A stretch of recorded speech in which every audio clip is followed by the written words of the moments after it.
Demi market is in chaos. People.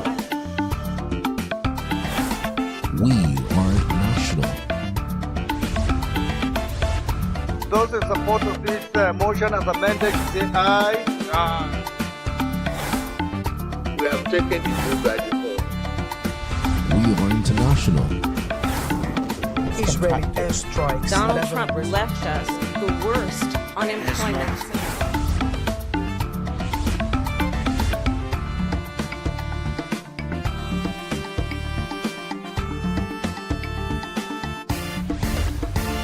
Signature TV, news in your pocket.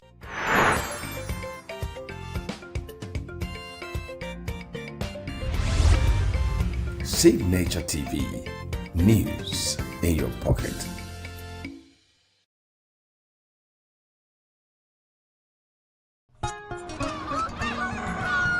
New every morning on Signature TV. We open the day for you with needed energy, information, and required vibes to shape your day. From sizzling snippets of stories in various areas of life to intriguing conversations with net worth guests. When you have people who have no track record becoming your leaders, you have a problem.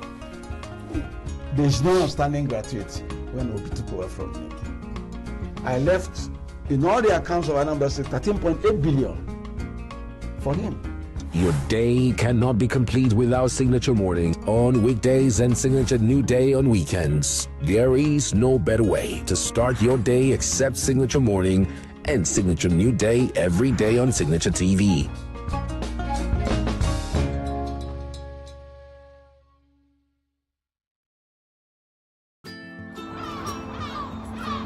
Bright and early as the day breaks, as the newspaper headlines trail the stories that shape the day. We at Signature TV trail the headlines that trail the day. We interrogate the headlines. We analyze the stories that make the headlines. Wyatt is overrated, and they even overrated themselves and went into CBT.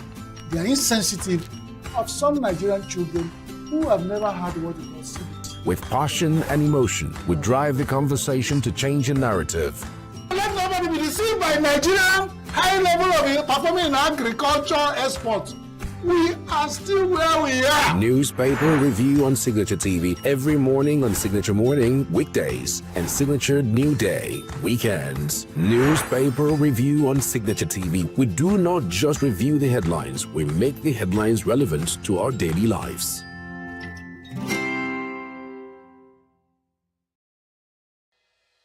Health is more than a diagnosis. It's your lifestyle, your choices, and your future. Join us on Inside Health, your weekly deep dive into the stories, science, and solutions shaping your well-being. From expert interviews to real-life journeys of healing and hope, we cover it all. One of the complications of cancer management or treatment is they have some of them, at one point in time, you see them having anemia. Okay, so you see them at times being transfused. But at the same time, you come in with the diet. Nutrition, mental health, innovations in medicine, fitness, and everyday wellness. Whether you're managing a condition, staying informed, or just living your best life, Inside Health is your trusted guide. I'm Tigiti Agorum, and I'll be with you every week on Inside Health, only on Signature TV.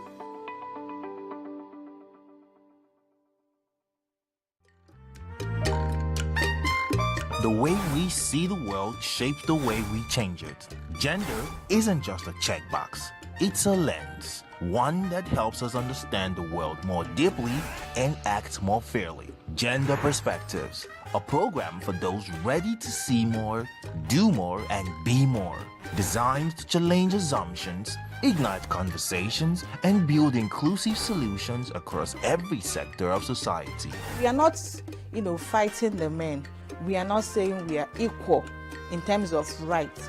We're only asking they should recognize our existence. Join us on Gender Perspectives, showing every Saturday by 4 p.m. Repeat every Wednesdays by 5 p.m. and Thursdays by 3 p.m. Change begins with perspective. Let's widen yours.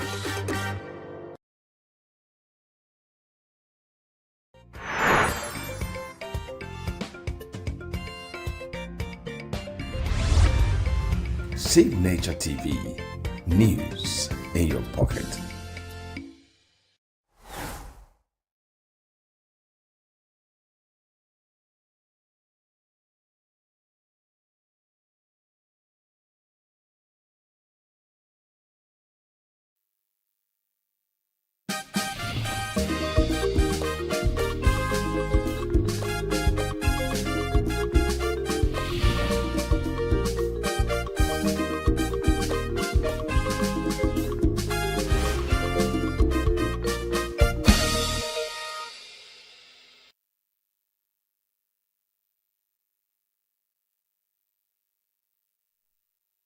Welcome to Global News on Signature TV.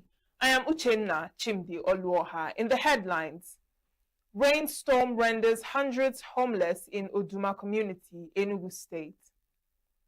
Nigeria immigration boss orders probe into alleged border extortion.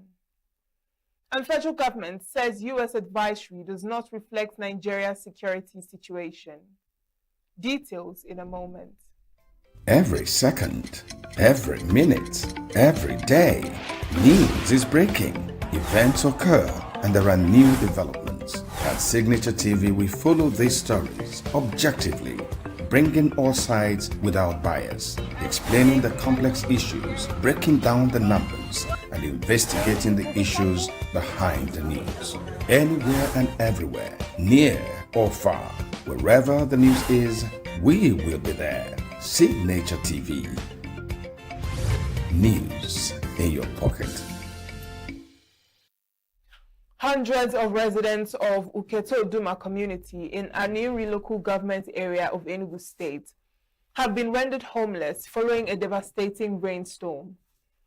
About 80 buildings, including residential, public buildings and churches, were affected, leading to loss of property worth millions of naira, electric poles, economic trees, as well as livestock, leaving the people in agony. The entire community has been thrown into confusion as owners of the affected buildings were busy trying to dry some of the property already soaked with rain. The traditional ruler of the Uketo Duma community, Igwe Patrick Oshiekwe, likened the incident to a hurricane and appealed to government at all levels, corporate organizations, and good-spirited individuals to come to their aid. Igwe Oshiekwe, whose palace has now turned into a sleeping place for many affected families, said the situation is deteriorating as rain continues to fall on open roofs. He appealed to the state government as well as Senator Ositangu and Anayo Onwebu, who represent the area in the Senate and House of Representatives, to come to the aid of the community. A similar call came from the President General of the community, Jeremiah Njoko, expressed shock, noting that members of the community cannot trace the cause of the incident. As of the time of filing this report, no government or agencies have visited the community. The Federal Minister of State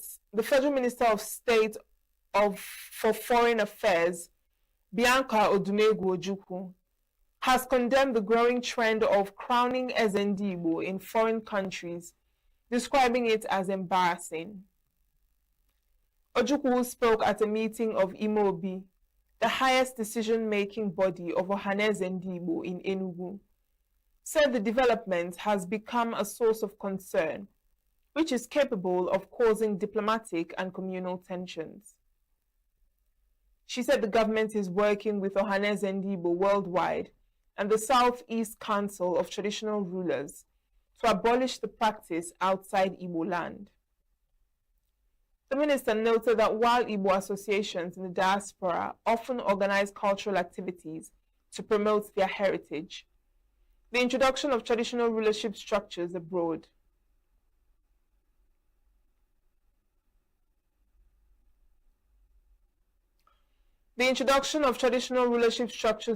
has led to repeated conflicts with host countries. The government's position comes amid recent unrest in South Africa's Eastern Cape, following the controversial coronation of an Igbo leader as Ezendibo, which triggered protests by local groups and traditional leaders, leading to violence, destruction of property, and clashes with security agencies.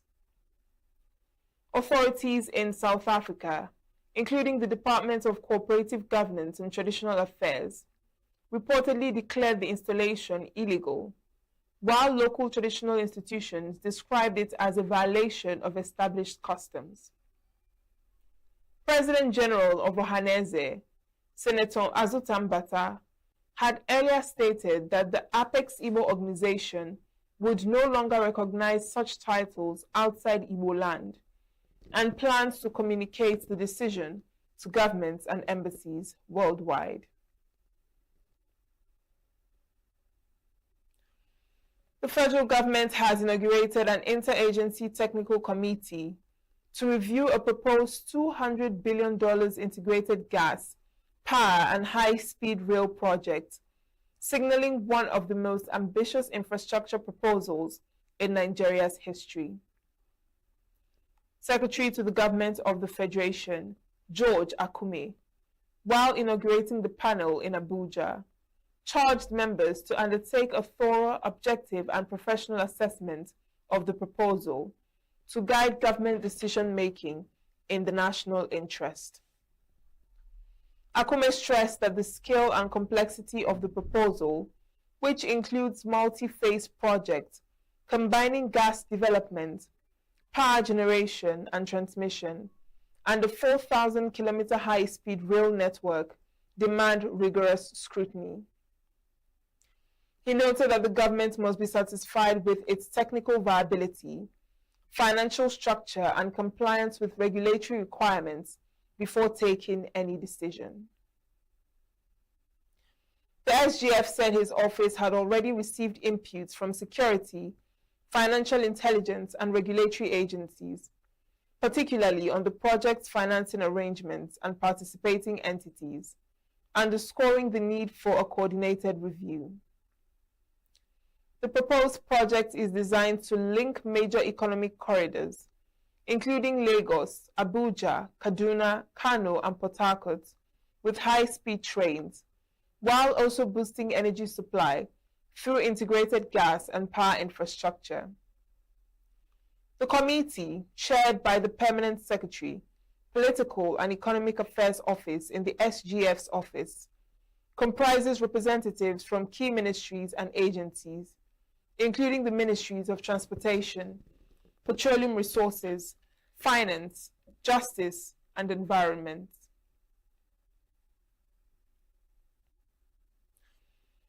The Controller General, Nigeria Immigration Service, Kemi Nandap, has ordered a probe following online reports alleging widespread extortion by personnel of the service on the Lagos-Seme-Border corridor. In a statement issued by the Public Relations Officer of the service, Akinsola Akinlabi, on Friday in Abuja, the Controller General described the alleged cases of extortion as unacceptable and contrary to the standard established by the service, its core values, ethics, and operational guidelines. Nandap also relieved controllers of immigration serving within the commands of their duties, pending the outcome of the investigation, and assured that appropriate disciplinary measures would be applied with immediate effect. She reassured the general public that the service remains committed to delivering professional, transparent, and efficient services at all points of entry and exit.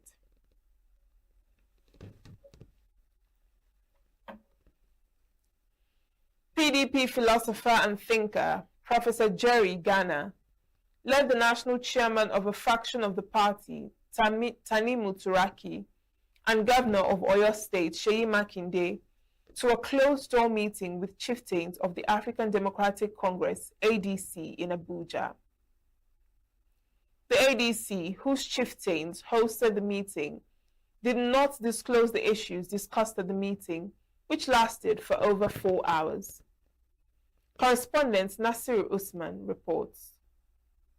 The personalities at the meeting, which took place at David Mark's Abuja residence, was the first indication that the meeting was momentous. At the meeting were David Mark, National Chairman of ADC, Rauf Aregbesola, National Secretary, Peter Obi, poster boy for the coalition, Atiku Abubakar, former Vice President, Aminu Tambuwal, former Speaker of the House of Representatives, Rabiu Musa Kwankwaso, the leader of the Kwankwasia movement, Rotimi Amechi, former Rivers State Governor, and many others. That roll call triggered speculation that the Turaki-led faction of the PDP was emptying into the ADC. Governor Seyi Makinde, however, told reporters that the PDP chieftains took the whole of 4 hours to show solidarity with leaders of ADC who organized a peaceful protest on Wednesday to save Nigeria's democracy. We came here to visit the leadership of ADC. We're on a solidarity visit. We've seen what has been happening within the political space, the court, and the protest today. So we came to show solidarity and to commit to a clean, democratic space in our country. If the Turaki-led faction of the PDP merges with the ADC, PDP would have transferred its substance to ADC, leaving a soulless party for the Wike faction. The leadership struggle, which has turned the PDP in the middle, with the Wike faction promising to not field a presidential candidate in the 2027 election, has migrated to the ADC, where the position of the national chairman is now a matter before the courts. INEC has also withdrawn its recognition of the David Mark leadership of the party, a situation which many Nigerians say endangers multi-party democracy in the country. In Abuja, Nasir Usman for Signature TV.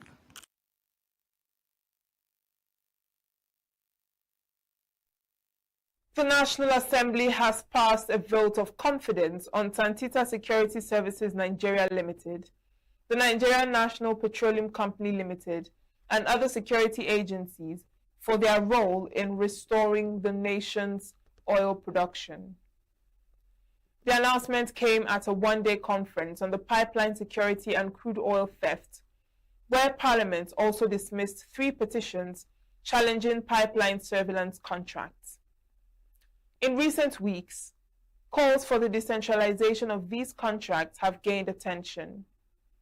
The conference brought together key stakeholders to address these concerns, although the petitioners were notably absent.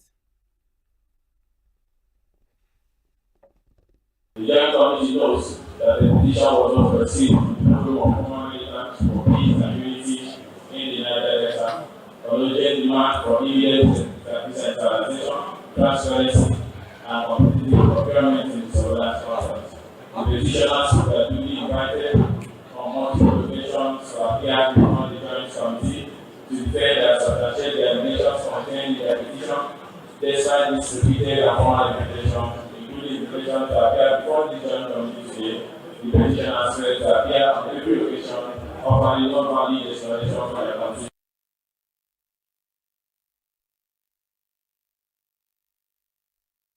During the conference, representatives from the NNPCL, the Nigeria Security and Civil Defense Corps, Santita Security Services, and the Nigeria Police Force highlighted the progress made in tackling crude oil theft. They noted that Nigeria's oil production, which had dropped to about 960,000 barrels per day in August 2022 due to thefts and sabotage, has now significantly improved. While significant ground has been recovered, we must be clear-eyed. The war for energy security is not over. As Nigeria experiences heightened global geopolitical tension that continue to exert upward pressure on crude oil price, The incentive for crude theft, illegal refinery, and associated criminality persists. Any relaxation of focus or fragmentation of our current collaboration could reopen vulnerabilities within the energy security ecosystem.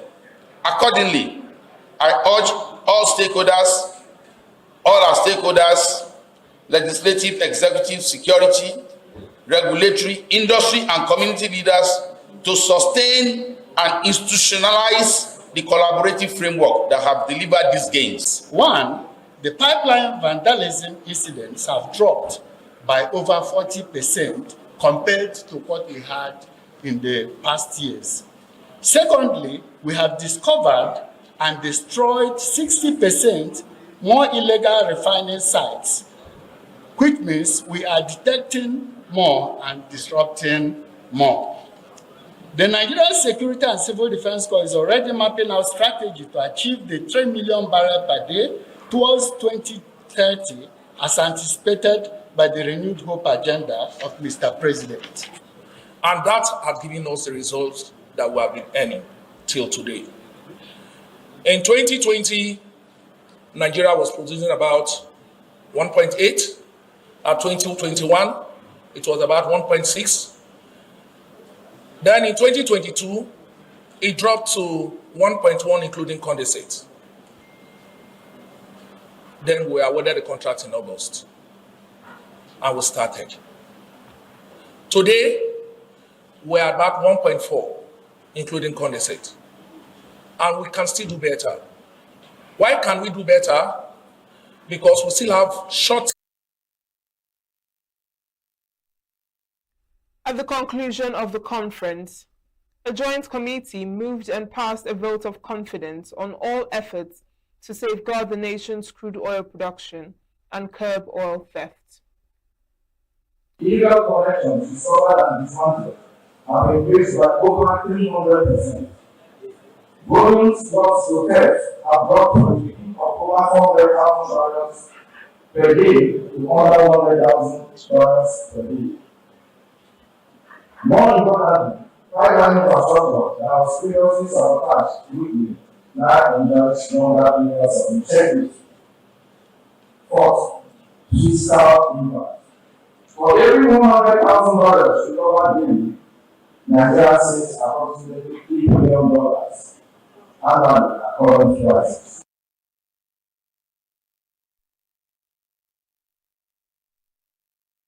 The federal government's introduction of pipeline surveillance contracts, including the engagement of private security firms and community-based structures, has been credited for this turnaround.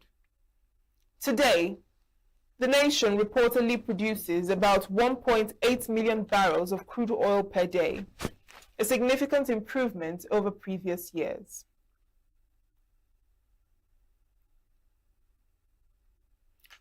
President Bola Tinubu has expressed sadness over the killing of soldiers of the 29th Task Force Brigade, Operation Hadinkai, in a coordinated terrorist attack on their camp in Borno State.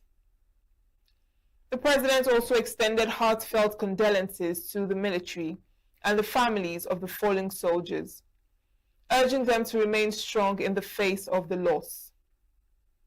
In a statement signed by its spokesperson, Bayo Onanuga, President Tinubu praised the courage and heroism of the troops, noting that they fought gallantly to repel the terrorists and prevent Boko Haram from overrunning the communities they protect.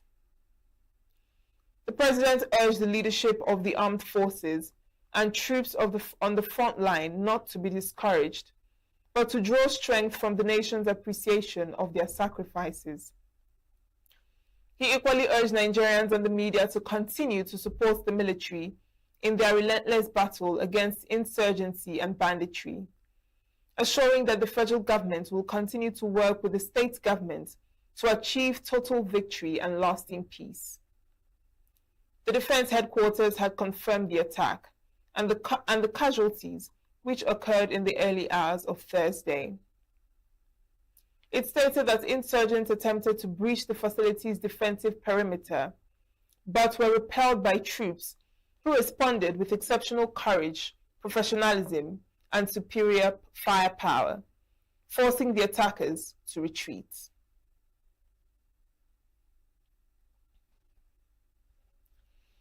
The federal government says the recent travel advisory by the United States authorizing the departure of non-emergency personnel from its embassy in Abuja is a routine precaution that does not reflect Nigeria's overall security situation. A statement issued by Rabiu Ibrahim, Special Assistant on Media to the Minister, Information and National Orientation, Mohammed Idris, noted that there had been no disruption to governance, economic activities, or daily life, despite the advisory. The minister described the U.S. decision as a routine precaution guided by internal protocols, noting that it does not reflect the overall security situation across Nigeria. Idris said that the Nigerian government remains open to business, travel, and investment, stressing that ongoing economic reforms continue to boost investor confidence and strengthen the country's global standing. According to the minister, the international partners and investors are maintaining active engagement with Nigeria, which reflects confidence in its stability and long-term prospects. Idris, who acknowledged the right of countries to issue travel advisories based on their own assessments, however, called for balanced and up-to-date reporting based on a more comprehensive and current understanding of the situation on the ground.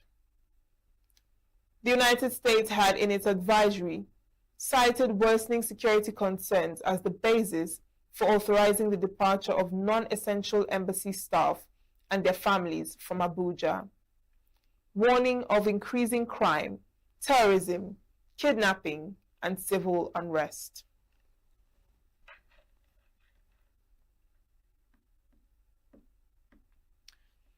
The Nigerian naira maintained a steady position against the United States dollar in the early hours of Friday across both the official and informal currency markets. At the Nigerian foreign exchange market, the official window for currency transactions, the naira opened the day trading at approximately 1,361.75 naira per dollar. The rate reflects the ongoing efforts by the Central Bank of Nigeria to manage liquidity and reduce volatility in the official market. In the parallel market, popularly known as the black market, the naira is trading at a slight premium compared to the official rate, with dollar being bought and sold within the range of 1,450 naira to 1,470 naira, depending on the volume of the transaction and the specific location.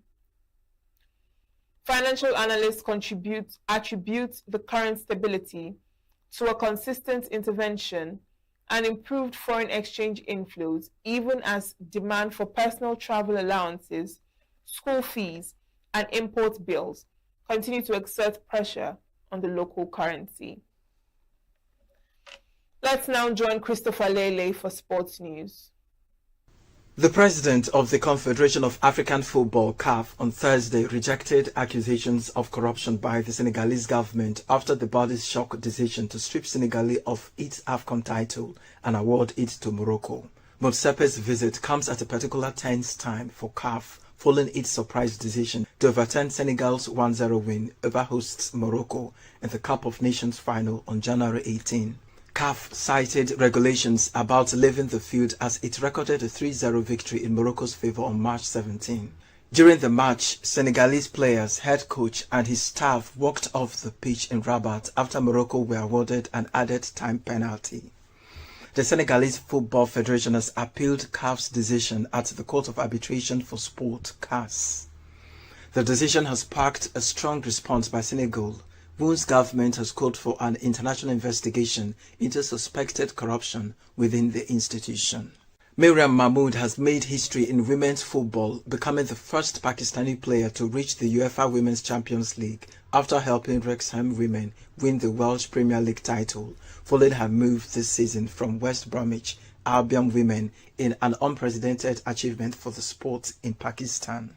Wrexham's Welsh League title was not only a domestic honour, it also secured a place in the UEFA Women's Champions League qualifiers, giving Miriam Mahmood a historic opportunity to become the first Pakistani player to reach this prestigious continental competition. The qualifiers are scheduled to take place in mid-July, following a mini-tournament format with single-leg knockout matches, where Wrexham will face a European club in the semi-finals. Should they win, they will face another opponent in the final to secure a place in the second round. In cricket, Brazil's Laura Cardoso has become the first player ever to take 9 wickets in a T20 international, recording figures of 9-4 against Lesotho.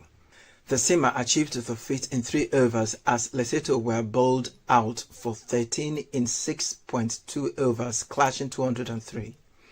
The 21-year-old now has the best figures in the format, besting the previous record held by Brotan Sonam, who took 8 wickets for 7 runs against Myanmar in a men's T20 international in 2025.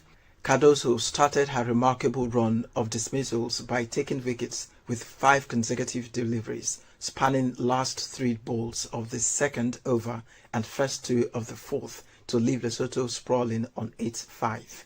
In golf, Yannick Sinner saw his streak of 37 consecutive sets won at Masters 1000 level ended by Thomas Makak as the Italian reached the quarterfinals of the Monte Carlo Masters with a 6-1, 6-7, 3-7, 6-3 win. Last month, Sinner became the first man to complete the Sunshine Double without dropping a set, claiming titles at Indian Wells and the Miami Open, and had also won the Paris Masters title last year. Despite the setback, Sinner recovered to seal victory over his Czech opponent to continue his charge to dethrone the current world number 1 Carlos Alcaraz. That's sports news on Signature TV. I am Christopher Lely.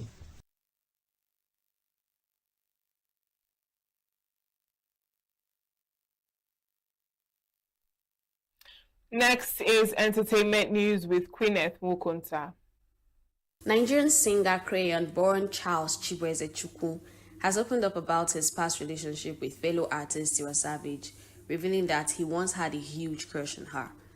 Now, the singer, who was formerly signed to Maven Records, a label Savage was also once affiliated with, shared that she introduced him to Baki in 2018. According to him, the substance is a mix of drugs such as cannabis, tramadol, codeine, or Rohypnol rolled into a blunt. Now, speaking during a candid interview with streamer Kata Efe, Crayon recalled that Savage had asked if he smoked, and after he responded yes, she handed him the blunt. He added that the experience marked the beginning of his struggle with addiction to Baki. Nigerian singer Ira Star, born Sarah Aderibibe, has opened up about her faith and personal spirituality. Speaking during a recent live stream with TikToker Jarvis, the music star shared that her spiritual goal is to be as perfect as Jesus Christ. She explained that while she doesn't consider herself deeply religious, she is spiritually devoted and believes that approach works best for her at the moment, though it could evolve over time. Now, beyond music, Ira Star also reveals she is stepping into the film industry. According to her, she began acting last year, and her debut movie is expected to hit screens later this year. Thousands of fans have gathered in the California desert as the Coachella Valley Music and Arts Festival kicks off its 2026 edition, opening with Sabrina Carpenter in the headliner spotlight. The star-studded lineup features top acts including Justin Bieber and Karol G, with performances set across 2 consecutive weekends in ENUGU. Friday's lineup includes rising stars like Teddy Swims and Katseye, alongside established names such as Moby. Now, Carpenter, however, remains the highlight of opening night, promising her most ambitious performance yet.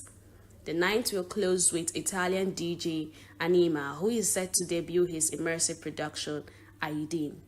The festival continues on Saturday, with Bieber expected to headline and close out the night. That's the entertainment news. Queeneth Mukunta, Signature TV News. That's the size of our package. I am Uchenna Chimdi Oluoha. Thanks for watching.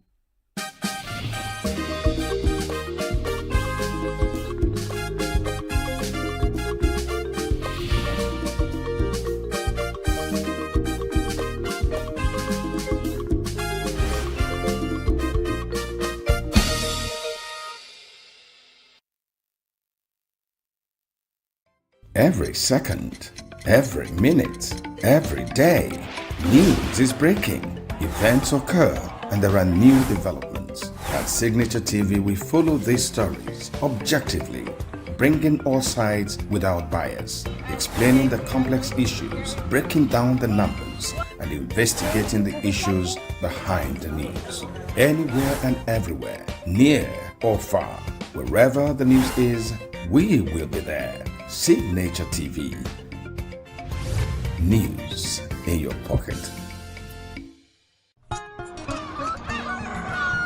New every morning on Signature TV, we open the day for you with needed energy, information, and required vibes to shape your day. From sizzling snippets of stories in various areas of life to intriguing conversations with net worth guests. When you have people who have no track record becoming your leaders, you have a problem. There's no outstanding gratuity when Obi took over from me.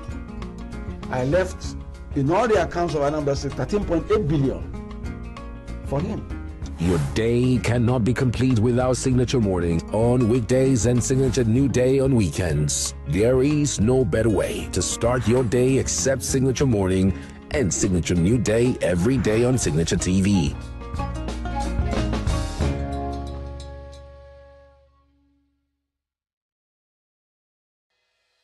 Health is more than a diagnosis. It's your lifestyle, your choices, and your future. Join us on Inside Health, your weekly deep dive into the stories, science, and solutions shaping your well-being. From expert interviews to real-life journeys of healing and hope, we cover it all. One of the complications of cancer management or treatment is they have some of them at one point in time, you see them having anemia.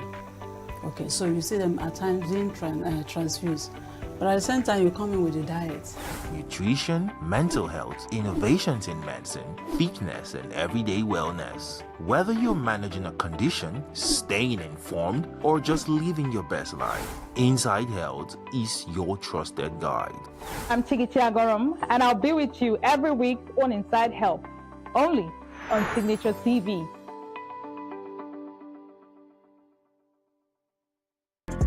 Get plugged into the heartbeat of entertainment on The Hub, your ultimate show on eVibes.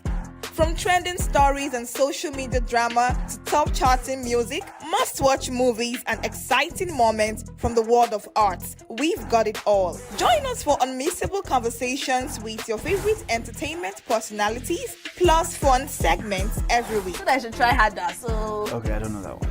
Outfit of the day. Oh, I don't do that. That's some Gen Z stuff. Oh, now you say it's a Gen Z stuff.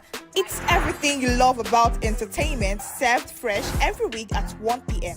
with weekend repeats just in case you missed it. The Hub's on eVibes, where the vibes never stop. Only on Signature TV.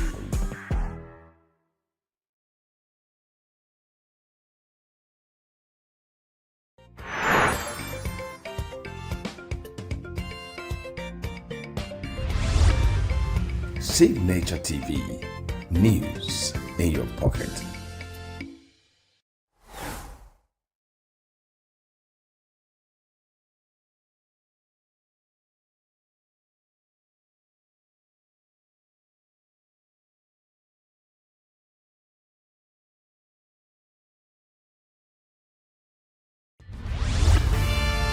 We are local. International communities When the main market is in chaos, people are... We are national. Those in support of this motion as amended, say aye. Aye. We have taken the vote by default. We are international. Israeli airstrikes. Donald Trump left us the worst unemployment.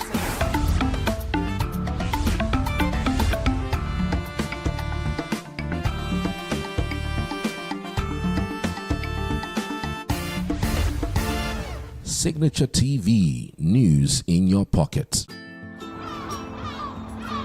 Bright and early as the day breaks, as the newspaper headlines trail the stories that shape the day. We at Signature TV trail the headlines that trail the day. We interrogate the headlines. We analyze the stories that make the headlines. Why is overrated, and they even overrated themselves, and when you go see it, they are insensitive of some Nigerian children who have never had what they call CBT. With passion and emotion, we drive the conversation to change a narrative.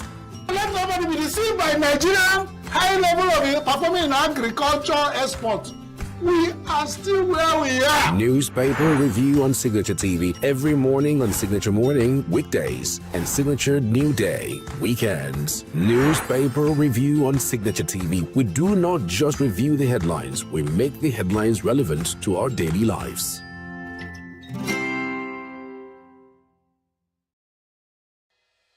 Health is more than a diagnosis. It's your lifestyle, your choices, and your future.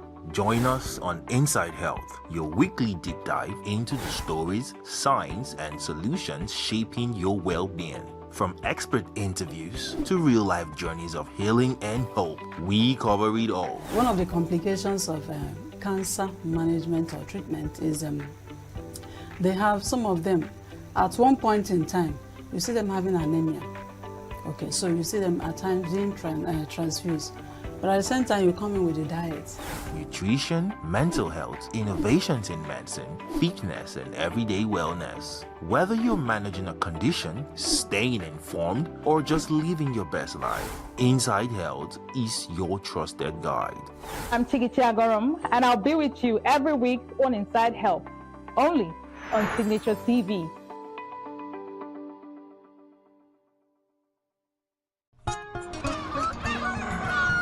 New every morning on Signature TV, we open the day for you with needed energy, information, and required vibes to shape your day. From sizzling snippets of stories in various areas of life to intriguing conversations with net worth guests. When you have people who have no track record becoming your leaders, you have a problem. There's no outstanding gratuity when Obi took over from me. I left, in all the accounts of Anambra State, 13.8 billion for him.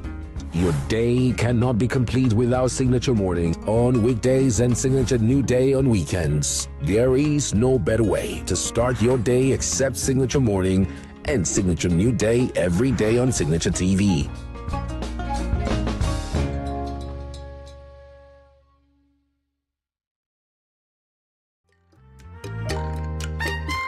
The way we see the world shapes the way we change it. Gender isn't just a checkbox, it's a lens, one that helps us understand the world more deeply and act more fairly. Gender Perspectives, a program for those ready to see more, do more, and be more. Designed to challenge assumptions, ignite conversations, and build inclusive solutions across every sector of society. We are not, fighting the men. We are not saying we are equal in terms of rights. We're only asking they should recognize our existence. Join us on Gender Perspectives, showing every Saturday by 4 p.m. Repeat every Wednesdays by 5 p.m. and Thursdays by 3 p.m. Change begins with perspective. Let's widen yours.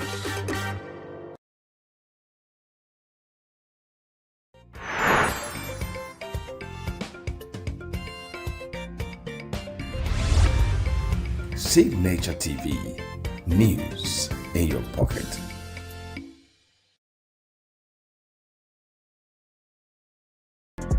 Get plugged into the heartbeat of entertainment on The Hub, your ultimate show on e-vibes. From trending stories and social media drama to top charting music, must-watch movies and exciting moments from the world of arts, we've got it all. Join us for unmissable conversations with your favorite entertainment personalities, plus fun segments every week. I should try harder, so... Okay, I don't know that one. Outfit of the day. Oh, I don't do that. No. That's some Gen Z stuff. Oh, now you say it's a Gen Z stuff. It's everything you love about entertainment, served fresh every week at 1 p.m. with weekend repeats just in case you missed it. The Hub's on e-vibes, where the vibes never stop. Only on Signature TV.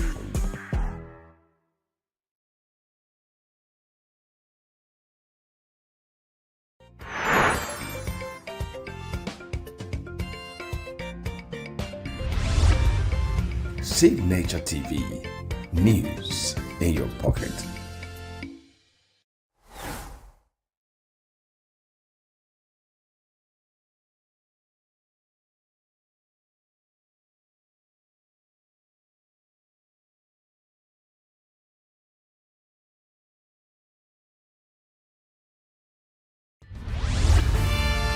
We are local.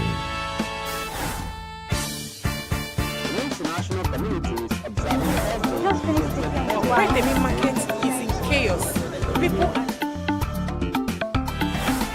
We are national. Those in support of this motion as amended, say aye. Aye. We have taken the vote by default. We are international. Israeli airstrikes. Donald Trump left us the worst unemployment.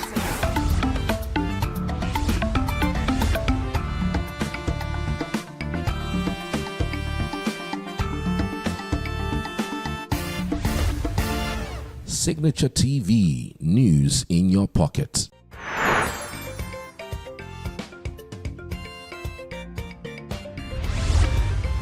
Signature TV. News in your pocket.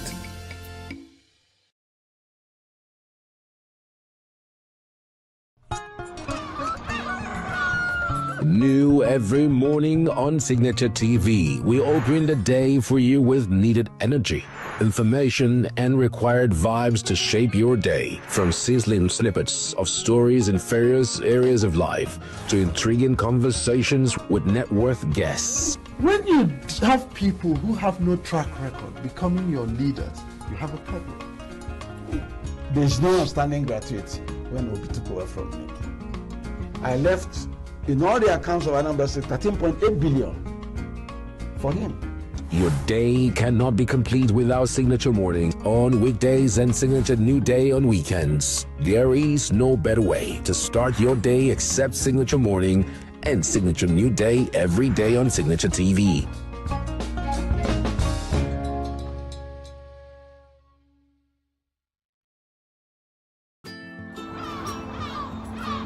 Bright and early as the day breaks, as the newspaper headlines trail the stories that shape the day. We at Signature TV trail the headlines that trail the day. We interrogate the headlines. We analyze the stories that make the headlines. Wyatt is overrated, and they even overrated themselves and went into CBT. They are insensitive of some Nigerian children who have never had what it was CBT. With passion and emotion, we drive the conversation to change a narrative. Let nobody be deceived by Nigerian high level of performing in agriculture export. We are still where we are. Newspaper review on Signature TV every morning on Signature Morning, weekdays, and Signature New Day, weekends. Newspaper review on Signature TV. We do not just review the headlines, we make the headlines relevant to our daily lives.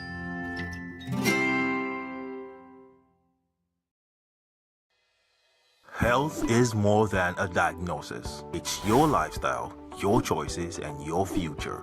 Join us on Inside Health, your weekly deep dive into the stories, science, and solutions shaping your well-being. From expert interviews to real-life journeys of healing and hope, we cover it all. One of the complications of cancer management or treatment is they have, some of them, at one point in time, you see them having anemia. Okay, so you see them at times being transfused. But at the same time, you come in with a diet. Nutrition, mental health, innovations in medicine, fitness, and everyday wellness. Whether you're managing a condition, staying informed, or just living your best life, Inside Health is your trusted guide. I'm Tigiti Agorum, and I'll be with you every week on Inside Health, only on Signature TV.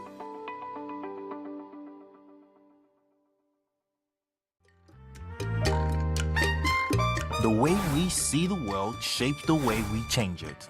Gender isn't just a checkbox, it's a lens. one that helps us understand the world more deeply and act more fairly. Gender Perspectives, a program for those ready to see more, do more, and be more. Designed to challenge assumptions, ignite conversations, and build inclusive solutions across every sector of society. We are not, fighting the men. We are not saying we are equal in terms of rights. We're only asking they should recognize our existence. Join us on Gender Perspectives, showing every Saturday by 4 p.m. Repeat every Wednesdays by 5 p.m. and Thursdays by 3 p.m. Change begins with perspective. Let's widen yours.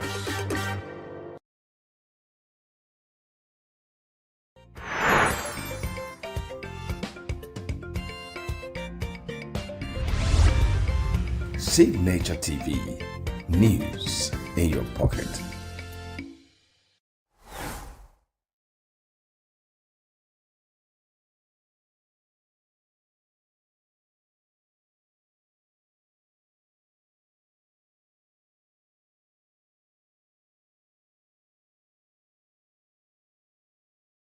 Every second, every minute, every day, news is breaking. Events occur and there are new developments. At Signature TV, we follow these stories objectively, bringing all sides without bias, explaining the complex issues, breaking down the numbers, and investigating the issues behind the news.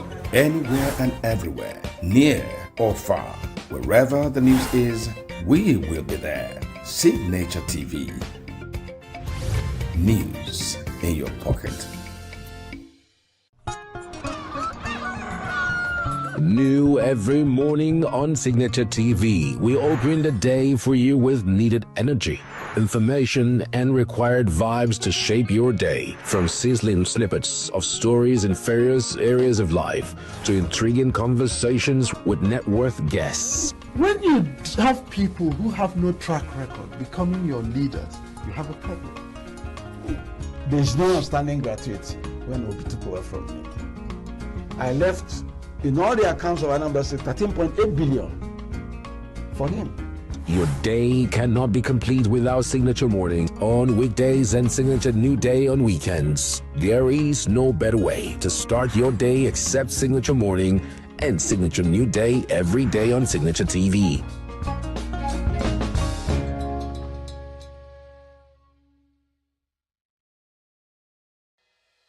Health is more than a diagnosis. It's your lifestyle, your choices, and your future. Join us on Inside Health, your weekly deep dive into the stories, science, and solutions shaping your well-being. From expert interviews to real-life journeys of healing and hope, we cover it all. One of the complications of cancer management or treatment is they have some of them, at one point in time, you see them having anemia. Okay, so you see them at times being transfused. But at the same time, you come in with a diet. Nutrition, mental health, innovations in medicine, fitness, and everyday wellness. Whether you're managing a condition, staying informed, or just living your best life, Inside Health is your trusted guide. I'm Chigichi Agorom, and I'll be with you every week on Inside Health, only on Signature TV.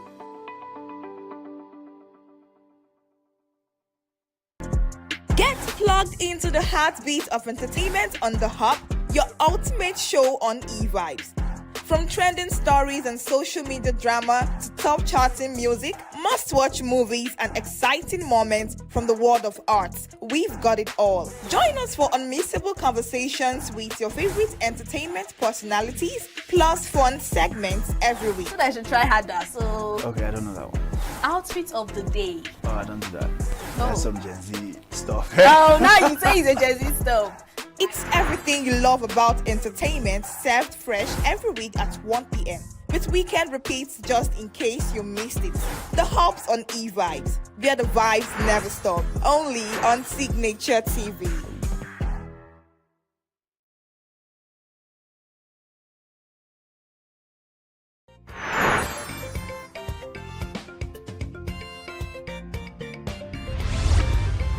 Signature TV, news in your pocket.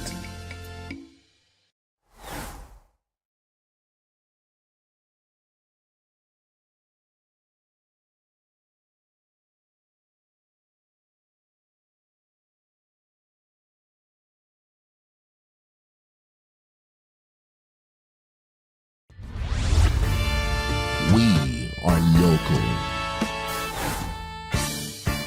The international community is observing every Just finish the thing. When the meat market is in chaos, people are We are national.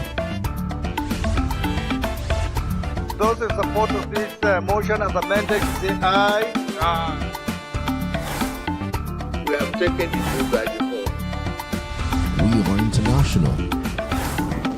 Israeli airstrikes. Donald Trump left us the worst unemployment.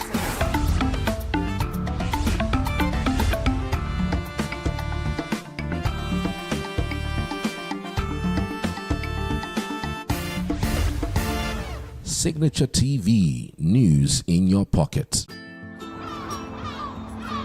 Bright and early as the day breaks, as the newspaper headlines trail the stories that shape the day. We at Signature TV trail the headlines that trail the day. We interrogate the headlines. We analyze the stories that make the headlines. WAEC is overrated, and they even overrated themselves and went into CBT. They are insensitive of some Nigerian children who have never had what it was CBT. With passion and emotion, we drive the conversation to change a narrative. Let nobody be deceived by Nigerian high level of performing in agriculture export. We are still where we are. Newspaper review on Signature TV every morning on Signature Morning, weekdays, and Signature New Day, weekends. Newspaper review on Signature TV. We do not just review the headlines, we make the headlines relevant to our daily lives.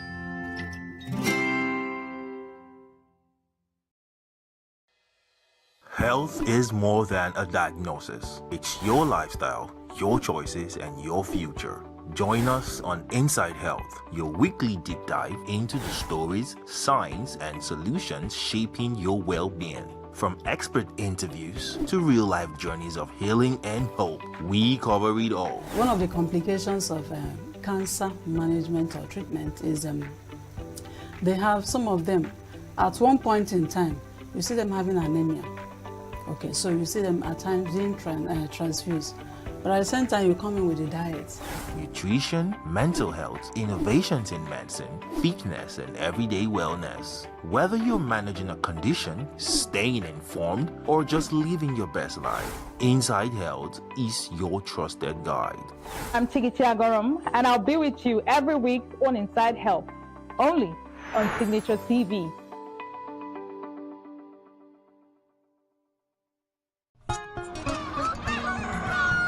New every morning on Signature TV, we open the day for you with needed energy, information, and required vibes to shape your day. From sizzling snippets of stories in various areas of life to intriguing conversations with net worth guests. When you have people who have no track record becoming your leaders, you have a problem.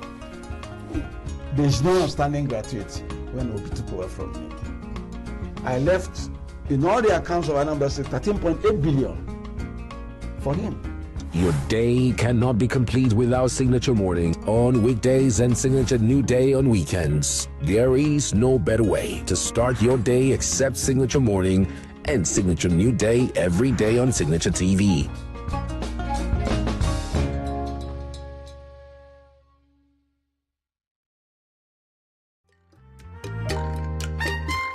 The way we see the world shapes the way we change it. Gender isn't just a checkbox, it's a lens, one that helps us understand the world more deeply and act more fairly. Gender Perspectives, a program for those ready to see more, do more, and be more. Designed to challenge assumptions, ignite conversations, and build inclusive solutions across every sector of society. We are not, fighting the men. We are not saying we are equal in terms of rights.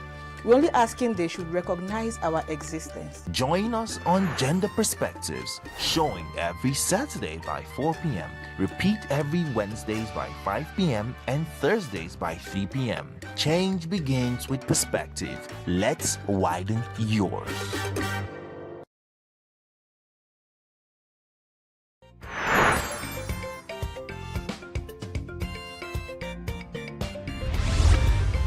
Signature TV, news in your pocket.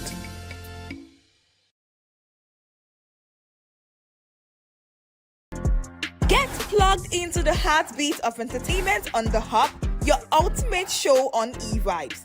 From trending stories and social media drama to top charting music, must-watch movies and exciting moments from the world of arts, we've got it all. Join us for unmissable conversations with your favorite entertainment personalities, plus fun segments every week. So I should try harder. So Okay, I don't know that one.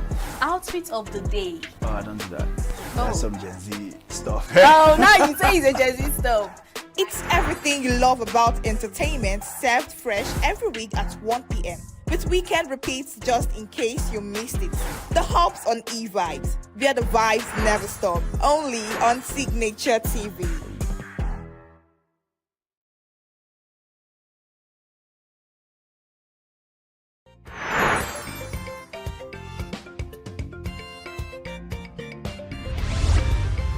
Signature TV. News in your pocket.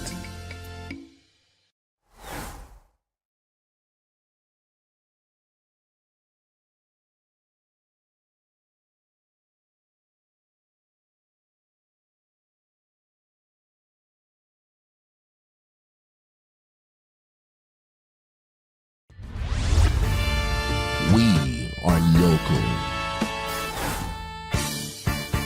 International communities observing the Why the main market is in chaos. People are We are national. Those in support of this motion as amended, say aye. Aye. We have taken the bill by default.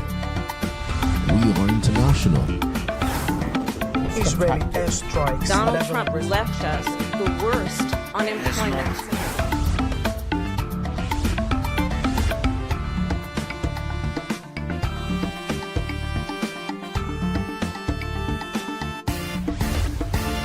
Signature TV, news in your pocket.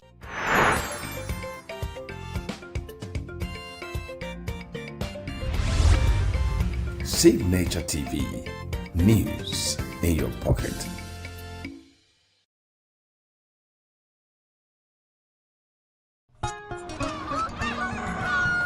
New every morning on Signature TV, we open the day for you with needed energy, information, and required vibes to shape your day. From sizzling snippets of stories in various areas of life to intriguing conversations with net worth guests. When you have people who have no track record becoming your leaders, you have a problem. There's no outstanding gratuity when Obi took over from me. I left in all the accounts of Anambra State 13.8 billion for him. Your day cannot be complete without Signature Morning on weekdays and Signature New Day on weekends. There is no better way to start your day except Signature Morning and Signature New Day every day on Signature TV.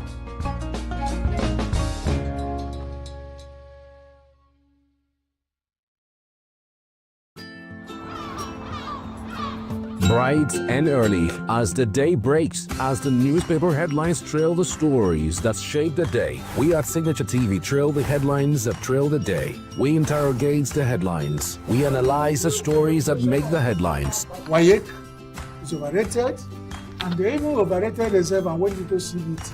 They are insensitive of some Nigerian children who have never had what is called CBT. With passion and emotion, we drive the conversation to change a narrative. Let nobody be deceived by Nigerian high level of performing in agriculture export. We are still where we are. Newspaper review on Signature TV every morning on Signature Morning, weekdays, and Signature New Day, weekends. Newspaper review on Signature TV. We do not just review the headlines, we make the headlines relevant to our daily lives.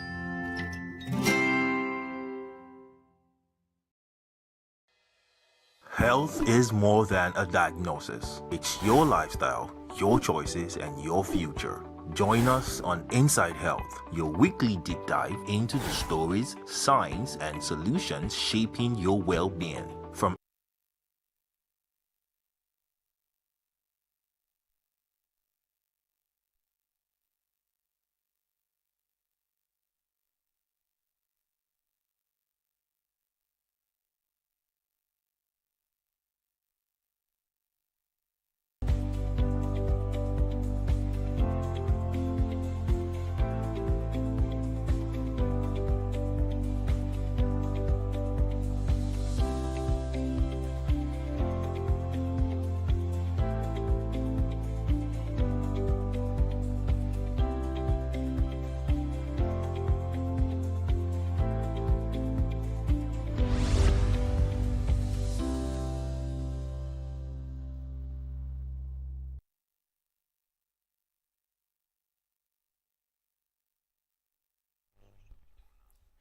Hello, good morning. Welcome to New Day on Signature Television. My name is Christopher Lele.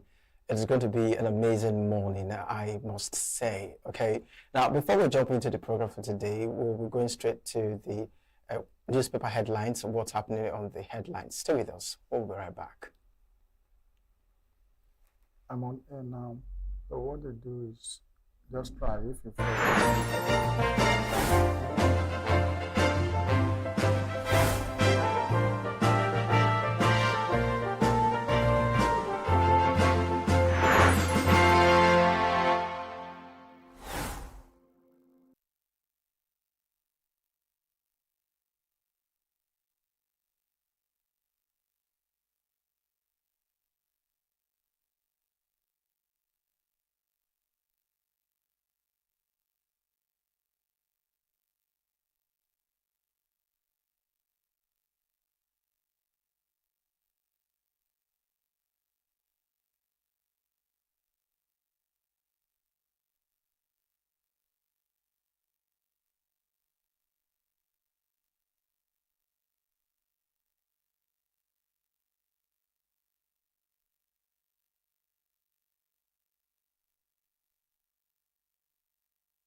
So good to know you're still with us. We'll go straight to the newspaper reviews. Let's take a look at what is happening, okay, on this daily stories, what the newspaper is saying. And we'll start with the first newspaper this morning.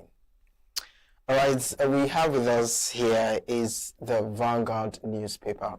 On the Vanguard newspaper, drug addiction, youths hit hard. 14.3 million Nigerians consumed illicit drugs in 1 year. 1 in 5 youths affected. And this one says, survivors regret, families lament, addiction spreading like wildfire. That's coming from Dr. Ayankola. Right, and Charlie Boy says he lived wild, did drugs, survived cancer. Now, I have a new life, according to Charlie Boy. Still on the Vanguard newspaper, Delta is quote no more last hope of common men. Or common people cry out.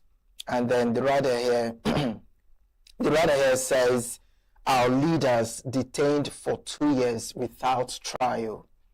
Terrorism, ex-senatorial candidate backs 10-year jail term for selling petrol to Boko Haram. You can find that on page 7. NBA warns against judicial interference in party affairs. You get these and more on the Vanguard newspaper. We take a look at the second stories here on our desk. We have the Weekend Trust. The Weekend Trust. From privilege to politics, elite children in 2027 race. Find that on page 27.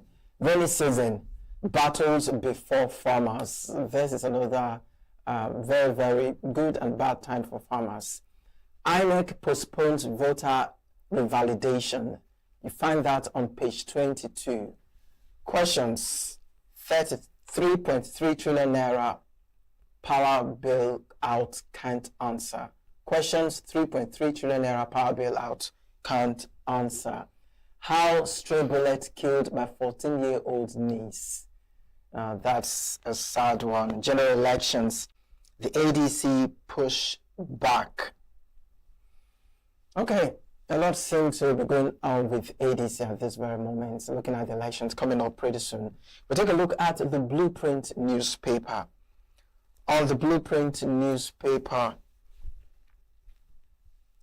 2027, ADC ship sinks deeper as leadership, legal tussles rock party stability. Mark-led ADC remains derecognized. INEC speaking there. Atiku Obi Rauf, ex-Senate president, seeking alternative platform. That sounds too late. At party under pressure from INEC's conventions, primaries timeline. And that's coming from Kantitiok. All right. Still on the Blueprint newspaper, federal government secures 386 convictions out of 508 cases in mass terrorist trial. And Sevilla fans attack Akko Ajuke amidst relegation battle. Katsina set to hold inaugural mass wedding for 1,000 couples. Bandits kill 5 forest guards in fresh attack on Kwara community. Bandits kill 5 forest guards in fresh attack on Kwara community. And lastly, Nigerian equities extend rally gain 392 billion naira. That's it on the Blueprint newspaper. Let's take a look at the Punch newspaper. Saturday Punch has it that the first writer here says how terrorists overran military base, killed General Bremer. Soldiers speaking there. Survivors recount midnight terror, lucky escape, Tinubu Lord's bravery. 49 villagers, 10 bandits killed in fresh attacks. And this one says abomination. Pastor raped me on church altar while removing 7 marine spirits. Anambra schoolgirl speaking there. You can see a building that is looking deserted. It says ghost towns of Kwara. How banditry emptied thriving communities. Married neighbor snatched by husband, sent my 17-year-old son to jail. Married neighbor snatched my husband, sent my 17-year-old son to jail. Woman speaking there. Tears, anger as Plateau buries 8 family members. A very sad one. And sadly, inside Lagos Health Center, where mothers pay 5,000 naira for childbirth. Okay. Right away from the Punch newspaper, we have the Nation newspaper. On the Nation newspaper, Nigeria will achieve stable electricity to power growth. Tinubu speaking there. Commissions IPP roads, bridges in Bayelsa.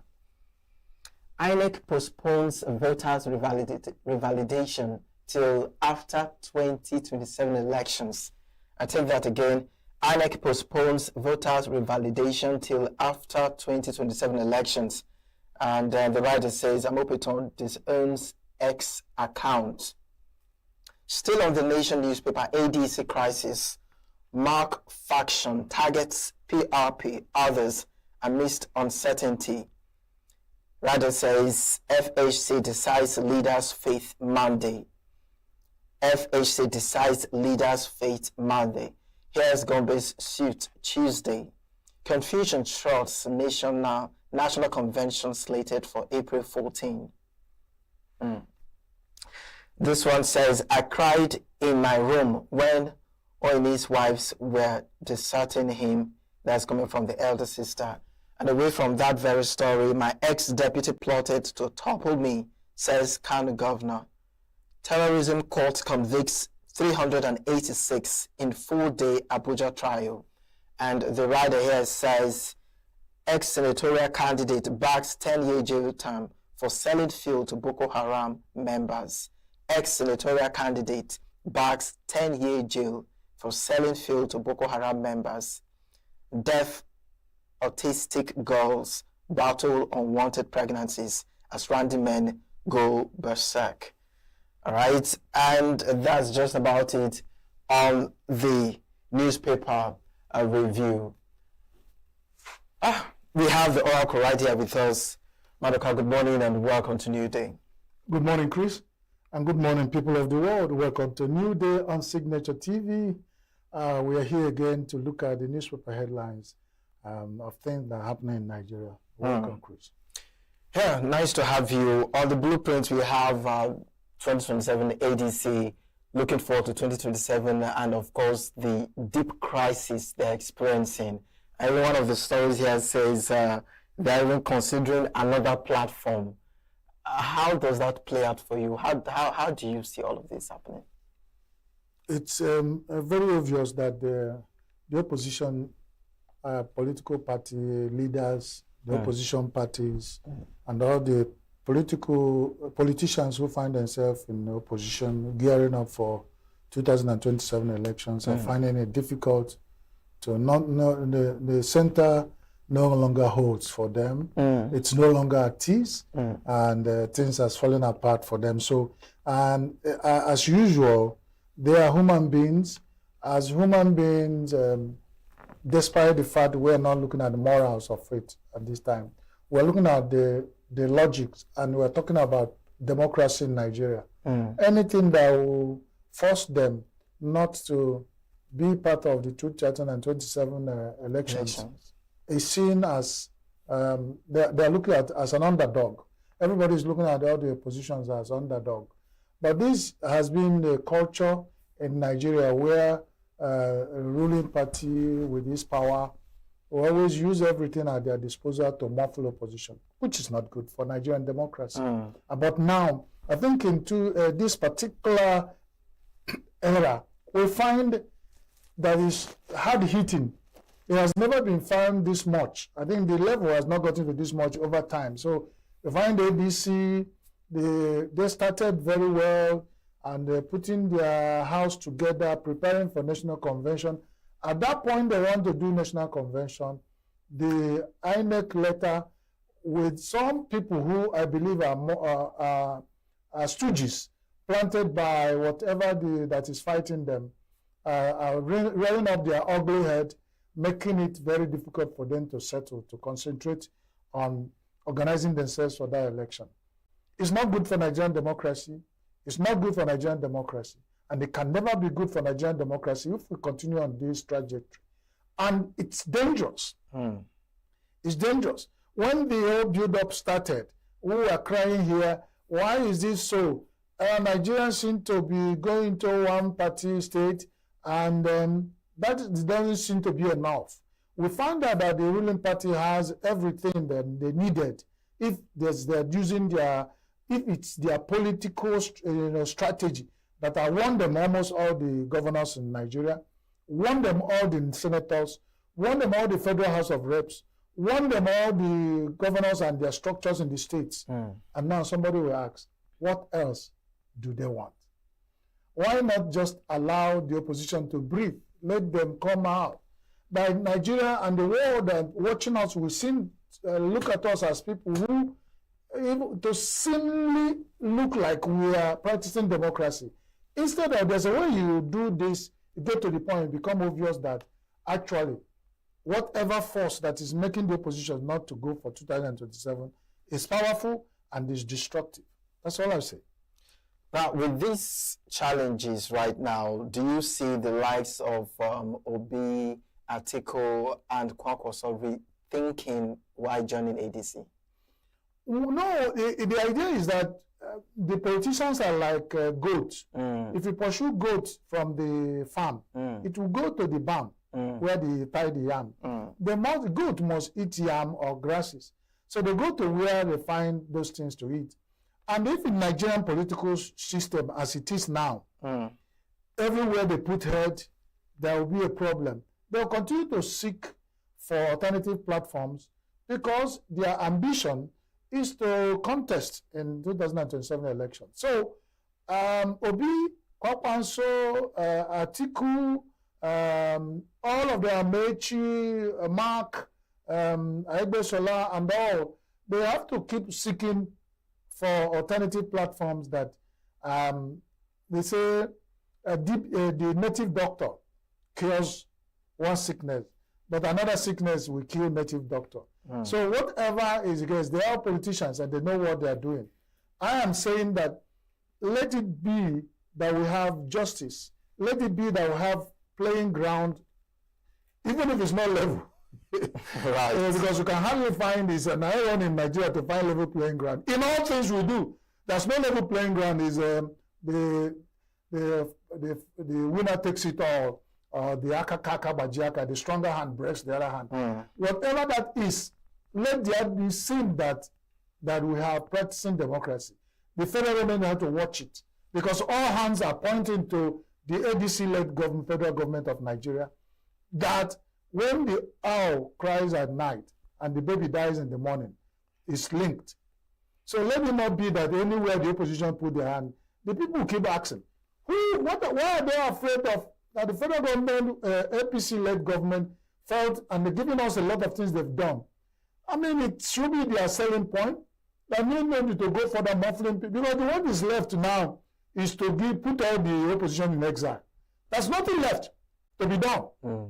And the INEC found itself as a useful tool to do this, which is also where it gets so messy. And then this culture of when you are there at the central ruling party, you muffle the opposition to the point that they are in extinct. You don't even allow them to breathe. What culture are we ruling? Because 2027 eventually will come and go. Nigeria, the little that we left after bandits and terror and all the everything that's avoidable, whatever is left, they'll still be Nigeria. Unless they are making very clear point that Nigeria is going to stop after 2027, then they can go ahead and do. But if they believe that it's still life after 2027, we, and our advice, should be very careful on whatever we do. All right, so there's this story on almost all the papers, how an ex-senatorial candidate backed 10 years jail term for selling petrol to Boko Haram. In as much as this is, it's good, there's finally, one can say they're finally seeing a face to a particular crime. Do you think enough has been done to really bring people supporting this Boko Haram cause? The greatest mistake has been the delay in getting trials for anybody who is alleged to have been involved in terrorism and banditry. You kept them for too long in awaiting trial and the expense of Nigeria. If you had disposed the justice, because they said justice delayed, the justice denied. They also are human beings. At whatever point you look at it, nobody is guilty unless found otherwise by a competent court. Now, if they delay, there was a time we sat on this desk, we said over 5,000 are waiting trial. Where are they? Now they are celebrating trialing 500. They secured 386 convictions. What the court says and what little I know about law, the alibi. Anybody who bought a stolen good is part of the crime. Anybody who is selling or betting in any way, directly or indirectly, terrorism and banditry, with all the wound they have caused Nigeria, I think 10 years is being lenient. If I give fuel to go and power the motorcycles, they go into a village and kill millions of people, and then they get 10 years, probably the terrorists, if at all, they get death or life imprisonment, and then the person go about again. If any terrorists come up, a bandit, he start supplying fuel again and give 10 years and come out of jail, 10 years go. And that 10 years, when you say 10 years in Nigeria, it's not sacrosanct, because a lot of things can happen, and somebody who has 10 years in jail time, when it's a criminal thing, it's not sure he will stay there for life. He will not stay. He might not stay through. I don't know how they calculate it or whatever. But a governor might come up and say, look at how when the presidential amnesty happened, a lot of people were pardoned, and we have to battle in Nigeria for about 6 months, and now still talking about it, of people who are not supposed to get such amnesty. So, if you abet and aid terror and bandits, go to wherever they find themselves. If Nigerian justice system will begin now to sit up to handle it. Because there are millions of them in different holding centers what are being fed by Nigerians. I think we should have hastened up their justice and begin to, if we are supposed to go to jail, they go to jail. The ones that are supposed to get there, I'm not, the people in the temple of justice know what to do. But let them hasten up whatever they are doing with them, so that the world will see that we are doing something. Instead of all this massaging and rubbing Vaseline and the oil on the whole issue, and why the thing is eating deep into the Nigerian fabric. It's another thing that the people in the temple of justice, they are learned, should think about. It's not what I would advise. All right, so this one is coming from Kwara community. We have 5 forest guards were killed, and these have been, people are really concerned. You know, just recently I heard that even the money that the soldiers earn is almost nothing to write home about, and then the people that are at the battlefield, you know, trying to protect Nigerians, the security that even the ammunition, the arms that they have is even nothing compared to what the people they're fighting have. What do you think could have been the reason of the mass slaughtering of soldiers and security personnel in the face of these places that we should have known better, that these are like the red zones, that you should have all the protection and all the awareness as possible? But at the same time, we keep hearing communities being thrown away, they kept being attacked. What could really be the challenge? There's this insect they call caterpillar. That's a developing stage of a butterfly. It will come from egg to imago, the caterpillar, and then finally butterfly emerges. My father told me, you do not make friend with caterpillar because it stinks. Even those springs on the prinks on the body of the caterpillar, if you touch it, it will prick and it gives you bumps.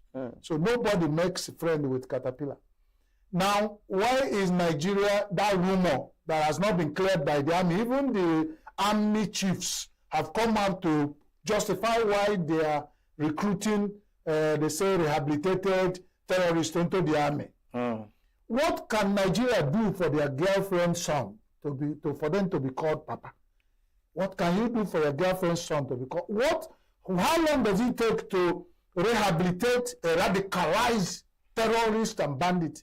That you put them not in the mosque or in the churches to start preaching against it. You take them to what actually is your lifeblood, which is the army. If it sounds very ironic. A lot of people have talked about it and fought it. It might be why we are having what we are having. Nigerians are sleeping comfortably, making caterpillar or stinging insects their friends. How can? If you put 100 of them there, one person in sickness, when you ask the doctors, they say when somebody goes, there's a word they use that when they cure a sickness, over time they start relapsing.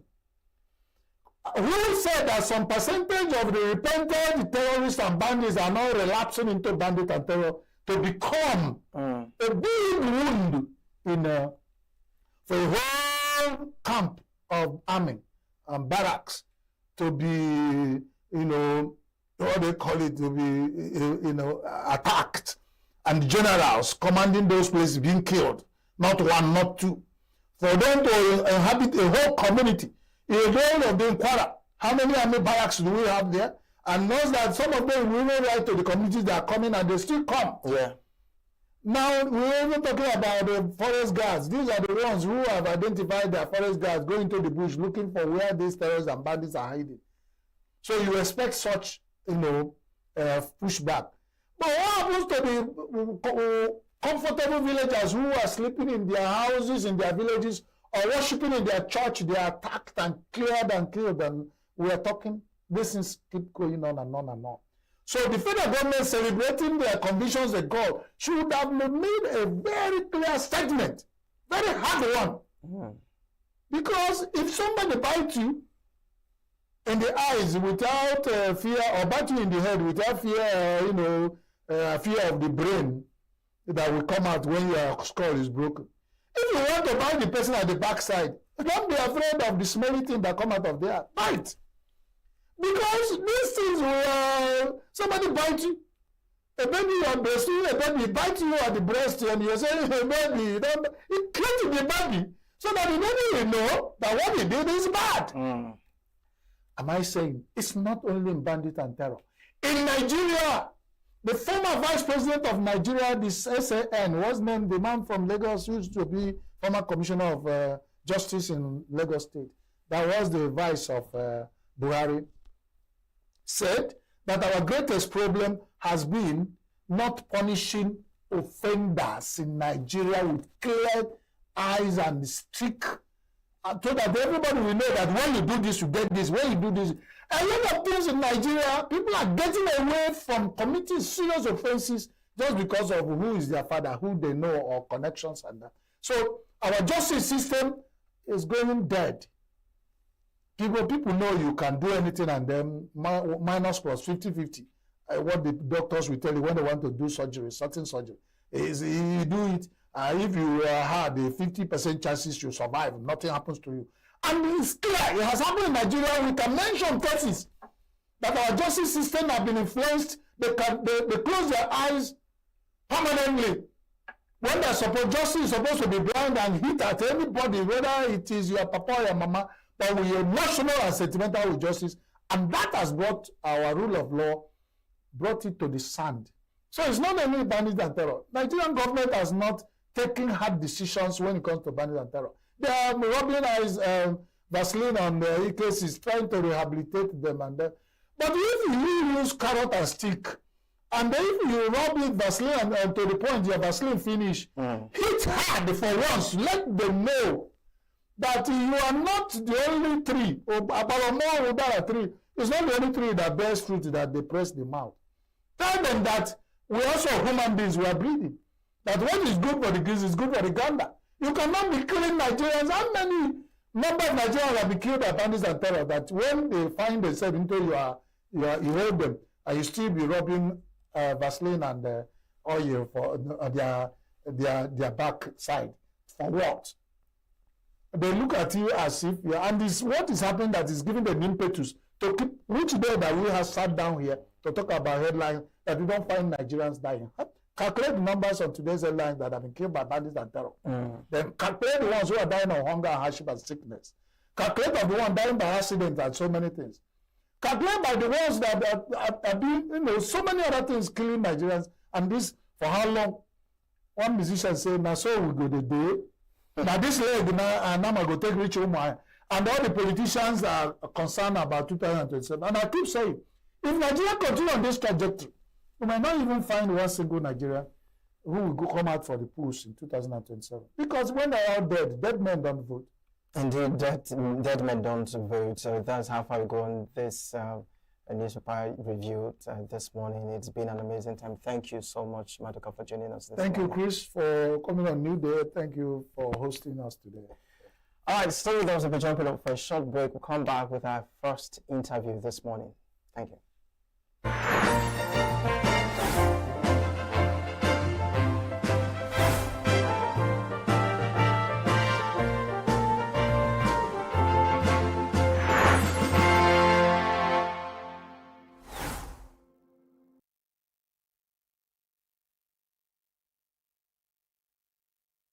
Every second, every minute, every day, news is breaking, events occur, and there are new developments. At Signature TV, we follow these stories objectively, bringing all sides without bias, explaining the complex issues, breaking down the numbers, and investigating the issues behind the news.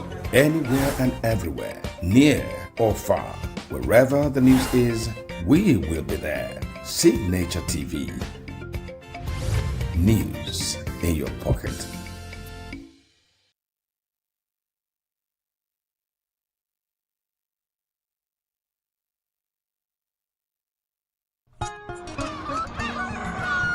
New every morning on Signature TV, we open the day for you with needed energy, information, and required vibes to shape your day. From sizzling snippets of stories in various areas of life to intriguing conversations with net worth guests. When you have people who have no track record becoming your leaders, you have a problem.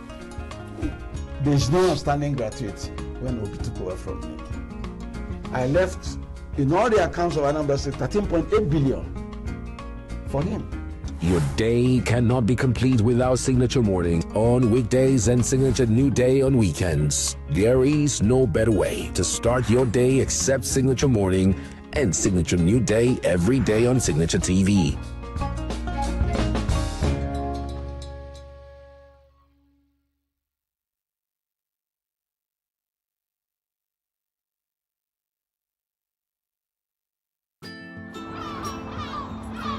Bright and early as the day breaks, as the newspaper headlines trail the stories that shape the day. We at Signature TV trail the headlines that trail the day. We interrogate the headlines. We analyze the stories that make the headlines. WAEC is overrated, and they even overrated themselves and went into CBT.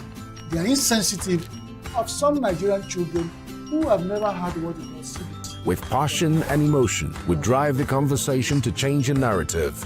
Let nobody be deceived by Nigerian high level of performing in agriculture export. We are still where we are. Newspaper review on Signature TV every morning on Signature Morning weekdays and Signature New Day weekends. Newspaper review on Signature TV. We do not just review the headlines, we make the headlines relevant to our daily lives.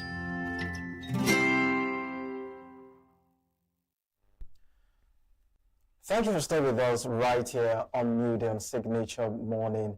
On New Day, right? Signature Television. Yeah, till this very moment, our first interview, we shall be having Professor Andrew Agboro, where we shall be looking at water supply and sanitation services in Nigeria, beyond funding and access to services.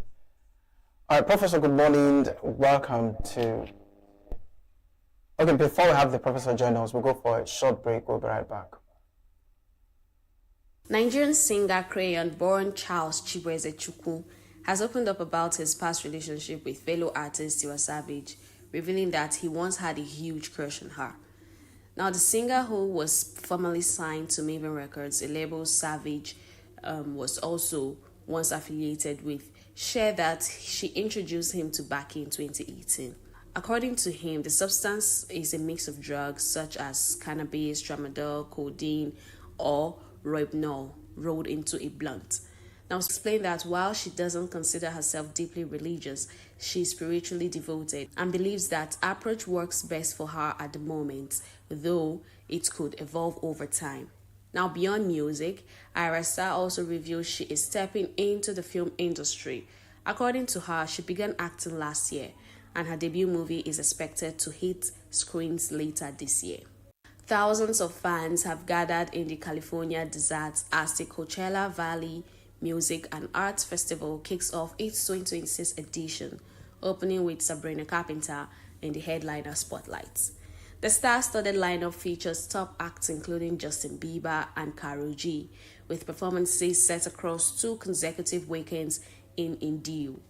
Friday's lineup includes rising stars like Teddy Swims and Katseye, alongside established names such as Moby. Now, Carpenter, however, remains the highlight of opening night, promising her most ambitious performance yet. The night will close with Italian DJ Anima, who is set to debut his immersive production, Aidin. The festival continues on Saturday, with Bieber expected to headline and close out the night. That's the entertainment news. Queen Wokunta, Signature TV News.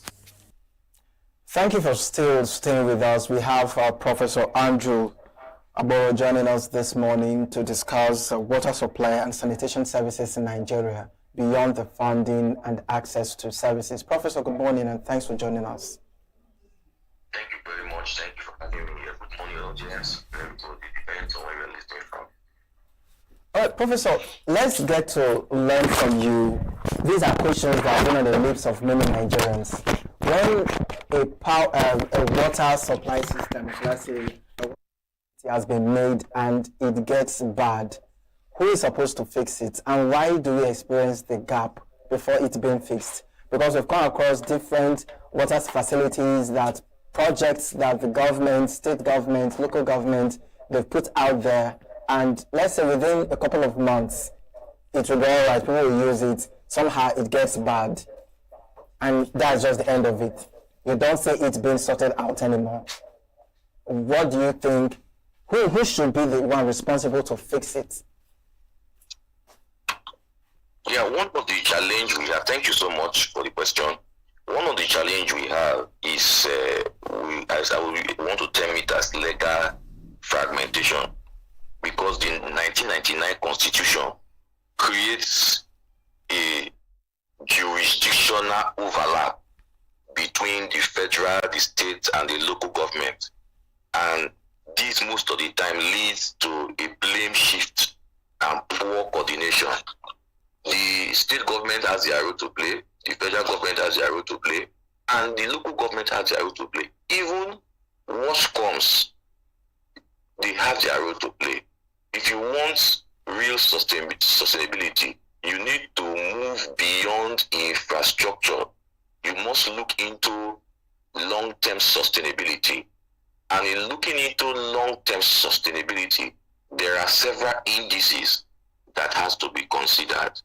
When you focus only on infrastructure and then poor funding, poor governance and lack of capacity, embezzlement and all form of corruption in the system has actually led to negligence. In fact, I will use the word contributory negligence, because even we ourselves that are using these basic facilities, we as individuals, washcoms, traditional rulers, youth leaders, women groups, must not always wait for government to come. I know of communities where not even government, bilateral and international organizations will come to your community and then will give you water, sink borehole, and after sinking the borehole, to even clear the environment where you have these water kiosks and boreholes, community stakeholders will refuse. But you are the one taking water from that facility. So we know that there are barriers, there are negligence in terms of contribution by the government and all of that. But again, we should look back to ourselves and ask ourselves a simple question. Will the federal government, or will the president, or probably the minister, or even the commissioner coming to the state level, or even the local government chairman leaves his domain and come to your community and use that water facility with you? So, but whenever funding is, whenever funds are released for water infrastructures, water sanitary and hygiene infrastructures, what we need to look at, we need to give ownership to the community so that the community has to, take charge, and then you will discover that the sustainability is assured. But when the community does not have ownership of this, you will begin to see negligence. Even there are communities you go to, even after commissioning, to even use those water facilities was a problem. I don't want to be mentioning communities here. So the government has their role to play, and we can also blame the government for what they are doing. We also blame the community for neglecting these structures in their land. That is how I'm saying it. Okay, now let's look at the effects of poor water supply, in communities, especially rural communities, where you have people going to the stream and different joints where they could have access to water that is not healthy, and you have the rates of cholera and waterborne diseases here and there. How bad could this be, for this present time and age, where water, one of the basic amenities that any human being should have access to?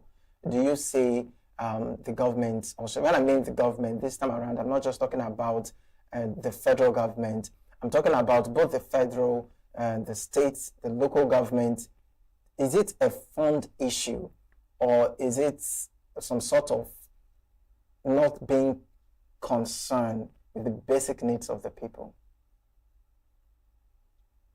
I don't want to use the word the most corrupt system when it comes to humanitarian is the utilities. I don't want to use that language because a whole lot of money by the federal, state, or local government has been poured into some of these utilities, and we are not seeing anything coming out. And one of the reasons, first of all, poor funding. Funding is a big issue. That's one. Two, behavior, because most people don't even want to pay their tariffs. They feel water is something they need to get free. So even when the water is provided, they don't want to pay. And if you don't pay, there will be no turnover, because funds are needed for a whole lot of things.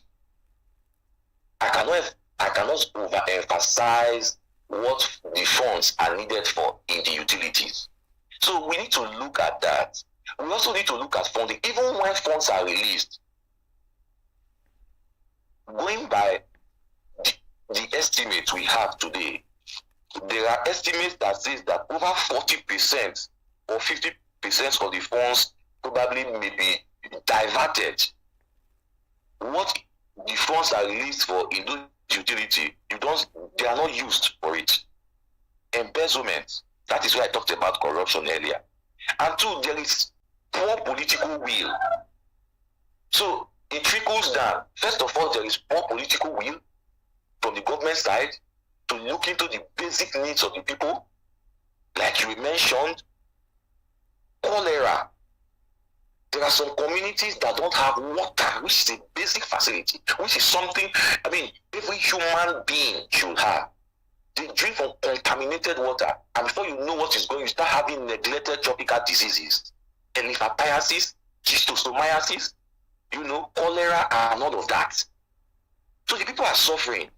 Honestly, currently, I will tell you for free that only 10% of Nigerians have access to the complete suite of basic water services.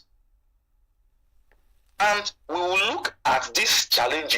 These challenges is not just issue of simple infrastructure, but it tilts towards systemic sustainability. And in systemic sustainability, we'll be considering various factors. One, we'll be looking at governance and institutional barriers. The Nigerian water sector suffers from a paradox where comprehensive policies exist alongside catastrophic service failures. In this under governance, I will pick legal fragmentation, which I told you earlier, that the Constitution has created an overlap in terms of responsibility and the blame shift. We have weak accountability system where corruption is a major bottleneck. Some estimates suggest up to 40% of water projects funding are embezzled. We also consider poor monitoring. Regulatory enforcement is often, in fact, I don't even know if it's still existing. For instance, only 53% of public-owned water resources are currently, functional, and 22% are, if you break it down within the, it's very, I don't want to use, there is complete negligence in the system generally. That's what I would just say. Then that's under governance. We also have operational sustainability. There is lack of operational sustainability. You just build, you just provide, and then you forget about it. You don't consider sustainability. You have to move beyond sustainability, and that's why I talked about behavioral change. You have to look beyond just construction story. you must consider sustainability when you are constructing. After you have constructed in your plan, you must factor those indices into it. So the government, honestly, I don't want to start talking, but the government, I don't see any seriousness. We have a national action plan. Is it being implemented? I will not say yes, I will not say no. Because at least we can just peep into the soil wash program. What the goal of the soil wash program, has it been achieved? The answer is left for us to answer. In fact, 30% of it has not been achieved. 20% has not been achieved.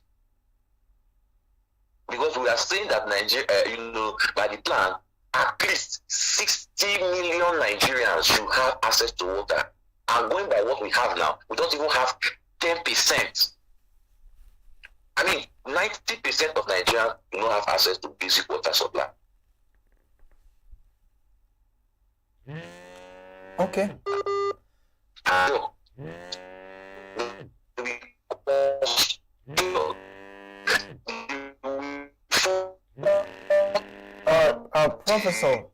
Professor, we seem to be having a network challenge with you. I don't know if you can. Professor, so it's a challenge. There is negligence in the system. So, Professor, can we look at the coming of technology, innovations? How can the use of technology and innovation, be leveraged on the angle of monitoring these, projects, these facilities, and also having access to them and, maintaining these facilities? How can technology be used as a means to manage this challenge? There are currently we have the use of sensors, remote sensors. These remote sensors, if we will apply technology, there is what is happening currently now in the Niger Delta, where individuals are given contracts to monitor, pipelines. When we have technology, we don't even need to start spending billions of naira. When you have some of these sensors, it transmits signals to where, if there are any leakage. So the use of remote sensors for real-time monitoring of water facilities and solar-powered pumps is actually or will help to improve transparency and sustainability in remote areas. But the question is, we don't want to go for that. They rather empower themselves. They rather empower individuals, award contracts to individuals for manual monitoring, and then divert funding. These sensors, if they are applied, they are cheap. They are not very expensive. They are cheap, and they can be applied. And when they are applied, they are more effective. So it will create or improve transparency and sustainability. But are we sincere to ourselves? Do we really want the system? In fact, we have a systemic problem. If we really want things to happen in this country, it will happen. But we rather go the other way. We rather act hypocritical of ourselves. You will hear that government has done this, government has approved on paper. When you go to physically, I was involved in monitoring of, a project, I use the word, the government project from the NDDC for a very long period of time. And I was shocked beyond reasonable that when you go to the field, in paper, projects are awarded and even commissioned. But when you go to the field, you will not, they don't even clear grass. Projects of 2 billion, 3 billion, 1.something billion, 5 billion. I'm not talking about million here. Those are civil projects and their road projects. When you, in paper, it's been commissioned, it's functional, completed. But when you go to the field, they don't even clear grass there. And these people, they walk the streets freely. nobody questions them. If we are really sincere to ourselves, I really want this thing to work, it's very simple for us to do. And some states, like in Lagos State, they are adopting, the use of technology. I hope it's, other states learn from it and they emulate things that are good if they are ready to work. All right, so let's look at, awareness. What ways would you say public awareness, improve sanitation and also, maintenance and protection of these water facilities amongst in communities, where we have these individuals, vandals and what have you? Do you think there is enough awareness for people to know, how to manage these things, what to do should you experience this, who are the right people you should allay your fears or your challenges to? Are there awareness? Do you think these awareness can also manage these things? Yes, I think there is not enough public awareness when it comes to community ownership. Because the community, no matter how we did some projects with RTI, e-watch in those days. It's an e-watch project. We also did a P-watch project and then the sub-watch, even the I-watch project. We call this integrated water sanitation hygiene project. So we discovered that there are a lot of, like I told you earlier, as I said earlier, the community, the people generally feels water should be free, and it is their right to get this water free. So as a result of that, they don't want to pay for the tariffs. And a lot of money is actually spent, in maybe setting up a water kiosk in a place where you cannot sink a borehole. The places where you can even sink a borehole, you need water. You need a fueling to power the plant and all of that and start pumping water. And then you talk about purification of the water and all of those things. You need those processes. You need money for it. But the people don't actually want to pay. They feel they should get this water free as long as it's coming from government. To them, the perception is that this is the only thing they can benefit from the government. That government is not concerned about them. Government has neglected them. They are not employed. They are not receiving salary. They are not receiving anything. Then the only thing the government has brought to the community, government is still collecting money from them. So, but when you want to start a project, you must have a proper community entry. You must engage the WashComs. Focus on, in fact, it has to be part of your plan. It not just comes and generates sink a borehole and you walk away. Focus on strengthening WashComs to manage and maintain local facilities. Ensure that communities take responsibility for their own infrastructure. It will lead to real-term, long-term sustainability, and also do proper town hall meetings involving the women, the youths, and the elders. And when they see that it's their own, and they are also well informed that if you damage this thing, it will come back to you. You will not have access to water. I think there will be people will be very serious with it. Yeah, this thing you just made mention just brought something to mind. When these Nigerians would rather not pay because they feel this is the first and only thing they're enjoying from the government, why should they pay for it?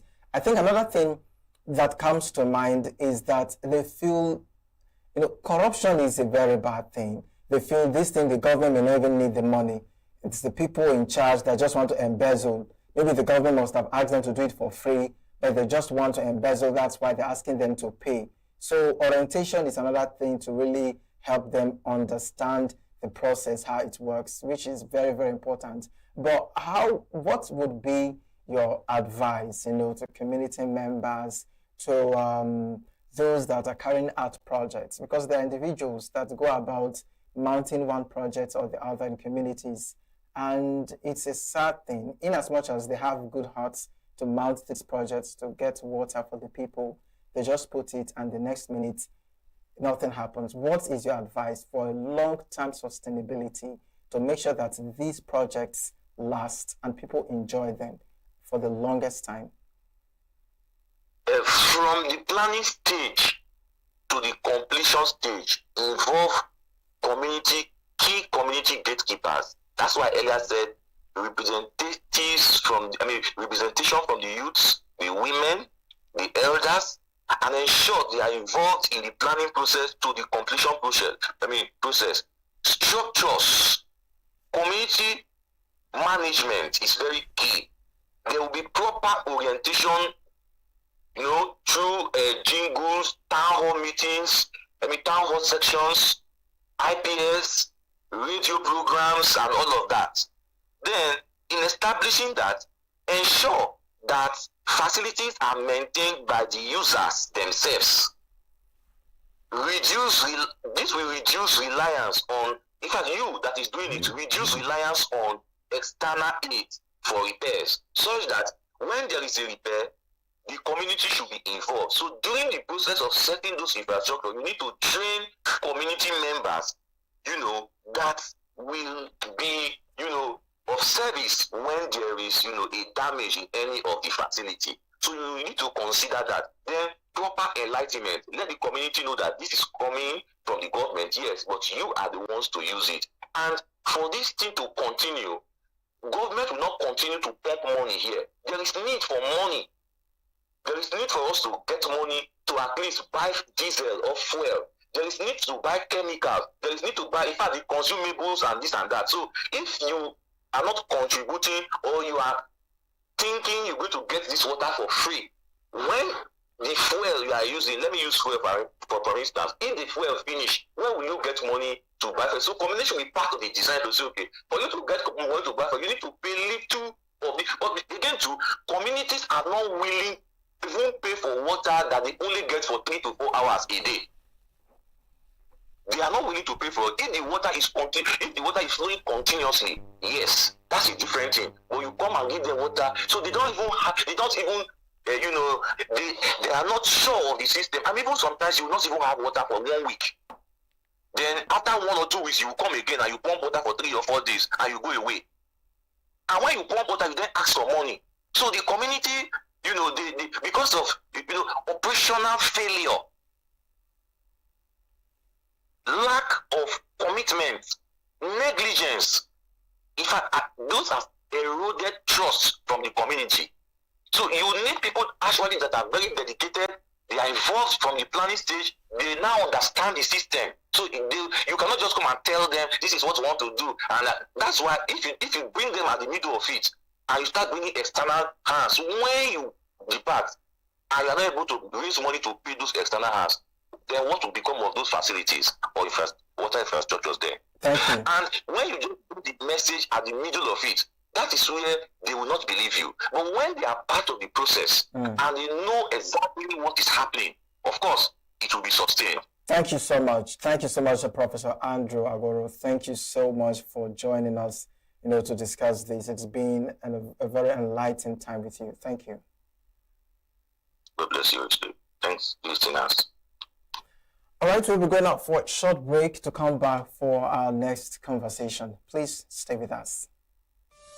Do you want to excel in exams or earn professional certification? At Jalabi Tutors, we train students and professionals to master mathematics, economics, accounting, stockbroking, and finance. Our programs help you to pass academic exams with confidence, prepare for professional certifications, build strong analytical and financial skills, learn from expert tutors through live online classes. Whether you're a secondary school student, university student, or working professional, our training will help you succeed. 100% online learning, flexible classes, expert tutors. Seats are limited. Enroll now at www.jelabitutors.com.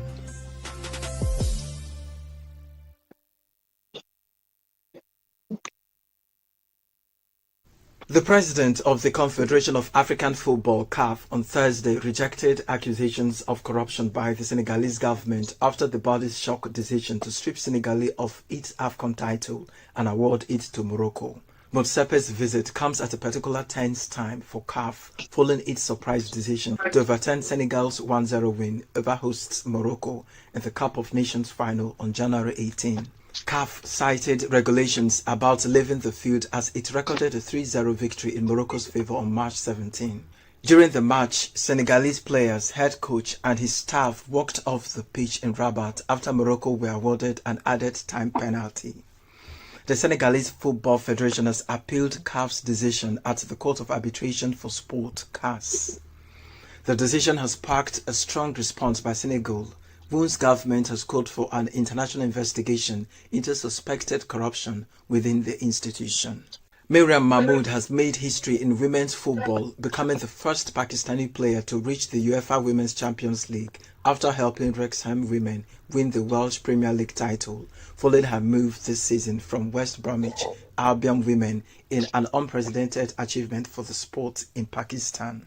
Wrexham's Welsh League title was not only a domestic honour, it also secured a place in the UEFA Women's Champions League qualifiers, giving Miriam Mahmood a historic opportunity to become the first Pakistani player to reach this prestigious continental competition. The qualifiers are scheduled to take place in mid-July, following a mini-tournament format with single-leg knockout matches, where Wrexham will face a European club in the semi-finals. Should they win, they will face another opponent in the final to secure a place in the second round. In cricket, Brazil's Laura Cardoso has become the first player ever to take 9 wickets in a T20 international, recording figures of 9-4 against Lesotho. The Seamer achieved the feat in 3 overs as Lesotho were bowled out for 13 in 6.2 overs, clashing 203. The 21-year-old now has the best figures in the format, besting the previous record held by Brotan Sonam, who took 8 wickets for 7 runs against Myanmar in a men's T20 international in 2025. Cardoso started her remarkable run of dismissals by taking wickets with 5 consecutive deliveries, spanning last 3 balls of the second over and first 2 of the fourth, to leave Lesotho sprawling on 8-5. In golf, Yannick Sinner saw his streak of 37 consecutive sets won at Masters 1000 level ended by Thomas Makak as the Italian reached the quarterfinals of the Monte Carlo Masters with a 6-1, 6-7, 3-7, 6-3 win. Last month, Sinner became the first man to complete the Sunshine Double without dropping a set, claiming titles at Indian Wells and the Miami Open, and had also won the Paris Masters title last year.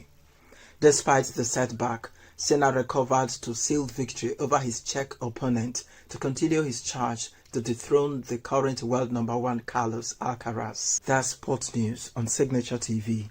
I am Christopher Lele.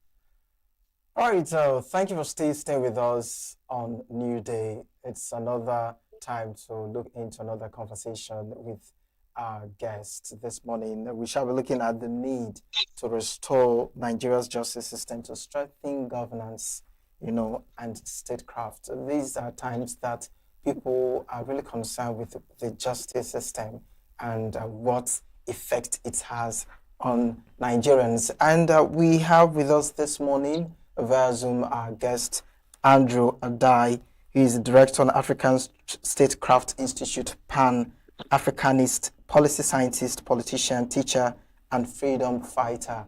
Good morning, Andrew. Thanks for joining us.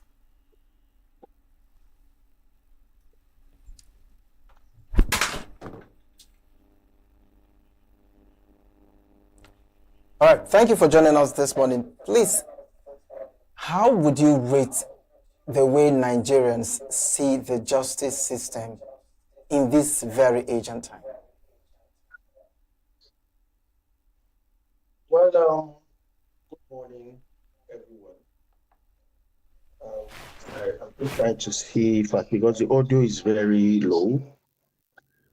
So I think it's appropriate if you can come up with a question again, because the introduction was not, I wasn't carried along with the introduction. Hello?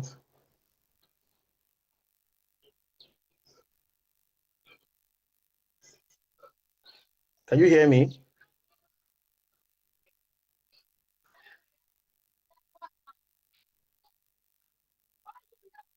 I think there's a technical Edwin, problem please. with the audio.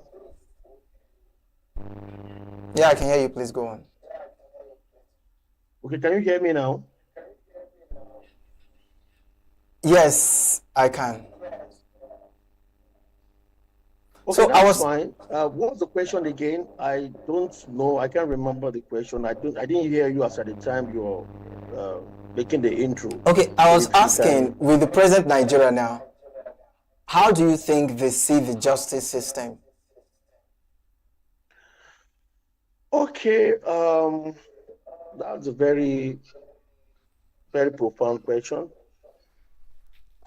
This is a very broad question, so let me see how I can take it bit by bit. The justice system, in my view, theoretically, we don't have a problem with our justice system, because if you look at the structure of the justice system, how our laws were made, or how we're able to come up with our laws, structurally, from the British common law to the status, which is of course the Act of the National Assembly and State Assembly, and to the customary law, down to the Sharia law and all of that. In my view, we really don't have much issue in terms of the structure, theoretically. And then if you look at the source of our laws, most of the, everything that was captured in respect to how the law is supposed to be framed was actually done in good faith. But I think the challenges actually arises in the implementation. And there's a lot of controversies here and there, a situation where justice or judgment is given, and then there are some other interpretations, especially the way it's being viewed in Nigeria today. Most of them don't see the law from the real context of the law. We are beginning to see our law from the backdrop of the fact that the outcome, especially when you win election or you are in the courts, when you win, you said, oh, the justice system is okay. When you lose, oh, the justice system is not okay. And if we continue like that as a country, I think it's going to be a huge challenge, especially what is happening right now in our system, where we don't really look at the law from the context of what it is. We look at the law from the outcome of what the law says, which of course is not the law from the point of view. The system whereby justice most times are delayed. How can the phrase justice delayed is justice denied be practically, addressed to gain the trust of Nigerians? The issue of perception is a very, one of the major challenges we are having, in Nigeria today. In a situation where the citizenry, we don't trust the institution of, government, in terms of the outcome of whatever the institution of government will do or continue to do, especially the perception we are having today. I think that also boils down to the way things are being done, around the court premises, because sometimes when you have a case in court, you will see a situation where a case will be dragging from 1 month to 2 months to 3 months, to 1 year and to 3 years going forward. Like the phrase, justice delayed is justice denied. And I think that it is appropriate for the judicial system to look into it and ensure that all cases should be treated as at when due, because a situation where people are expecting their court cases to be dealt with at record time, and you see where the situation is dragging and dragging and dragging, you begin to wonder. And sometimes the outcome of, or when the pronouncement will be made, you will not be able to, maybe the event must have even elapsed. And therefore, if you look at that from that, framework or blueprint, you will also understand that indeed, when justice is delayed, of course, justice is denied. Because as at the time the case was in court, perhaps maybe there is something you need to do, especially not even look at the political cases that is ongoing right now. You will see a situation where INEC have released timetable for elections and from primaries. And then we have cases that are dragging from the PDP, cases are dragging from the ADC, cases are dragging from the SDP, cases are dragging, and even from the Labour Party, cases are dragging. And if you understand all of this, you will know that there is a time frame at which all of these activities need to wrap up, because of all political activities are time bound. And a situation where court cases are in court and the complainant or the litigants are waiting to see to it that those cases are resolved for them to be able to meet up with their preparation plan, you will discover that that time has gone. And in that kind of situation, you realize that indeed, when justice is delayed, of course, justice is denied, because everything in this country is time bound. Everything you want to do is time bound.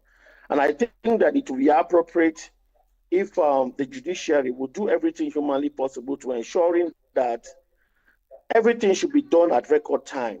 There is no need dragging court cases and all of that. Because if we continue like that, it's going to whittle down the confidence of the people, of course, which, the justice system is designed to serve. Now, let's look at reform within the judicial system. The question I want to ask now, and I want you to be honest with me, is can reform, meaningful reform, be done first in the Nigerian judicial system without looking at corruption? Well, you see, for me, in my opinion, the judicial reform is long overdue, because the judiciary is independent theoretically, but they are not independent, in my view, practically. Because issue that borders on appointment of the judicial members still borders on, or it is still with the responsibility of the executive arm of government. And then the resources also is still, hello? I can hear you. Okay, thank you. The resources also, the judiciary or members of the bench, they are not actually in control of their resources and appointments and so many other things. So it is appropriate, in my view, for us to begin to talk about proper reform. When we say the judiciary is independent, it must be seen to be independent. Because the public perception right now, in my view, and what everybody is saying, is that there is a lot of public political interference on judgments or court pronouncements. And therefore, if that perception continues to grow, it's going to whittle down the confidence of Nigerians on the judiciary as a whole. So therefore, it will be appropriate, in my view, if we can look at this thing very critically to see that there is a proper reform in that regard, so that the independence of the judiciary will not always be, is not going to be theoretical, but it's going to be practical in totality. And that is when Nigerians will begin to have confidence in their institutions and begin to hold whatever outcome they are going to, derive from there as a very valid and legitimate one. All right. Mr. Edwin, you mentioned in this very conversation right now, while addressing this, you talked about independence, the judicial system, judicial being independent. And just recently, we have the NBA mentioning, warning politicians not to interfere in the affairs of the judiciary. What is your reaction to that? Do you really see the judiciary system of Nigeria currently being independent from political interference? You see, sincerely speaking, we have witnessed, or we have actually seen a situation where the outcome, you can actually suspect it, that the outcome of some judgment are politically influenced. But of course, it is not in all cases. The justice system, in my view, is blind. And there are some certain pronouncements that is actually expressed with a ground, technical aspect where it is being done according to the rule of law. In the eyes of the law, that ruling is correct. But again, you will find out in a situation where the public or the political class will still say, no, it is not justice, it is bias and all of that. So yes, there are situations where the judgment outcomes are influenced, but in not all cases. And there are some situations where it is not actually influenced. It is based on technical or grounded in law. So situations like that, it will be difficult for you to now say, oh, the justice system is not independent from the context of it, because it is.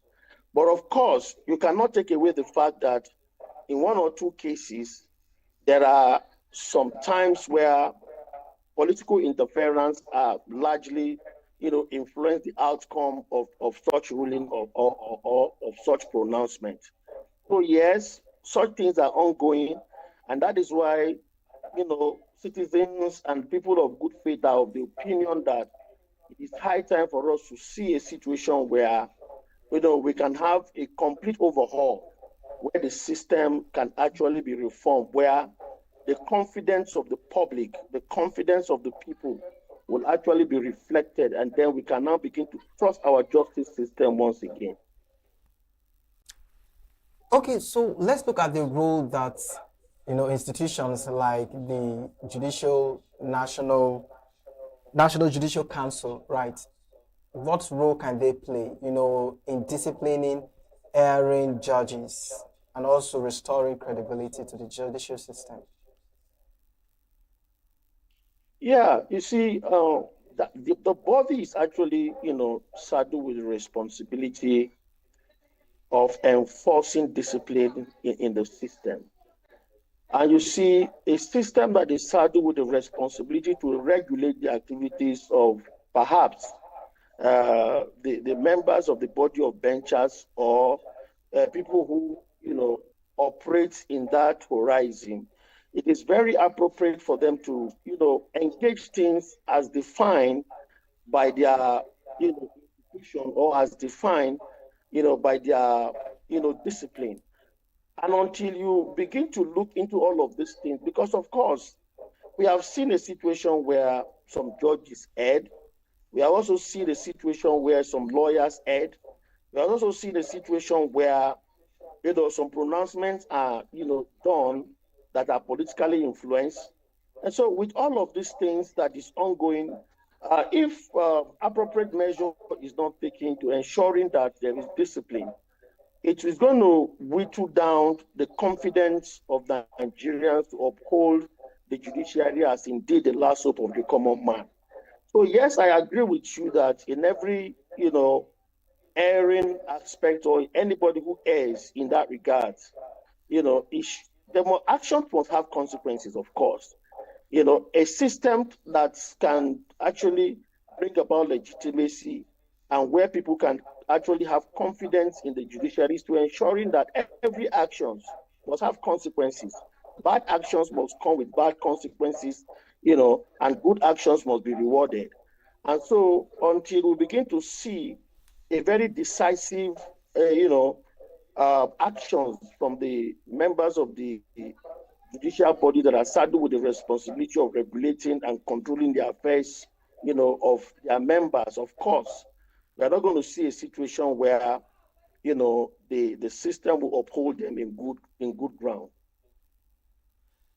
But do you think the current legal reforms are enough? Or do you think, as it is now, Nigeria need a complete structural overhaul in the judicial system? Well, if you structurally, like I said before, I have taken my time to, although even though I'm not a lawyer, I have flipped through, from the peripheral perspective. I've looked at the structure, like I said earlier on, and I've also looked at the sources of our laws. Our laws are being framed from the multiple, sources. There are cases where our laws are generated from the British common law, like I said before. Like the statutes are also something that is being,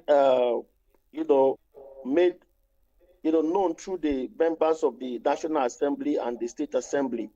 So yes, we really don't have issues theoretically in respect to, the framing and the structure. But where we have issues is in the implementation. And yes, I agree with you because, of course, when we have issues in respect to the implementation, we must trace the sources of those problems.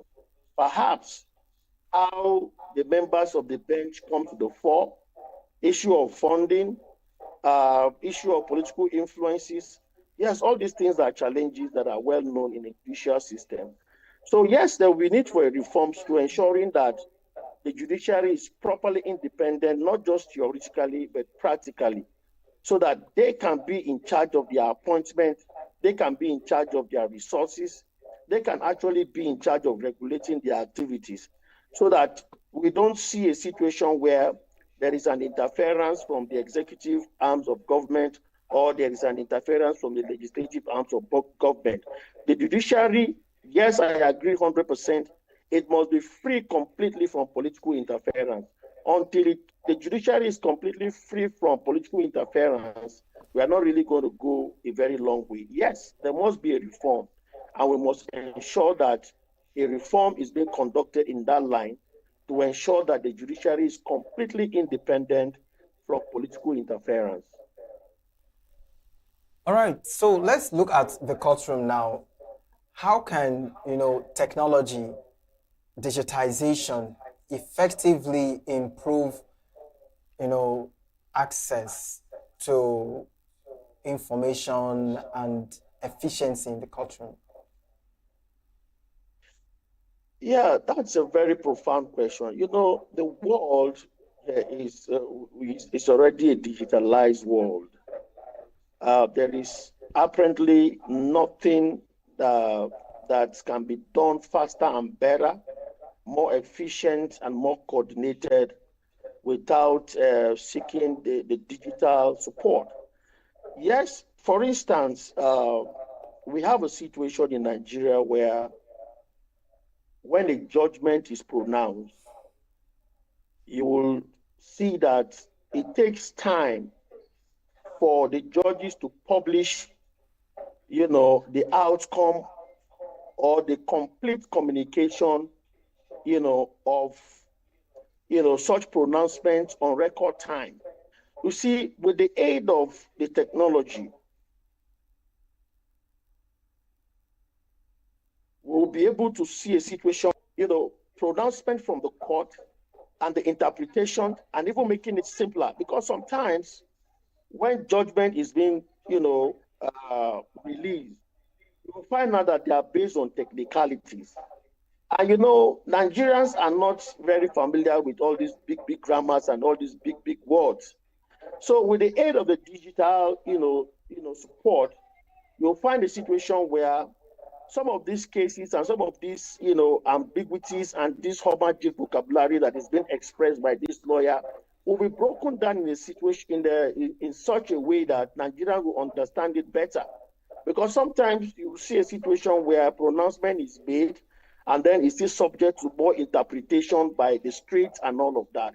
So with the aid of the digital, communications and information technology and the rest of it, we'll be able to see a situation where judgment will be made, court will own their own story, And then the communication pattern will be more easier and more accessible to the members of the public, so that whatever interpretations that will be made through the aid of technology and all of that, it will help us to get it more better and more clearer. I think it is very essential that the body embraces technology in totality to ensure that we don't have this vacuum and conflict of interest when it comes to interpretation of outcome of judicial pronouncement. All right, so if you were to give a piece of advice to the government and the citizens regarding the judicial system and as well as the NBA, what suggestions would that be? I didn't get the question. If you were to give a piece of advice, looking at how the judicial system is right now, what advice would that be to the government, the NBA, and the citizens? Number one, I would like to say that Nigeria is a country where we have embraced democracy. We have three major organs of government: the executive, the legislature, and the judiciary. Democracy cannot be strengthened if one of the major organs of government is weakened. And therefore, it is very important that the judiciary as a body that is responsible for the interpretation of law and its activities is taken very seriously. We must see to it that everything that is needed, resources, appointments, that will guarantee the holistic independence of the judiciary is actually guaranteed. Because if we don't trust in the institution of government, if the citizenry are beginning to lose confidence and faith in our judicial process, it has a way of bringing or leading or sliding our country into a state of anarchy. And that is why the slogan that, yes, the judiciary is the last hope of the common man is very, very critical. That statement is very valid. It means that whether you are rich or you are poor, whether you have class or not, as long as you are bringing a valid case to the court must ensure that from the context at which it is defined that the judicial system is blind, it must seem to be blind. Because what we are seeing today is a selective justice system. And then it will be appropriate and very cogent for them to look at this thing very critically to ensuring that everything that has to do with upholding the judiciary as the last hope of the common man should be guaranteed. Thank you. Thank you so much, Edwin. Thank you for joining us this morning to throw more lights on this very topic of conversation. Thank you. Thank you very much. All right, it's now time for us to take a short break. We still have one conversation that you don't want to miss. Stay with us.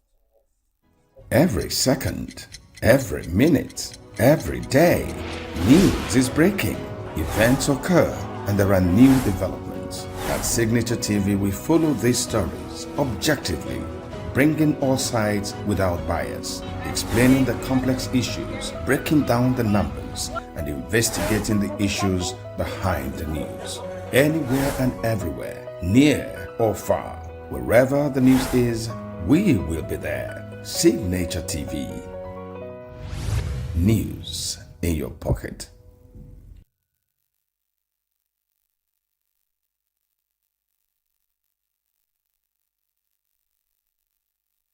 The president of the Confederation of African Football, CAF, on Thursday rejected accusations of corruption by the Senegalese government after the body's shock decision to strip Senegal of its AFCON title and award it to Morocco. Motsepe's visit comes at a particular tense time for CAF following its surprise decision to overturn Senegal's 1-0 win over hosts Morocco in the Cup of Nations final on January 18. CAF cited regulations about leaving the field as it recorded a 3-0 victory in Morocco's favour on March 17. During the match, Senegalese players, head coach and his staff walked off the pitch in Rabat after Morocco were awarded an added time penalty. The Senegalese Football Federation has appealed CAF's decision at the Court of Arbitration for Sport, CAS. The decision has sparked a strong response by Senegal, whose government has called for an international investigation into suspected corruption within the institution. Miriam Mahmood has made history in women's football, becoming the first Pakistani player to reach the UEFA Women's Champions League after helping Wrexham women win the Welsh Premier League title, following her move this season from West Bromwich Albion women in an unprecedented achievement for the sport in Pakistan. Wrexham's Welsh League title was not only a domestic honour, it also secured a place in the UEFA Women's Champions League qualifiers, giving Miriam Mahmood a historic opportunity to become the first Pakistani player to reach this prestigious continental competition. The qualifiers are scheduled to take place in mid-July, following a mini-tournament format with single-leg knockout matches, where Wrexham will face a European club in the semi-finals. Should they win, they will face another opponent in the final to secure a place in the second round. In cricket, Brazil's Laura Cardoso has become the first player ever to take 9 wickets in a T20 international, recording figures of 9-4 against Lesotho. The Seamer achieved the feat in 3 overs as Lesotho were bowled out for 13 in 6.2 overs, clashing 203. The 21-year-old now has the best figures in the format, besting the previous record held by Brotan Sonam, who took 8 wickets for 7 runs against Myanmar in a men's T20 international in 2025. Cardoso started her remarkable run of dismissals by taking wickets with 5 consecutive deliveries, spanning last 3 balls of the second over and first 2 of the fourth to leave Lesotho sprawling on 8-5. In golf, Yannick Sinner saw his streak of 37 consecutive sets won at Masters 1000 level ended by Thomas Makak as the Italian reached the quarterfinals of the Monte Carlo Masters with a 6-1, 6-7, 3-7, 6-3 win. Last month, Sinner became the first man to complete the Sunshine Double without dropping a set, claiming titles at Indian Wells and the Miami Open, and had also won the Paris Masters title last year. Despite the setback, Senna recovered to seal victory over his Czech opponent to continue his charge to dethrone the current world number 1 Carlos Alcaraz. That's Sports News on Signature TV. I am Christopher Lele.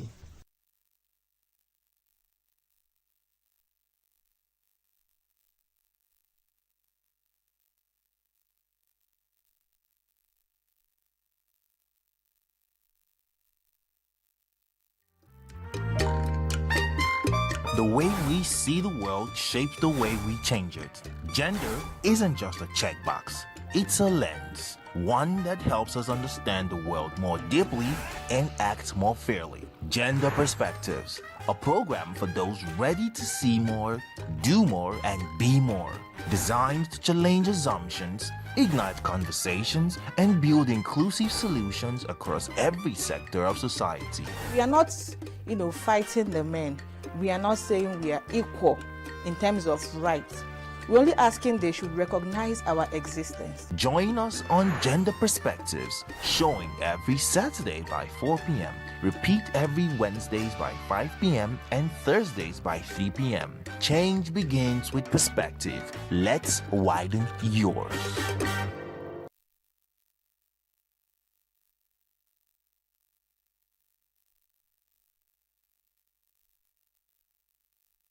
The personalities at the meeting, which took place at David Mark's Abuja residence, was the first indication that the meeting was momentous.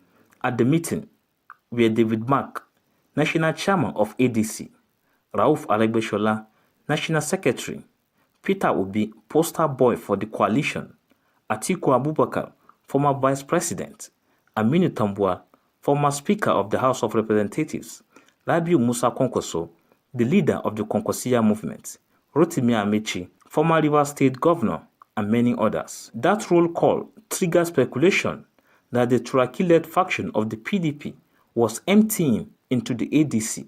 Governor Seyi Makinde, however, told reporters that the PDP chieftains took the whole of 4 hours to show solidarity with leaders of ADC who organized a peaceful protest on Wednesday to save Nigeria's democracy. We came here to visit the leadership of ADC. We're on a solidarity visit. We've seen what has been happening within the political space, the court, and the protest today. So we came to show solidarity and to commit to a clean, democratic space in our country. If the Turaki-led faction of the PDP merges with the ADC, PDP would have transferred its substance to ADC, leaving a soulless party for the Wike faction. The leadership struggle, which has turned the PDP in the middle, with the Wike faction promising to not field a presidential candidate in the 2027 election, has migrated to the ADC, where the position of the national chairman is now a matter before the courts. INEC has also withdrawn its recognition of the David Mark leadership of the party, a situation which many Nigerians say endangers multi-party democracy in the country. In Abuja, Nasir Usman for Signature TV.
Before one is made a Chief Justice of the Federation, the appointment has to be sanctioned by the National Judicial Council.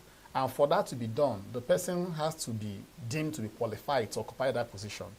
For instance, there is a particular number of years, because in as much as it is conventional for the Chief Justice of the Federation to be appointed from the 7 justices of the Supreme Court, there is no law that also prohibits the president from even going outside outside the confines of the Justice of the Supreme Court to appoint a practicing lawyer. For instance, a practicing lawyer who has practiced law for at least up to 10 years in the country is also qualified to be a judge, in which case the president can go outside, the shores of the already existing Justice of the Supreme Court to appoint. So if, for instance, the person you are trying to put forward is not qualified constitutionally to occupy that particular position, then that would be a ground upon which the Senate will say no, that you have forwarded this person's name for us to give our stamp of approval, but we will not do that. Secondly, prima facie, the candidate may be qualified, but there may be an allegation, a very fundamental allegation against that person. Let's allegation bordering on corruption. If prima facie the allegation is weighty, then the Senate may say that based on public policy, that if you have the right to, to put forward the name or names of candidates, as the case may be, who you want to occupy this particular position, that this particular individual whose name you have forwarded to us, that there are fundamental challenges that has bedeviled his candidacy based on so and so reports. Let's say security reports. If there is a very, not just flimsy, there is a very cogent security report against the person sought to be made the Chief Justice of the Federation, based on that security report, the Senate can say, based on national interest, that we will not be given our approval, in as much as the president is given that powers to appoint whoever he wants to, subject to the fact that that appointment must be done in line with the Constitution. So it's not an open-ended power. And that's why the National Judicial Council is there to ensure that whoever may be put forward to occupy that position should be someone who is constitutionally qualified to occupy that position.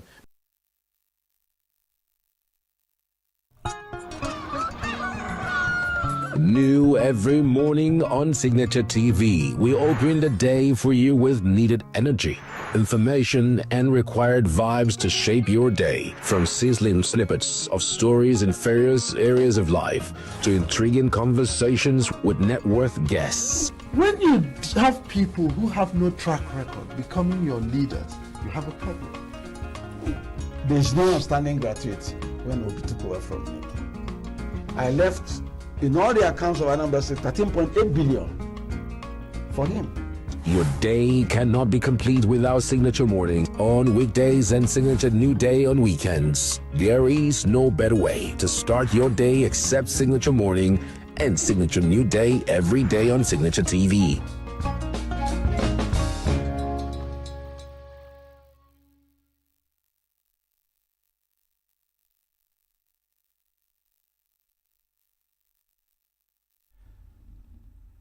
It's so exciting to know you'll stay with us on New Day. All right, we get to the next interview this morning where we shall be looking at 2027 political build-ups, where we have the opposition parties and the struggles for relevance. And to do justice on that is someone, that's going to help us understand this. That's Mazi Nnamdi Oriogbo, who is going to do justice to this. Hello, Mazi. Good morning and welcome to the program. Good morning and thank you for having me. All right, let's go straight into it. Do opposition party really listen and have the interest of the common Nigerians to heart? Or is it just during political period that you hear their voices talking about the different things Nigerians are experiencing that are not working out well? Okay, thank you for that question. Well, do opposition parties have the interests of the Nigerian people at heart? Personally, I will speak for myself. And then from the point of view that I have, you can probably also look at the platform that I have identified with. I just joined the African Democratic Congress, that is the ADC, because I used to be with the People's Democratic Party. So these two political platforms that I have been part of have shown clearly that they are about the Nigerian people.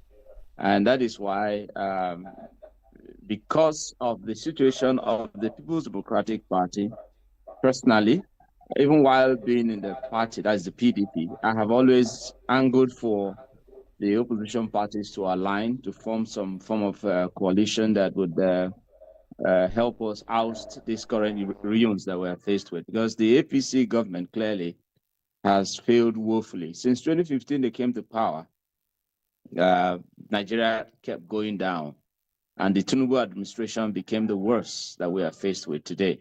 So much so that they are now doing everything possible, haven't failed in every index you want to look at it from, indices of the parameters you could use to judge the government's performance and all of that. They have failed all of it. In provision of security for the Nigerian people, they are zero in it. They are also zero in ensuring the welfare of the Nigerian people. They are zero on that. So attempting to come back to power, therefore, will be an exercise in futility. But they are doing everything to muzzle the environment, including the opposition, to ensure that they grab it as usual. But for us in the opposition, because the Nigerian people cannot continue in this direction of abysmal failure of the government, that is why we're doing everything possible to ensure that we present a credible alternative that will oust this government. So yes, the ADC that I belong to, of course, it is about the Nigerian people. So everything you can look at that we are doing is purposefully targeted at ensuring that the Nigerian people get a better deal. This particular one has failed, and so we must do everything possible to ensure that they are, sacked in 2027. So I hope I have answered that question.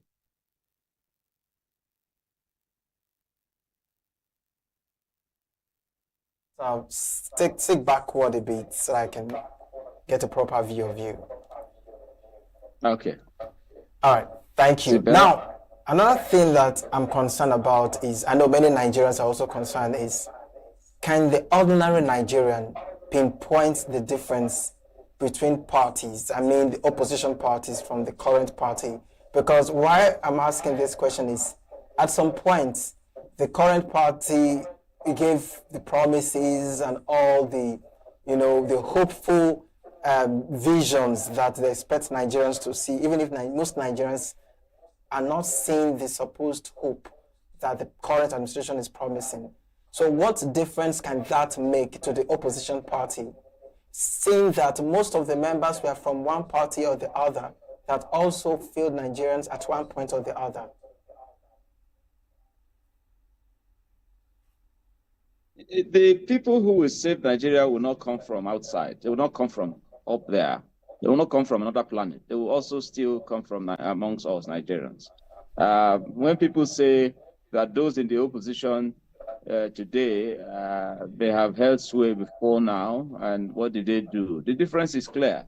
If you want to compare what the likes of Alhaji Atiku Abubakar when he was vice president, or is it Peter Obi when he was governor, what he stands for, or what they stand for, is very clear, that this nation must give the Nigerian people, what it ought to have, which is an enabling environment to thrive.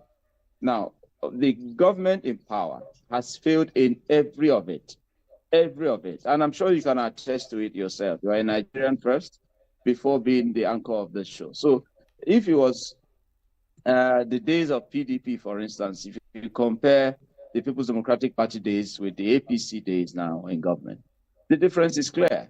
And of course, also, most of those in the ADC today, including myself, were members of the People's Democratic Party. The only thing that, made us kind of shift base is because the government of the day haven't even failed in everything that, it ought to do for the people as a government. Is now doing everything possible also to destabilize all political parties, particularly the PDP.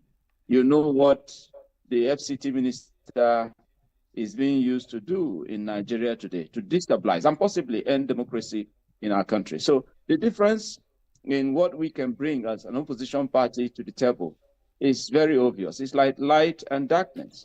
These people did not promise anything. During the 2023 campaign, Tinubu never appeared for any debate with anybody. In fact, everything he did, the Bala Blue thing that he talked about, were all as arranged for him. So he doesn't even see himself as owing the Nigerian people anything. He would tell you possibly that what is it that he promised? Everything that the first day he came to power, he started this hardship that we're faced with today when he declared subsidy is gone. When the government previously, in 2012, the Jonathan administration, when he was going to remove subsidy, engaged the Nigerian people and, of course, also set up a cushioning effect. 3 years thereabout after that subsidy is gone, the government has not set up any structure to cushion the effects. And also, the borrowing has not stopped. In fact, this government has borrowed more than any government since 1999. So the difference is clear because you can't give what you don't have. We in the opposition, we are clear about our direction, that Nigeria can be greater than where it is today, and that we can be more united than what we are faced with today. This government has done everything to balkanize the nation. If the APC government can foist on us a Muslim ticket, you can now imagine how far they can go if given the chance again to come to power in 2027. Possibly, they may end the nation because that very ticket of a Muslim ticket is an aberration in a state that is said to be a secular state, and these are angles that you may consider, that we in the opposition will be doing differently. You cannot compare, those of us in the opposition with what is happening today in government. It's not possible that you compare both. It's not possible. We are different and we mean everything that we want to do. We want to change this nation for good. We want to end this insecurity that we're faced with for good.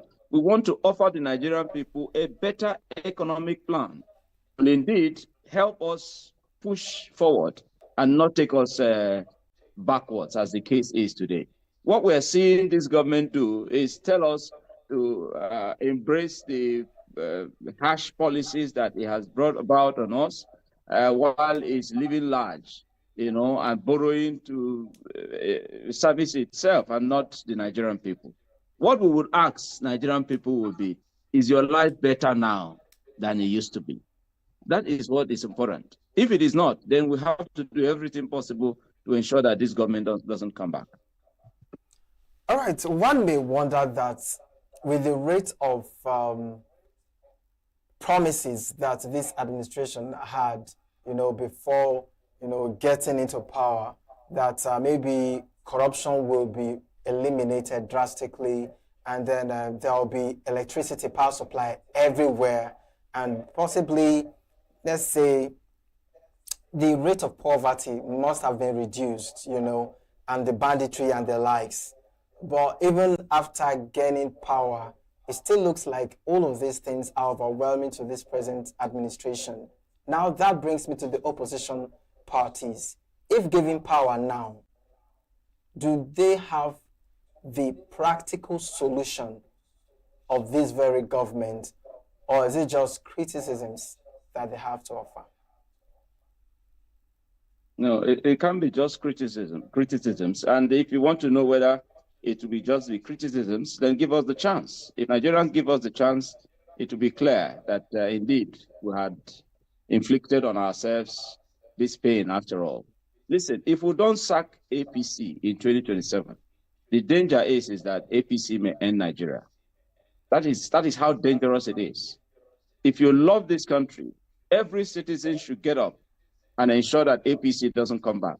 Like you rightly said, all of those things that they talked about while they were in the opposition. Tinubu told us that if he doesn't give us power, electricity, that when he comes back to seek re-election, that he should not be given a chance.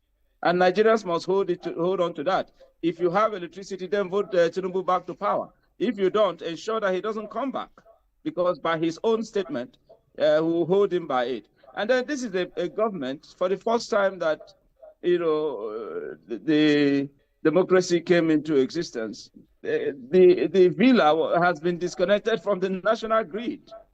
They used our money, the people's resources, and set up for themselves the solar power in the villa, and disconnected from the national grid, meaning we're on our own. And very soon also, they will also disconnect from securing us. They will just isolate themselves as they are doing right now, because in APC, what you are seeing is the convergence of the elites against the Nigerian people. You know, the president has always said that all the resources or the gains made from subsidy removal, that governors are now getting more resources and all of that. But this government, these governors, how well have they performed? And to shield them from the people to engage them, the government has allowed them to come into his party. He has about 31 or 32 of them now in the APC, yet they are still afraid of the people. So it is going to be us, the Nigerian people, against the oppressors of the Nigerian state. That is what is going to play out in 2025. If we come on board, Nigerians will know the difference. If a P2B is the president of the Nigerian state, you would know the difference clearly. That's who I support, all right? And that is because capacity to give the Nigerian people a new direction is there. You can see it. A P2B presidency will not be busy looking for how to treat himself abroad while the Nigerian people are going through what they are going through in the health sector and all of that. A P2B, for instance, will not be busy isolating himself away from the reality on ground, because that is what Tinubu has done. Tinubu has caged himself in the villa, disconnected from the realities or the reality on ground, disconnected from the Nigerian people that he ought to be governing. That is not what a P2B presidency will offer. He will be with the Nigerian people, he will feel their pulse, and then offer the solution that should be, rightly given to the Nigerian state. Because we would have a leader who will lead by example. We would have a leader who will be in the forefront of ensuring that security of lives and property is paramount to his government, unlike what we have today. So the opposition, by the time we come on board, and we believe that the Nigerian people will join us in this move that we are, getting involved in, to ensure that we sack a group of people who do not mean well for our nation. We will do something that will shock the entire African continent. Because listen, Nigeria has a responsibility as the most populous black nation on earth. Nigeria has a responsibility to get its ass together and give direction to the black community on earth. We owe ourselves that consciousness. We must realize that Africa cannot arise until Nigeria gets up. And that is why the likes of me, rather than just sit down and be criticizing and all of that, I am speaking to you, for instance, from Abombi Sengopala, federal constituency. I am in my village, in Umuezinguru.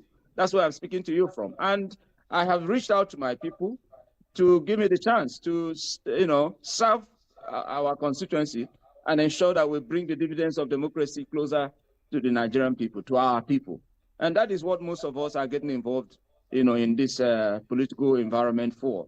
Not because we just want to criticize, not just because we want to sit at the fence and play the ostrich. We have gotten involved, to offer the right alternative to the Nigerian people. All right, thank you so much, Mazi Nnamdi. And then I wish you all the best in your political ambition. I look forward to seeing you. Thank you very much. And please don't sit on the fence. Thank you. Thank you. Don't sit on the fence and don't play the ostrich. Get involved. You're a Nigerian first before being a broadcaster. We must all get involved. We are all endangered. We must realize that. And thank you for this opportunity. Thank you. All right, you're welcome.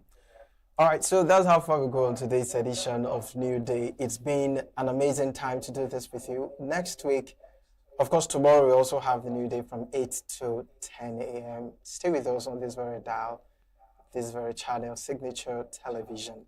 My name is Christopher Lely. I look forward to seeing you again. Health is more than a diagnosis. It's your lifestyle, your choices, and your future. Join us on Inside Health, your weekly deep dive into the stories, science, and solutions shaping your well-being. From expert interviews to real-life journeys of healing and hope, we cover it all. One of the complications of cancer management or treatment is they have, some of them, at one point in time, you see them having anemia. Okay, so you see them at times being transfused. But at the same time, you come in with a diet. nutrition, mental health, innovations in medicine, fitness, and everyday wellness. Whether you're managing a condition, staying informed, or just living your best life, Inside Health is your trusted guide. I'm Tigiti Agorum, and I'll be with you every week on Inside Health, only on Signature TV.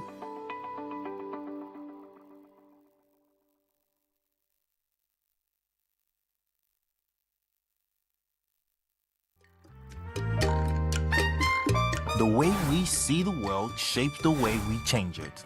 Gender isn't just a checkbox, it's a lens, one that helps us understand the world more deeply and act more fairly. Gender Perspectives, a program for those ready to see more, do more, and be more.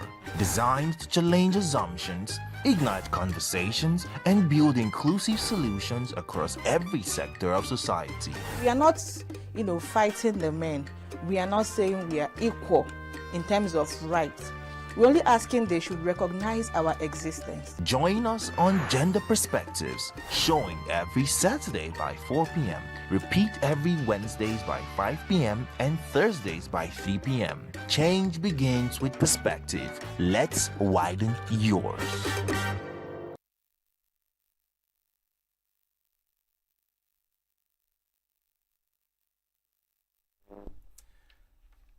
All right, of course I'm here. I'm not supposed to leave you for any reason. We have the retrospect where we take a look at what has happened over the week on Signature Television. And on Monday, we had rising cases of use of banned substances among women. We also had on Monday, INEC in the eyes of opposition parties in Nigeria. We had our guests that did justice to these conversations. Please take a watch. So we are looking at how we can come up together to advocate on the impact of this drug use among women in Nigeria and how it can be eradicated, because it's not just a personal issue. It is a national concern affecting families, communities, and the future of our society. Thank you. All right, now you've mentioned some of the factors, some of the reasons behind this increased use, but I'm just wondering, is this something that has always been there but wasn't really as pronounced as it is now, or are we seeing that it's a new trend that is probably happening as a result of developing issues in the country? I just want to know if it has always been there but people just didn't know, or if it's something that is just starting newly in this recent years. It's something that's always been there. It has always been there. As of 2018, Bureau of Statistics has already proven that over 14 Nigerians use hard drugs, and 1 in 4 of them are women. But sadly, women are also the least likely to seek help, often due to stigma, fear, and lack of support mechanism. And that is why when they are talking about drug abuse, the focus are always on the men or the youths, but they are ignoring the women part of it. So it's now more of like a gender inclusive crisis in the drug abuse sector. Thank you.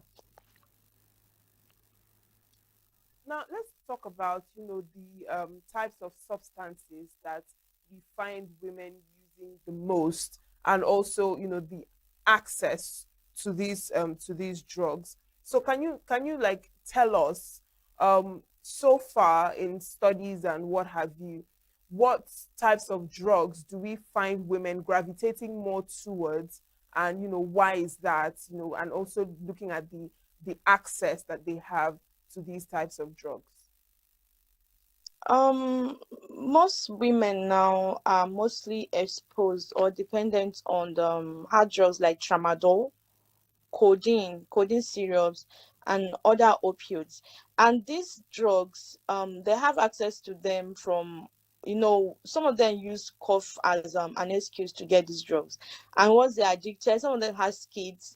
Some pharmacies, they sell drugs to these people without any means of verifying who is really consuming or where is really going. So when they go to pharmacy to buy codeine, something like codeine now, it will be looking like a cough syrup, but most of them are buying this thing to abuse it at home and to take it as their own kind of coping mechanism. Then tramadol, tramadol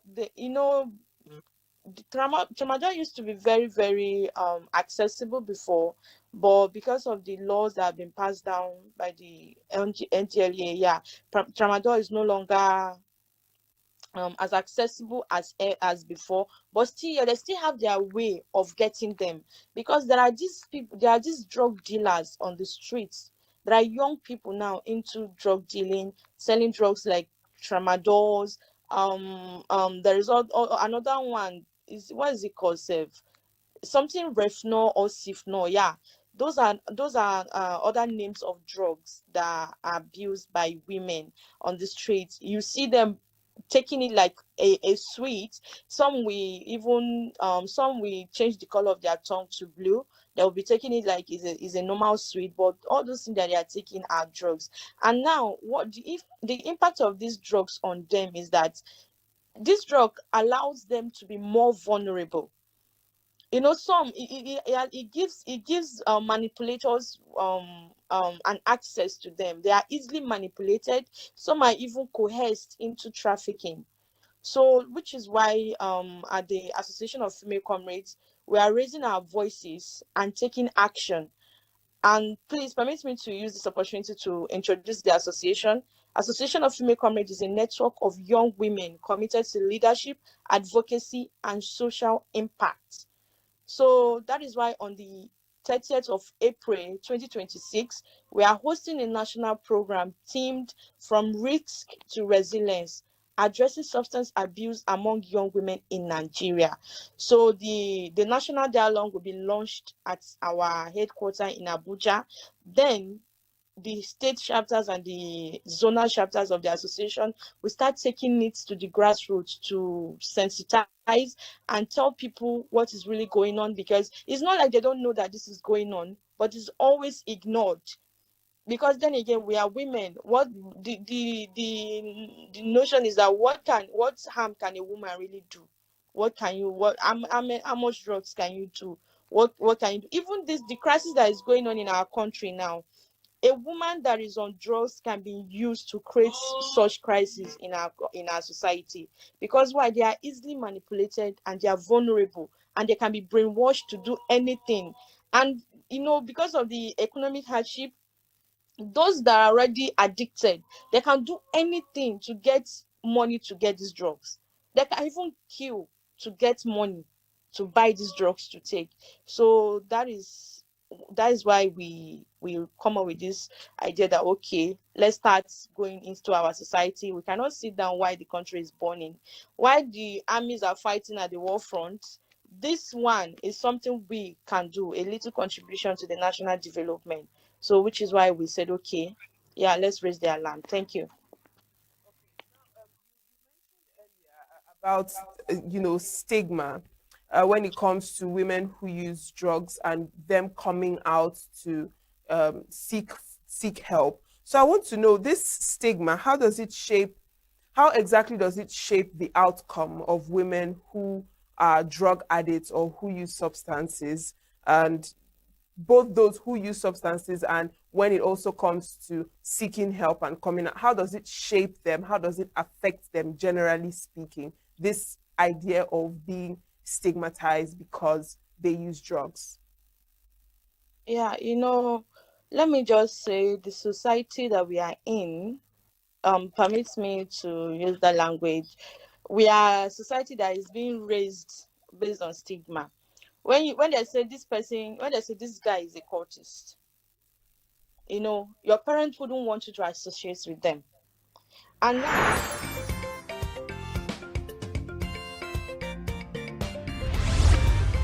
Signature TV, news in your pocket. And situation where the people in power appoint INEC and give them directive. It's not it's not a palatable one. It's not something that should be trusted. A situation where INEC is seen to be working for the party in power.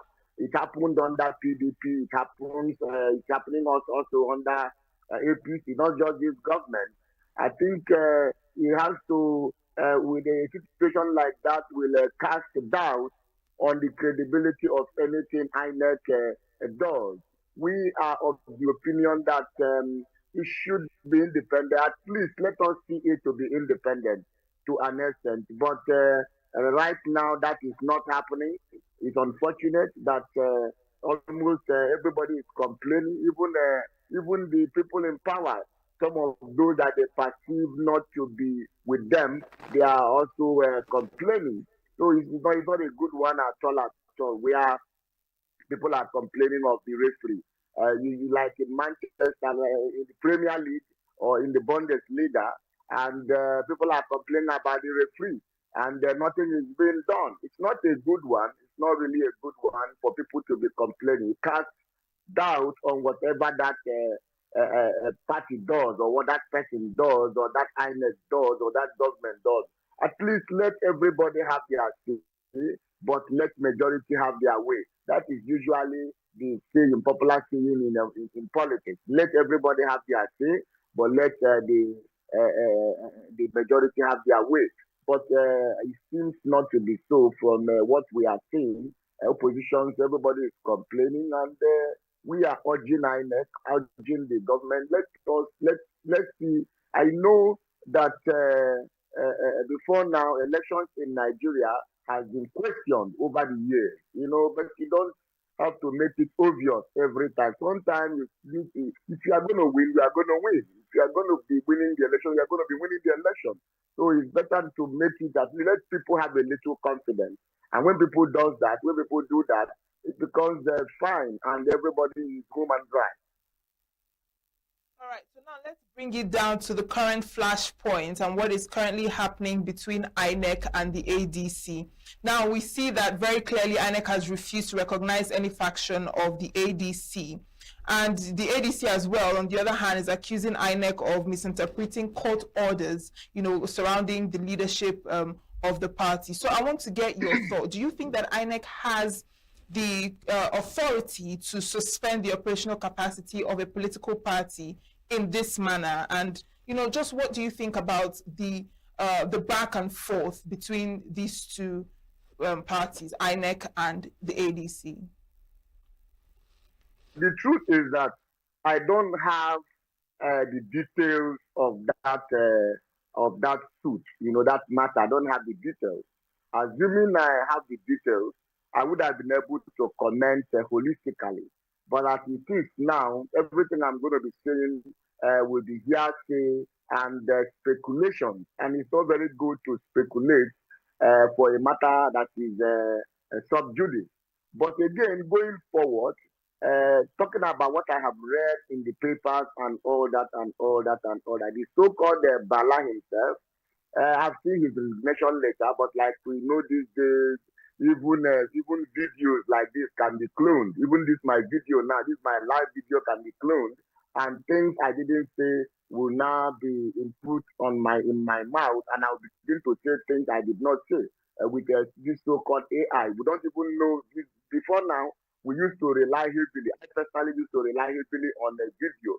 I don't even rely on audio, but video. But right now, video can also be as an artist, and I also know that we have what we call voiceover. That is why you see animals speaking in films, animals talking, the Lion King, all those Dr. Dolittle, all those animals speaking, because they can voice over and use the voice and match with the actions and all that. But having said that, clearly, what is happening is that in ADC there is a goon in ADC. There are some persons inside ADC trying to destroy ADC. Just like you have persons in APC waiting to destroy APC. I've told the president this before, and I told him, and I said, don't think that everybody crossing over to APC loves you. Let's watch and see when the election comes. Let him not just be fooled that every governor, every senator, every person coming to ABADC and APC and clapping hand for the president and they love him. They are not coming there because they love him. Some of them to have this same mindset that some members of the ADC and PDP have. But again, they will tell you it's politics. You plant somebody in their party, the person will be there destroying the party, making all effort to make sure the party does not stand, the party does not have a candidate. This is not good for democracy. It's not good for democracy. And that is actually what is happening. The same type of people you have in AGC, you have them in APC, you have them in PDP. That means once you come across them and the other party calls them, say, look, your job is to make sure the party is destroyed. Look at PDP. PDP cannot have its bearing for the past 8 years now. Can never have its bearing. PDP has never had its bearing for the past 8 years. From 2019 or so. Yeah, not 20, yeah, 2019. For 2019, 6-7 years now. But PDP has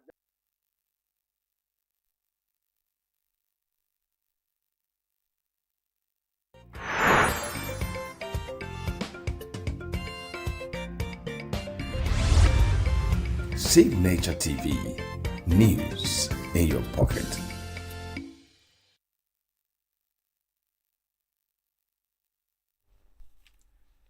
I hope you enjoyed that piece. That was for Monday this week. And now let's take a look at Tuesday, what we had on the show on Tuesday. On Tuesday, we looked at INEC in the eyes of opposition political party in Nigeria. We also talked about, did private university lower the standard of education in Nigeria? Universities, they can go to private universities and still have the education they need. Okay, but would you say that it's kind of like a luxury, to be able to attend a private university as opposed to it actually being like a necessity, particularly when you look at like the fees and things like that? I wouldn't say it's a luxury per se, but I would say that it gives more opportunities to students in the structure of the university. So private universities give you the value for your money. Yes, it can be expensive based on the socioeconomic standard or background of a family, but it is most cases, it is always assured that when you pay a certain fee, you enroll in a certain private university, you get the quality and the value of your money. Okay, but what about the whole idea of some people have this idea of, it's kind of being commercialized, kind of like a business type thing. And I don't know if you've encountered that argument before and how you see it.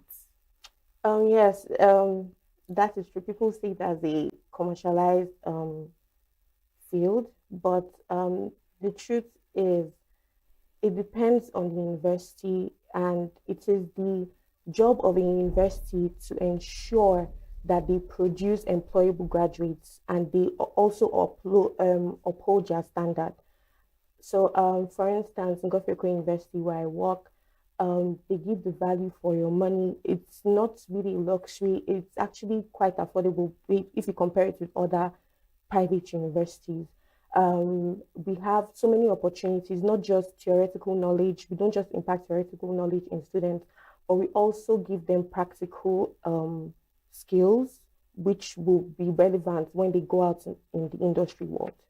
Okay, so now let's come to like the core, topic that we're having this morning. When you talk about private universities and how they have impacted the educational system. So I want to know, what is your perspective, generally speaking, how would you say that they have influenced or impacted the education system in Nigeria? Would you say that it has increased the standard, or would you say that it has kind of lowered it?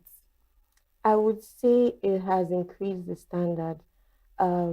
This is because it has brought about accessibility. There's also a better infrastructure, and there's also a system of monitoring whereby the staff are being monitored, and there's a structure of accountability. So the staff are being monitored based on their lecture, not only being monitored, but they also have trainings to ensure that they align with global trends. There are also systems of bringing about digitalization to the teaching system. So all these factors actually create a very positive impact. Okay, but there is this whole issue around most private universities having to like reduce their cutoff marks to like admit students or to have students. So there is also this notion that, I mean, most people that go to private universities or most students in private universities are not particularly qualified enough possibly to study a particular course, but because the cutoff mark was reduced. So do you think that that could also be some negative or a not so great aspect to the admissions process in private universities?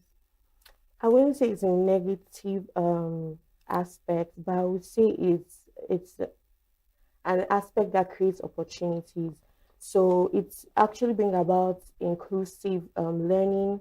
That, of course, there are students who face some problems in learning, but it gives them opportunities to actually get a degree, do a program, and also impact skills and make them good for like the work field. Okay, so let me ask you, what is even your opinion about education in Nigeria? Like how education is generally, particularly in tertiary institutions, how it is being given, both the teaching and learning process. And like I want you to, I mean, you've been a student and now you're a staff, so I'm sure you have a knowledge of both sides and how. So just give us like an overview of how that is like. I think, based on my observation, as you said, in a broad sense, education in Nigeria has a lot of potential, but we have deep structural issues that affect the performance of universities, that affect the performance of even secondary schools. So it's an administrative thing, it's lack of resources, it's poor infrastructure, they don't really have support. And as someone based on my field who, by the grace of God, I've had the opportunity to also school abroad in Germany, you can see that there is a very big contrast in the education system. In Germany, public state-owned universities, they have like finances to support them. In fact, it is so good to an extent that students who graduate from maybe high school and they don't want to go to university anymore is because they don't actually want to go. It's not because they have systematic barriers that's making them not to go to university. So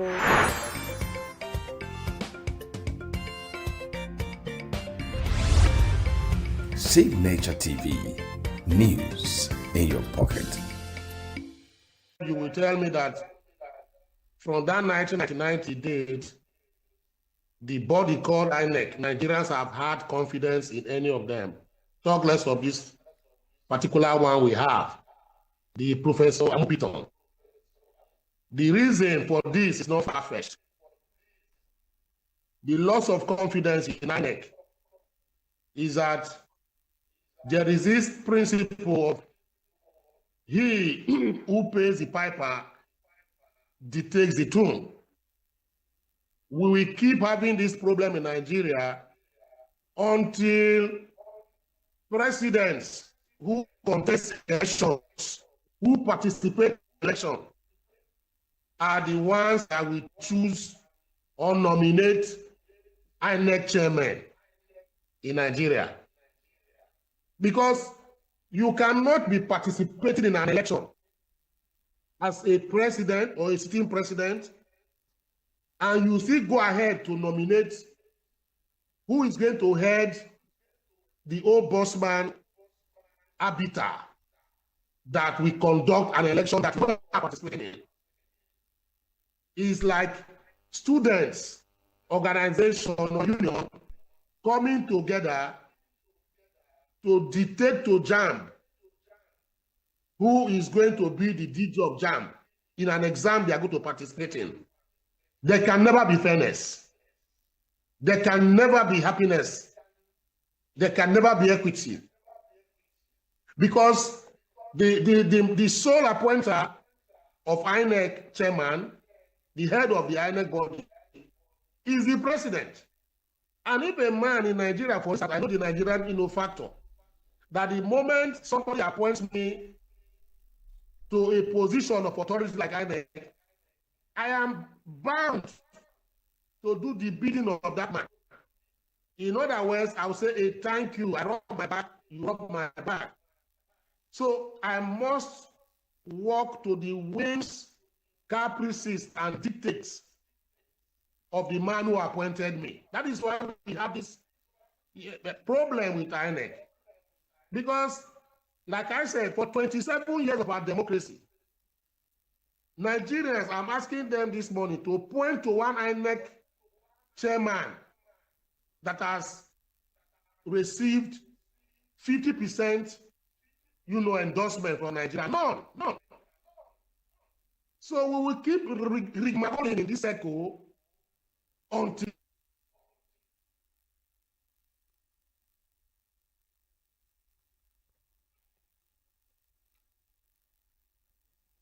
so that is that problem. So for 2027 and the INEC, not just me losing confidence in them, majority of Nigerians have lost confidence in them. And let me remind you quickly, because Nigerians forget so easily. In 2014, when Jonathan was in power, we had similar issues with INEC. Nigerians asking for INEC chairman to resign. Opposition party, the then opposition party APC, was asking the INEC chairman, Jega, or whoever the man's name, to resign. That was November 19th. Bola Tinubu, Buhari, Rotimi Amechi in ADC today. David Mark in ADC today. Erufa in ADC today. Malami in ADC today. Odigi Onyegu in ADC today. When they were working in cahoots with Buhari at that time to take over power from Jonathan, they formed a similar coalition.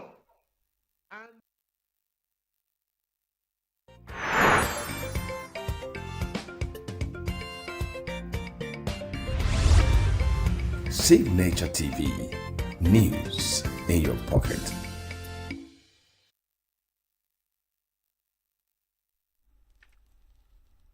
All right, that was a very interesting conversation, I must say. Now let's take a look at what happened on Wednesday. We discussed the crisis of public trust to serve the public and rebuilding institutions. This was handled by Dr. Sam Amadi. Please take a watch. Came back with items, did not buy the complete items, and did not think it right to declare that, oh, I was supposed to buy 10 items, I bought 7, and this is the change for 3.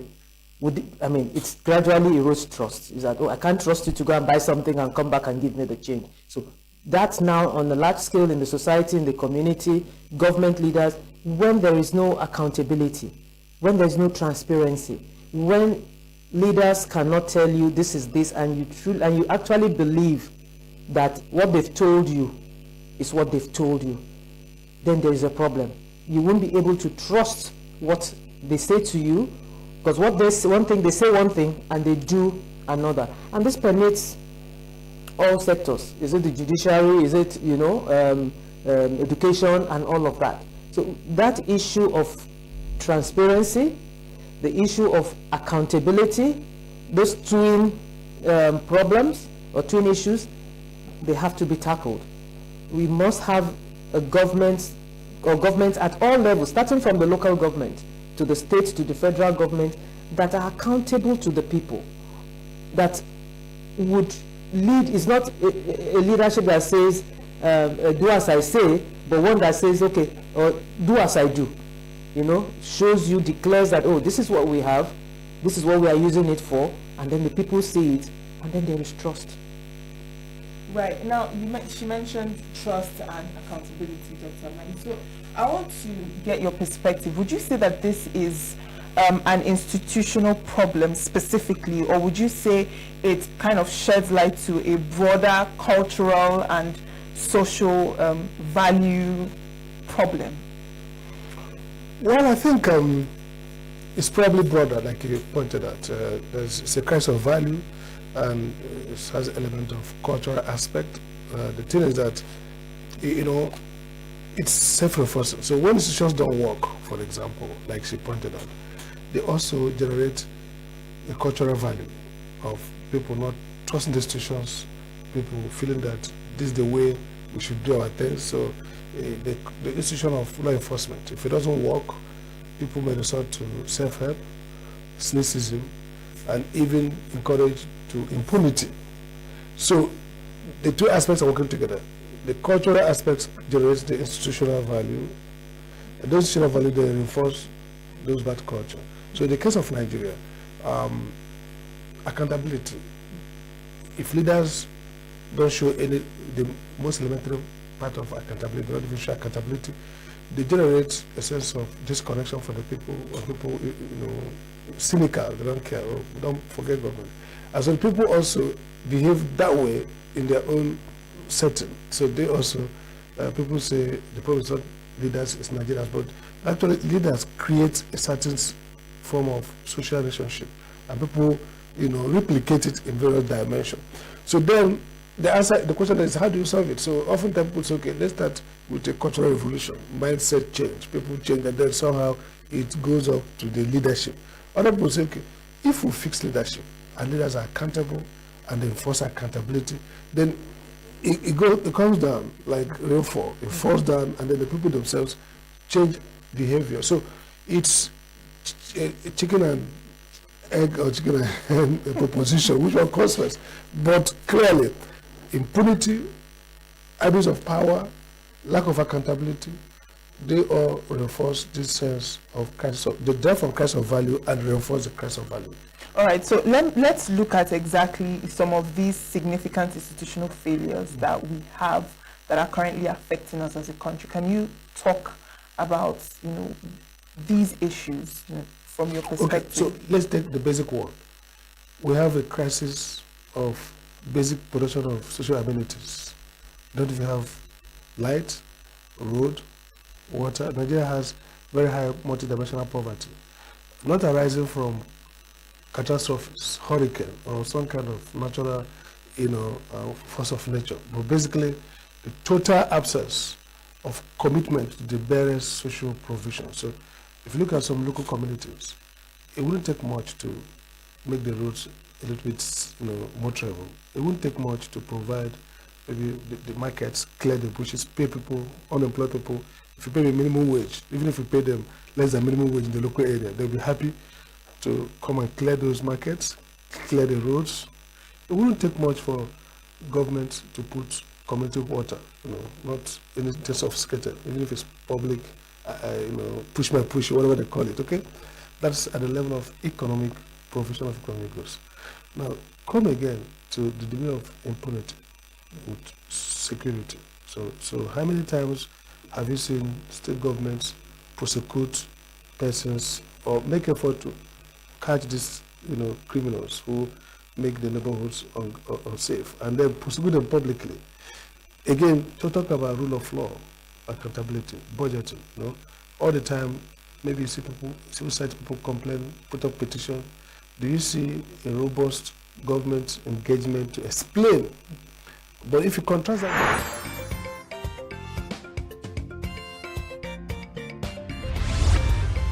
Signature TV, news in your pocket.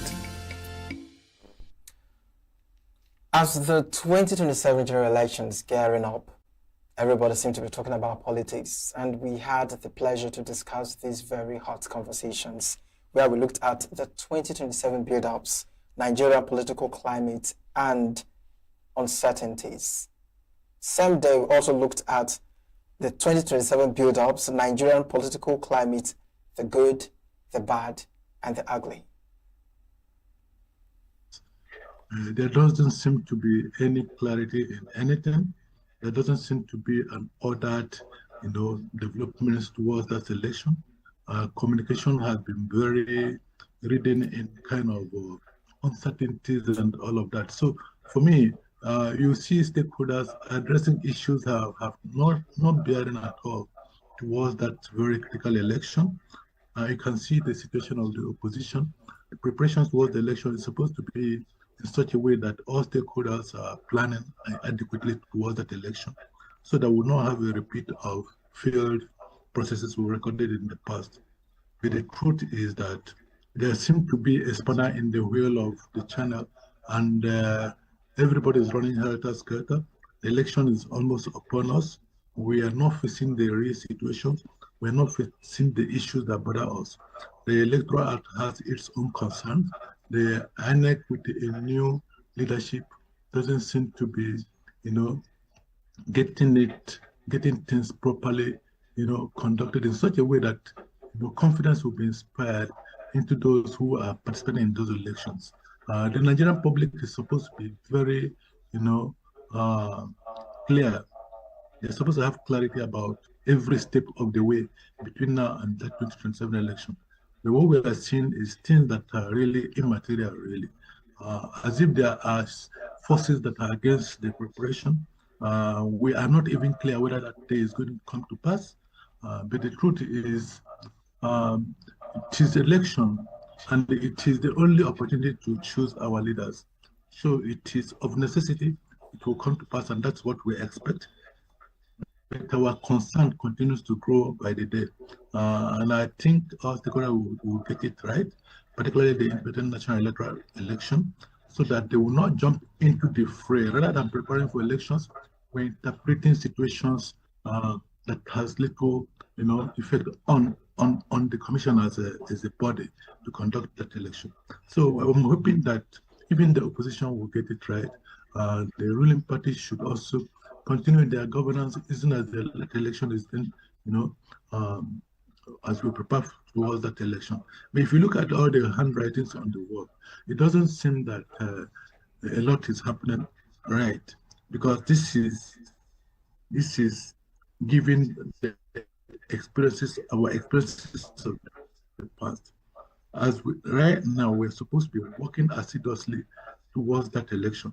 Civil society, political parties, the INEC themselves, the security and all of that. These are stakeholders that have their own activities to, to prepare for before that election. But we're all watching, and it doesn't seem that things are working exactly how we wanted it to work. All right. Now, speaking of the opposition, now, I mean, the ADC was, positioned for opposition with heavyweights like we have Obi and Atiku and the rest. But why do you think that it seems that they are struggling now? They seem to be struggling to hold themselves together. There seems to be a lot of thoughts as to why this is so, possibly external forces, possibly lack of proper ideology. So what would you say could be the reason why there seems to be internal party crisis and tension and uncertainties between the ADC, or within the ADC rather? Okay, first of all, let's put it out there that we cannot actually operate our democracy without viable opposition, and that would be a recipe for anarchy. Opposition is that's where you draw the balance. You have a governing party, you have a ruling party, and you also have the opposition to put them in checks and all of that. That is very critical in a democracy, especially ours. But what we see is a situation that potential opposition that we see are struggling to even exist, struggling to prepare themselves, struggling to do what their constitutional rule expects them to do.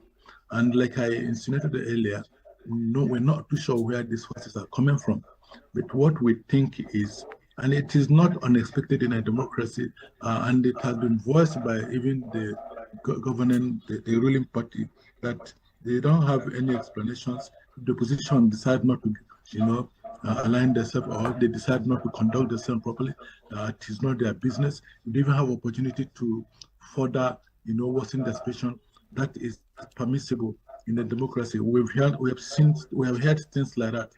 But what I'm saying is, The opposition, we have seen that from the beginning, they are beginning to conduct themselves like it is a viable opposition, and people are beginning to buy into their platform and all of that. But of course, these things cannot continue with a ruling party watching, just sitting hand at Kimbo and watching. Like they said, rightly said, if they have opportunity to dismantle them or to disrupt their plans, they will do that. But this is inimical to our democracy. We that are watching from the sidelines, we are concerned that the opposition have not been permitted to do their best. They have their own problems. They also have certain challenges that appear instigated, that appear that they have been, made to, respond the way they are responded, rather than preparing for primaries, preparing for their conventions. They are contending with legal matters, but contending with authentic, who is the authentic, they have factions. These are not what you expect at the 11th hour. And you can see that this might just continue until voting day. And if this happens, it means it's an entire loss to the Nigerian democracy, because we must conduct election. If there's no viable opposition, the election will be a smooth ride. And that's not what we expect. Nigerians have to have a choice, and that's what makes it a democracy. So we are not happy that the opposition is struggling. Either they are made to struggle, or they have their internal problems. I know they have their internal problems. You can also notice that there's also leadership tussle in the ADC. And it is not unusual to experience that. But if they have the opportunity to resolve all of these issues ahead of the critical election, it works. It's a win-win for Nigerian democracy. But it becomes very concerning if, while they are attempting external...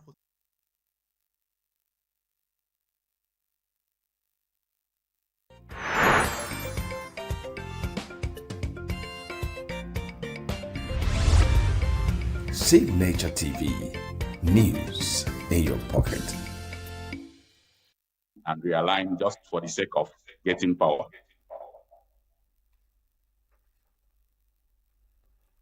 All right, so talking about alignment, let's look at the opposition party and what is currently going on in the opposition party and INEC. Now, but first of all, looking at the ADC, I mean, the ADC is supposed to be a coalition with a lot of heavyweight politicians, and it currently seems like that there seems to be some form of disunity or fragmentation. It seems like the party is struggling to hold itself together. There seems to be more factions as well. So what do you think about this opposition party, and what would you say are the reasons as to why things are playing out the way they are currently with them? Well, the reason is very, very simple. The ruling party is trying everything possible to destabilize the opposition. So this internal crisis that is facing ADC now is coming from the external factors. The ruling party wants to disorganize the opposition party, and it is part of politics, at least in third world country. It is part of our lifestyle, political lifestyle, trying to destabilize your opponent. And I think that is what APC is trying to do. But looking at history, you will see that the process that brought about this coalition has never worked in Nigeria. Look at Social Democratic Party in 2019. People came together with a movement for new political order, coming together to fortify the party. But at the end of the day, they were in court until after the election was over, because it is not always easy to come together without going through the normal process of party congresses and then electing or selecting a leadership. So I saw it when that coalition was formed that it is going to be scattered by the judiciary, because at the end of the day, we will have conflicting court orders that will destabilize the opposition. It has happened before. So that brings me to talk about this issue of ideology, because you mentioned it earlier that it's more an issue of power than ideology. So why is it that we seem to have politicians in our country who are more concerned with power than ideology? What does that say about the democratic system that we have in the country, or that we are claimed to be practicing? Well, it is a very simple thing. No Nigerian political leader is interested in building a prosperous Nigeria. At this point in time, in our developmental stage, what every politician is looking for is what will benefit him, maybe his family, or maybe his group. And because of that, when the driving force is economic benefit, then that is what you expect to get, until we come to the point where we can now think of which system do we adopt, or what processes do we put in place to develop Nigeria, to make Nigeria a great nation. That's when ideology comes in. But at this point in time, nobody is thinking, no politician is thinking in that direction. What every politician is interested in is, what can I benefit from the system? And it is not just the politicians, so the followers are also looking for benefits. Nobody is thinking about making Nigeria great. That is the truth, both the leaders and the followers. So you now see that it is our culture. It is our culture to seek benefit before seeking the overall good of the country. So as far as it remains our culture, then there will be no ideology. Nobody's talking about ideology, but power. All right, now let's look at INEC and the role they have played so far, particularly when it comes to elections and electoral processes in the country. Now, the most recent being that INEC has decided to withdraw recognition of the ADC factions, which has sparked controversy. So I want us to use this ADC as a point, but also to look at the broader influence of INEC in internal party dynamics and internal party politics, and how they have performed so far in election processes in Nigeria. Well, there is something we'll always remember, that there is an adage that says that he who pays the piper dictates the tune.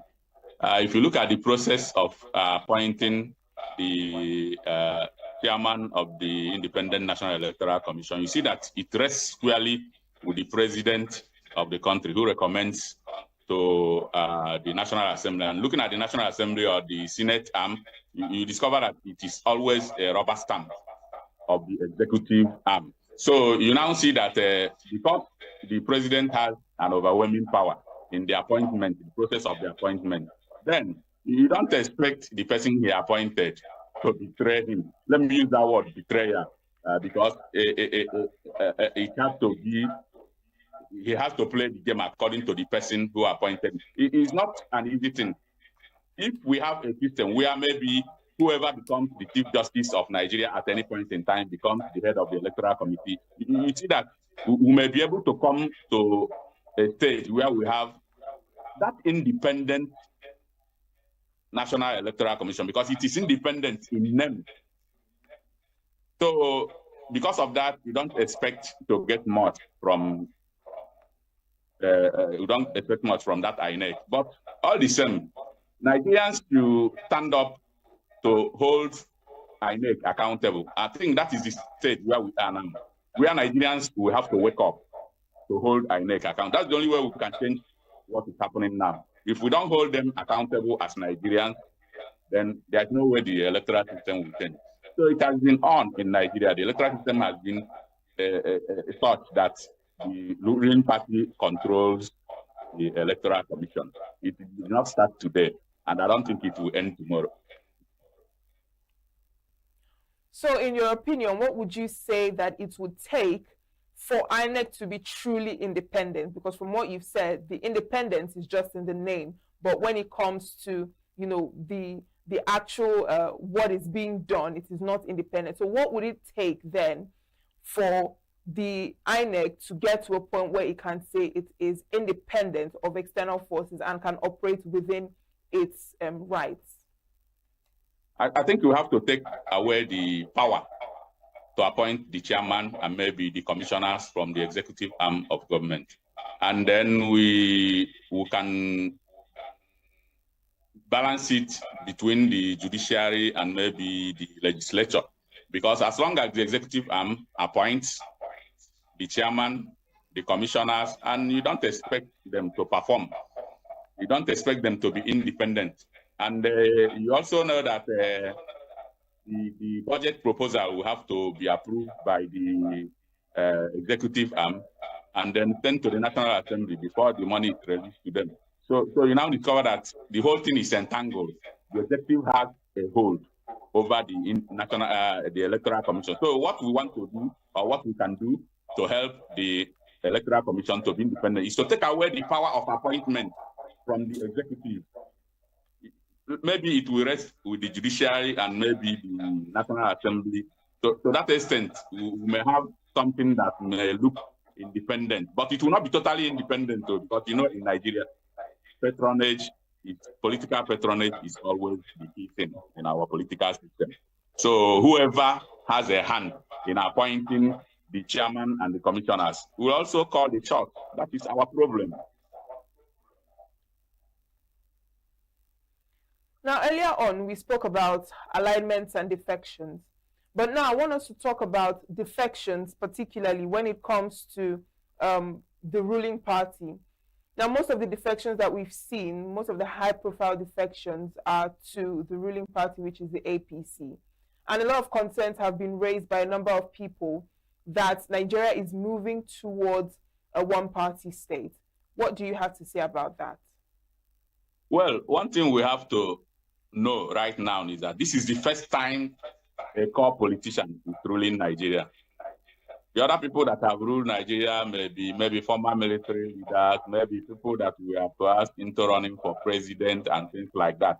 But now, the person we have as a president is a core politician. So he's using every trick in the book to bring everybody under his umbrella, which is APC. So it is not good for Nigerian politics, but you have to understand that he knows how to use power. So that is why everybody is running to APC. Because when somebody that knows how to use power is the president of the country, you have to identify with him or you are finished.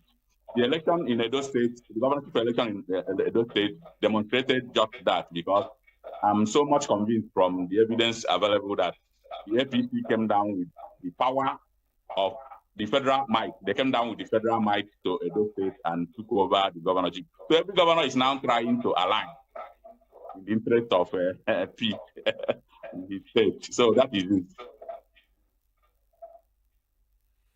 Now, still talking about these opposition parties, would you say that these new platforms or new platforms that emerge as coalitions or oppositions, would you say that, or do you share the same sentiment that they are recycled political structures under new names, rather than a renewal or a new ideology and a new kind of like a breath of fresh air? Would you say that that is the case, or would you say that it's just the same thing being recycled under new names? Well, it has been the tradition in Nigeria. They just recycled the old politicians to form a coalition. Like during the formation of APC, when APC was formed, the core of the APC party men or party leaders were people that came from PDP. You know, it has been the tradition in Nigeria. So that ADC coalition, the opposition coalition, is principally key actors, those who have been active since the Fourth Republic. And they have diverse background. Some of them are bad, some are good, some are ugly. But like I said before, the only factor that is bringing them together is the thirst for power. They want power, so they can come together, forget about all their differences in the quest for power. It has happened before. That was how APC came to power. People came from different backgrounds, no ideology, except power. They needed power, and they got power, and they've been able to mismanage that power. So that's exactly what ADC is trying to do, and I don't think the outcome will be different. If you give ADC power today, it will end up like APC. Until we go back to ideological politics, we can never get it right. Now we've spoken about the politicians and these political parties, but let's come down to the citizens and the average Nigerians who will be expected to come out to vote on the election day. Now, what would you say about public trust of Nigerians towards the politicians and the political space in the country? And how do you think that that could influence voter turnout during elections? Well, I used to say that the problem we have with Nigerian politics is not the politicians. It is the populace, the people, the electorate. Because many of them go to the election with different things in mind. Some are going to vote, some are going into election to vote for their tribesman. Some are going to vote for somebody that belongs to their religious denomination. Some are going there to vote for the person that gave them more money. Some are going there. There are so many reasons why people go out to vote. Nobody is even looking at governance. Nobody is looking at governance. Most of the time, it's all these parochial considerations that determine what the voters are going to do on election day. And that is the major problem we have. Like, if you look at the way voters turn out, most times, people from the area where the candidates are coming from will troop out a march because they want somebody from their place to win the election. Not that that person is good or not that that person is the best candidate, but because he is their person, somebody from their tribe, somebody from their state, somebody from their local government, they will all troop out a march to vote for that person so that their person will be the winner. They are not interested in what is going to be the outcome. How is he going to perform the duty he has been elected to do? So that is the problem we have. The electorate is not educated. The electorate is not enlightened. The electorate has parochial mind, very sentimental. So it's a big problem for Nigerian elections. The electorate, very, very diverse, very, very controversial, and sometimes very, very confused. All right, now you've spoken about how the electorates are not well informed, but let's also look at the Nigerian reality, particularly when it comes to cost of living, economic situation, even the insecurity in the country. Now, there are a number of factors that could influence voter decisions and the decisions of the electorate. So I'd like you to speak on that as well, and how that could possibly impact on the elections and the turnout of what could possibly happen in the elections, both positively and negatively. Well, I think the key factor, the number one factor that should influence voter decision is the economic well-being. Like, elections hold every 4 years. And before you go to vote, you ask yourself, 4 years ago, how was I faring? You compare it with the state you are in right now before you now take decision of what to do, who to vote for. Then, for the second factor is the insecurity. You have to ask yourself, how secure are we now?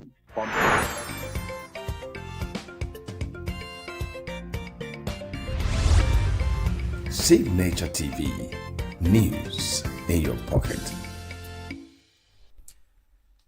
Wow, what an amazing time it has been with you from 8 till this very time of the day. It's been quite an enlightening time with all the interviews and the retrospect. What better way to spend your weekend? Well, we look forward to doing this with you tomorrow. Tomorrow we'll be having Dr. Chinagorom that shall be hosting this very new day, to learn more about what's happening in Nigeria and the newspaper, and also some of the retrospect as well. My name is Christopher Lily. Have yourself a pleasant week.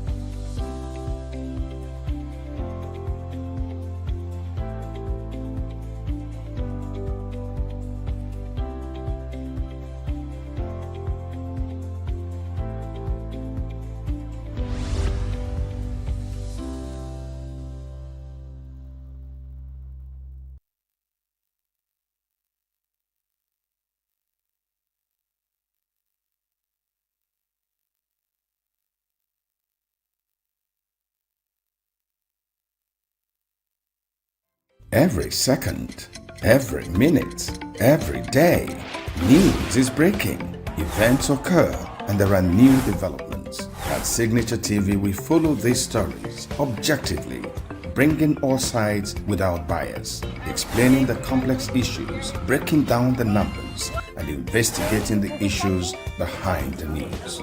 Anywhere and everywhere, near or far, wherever the news is, we will be there. Signature TV. News in your pocket.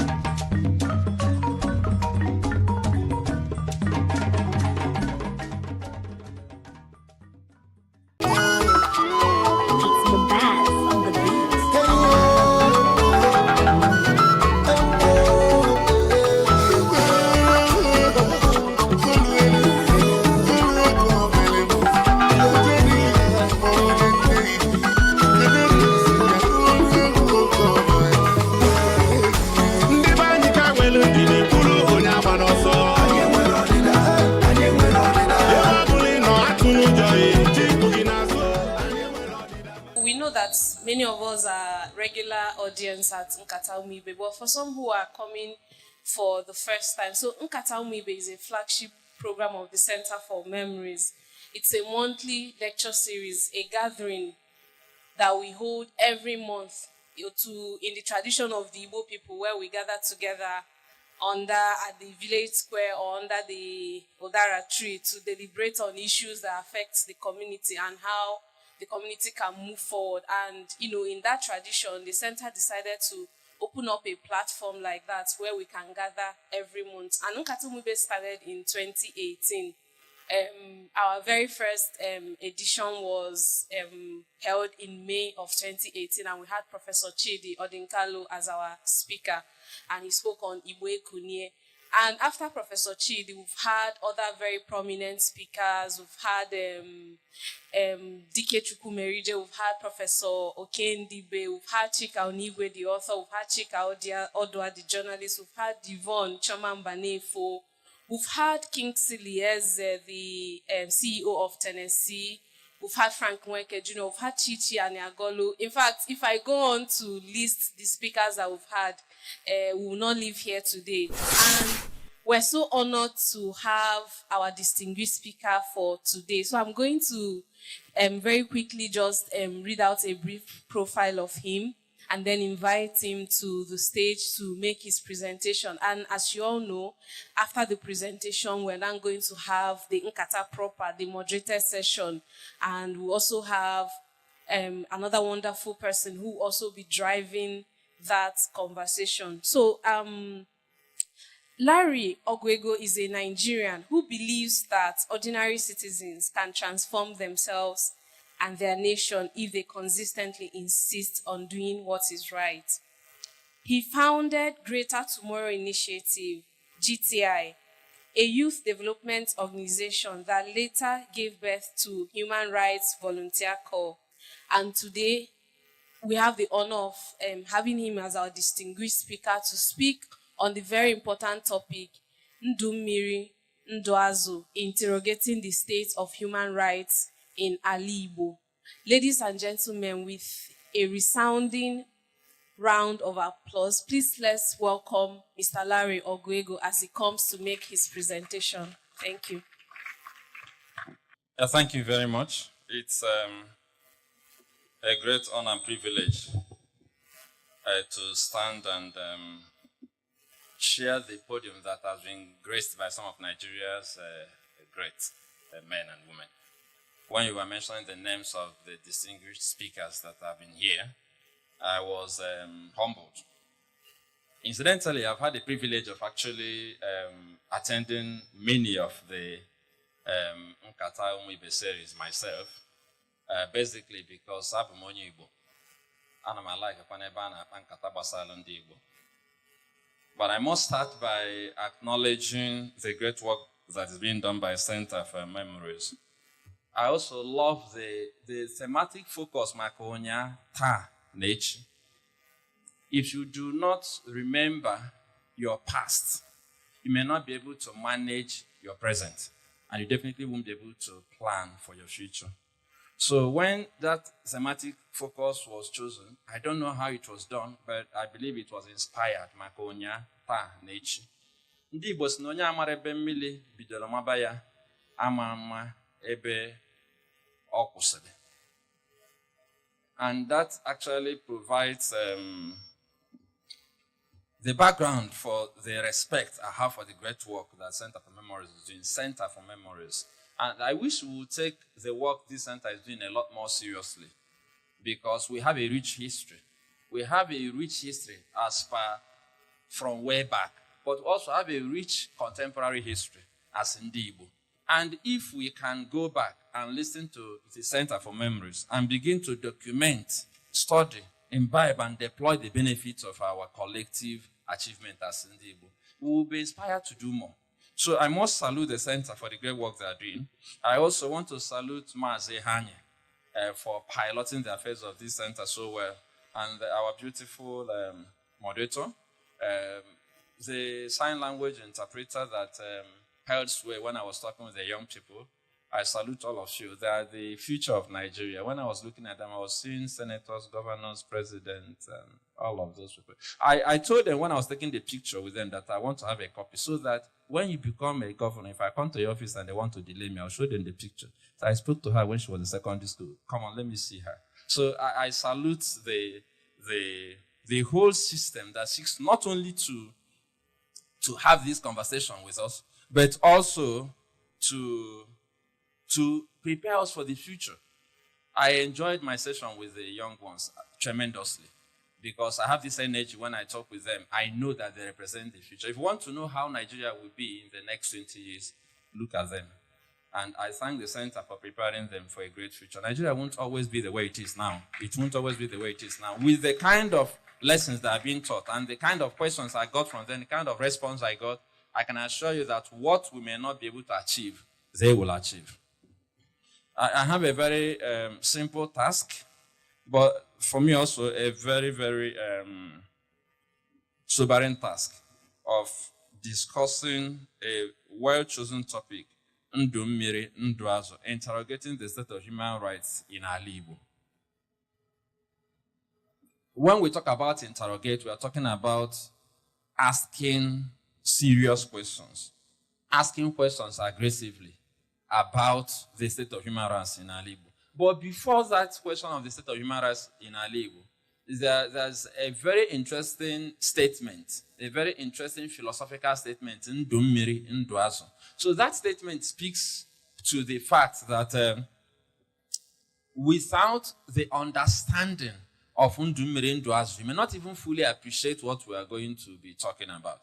Ndụ Mmiri, Ndụ Azụ speaks about the fact that there is no way you can make progress in a society if you do not recognize interdependence. Mmiri actually accommodates the azu. The water accommodates the fish. Without the water, the fish will not survive. But guess what? Without the fish, the water will lose part of its relevance. As a matter of fact, in several riverine areas, what takes people to the water is the fish. So if you remove the fish from the water, people may not even know the water is there.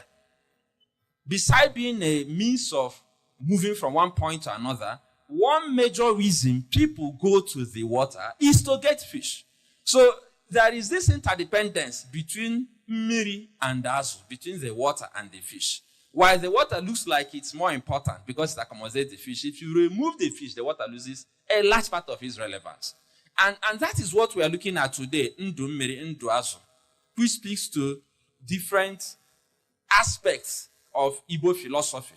Egbe bere, ugo bere, okata na akpa dibe ma dibe arụ n'oke ọnụ n'ọkụ, biri kan biri. All of these expressions speak to one fact, that we have to learn how to coexist peacefully to the benefit of all of us.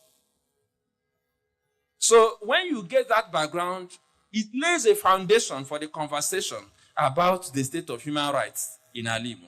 And since we are going to look at it from the point of view of interrogating the state of human rights in Ala Igbo, I want to actually just ask a few questions and answer them because I don't have all the time in the world. So the first question is, what is human rights? Human rights are basically the rights we have because we are human. There are other more elaborate and fancy definitions. But why I love defining human rights as the rights we have because we are human is that a lot of people associate human rights with the caliber or state of the person who is seeking to enjoy the human rights. So very often when I speak about human rights, for instance, when I talk about the right to liberty, the right to bail, people ask me questions like, so if the person actually committed the crime, should the person also get bail? And my answer is simple. The law says the person should get bail. The law assumes the person is guilty until proven innocent. The law does not look at the person through the lens of being guilty because the law assumes the person is innocent. But you as a layman, you're saying, I saw him steal.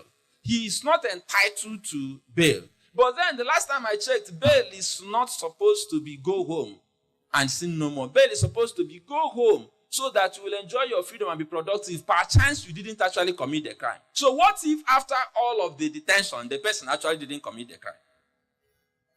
So the point is, human rights should be enjoyed by people because they are human. Not because they are nice people, not because they are innocent, not because they are wealthy, not because they are educated, not because they are politically connected, but just because they are human. When we understand this definition, our communities will begin to change dramatically and drastically.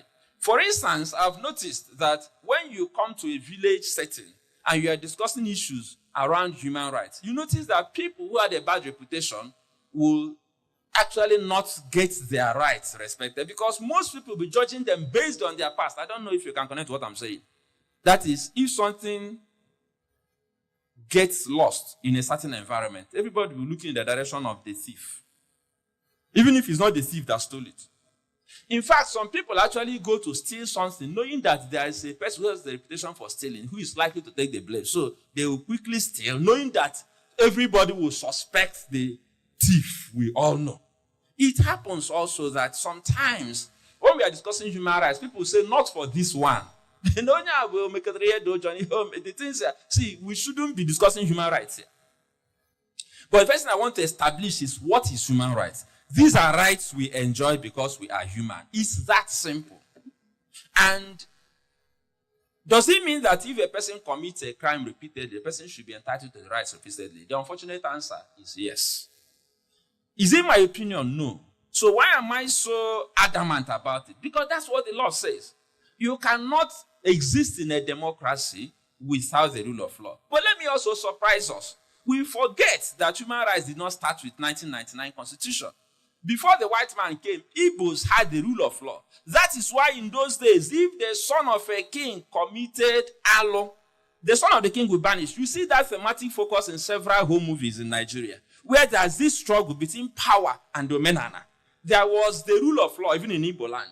You had to run beyond an evil forest or big body of water if you killed someone, even if it was manslaughter. The status of your father will not save you.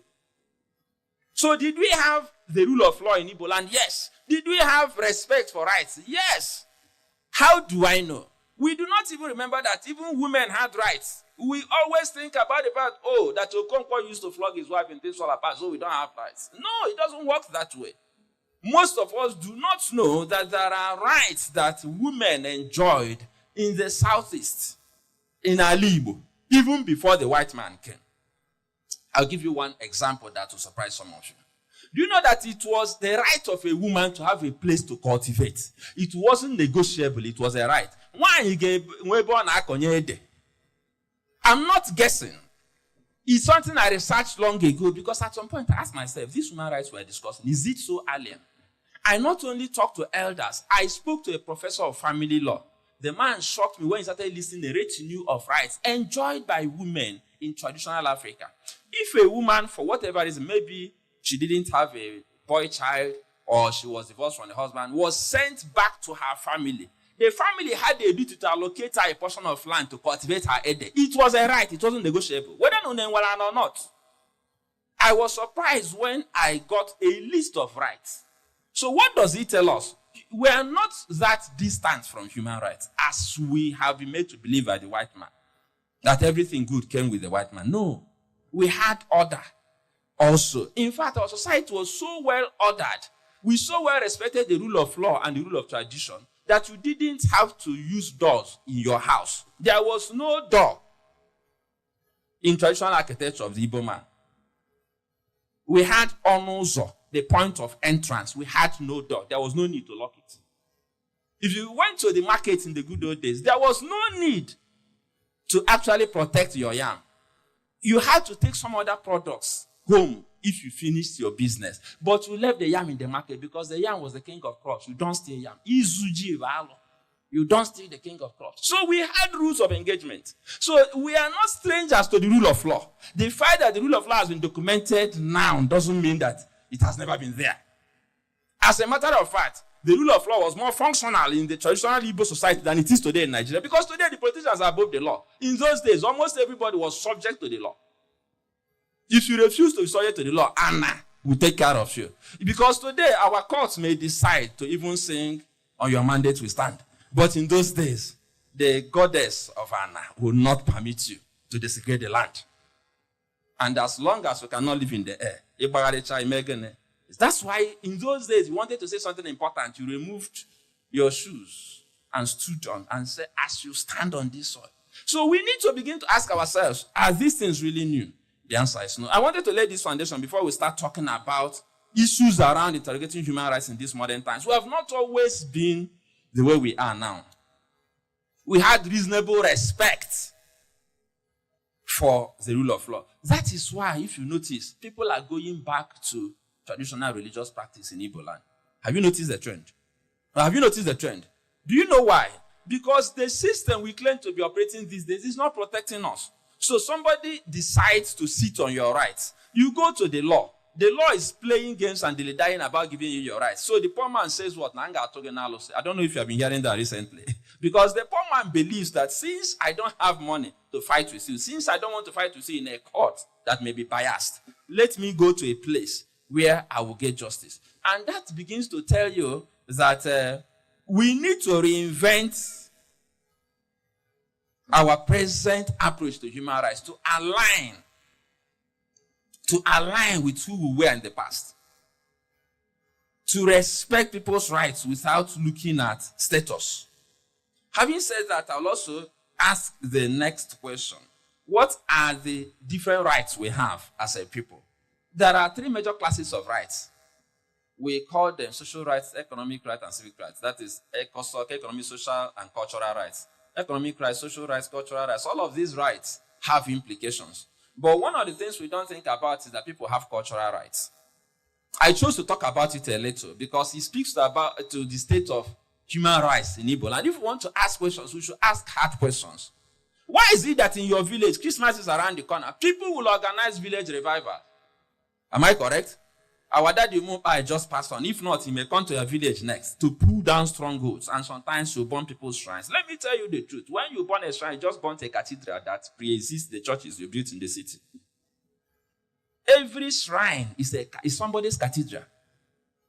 So if you go and burn a shrine because you are pursuing an evil spirit, you're actually stepping on somebody's cultural rights. That's what I'm saying.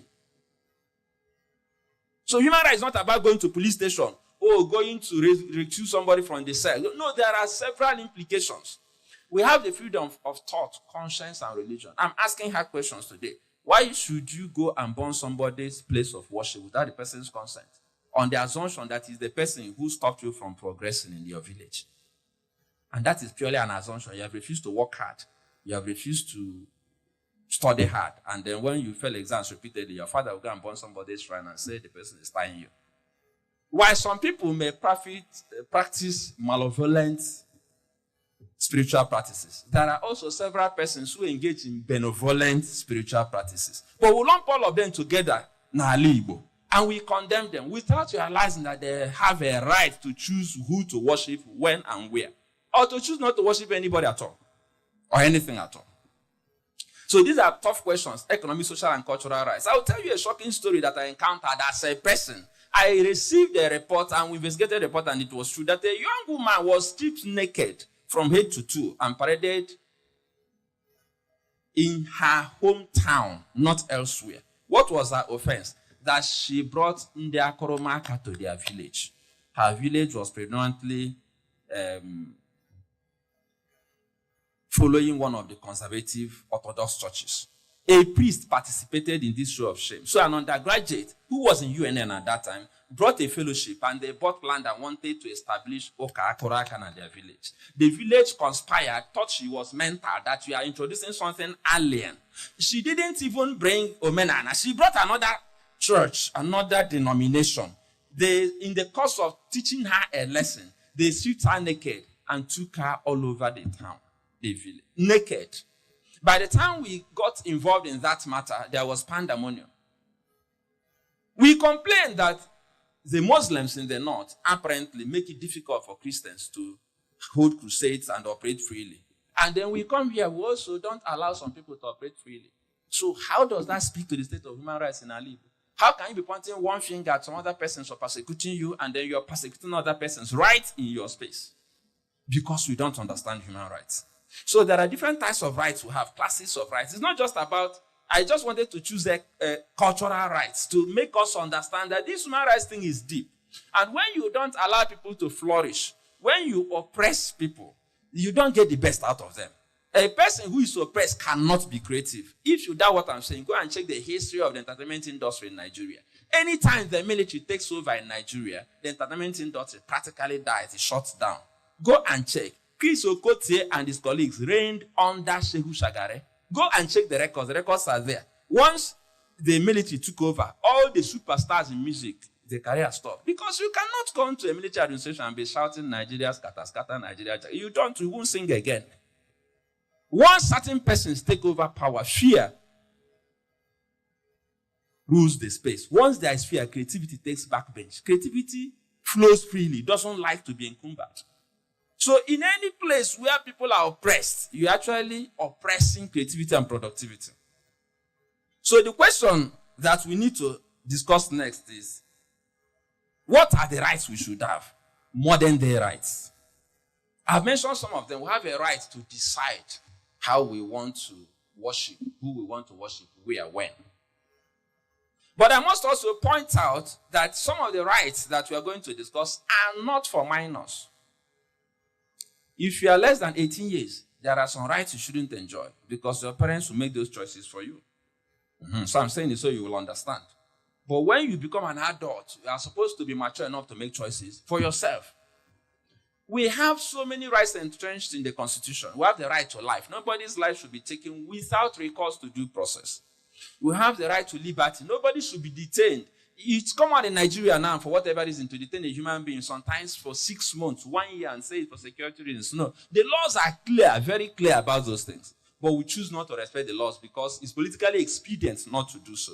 And it's worse in the Southeast. So when you go to Imo State, there is this oppression, something that is very notorious for detaining people indefinitely. When you go to Ebonyi State, recently we released a young man who was detained in the military camp for 3 months. And when we investigated, we found out he didn't really do anything. We presented the real story to the commander. He was released the next day. So he wasted 3 months of his life.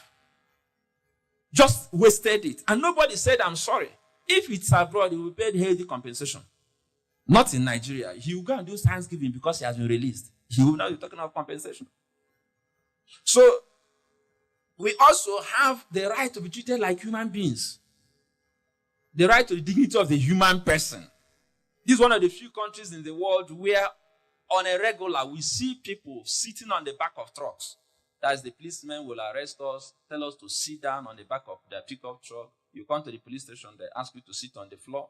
Meanwhile, there are empty chairs all over the place, but they'll tell you to sit on the floor. Sometimes I even wonder about my sanity and their own sanity. How can you have chairs that are not occupied and you ask a human being to sit on the floor? So what are the chairs doing there? And the last time I checked, most of those chairs were actually procured by ordinary Nigerians supporting the police. They call them PPR, Police Public Relations Committee, right? And then other well-meaning Nigerians. So we buy chairs and donate to them so we'll be comfortable. Then we come there and they say, sit on the floor. So sometimes I actually go and check whether there are spirits sitting on those chairs. And you find out that they're just empty chairs. But somebody has found the habit of oppressing you to the extent that you submit. That is, the person dehumanizes you. So even when somebody walks into that police station and looks at you, you look like a criminal. He doesn't have to work hard to convince your family that you're a criminal because you are so dehumanized and so you are so in such a bad shape that people will be asking you, that's the first question most of your friends will ask you. They have not asked you what happened, and they assume you're guilty. Because of the way you look like a criminal. They do it intentionally. But assuming you come in a suit and you're sitting down in a dignified manner and you cross your leg, like that our sister there, somebody comes in to look at you, and the person will assume that this is a gentleman. What is he doing here? So they don't want you to look like a gentleman. But the law says you should treat us with respect to the dignity of our person. It's not only about the police and the institutions. We have women and men who have empty rooms in their homes, and their house girls and house boys sleep in the kitchen with rats and rodents. That is an abuse of the right to dignity of that house girl. I was raised in a family where my dad forbade calling anybody house girl or house boy. In my home, when you arrange the order, if the house boy, house girl was placed as if like this is your senior, this, you gave the person the respect that was due to him. My dad would punish you more for disrespecting a family member than that house. So he taught us to just respect people for being human, not because of the state of their family, economy, state of back. No, those things came with the package for me. I didn't have to struggle to learn how to respect. I respect everybody. I respect young people. I respect old people. I respect people who are poor. I sometimes I don't know if I respect people who are rich well, because sometimes they don't even deserve the respect. But to just respect them anyhow because they're human. I actually find it easier to respect ordinary people, to make them understand that they are human. They are not any less human because they are not billionaires. But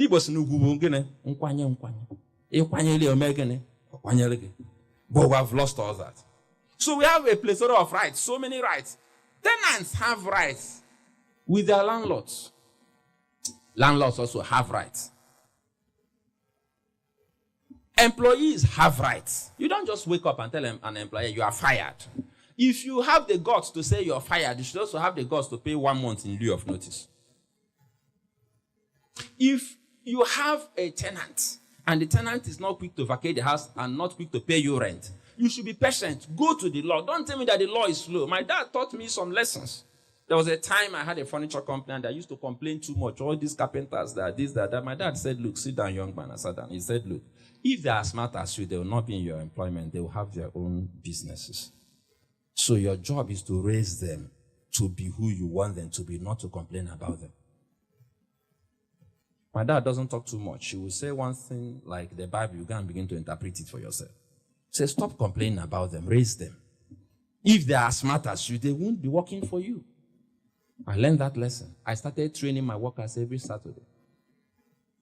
I bought a car and I started complaining about mechanics. My dad said, you have two options. You say either you sell your car and start using buses, or you go and find good mechanics and relate with them.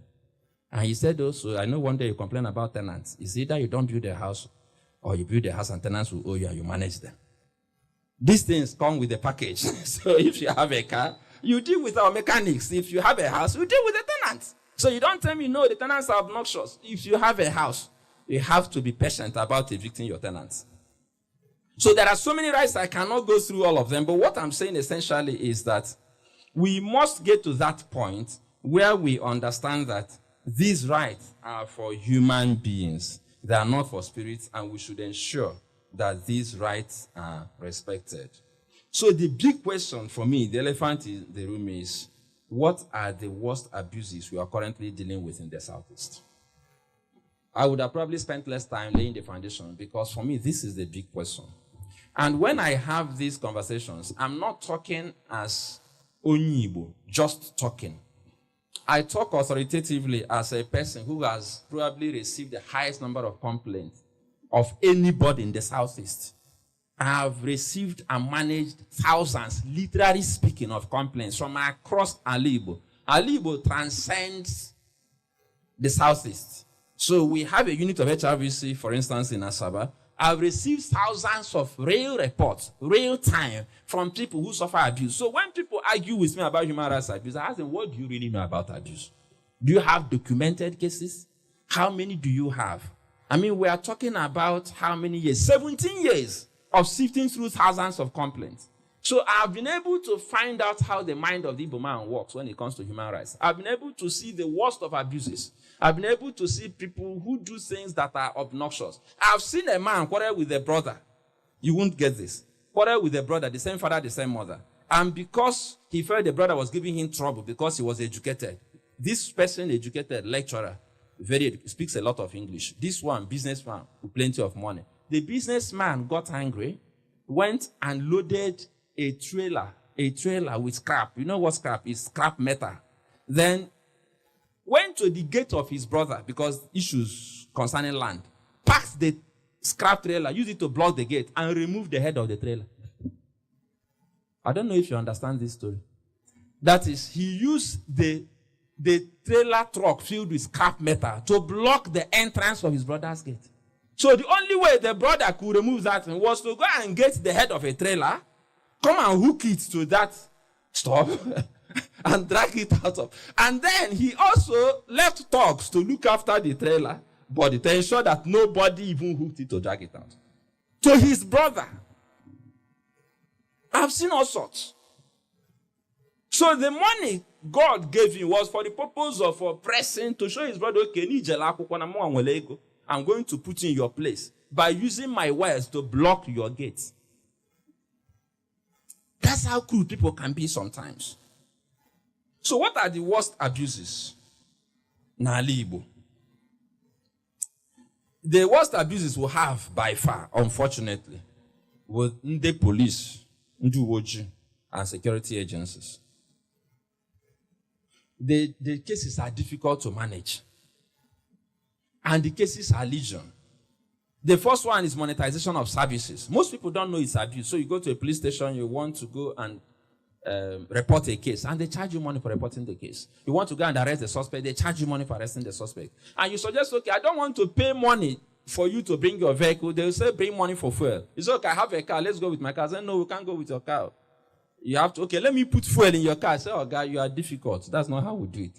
Bring money for it. So you now decide, okay, I want to bring the money. Make we know whatever for this matter. So you now ask the person, how much will it cost you to buy fuel from, say, for CID Annex? I'm now using a real case example, to Emene. And the person says 100,000. So you're wanting, is he driving a V12 vehicle that flies in the air or something? That's the person looks in your face and says 100,000. In fact, there was a case we got involved in, and they asked 3 persons to pay 100,000 each for them to go and inspect the site of a dispute, which wasn't a police case. It was a land matter. But somebody took it to the police. I'll get to that. And they collected 300,000 from 3 persons who didn't know their right to drive from Abani Road to Emene. Of course, our volunteer refused to pay, and they couldn't do anything about it. He said he won't pay. I have a car. If you want to join me, you join me. If you don't want to join me. And when they realized that he wasn't going to budge, they left him and said, no, and so we just leave him. But the others paid, knowing fully well that one of them didn't pay. So that speaks to the state of the mind of the Onyibo. We still have that assumption, so you submit to anything that they throw at you. There's the tendency of the police to do what is not their job, like debt recovery. Many of you here know stories of policemen being used to recover debt in business transactions. That is absolutely wrong and untenable. Anytime I say this in public space, people ask me questions like, so, what am I supposed to do? Going to court takes forever. So I say, no. See, my dad taught me some lessons. I've shared some of the lessons. If you do business, people will owe you. So you have to factor that into one of the things you have to deal with. And follow due process. If you don't follow due process, you will pay. I'll quickly tell all of you who may be looking at me as if I'm from the moon that sometimes the oppressor can actually become the oppressed. The hunter can become the hunted. I'll quickly tell you the story of a policewoman who gave a loan to a church member. Church member couldn't pay the money. The money came with 1 million naira interest rate, I think, for 3 months. There was a transaction the woman was doing. The transaction didn't just go through. So she had to pay 2 million capital and 1 million interest. She neither had the capital nor the interest. And what happened? The policewoman arrested her and detained her without evidence of detention. You didn't get that. That is, when you take a person to a police station, you document that you arrested Larry Ogwego and this is the offense he committed. They put her in a cell and there was no documentation. That's abduction. So when the family members go to the station and say, I'm looking for this person, they'll say there's no such person here because the person doesn't even appear in the records. And what was their position? They told the family members after some days, like 5 days, that if you bring the money, we'll release her. That was a simple instruction. Bring 3 million, we'll release her. If you don't bring 3 million, she doesn't go home. The brother came to our office, reported the matter to us. I didn't believe the story. But when we investigated, I asked one simple question. Was this transaction documented? Listen carefully. Because you will learn a lesson from this story. In fact, many lessons. The brother said yes, that my sister said it was documented. Can I have a copy of the document? Yes. And when they brought the copy of the document, it was written clearly that a police officer gave a loan with interest to a friend and a church member. And because the friend couldn't pay, she was detained. I didn't talk about the loan. I didn't talk about the interest. I spoke about two things when we wrote our petition. One was abduction. It wasn't arrest because the family didn't even know. It was not officially recorded that she was arrested. But do you know the second case that was interesting? A police officer is not permitted to be a loan shark. She was a loan shark. When we followed up on the second petition, that same woman came back to appeal to the person she held for more than 2 weeks. Of course, they released her. The Deputy Commissioner of Police ordered her release. Immediately, he received the petition, and the woman said, yes, I gave her a loan. But when he showed the woman the second petition that spoke to the fact that we are going to escalate the matter to Police Service Commission, because we are not supposed to be a loan shark. You are giving people loans without being registered for the purpose. You're a police officer. The only business you can do is agriculture.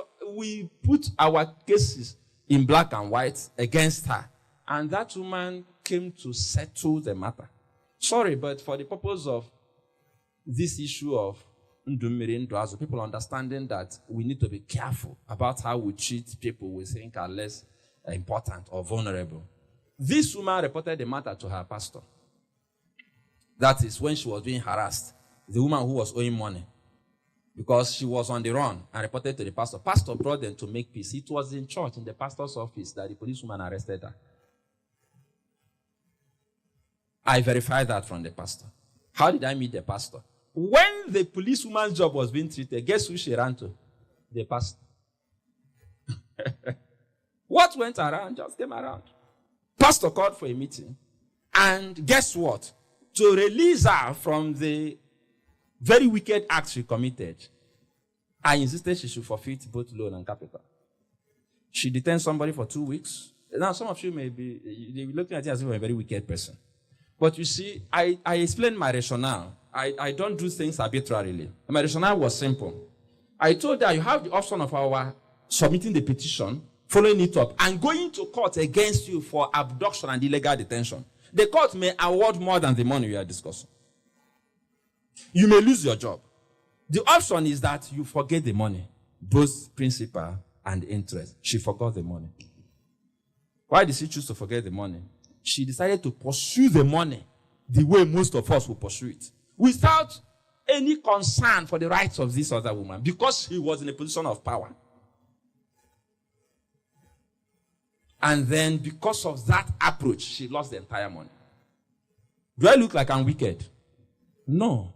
My job was to try to use her as a lesson to other persons in that station who felt that their uniform gave them license to maltreat the rest of us. So there are so many things we can talk about when it comes to security agents, but we're not going to dwell on that. In fact, as we speak, the most frequent reports we get in our office is about police cases and then a few other security agencies. And then you'll be surprised that the next highest number of cases has to do with domestic issues, domestic violence, violence against women, maltreating of children, abuse of children, that's sexual abuse and all sorts of things. Family-related cases. It's actually shocking. It's so bad that the spinsters and bachelors who work in our office are afraid of getting married because sometimes I ask a very funny question. Oh, you are dancing with this person on the wedding day. I ask this question to all the couples that come quarreling. So what happened? What changed? The way they look at me, it's like this man is mischievous. But I say, so you people did. So did you love him before? I say, oh, God, stop asking me that. I say, no, I have to ask you. So what really changed?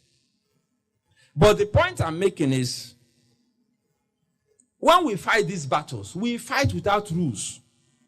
You see, a man insists that the wife will not see the child she carried for 9 months because they just are not married anymore, without considering that the issues of custody and visitation rights is not about only the couple, it's also about the child. The child's mental development will be affected if she doesn't get to relate with either of the parents.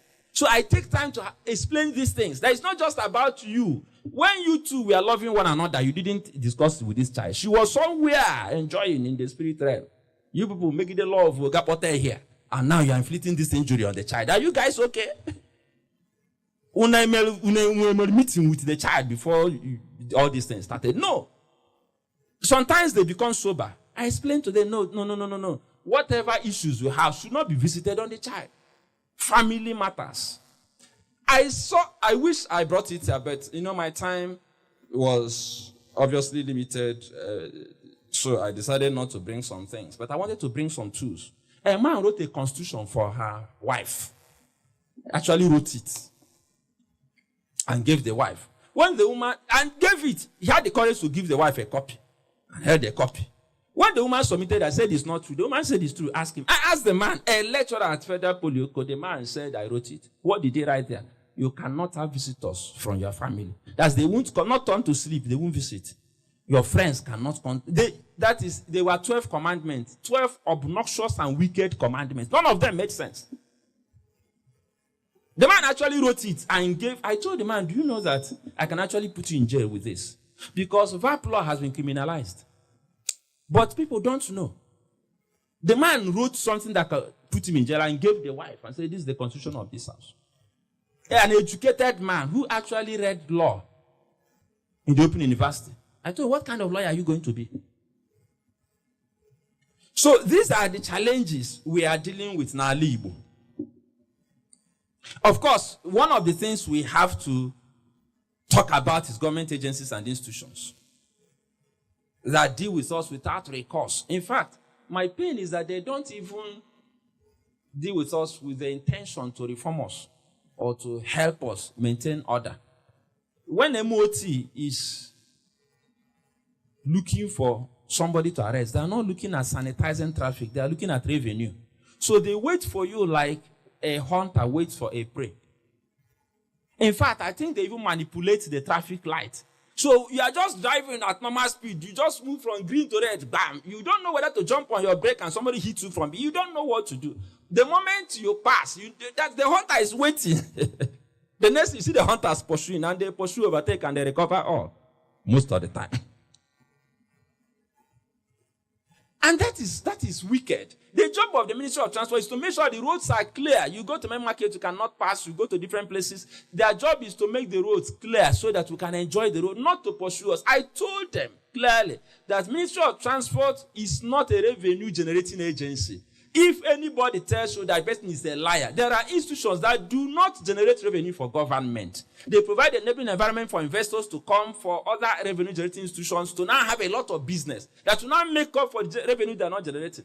If you don't want to think about it like that, what is the Human Rights Commission going to do? So what revenue are they going to generate? There are institutions that don't generate revenue. So how much revenue do you expect the courts to generate? Do you know how much they pay judges? They give them vehicles. They pay the registrars. So how is a court going to generate revenue for government?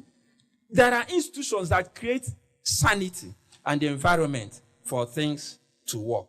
And those institutions must be respected as such institutions.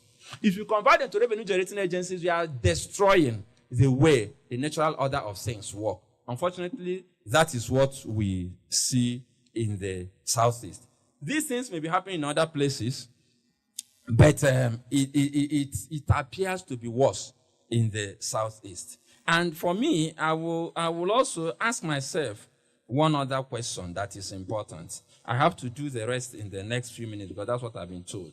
So the next question that is important is, what is driving abuse in Ali Igbo?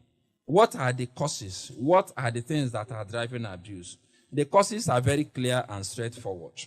First of all, people lack knowledge. Some of the things I say here sound alien, that even an armed robbery suspect is supposed to be assumed to be guilty until proven innocent, rather, until proven guilty. You don't, even when you saw the person commit a crime, that doesn't justify your assumption of guilt.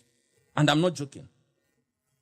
I don't have time to explain it, but I have a classical explanation that when in the villages, in Anambra State and other people ask me questions like,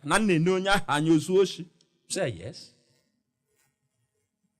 It may not be Oshi. Sorry, but I'll use this. Sorry. I'll just see how God will help me. But I have to tell this story. I don't know how God inspired that story, but I asked this question, or one day I was put on the spot, as in, how do you explain this? I saw somebody do something. I said, okay, let us imagine that you have a neighbor. You know your neighbor very well. You know all the people who live in that house. And one day they all went to work. And then you saw somebody breaking the door from behind. The person was actually determined to break the door. Then when that person broke the door and went inside, he came out with TV and kept the TV. He went inside again, came out to fridge and kept the fridge. Let's be honest, what will run through your mind? Onyoshi, if you are used to lynching people, what do? You pounce on him, put a tire on there. You know, before he explains, somebody will hit him with a rod from behind. He will pass out. But what if you give him time to explain? And you are like, what are you doing? And he says the house is burning. Can't you smell the smoke? See the smoke. I'm trying to help bring out the property. What will you do at that time? Huh? You verify, isn't it? After that, what do? You join him in bringing out property. Am I correct? So what changed? You interrogated the situation. On the surface, he looked like he was a thief. But when you looked deeper, you found out that he was not a thief. So there are scenarios that look like it's an open and closed case. When you interrogate it, that's why you have court. That's why you have prosecutor. That's why you have defense counsel. That's why the law says you must have a lawyer if you're going to be tried in a criminal case. So that the whole story will come to the surface. And it has to be proven beyond reasonable doubt. So we lack knowledge.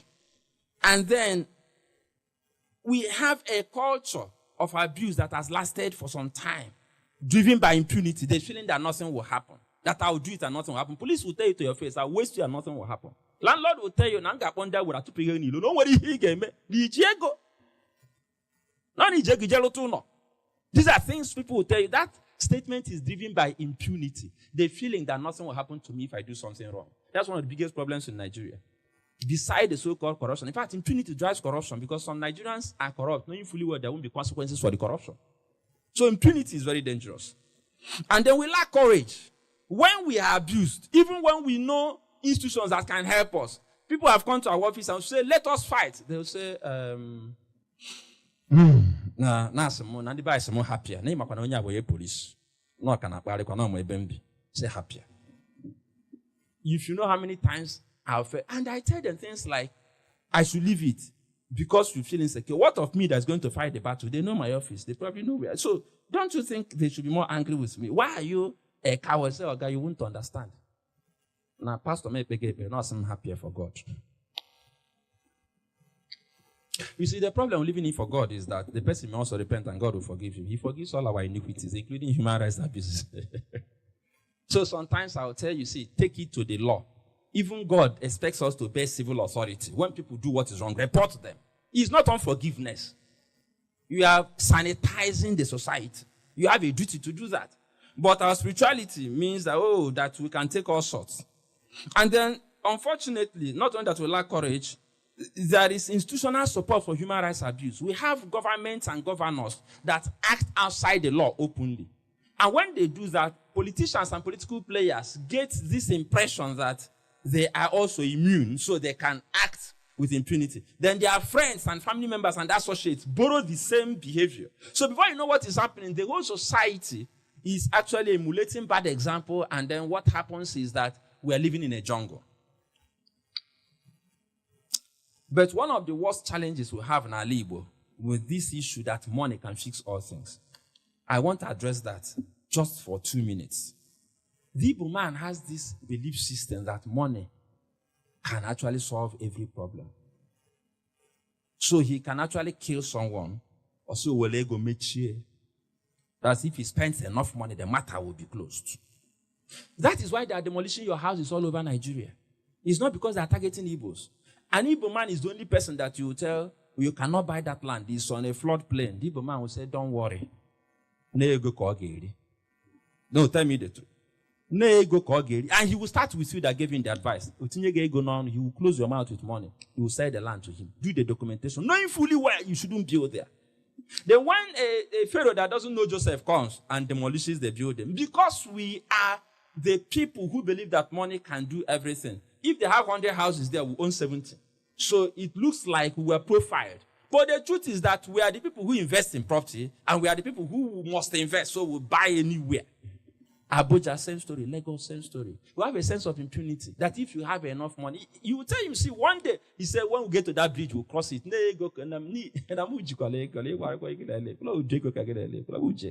Don't worry, when we get there, we'll solve it. Then when the bulldozers come, he will start looking for media houses to shout, so why are we not going to follow the rules of the game?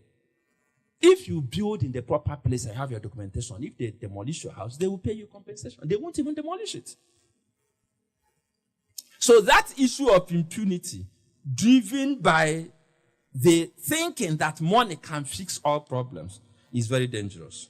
So what solutions do we prefer? Because we're interrogating the situation. We must have knowledge. We must make sure the knowledge of human rights covers the entire space. Every place people gather, they should be discussing human rights. It is sad that we are going to have elections in Anambra State tomorrow, and no governor, no candidate is raising human rights as a campaign issue. And the electorate are not talking about it also. It's a big shame. As long as people do not make it the most important conversation, we will continue to suffer as a nation. Why? Because human rights affects and covers every aspect of your life. And I'm not joking. The right to good governance is there. Every other thing, in fact, the right of inclusion. Let me also explain this carefully. Now, when you have a proper government, when you have a proper leader, one of the things you use to assess quality of leadership is their capacity to include persons who are vulnerable. But we live in a country where the last people will consider are the pensioners. Governors award contracts of hundreds of billions of naira, pay the contractors, and tell you they don't have money to pay pensioners who served the state for 35 years. We don't talk about persons with disability. We spoke to a commissioner in ENUGU State some time ago about putting ramps for bus stops, and he asked us how many we need the ramp. Somebody who studied architecture with all his knowledge, he doesn't understand that the distance between you, all of you seated here, and crutches and wheelchair, God forbid, is one accident. We are all potentially persons with disability, but for the grace of God. When people have this type of knowledge, they will be more charitable. The fact that you're running around today with 2 legs doesn't mean that you may not lose 2 of them tomorrow. Bah! You don't know what happened. And then you wake up at orthopedic, no 2 legs. You have joined the other side. Then you suddenly become more compassionate, suddenly become more. But you don't have to wait until it happens to you. These are all human rights issues. There's no inclusion. Once you are vulnerable, once you don't have resources, once you don't have power, you are not part of the conversation. Nobody remembers you, nobody talks about you. But the last time I checked, in those other nations that we want to run to, that we want to be like, if you have these challenges, you are treated like a hero. I know a Nigerian, I'm rounding up now, who left the United States. Listen carefully. I know a Nigerian. I was touched by that story. A couple, out of patriotic zeal, left the United States, either late 70s or 80s. The man renounced his citizenship. He said he didn't want to be tempted to go back to the US. So he gave up. He did it officially. He burnt his bridge. The wife retained her own. You know, women are more, in some cases, with this smart hand. I hold my own. No. They came to Nigeria. 3 of the families took this decision. They came back to Nigeria. I met one of them. He told me the story. And when the heat was on, 2 of them fled back to US. The one who couldn't travel was because he gave up his citizenship. So he had to start processing again. So he didn't travel back. So he stayed here. Listen to this story. Much later, for medical reasons, the wife went back to the US because all she had to do was to show her social security number. They processed her papers. She went to the US. And she got treatment for free. As they just saw the money, they were like, wow, madam, where have you been all along? But the part that brought tears to my eyes was that she told me that they not only treated her free of charge, they told her benefits that she had from the job she did before she traveled that she didn't know she had. So they gave her a house free of charge in an estate developed for retired persons. An apartment, a 2-bedroom apartment, free. But the one that shocked her was that they paid her a small fortune. Benefits from the work the husband who renounced American citizenship did. That is how a nation functions. A Nigerian will say that Larry deserves no. Say Larry, why did not catalytate no America? Can you darkness? The man rejected us. We should reject him. Then they will share that money. No, for them the law is sacrosanct. The law says this is your entitlement because you did this work. The man didn't process it too. The man left. The wife didn't know. They saw the number, everything popped up on the system. They gave the woman her own and gave her, oh, your husband, he's late. They gave her what belonged to her husband. That is why you're running there. But then, when we learn to respect our rights, when we begin to teach our children knowledge, teach ourselves knowledge, build courage, and then take action to stop institutionalization of human rights abuse. We have institutionalized human rights abuse. We have accepted it to be normal. Families gang up against that daughter-in-law. They say, no, but when it's their own sister, they suddenly gang up to fight the in-law. I don't know if I'm making sense. So the same thing you want to do to another person's daughter, you don't want to happen to your daughter and to your sister. Are you okay? When we get to that point where we learn to take action and stop institutionalization of abuse, then we can be said to observing ndumiri, nduazu, ebwebere, ugobere, biri, kambiri, okata na akpa dibia, kama dibia aru no kono noko. You see, we don't take advice until it becomes too late. I'm challenging us because I see that a lot of us here are elites. We qualify, we're on the side that abuse people. Some of us. And I'll remind you that if you want to understand how the Igbo man thinks, go and read things all apart. Okonkwo was a typical Igbo man. Okonkwo was a rich man. He was an influential man. He was a strong man also. He had a reputation for courage.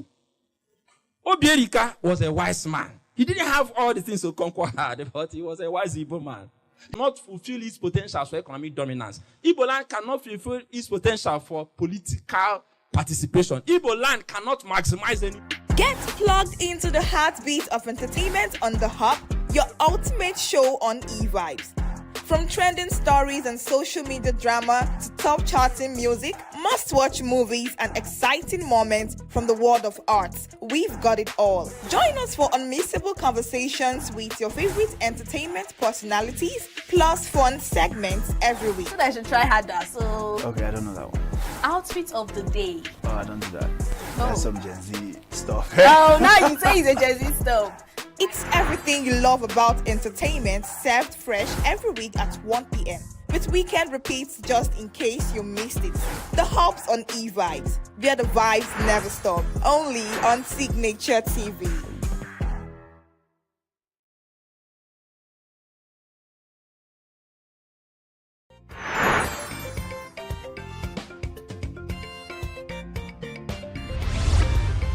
Signature TV. News in your pocket.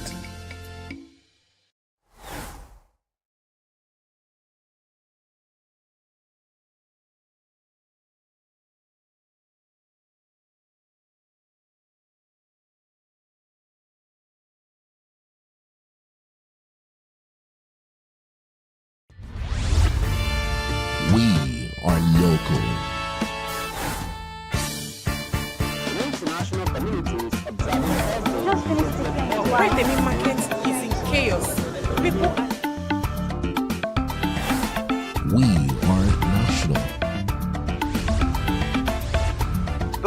support of this motion as amended, say aye. Aye.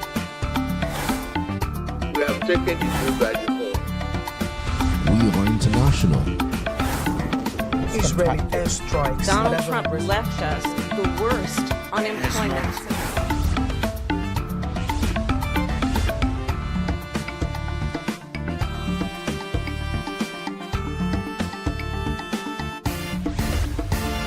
Signature TV, news in your pocket. Bright and early as the day breaks, as the newspaper headlines trail the stories that shape the day. We at Signature TV trail the headlines that trail the day. We interrogate the headlines. We analyze the stories that make the headlines. WAEC is overrated, and they even overrated themselves, and when you go see it, they are insensitive of some Nigerian children who have never had what it was. With passion and emotion, we drive the conversation to change the narrative. Let nobody be deceived by Nigerian high level of performing in agriculture export. We are still where we are. Newspaper review on Signature TV every morning on Signature Morning, weekdays, and Signature New Day, weekends. Newspaper review on Signature TV. We do not just review the headlines, we make the headlines relevant to our daily lives.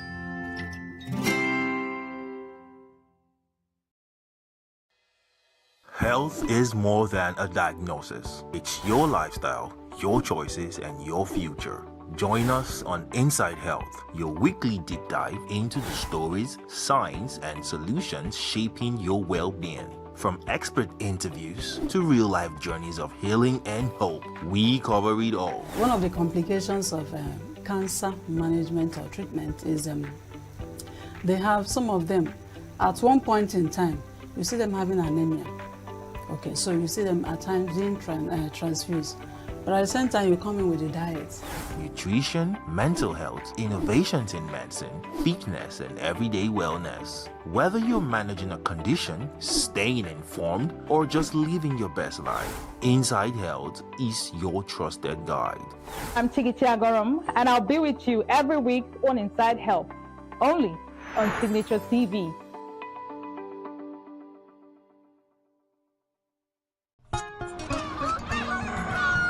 New every morning on Signature TV, we open the day for you with needed energy, information, and required vibes to shape your day. From sizzling snippets of stories in various areas of life to intriguing conversations with net worth guests. When you have people who have no track record becoming your leaders, you have a problem. There's no outstanding gratuity when Obi took over from me. I left in all the accounts of Anambra State 13.8 billion for him. Your day cannot be complete without Signature Morning on weekdays and Signature New Day on weekends. There is no better way to start your day except Signature Morning and Signature New Day every day on Signature TV.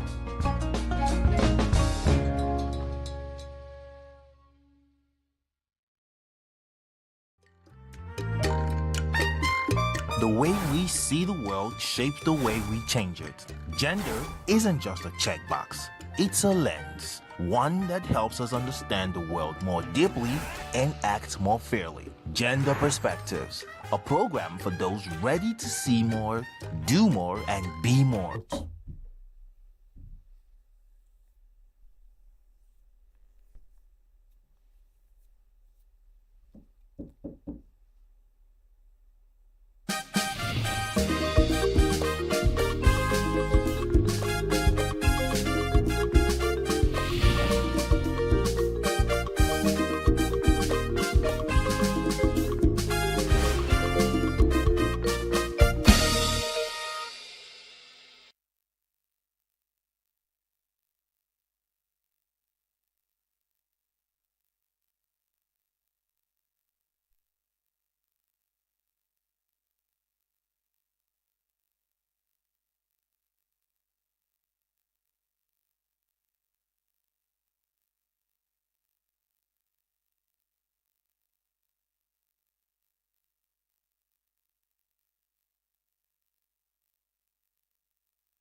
Welcome to Global News on Signature TV. I am Marie Kumon Ado. In the headlines, FG orders withdrawal of passports from former citizens. Japan turns to Nigeria orders for crude amid Middle East supply crisis. Democrat Kamala Harris teases 2028 presidential bid following Trump's loss. And Trump says Straits of Hormuz to reopen soon as US-Iran heads to talks. Details in a moment. Every second, every minute, every day, news is breaking, events occur, and there are new developments. At Signature TV, we follow these stories objectively, bringing all sides without bias, explaining the complex issues, breaking down the numbers, and investigating the issues behind the news. Anywhere and everywhere, near or far, wherever the news is, we will be there. Signature TV. News in your pocket. The Minister of Interior, ENUGU, has directed the Nigeria Immigration Service to withdraw and deactivate passports of individuals who have officially renounced their Nigerian citizenship. In a statement issued on Friday by the Minister's Special Advisor on Media, Alao Babatunde, the directive was clarified to apply strictly to persons whose renunciation requests have been formally approved by President Bola Tinubu. Tunjojo explained that the move is backed by provisions of Section 29 of the 1999 Constitution, which stipulates that once a renunciation is registered by the President, the individual ceases to be a citizen of Nigeria. He stressed that such individuals are no longer entitled to hold sovereign documents of the country, including the Nigerian passport. The minister added that the directive forms part of ongoing passport and visa reforms aimed at strengthening border security, preventing identity fraud, and preserving the integrity of Nigerian citizenship. He reaffirmed the ministry's commitment to facilitating legitimate travel while ensuring that only eligible individuals have access to Nigeria's official documents. The Independent National Electoral Commission has postponed its planned nationwide voter revalidation exercise until after the 2027 general elections. The decision was announced in a statement by the Commission's National Commissioner and Chairman of its Information and Voter Education Committee, Mohammed Haruna. According to the statement, the postponement followed deliberations at a meeting between the Commission and resident electoral commissioners. INEC stated that the exercise initially plans to update and verify voter records across the country. It will now take place after the 2027 general elections. The Commission did not provide further details on a new timeline, but assured that updates were communicated in due course. 14 vigilante members, including a local commander and 2 civilians, have been confirmed dead following a fresh attack on Bagna and Yelwa communities in Shiroro local government area of Niger State. Niger State government discloses in a statement issued by the Commissioner for Information and Orientation, Nuhu Nana, who expressed deep sorrow over the killings and extended condolences to the families of the victims, praising their bravery in the fight against insecurity. Despite the losses, authorities reported a major security breakthrough with a total of 110 bandits neutralized across several locations in Shiroro. According to a breakdown of operations, 47 were killed in Antan village, 21 in Lakupe, 16 in Luwidna, 20 in Farin Kasa, and 6 in Rafinbade in Dawaki. The government said the development highlights the resilience and effectiveness of ongoing joint security operations aimed at restoring peace in the area. Residents have been urged to remain vigilant, avoid unnecessary movement in volatile areas, and support security agencies with credible information.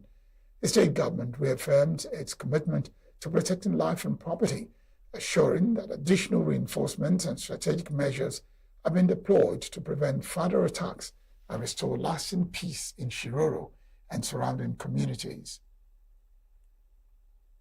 The Nigeria Customs Service has intercepted illicit drugs worth over 1 billion naira along the Okada-Ofosu Expressway in Benin City, Edo State.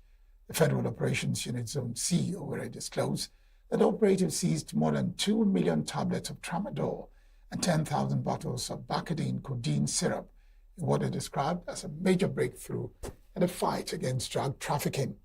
Customs Area Controller Bashir Balogun said the operation was carried out for incredible intelligence and coordinated enforcement efforts. He explained that the driver of a truck attempted to evade officers, but eventually abandoned the vehicle and fled into nearby bushland when intercepted. Subsequent search revealed that the drugs were carefully concealed among legitimate goods in a bid to avoid detection. Balogun noted that the seizure highlights the service's commitment to combating the smuggling of prohibited substances which contribute to drug abuse and criminal activities across the country. He warned smugglers to desist from illegal operations, stressing that the agency will continue to deploy intelligence-driven strategies to protect public health and national security. The seized items are currently in custody, while investigations are ongoing to apprehend those behind the shipment. The World Health Organization says reliable electricity is critical for safe childbirth, vaccination, and emergency care, highlighting the impact of improved power supply in Nigeria's primary health centers. In a recent statement, the Global Health Body noted that unstable electricity remains a major challenge in Nigeria's healthcare system, affecting between 40 and 50% of primary health facilities and putting essential services at risk. The organization revealed that installation of solar power systems in select primary health centers in Rivers and Akwa Ibom states has significantly improved service delivery and reduced disruptions. At facilities such as Rumibo Primary Health Center in Rivers State, health workers previously relied on touchlights and mobile phones during power outages, especially in critical situations such as childbirth. However, under collaboration between the Federal Ministry of Health and partners through the Health Crest Initiative, solar photovoltaic systems with battery storage were installed to ensure uninterrupted electricity supply. Intervention has reportedly reduced service disruptions by over 80%, enabling round-the-clock immunization, maternity services, and emergency care. Health workers say the improved power supply has boosted efficiency and confidence, while patients have also reported better care and safer delivery experiences. The WHO added that the initiative has also reduced carbon emissions and operational costs while strengthening trust in health care facilities within affected communities. While describing the project as a scalable model, the organization stressed the need for expanded investment, noting that thousands of health centers across Nigeria still lack reliable electricity. Nigeria's oil revenue is set for a boost as Japan turns to alternative crude suppliers, including Nigeria, amid ongoing disruptions in the Middle East.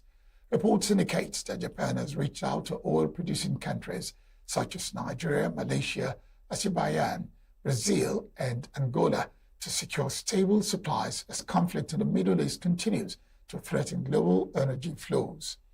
A senior official at Japan's Ministry of Economy, Trade and Industry, Narumi Hosokawa, said the move is part of efforts to reduce reliance on the region, which currently accounts for about 95% of the country's oil imports. Prime Minister Sani Takaishi also announced plans to release an additional 20 days' worth of oil from national reserves starting in May, as Japan seeks to cushion the impact of supply disruptions linked to tensions around the Strait of Hormuz. The development follows ongoing instability involving the United States and Iran, which has significantly affected global oil shipments and forced major consumers to diversify supply sources. Japan is also increasing crude imports from the United States, with volumes expected to quadruple compared to last year. Analysts say Nigeria stands to benefit from a shift as demand rises for non-Middle East crude, potentially boosting foreign exchange earnings and strengthening the country's revenue outlook. Akwa Ibom State Governor Umar Eno has reaffirmed this administration's commitment to the realization of the Ibom Deep Seaport project, expressing optimism that a long-awaited initiative will come to fruition. The governor gave the assurance while receiving the project feasibility report from a technical committee at Government House in ENUGU, describing the development as a significant milestone in the delivery of the multi-billion-dollar maritime project. Governor Eno commended the committee for its thorough and professional work, noting that its administration has taken concrete steps to move the project forward, including funding feasibility studies, preparing investor documentation, and carrying out critical technical assessments. They have stressed that deep sea port development requires time, careful planning, and patience to ensure successful execution. Presenting the report, Chairman of the Committee, Mfon Usoro, explained that a Ibom deep sea port is structured under a public-private partnership arrangement aimed at boosting economic growth, expanding Nigeria's port capacity, and improving ease of doing business. She added that the project is designed to function as a major transshipment hub and will be integrated with a Ibom industrial city to drive industrialization and regional trade. Usoro also noted that deep sea port projects are highly capital intensive and could take years, even decades, to complete. When completed, the Ibom deep sea port is expected to decongest existing ports, enhance Nigeria's maritime capacity, and create significant employment opportunities. The Nigerian stock market sustained its bullish run on Thursday as investors recorded a gain of 369 billion naira at the close of trading. Market data shows that a total of 652.86 million naira shares valued at 339.82 billion naira were recorded in 51,101 deals, reflecting a decline in activity compared to the previous session. Trading volume dropped by about 35%, while the value of transactions dipped by 2%, and the number of deals fell by 3%. Despite a slowdown, market capitalization rose by 0.28% to close at 130.773 trillion naira, up from 130.404 trillion naira recorded at the opening of the session. Similarly, the all-share index advanced by 576.27 points to settle at 203,161.81, pushing the year-to-date return to 30.56%. However, market breadth closed negative, with 31 losers outweighing 30 gainers. Living Trust Mortgage Bank led the losers chart with a 10% decline, followed by Archie Briscoe, Tantalizers Livestock Feeds, and VFD Group. On the gainer side, Transnationwide Express topped the chart with a 9.94% increase, while International Energy Insurance, UPD Credit, Guinea Insurance, and Regency Agency Insurance all supported notable gains. In terms of activity, Access Corporation recorded the highest volume of traded shares, while Guarantee Trust Holding Company led in value. Democrat Kamala Harris teases 2028 presidential bid following Trump loss. Trump says Straits of Hormuz to reopen soon as U.S.-Iran heads to talks. Details of these and more on our foreign stories. We are local. International communities observing Where the main market is in chaos. People are... We are national. Those in support of this motion as amended say aye. Aye. We have taken it through by default. We are international. Israeli airstrikes. Donald Trump left us the worst unemployment.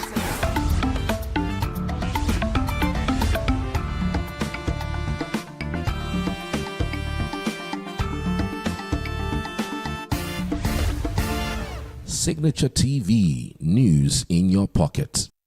Former Democratic nominee Kamala Harris has teased the prospect she could return to the campaign trail for the 2028 presidential election following her loss to Donald Trump in the 2024 race. Harris, a former vice president, faced the possibility on Friday while on stage with the civil rights leader Al Sharpton at the National Action Network's annual convention. Sharpton, Harris's interviewer at the event, put the question to her bluntly, "So, are you going to run again 28? Her presence at the Civil Rights Conference had met raucous chants of "run again," but Harris avoided committing to a new run for public office, though she did hint at a 2028 bid. United States President Donald Trump has said the Strait of Hormuz will reopen fairly soon, with or without Iran's assistance, as Tehran's effective blockade of the underway continues to roil global energy supplies. Speaking to reporters on Friday in advance of peace talks between U.S. and Iranian officials in Pakistan, Trump said the U.S. would reopen up the Gulf and that other countries were ready to help out. Trump, who did not elaborate on how Washington would unblock the critical maritime choke point, also said he would not accept Iran's imposition of a de facto toll booth system in the Strait. Tehran has indicated that it intends to charge vessels fees for safe passage even in the event that a deal is reached with the U.S. to end the war. Trump said ensuring Iran does not possess nuclear weapons would be the priority in any peace agreement, and the strait would reopen automatically. Israel says it will not discuss a ceasefire with Hezbollah when it meets Lebanese officials for talks in Washington next week, as Israeli attacks on Lebanon go on. Israeli and Lebanese ambassadors held late-night discussions on Friday to finalize arrangements for the meeting due at the State Department on Tuesday. Iran's ambassador, Rachel Leite, said the talks would mark the start of formal negotiations with the Lebanese government, despite the absence of diplomatic relations between the two countries. But he ruled out any discussion involving Hezbollah. The Organization of Islamic Cooperation has condemned Israel's approval of 34 new settlements in the occupied West Bank, saying the decision violates international law. Israeli rights group Peace Now reported late on Thursday that the government had taken the decision secretly in early April. The decision was also reported widely by Israeli media outlets. The Palestinian presidency's office condemned the plan as a flagrant violation of international law. There was no immediate comment from the Israeli government. The OIC's General Secretariat said in a statement on Friday that Israel, the occupying power, has no sovereignty over the occupied Palestinian territory, including East El-Quds, Jerusalem, and that all its measures aimed at changing the geographic and demographic reality there are null and void under international law. The 34 settlements approved on Thursday come on top of 68 approved since Israeli Prime Minister Benjamin Netanyahu's right-wing government came to power in 2022. The OIC General Secretariat also warned of the gravity of the escalation of settlement policies, land confiscation, settler terrorism, and attempts to annex and impose so-called Israeli sovereignty on the occupied West Bank, stressing that this aims to undermine the two-state solution and violate the rights of the Palestinian people. NASA's Artemis II astronauts have returned safely to Earth, completing the first crewed mission to travel around the moon in more than 50 years. The Orion spacecraft splashed down in the Pacific Ocean off the coast of California at 5:07 p.m. local time on Friday, following a high-speed re-entry through Earth's atmosphere. Recovery teams are already in position, moving quickly to ensure the capsule and bring the crew aboard. On board were NASA astronauts Reed Wiseman, Victor Glover, and Christina Koch, along with Canadian astronaut Jeremy Hansen. Minutes before re-entry, Wiseman, the mission commander, radioed mission control. The return marked a crucial test for the Orion spacecraft built by Lockheed Martin, demonstrating it can safely withstand the intense conditions of a lunar re-entry. And that's it on the international news. Former Democratic nominee Kamala Harris Next is sports news. The president of the Confederation of African Football, CAF, on Thursday rejected accusations of corruption by the Senegalese government after the body's shock decision to strip Senegal of its AFCON title and award it to Morocco. Motsepe's visit comes at a particular tense time for CAF following its surprise decision to overturn Senegal's 1-0 win over hosts Morocco in the Cup of Nations final on January 18. CAF cited regulations about leaving the field as it recorded a 3-0 victory in Morocco's favour on March 17. During the match, Senegalese players, head coach and his staff walked off the pitch in Rabat after Morocco were awarded an added time penalty. The Senegalese Football Federation has appealed CAF's decision at the Court of Arbitration for Sport, CAS. The decision has sparked a strong response by Senegal, whose government has called for an international investigation into suspected corruption within the institution. Miriam Mahmood has made history in women's football, becoming the first Pakistani player to reach the UEFA Women's Champions League after helping Wrexham women win the Welsh Premier League title, following her move this season from West Bromwich Albion women in an unprecedented achievement for the sport in Pakistan. Wrexham's Welsh League title was not only a domestic honour, it also secured a place in the UEFA Women's Champions League qualifiers, giving Miriam Mahmood a historic opportunity to become the first Pakistani player to reach this prestigious continental competition. The qualifiers are scheduled to take place in mid-July, following a mini-tournament format with single-leg knockout matches, where Wrexham will face a European club in the semi-finals. Should they win, they will face another opponent in the final to secure a place in the second round. In cricket, Brazil's Laura Cardoso has become the first player ever to take 9 wickets in a T20 international, recording figures of 9-4 against Lesotho. The Seamer achieved the feat in 3 overs as Lesotho were bowled out for 13 in 6.2 overs, clashing 203. The 21-year-old now has the best figures in the format, besting the previous record held by Brotan Sonam, who took 8 wickets for 7 runs against Myanmar in a men's T20 international in 2025. Cardoso started her remarkable run of dismissals by taking wickets with 5 consecutive deliveries, spanning last 3 balls of the second over and first 2 of the fourth, to leave Lesotho sprawling on 8-5. In golf, Yannick Sinner saw his streak of 37 consecutive sets won at Masters 1000 level ended by Thomas Makak as the Italian reached the quarterfinals of the Monte Carlo Masters with a 6-1, 6-7, 3-7, 6-3 win. Last month, Sinner became the first man to complete the Sunshine Double without dropping a set, claiming titles at Indian Wells and the Miami Open, and had also won the Paris Masters title last year. Despite the setback, Senna recovered to seal victory over his Czech opponent to continue his charge to dethrone the current world number 1 Carlos Alcaraz. That's sports news on Signature TV.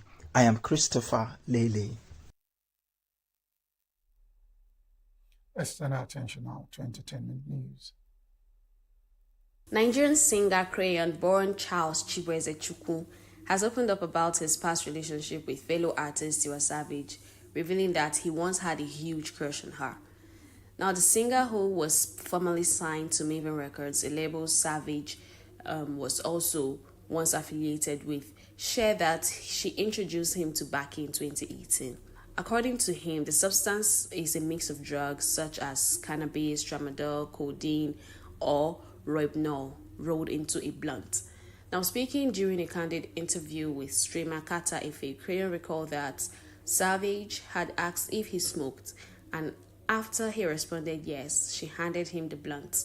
He added that the experience marked the beginning of his struggle with addiction to Baki.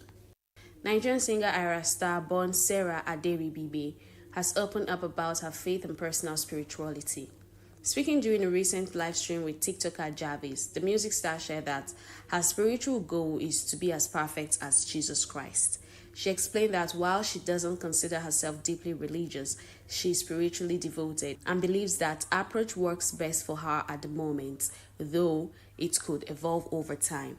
Now, beyond music, Ira Star also reveals she is stepping into the film industry According to her, she began acting last year, and her debut movie is expected to hit screens later this year. Thousands of fans have gathered in the California desert as the Coachella Valley Music and Arts Festival kicks off its 2026 edition, opening with Sabrina Carpenter in the headliner spotlight. The star-studded lineup features top acts including Justin Bieber and Karol G, with performances set across 2 consecutive weekends in ENUGU. Friday's lineup includes rising stars like Teddy Swims and Katseye, alongside established names such as Moby. Now, Carpenter, however, remains the highlight of opening night, promising her most ambitious performance yet. The night will close with Italian DJ Anima, who is set to debut his immersive production, Ayudin. The festival continues on Saturday with Bieber expected to headline and close out the night. That's the entertainment news. Queeneth Mokunta, Signature TV News. That's the news. I am Barry Kumo Ado. Thank you very much for watching.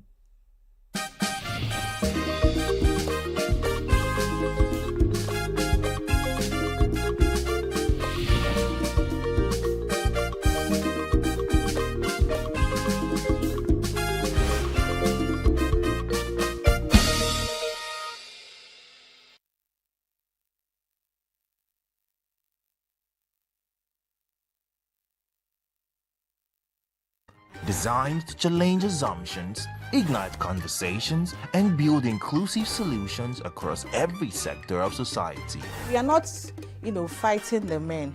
We are not saying we are equal in terms of rights.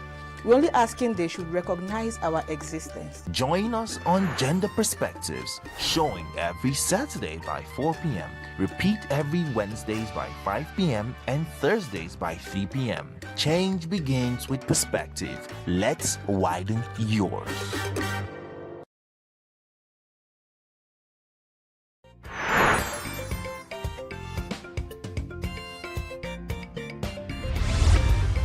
Signature TV, news in your pocket.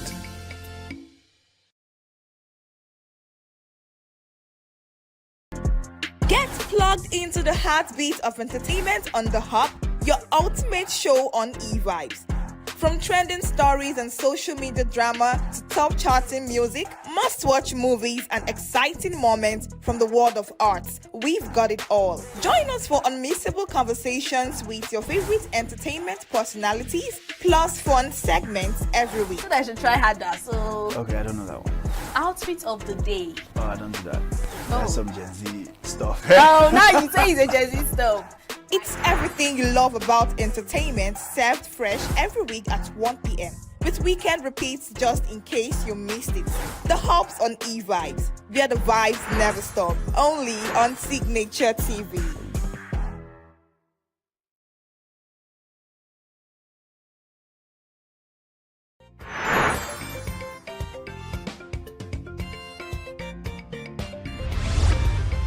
Signature TV, news in your pocket.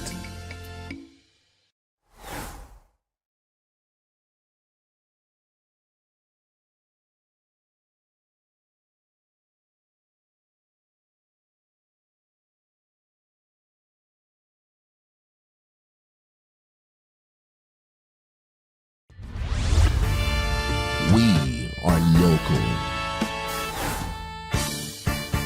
International communities observing every Where the meat market is in chaos. People are... We are national.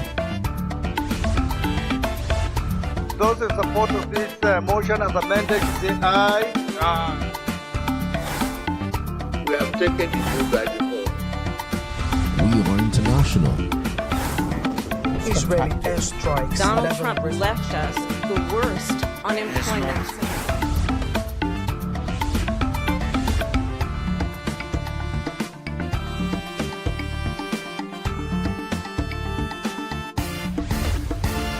Signature TV, news in your pocket.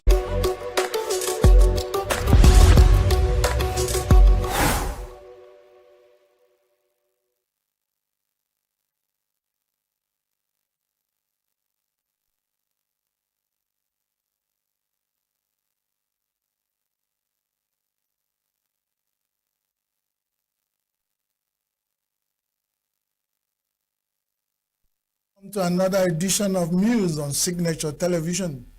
I am your muser.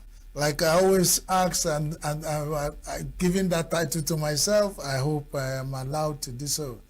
But on Muse, we think and talk. And I've come again to think and talk in my small way. I hope you just think and talk in your own way. Because we want people to think and talk instead of talking and thinking. But that's what happens most of the times. And we don't even have a universal way people should think and talk or talk and think. But we felt that if we think before we talk, we can come up with more useful results. My name is Christian Chibuzo Maduka. I am here again to muse with you.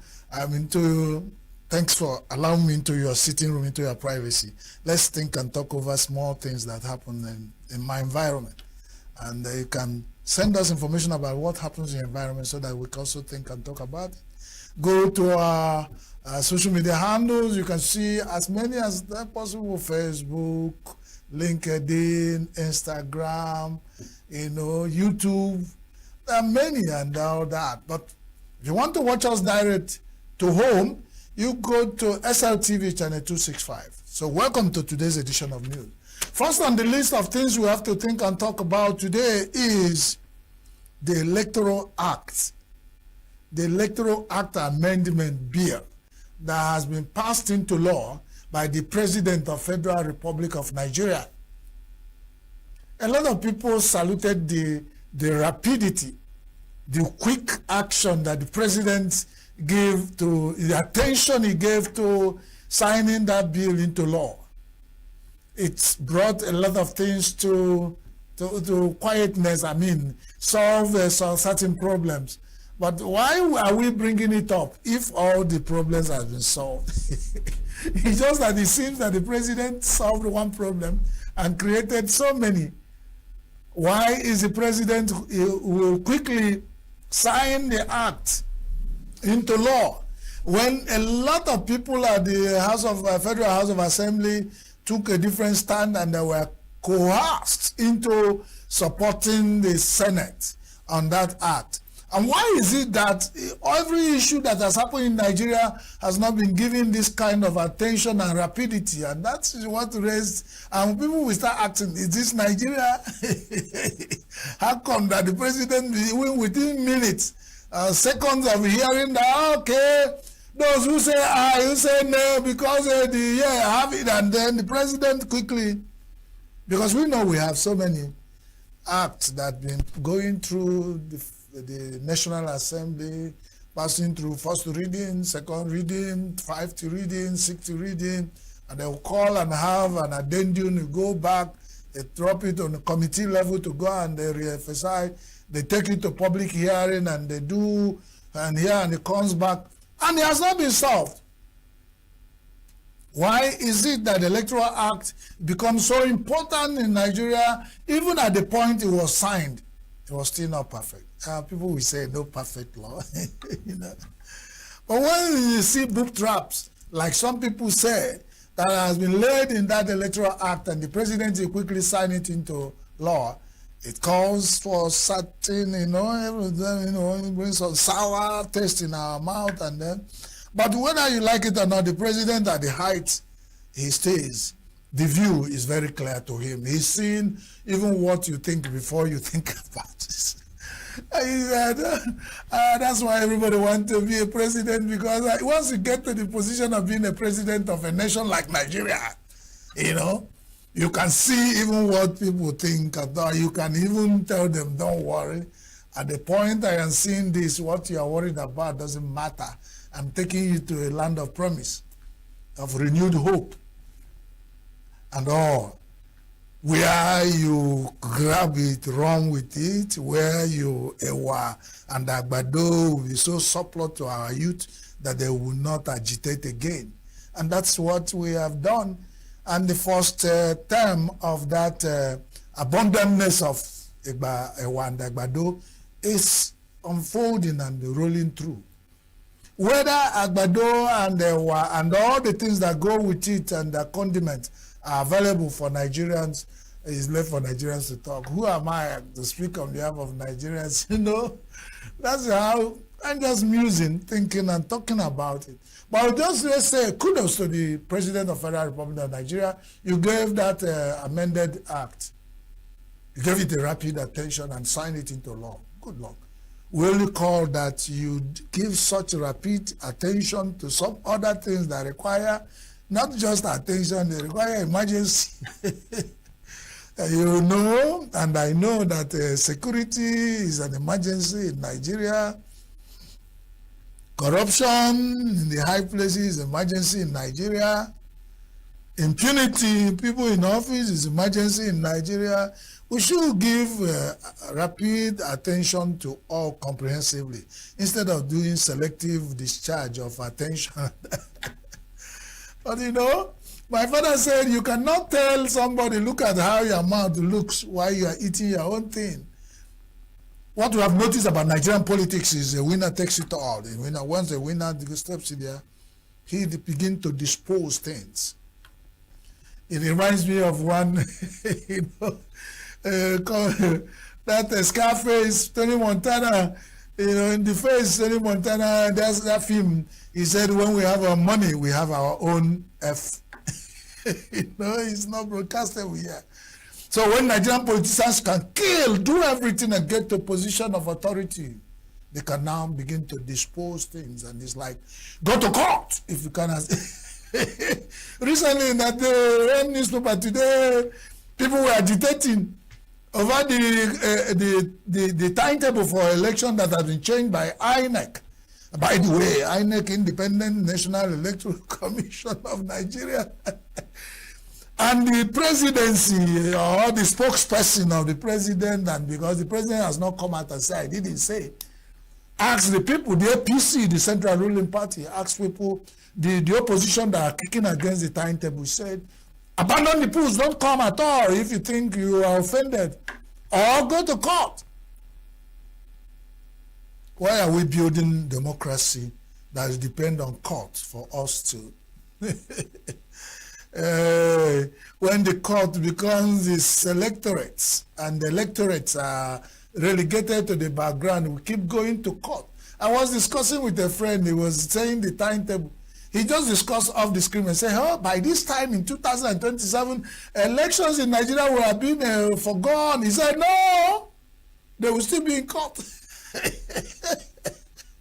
So we all plan to go to election west, large sum of money that will bring us development, and then get ready to go to court.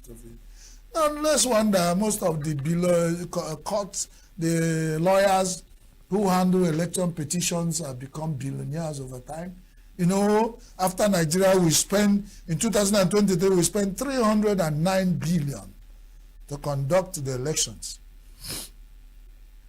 And then after that, we spend something close to that to go to court. Who did this to Nigeria? I keep asking. But on second thought, I said, Nigeria did this to themselves. Our politicians clearly planned how this thing will go for selfish reasons, to favor them as party, to favor them as politicians, to favor them in their cliques and groups. The whole thing that is the bigger picture of 240 million Nigerians comes secondary. And that's where we got it wrong.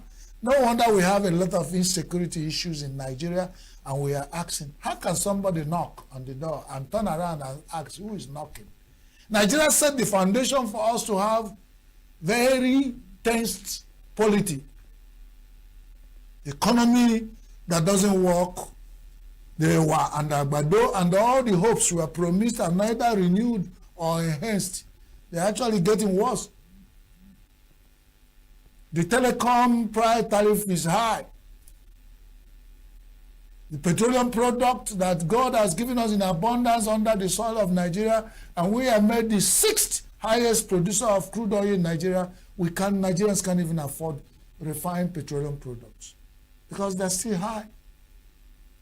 It's not housing that we have. The landlords have taken over the lives of people. A lot of people can't go back to the villages. There's no life in the villages because their life is not guaranteed because of the terror bandits and terrorist activities, unknown and known government, and all things that happen in our remote villages. So everybody is running to the center of the cities, or even there's no guarantee. But then you can't pay for landlord rent, you can't handle it because of the nature of Nigeria.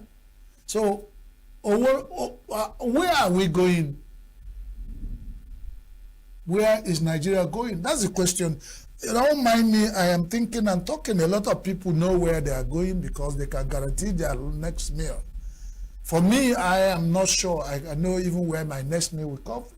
So when I ask, somebody will say, why are you bringing it up here as a public thinking and talk? No, if I'm thinking and talking, you can think and talk what concerns you.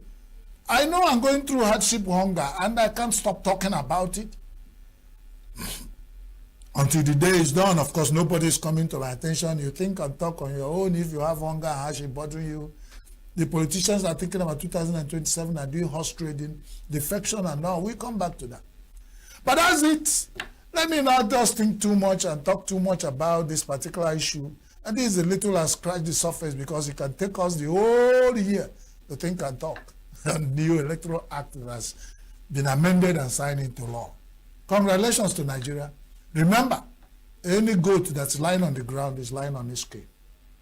No matter how you make your mat, you lie on it. So Nigeria is making the mat. They can't look for to America to come and amend our electoral act and say we will have an election that is going to be free and fair when we have consciously laid book traps because we are waiting for who will talk. And we are waiting for INEC to deliver.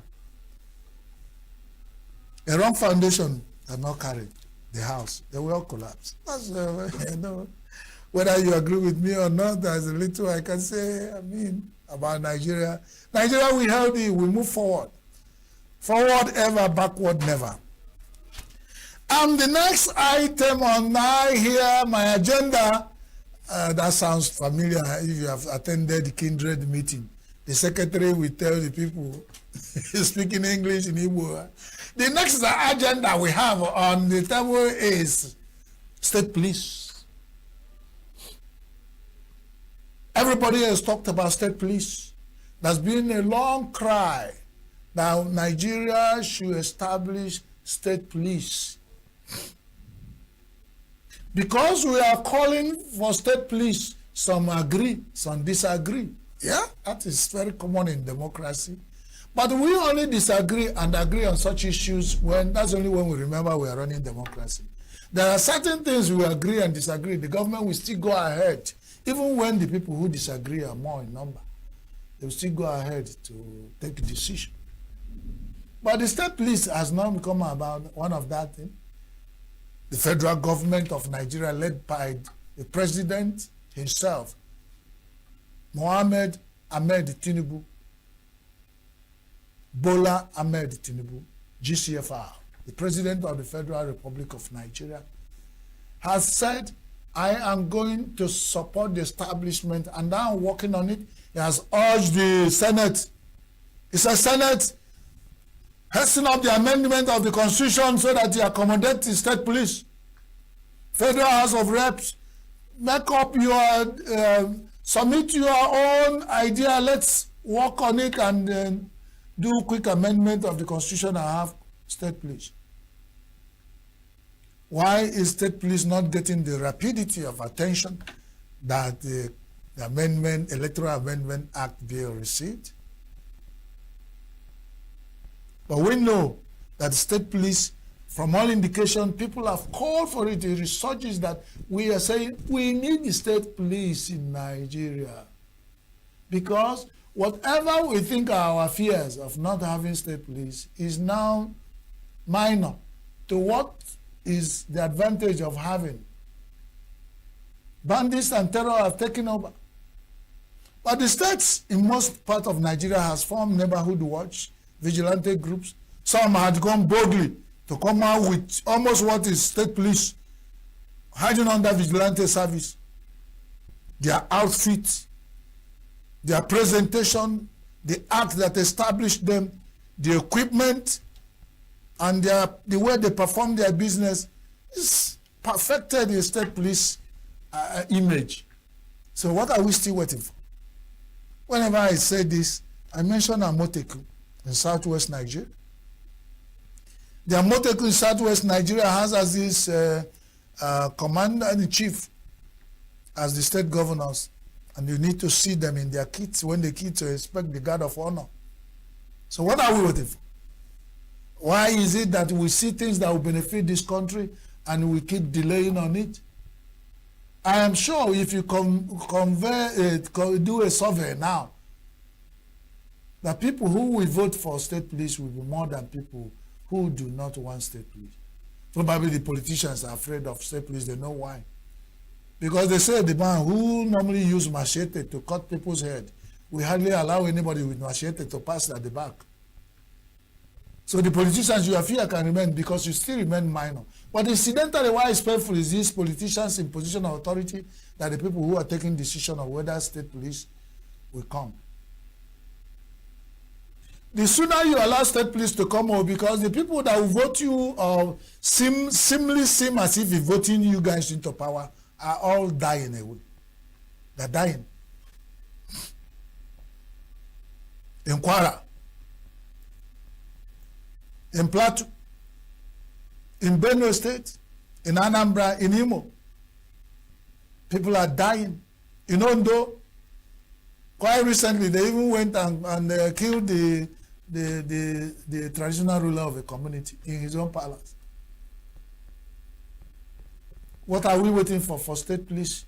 Until all the villages are finished, the population of our remote villages and even the peri-urban towns are finished. Is that when we, let me say, what happens in peri-urban and semi-urban and whatever urban and rural communities is fast moving into the cities. So much so that even the federal capital territory of Abuja, health workers have received threats and they've abandoned duty posts. So what else? If bandits and terrorists can attack in the federal capital territory with double power of the federal government of Nigeria, having its Asorok, the headquarters with all the army barracks surrounding.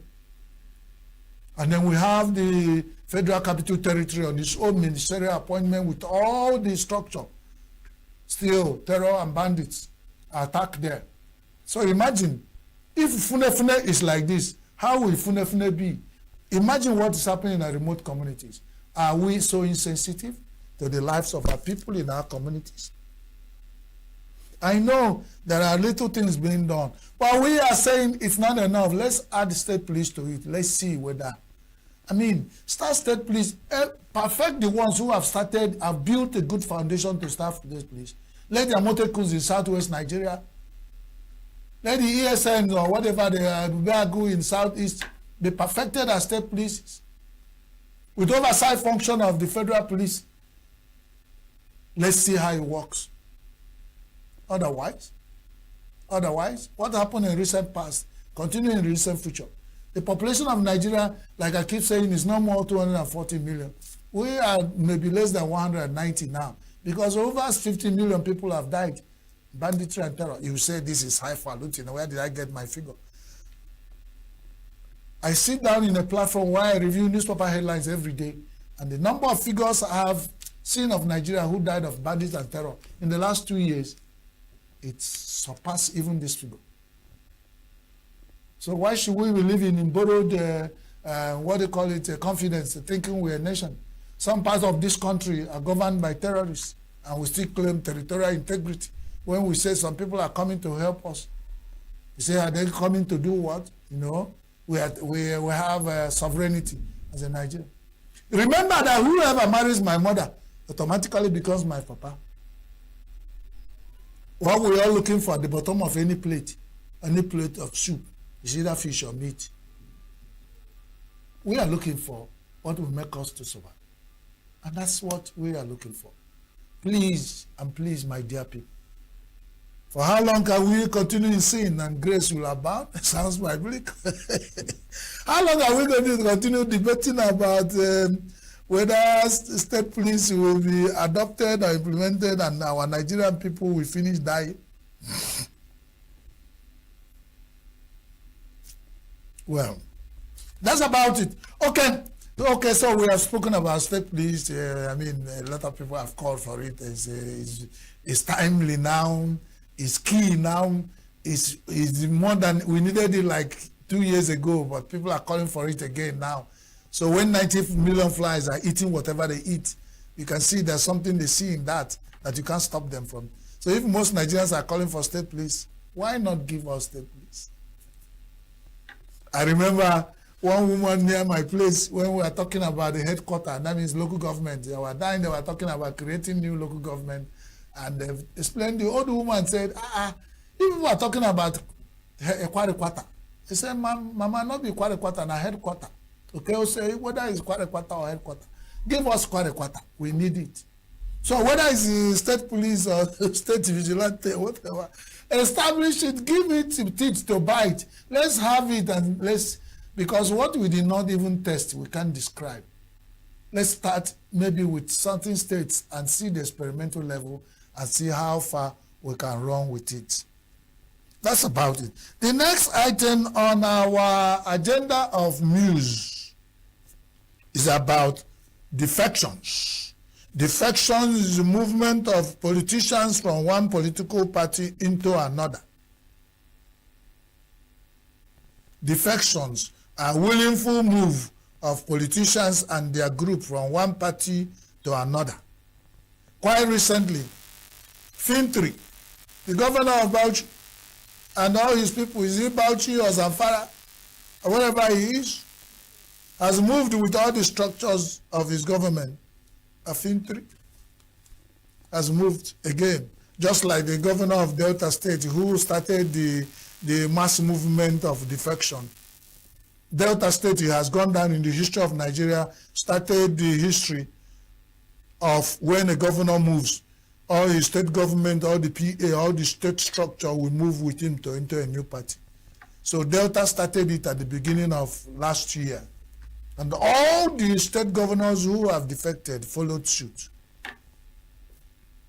The recently is Fintri and his state structure has moved to APC.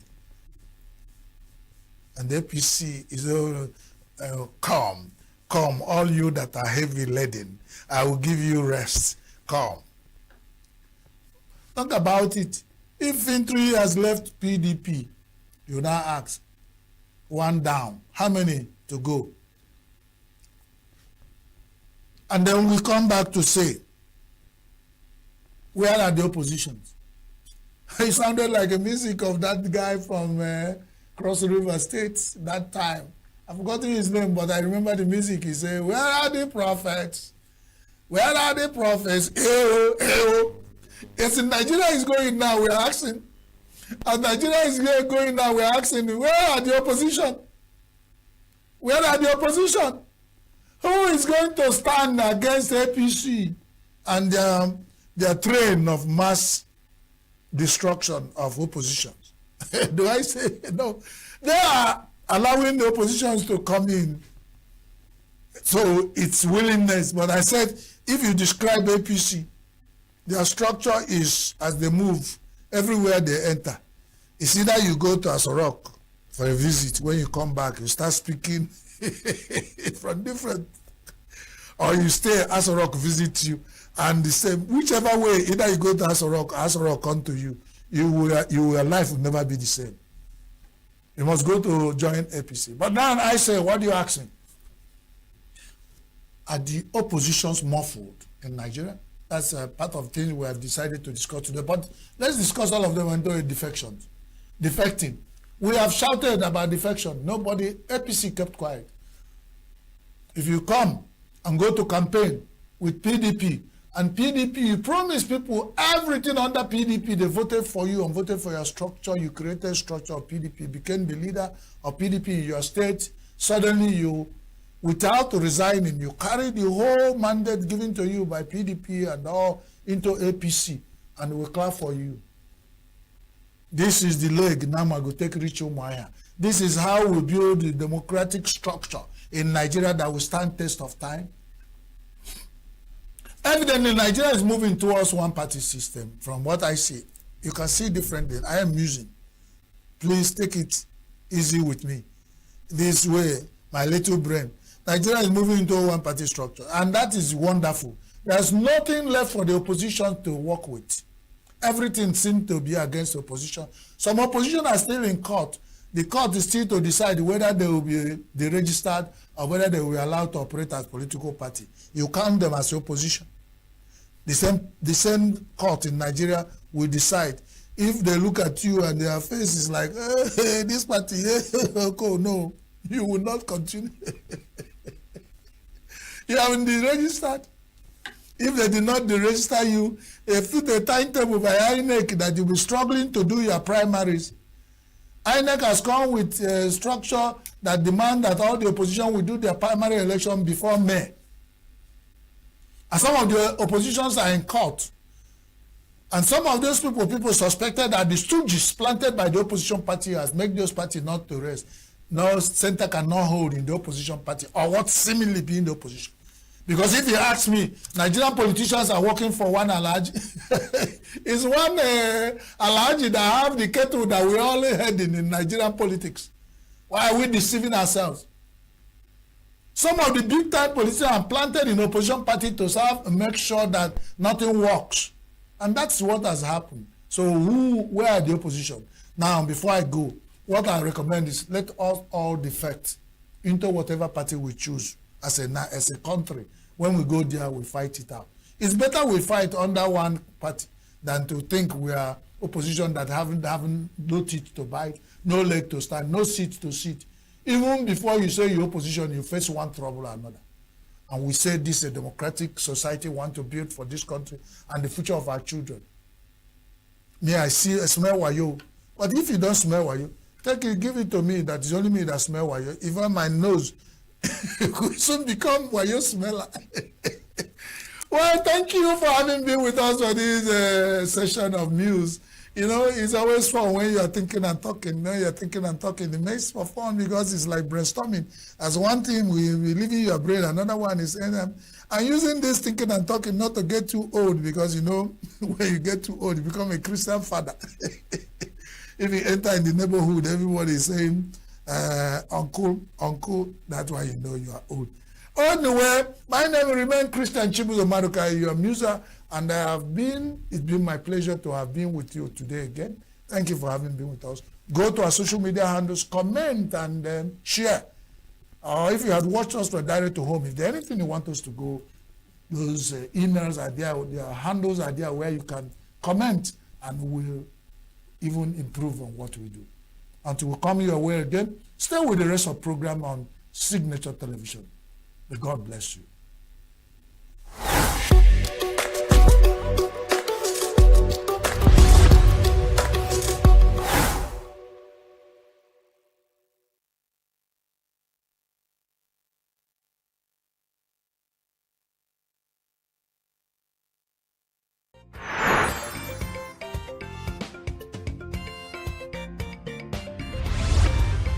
Signature TV, news in your pocket.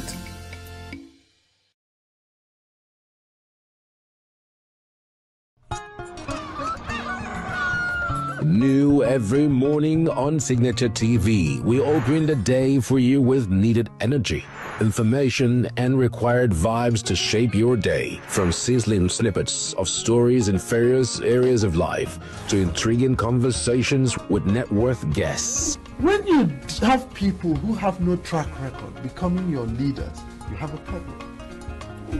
There's no outstanding gratuity when Obi took over from me.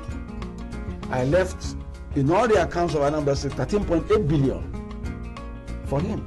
Your day cannot be complete without Signature Morning on weekdays and Signature New Day on weekends. There is no better way to start your day except Signature Morning and Signature New Day every day on Signature TV.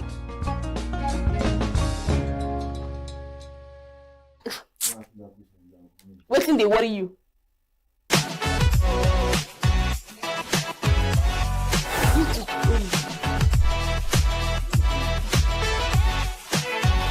whatever. If you don't do it, another man will do it.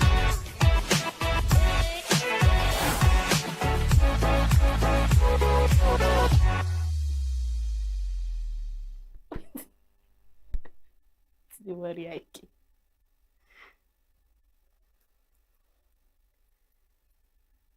Why did they look me like that?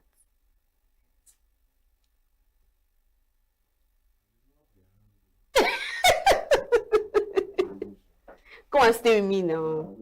Really?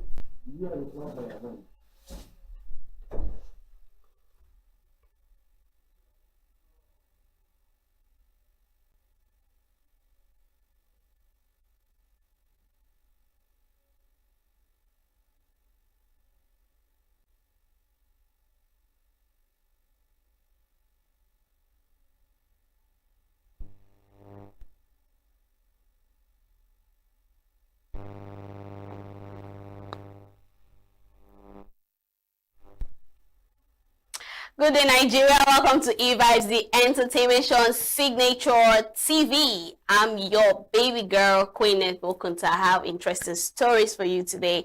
And today, as usual on Thursdays, we usually have fashion review. But since we're not able to do playlist pal yesterday, we will be doing playlist pal today. But first of all, let's talk about what is trending in the entertainment industry. Afrobeat star Wizkid has publicly criticized Burna Boy following an alleged assault on DJ Tunes, Wizkid's official DJ.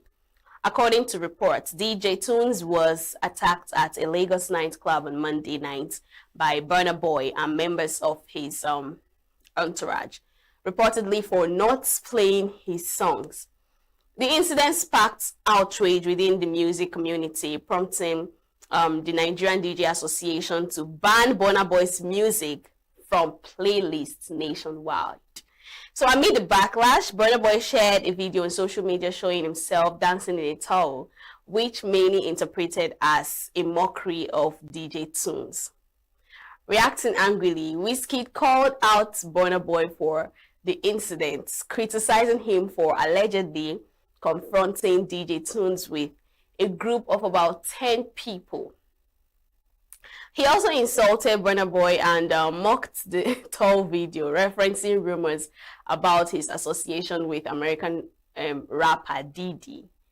Burna Boy has previously faced speculation about his relationship with Diddy, which he has denied, maintaining that their connection is purely professional.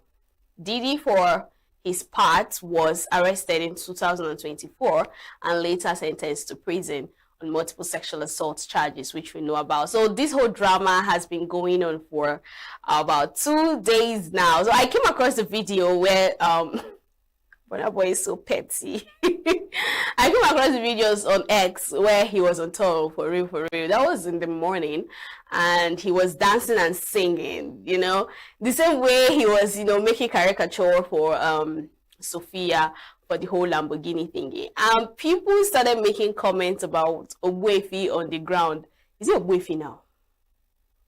Ogbofia on the ground, you know. I think DJ Tunes' name is also Ogbofia in Igbo. So they were just trying to make caricature of him, and people were replaying, they were reposting Burna Boy's video. So what was the problem? They went to club and he was the DJ and he happened not to play Burna Boy's song. So I think that's what got Burna Boy angry, and they had an altercation that led to a fight. I don't know if the people were up to 10, but like after he and Burna Boy had this whole heat among themselves, other people had to come hit him too. I wondered why. I don't know why. But of course, I'm sure there are people that came with Burna Boy to the club, so they can't see DJ Tune hitting him and then they come at him. But I don't know why 10 people will be hitting one person. You want to kill him. So I mean that, you know, DJ Tunes is Wizkid's DJ, right? So he wouldn't take that, of course. He had to say something on X that warranted a whole lot of reactions of especially with the statements of Diddy and Burna Boy, because people still have the speculation that Burna Boy and Diddy has some kind of aside professionalism, there's still this whole connection between the both of them. But yeah, this drama has been going on for the past 2 days. I mean, this week is gonna be long because trust me, that statement that Wizkid made on X is not going to pipe low right now. In fact, we saw a live stream where Burna Boy was even saying the people that hit DJ Tunes are not up to 10. Let's move to the next story. So gospel artist Shola Simbal is preparing to host a special praise concert titled Shabak. Shabak Encounter in Lagos, bringing together several gospel ministers for a powerful worship experience focused on spiritual renewal. Now, the event will take place at the Elevation Church and is expected to draw a large and diverse audience from across the state and beyond. Now, Simbal, who recently returned to Nigeria from the United Kingdom to oversee preparation, said she has spent weeks ensuring every detail of the program meets expectations. She noted that the concert has been highly anticipated since last year, with considerable efforts invested in making it both spiritually impactful and socially meaningful. So explaining the uniqueness of Shabak Encounter, the singer emphasized that it goes beyond a typical gospel concert. She described Shabak, a term rooted in Bible, Psalm 149 verse 6, as a loud triumphant expression of praise that releases victory, an atmosphere the event seeks to create. So according to Simbal, the program is intentionally built around 3 key elements: worship, warfare, and witness. Rather than focusing solely on performance, it is designed to actively engage participants and foster a deeper spiritual connection. She also added that the concert prioritizes spiritual impact over entertainment, using corporate praises as a channel for breakthroughs. The gathering aims to create an environment where burdens are lifted, faiths are strengthened, and lives are transformed through sincere and heartfelt worship. I mean, Nigeria, we are so religious, so of course we're going to be, a whole lot of people will be attending this. I like when she said it's not going to be focused just on performance and entertainment, because we once upon a time had this whole argument that most of our gospel artists, they prepare themselves for their performance and forget that people are meant to connect with God through their worship, through their praise, through their voice, through the instruments and all that. And they just forget and they just come to entertain themselves, entertain people, perform, show their skills and all that. So now she's saying it has to be impactful spiritually and socially, not just the entertainment part of it, but people need to build their faith. They need to encounter God and all that. So former Big Brother Naija housemate Sultana has paid a courtesy visit to Basi O2, expressing her willingness to support the state tourism sector as an ambassador. Now, the visit was confirmed in a statement by the Cross River State government, noting that she met the governor at his country home in Adiobo. So welcoming her, Governor also described the visit as timely, especially during the Easter season, and commended her for choosing to spend time in the state. He also acknowledged her Cross River roots, stating that the government takes pride in celebrating its indigenes and believes that she has the potential to achieve even greater success.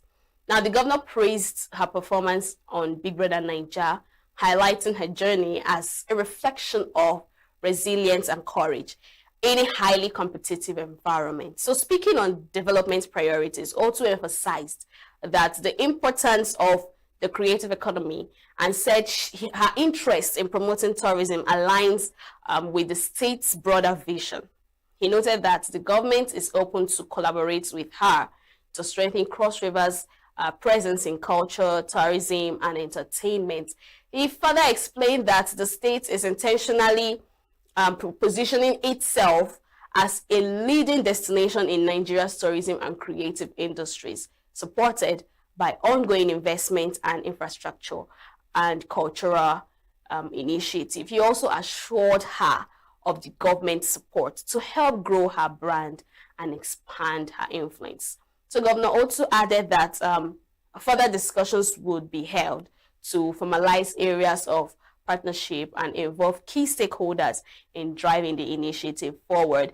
And I'm super proud of Sultana for this whole improvement, because one thing I know about Nigeria, our country, is that yes, do we have bad governments? Of course we do. But do we have good places for tourist sites that people will travel into? Right? See how Zanzibar has improved. People now leave other countries just to go to Zanzibar to experience what? Feeding turtles inside water. You know, the whole welcome song they give to them, the whole ambience and everything. Nigeria has that and more. That's the truth. The only thing is that they haven't they've not put in attention for our tourist sites. We have beautiful places. Go to villages. There are beautiful places that all you need to do is create something beautiful there, and people always come there to, you know, spend time, have holidays, have parties, even weddings. People do their wedding in all these places. Ask me and I'll explain to you. I'm sure they could have actually had their wedding in Zanzibar. And, you know, aside the whole having fun with the water, feeding turtles, trying their food, feeding giraffes, you know, Nigeria has all that and more. The only thing is our government do not want to, yeah, if I can say that word, they just don't want to invest in tourism. We have Obudu Cattle Ranch. I don't even know if that place has improved from what it used to be, but they've not. Obudu used to be one of the best places in Nigeria, but I don't know if it's still one of the best places in Nigeria, because we tend not to hear much about it, right? People always want to travel to places like that to have fun, and it's not just in Cross River State. Go to the southeast, there are beautiful places that can be turned into a tourist site. Go to the west, there are beautiful places. Go, you know, there are so many places that we can turn into something good. So I love what Sultana is doing for her place, and I mean, the governments are right behind her. Like what the governor said, he said they will find a way to get sponsors, partnership, and they are solely behind her because it's part of what they plan to do in Cross River State. So the intentions are in sync with whatever she's planning to do. So kudos to her. I mean, someone from Big Brother Niger, other than others, are doing something great for their state of origin. So Nigerian singer Alexander Adebola Akande, popularly known as Nice, has stirred debates with his comments on religion and national development. Speaking at a recent event covered by Goldmine TV, the singer argued that foreign religions and prayers have not significantly contributed to Nigeria's progress, despite repeated calls for citizens to pray amid ongoing economic and security challenges. So Nice, who describes himself as a traditionalist, criticized the widespread practice of religions such as Christianity and Islam in the country. He suggested that nations like the United Kingdom, where religious observance is less prominent, tend to experience greater prosperity. The singer also shared insights into his personal beliefs, revealing in a past interview with Nancy Isime in August 2025 that he is embarrassed, that he embraced traditional practices after an Ifa priest reportedly healed him from a prolonged spiritual alignment.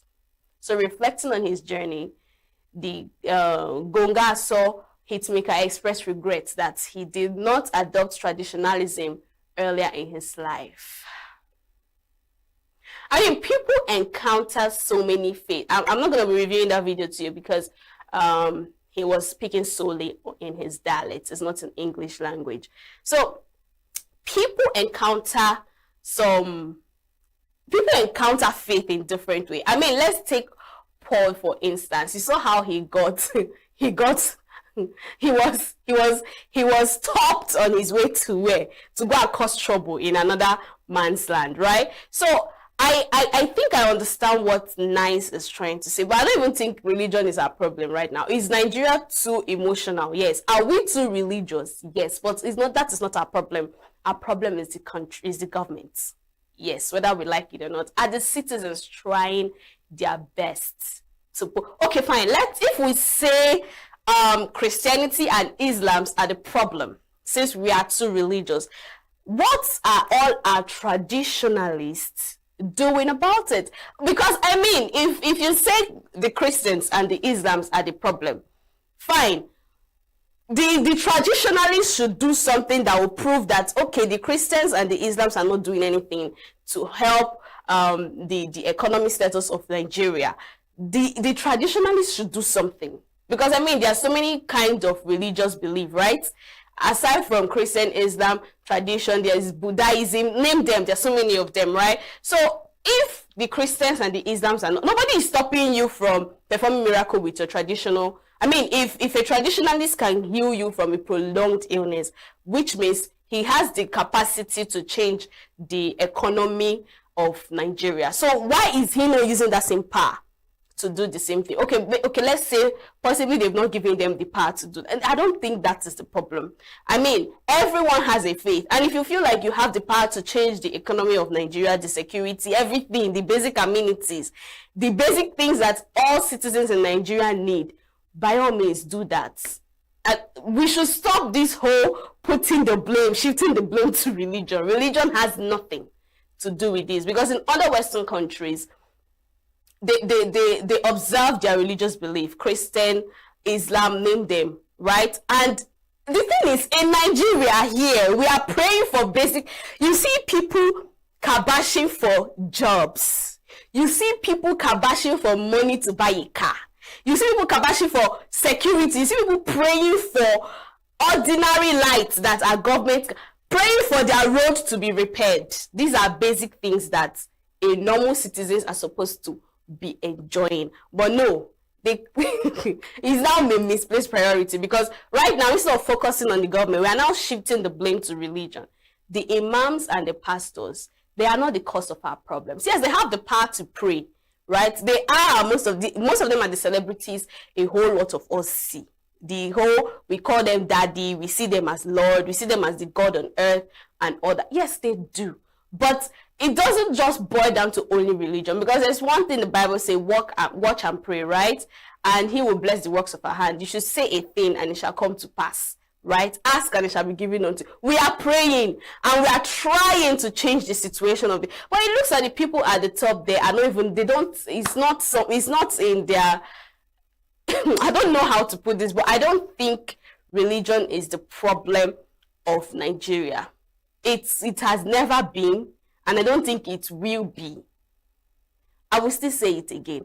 If the traditionalists, they have the power to change the economy, by all means, they should come out and do that. We would, I mean, if they do that, everyone will just leave Christianity and Islam and move to them. But if it's just by the fact that they healed you from a prolonged illness, there are people in the mosque and in the church that they've encountered God, where God healed them from prolonged illness too, right? Allah healed them from prolonged illness. They asked for something and God gave it to them. So if we use because of that and say, oh no, these other religions, they are not doing anything, then we are totally wrong. Let's not misplace our priorities here. So moving forward, Afrobeat star Damani Ogulu, popularly known as Brother Boy, has denied allegations that he ganged up with multiple men during a recent altercation with DJ Tunes. This is what I was talking about earlier from the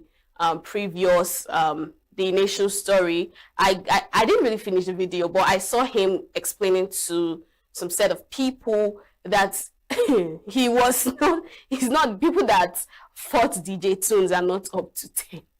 Whether they're up to 10 or not. But we saw a bunch of men, fighting him, and they were doing that all because of you.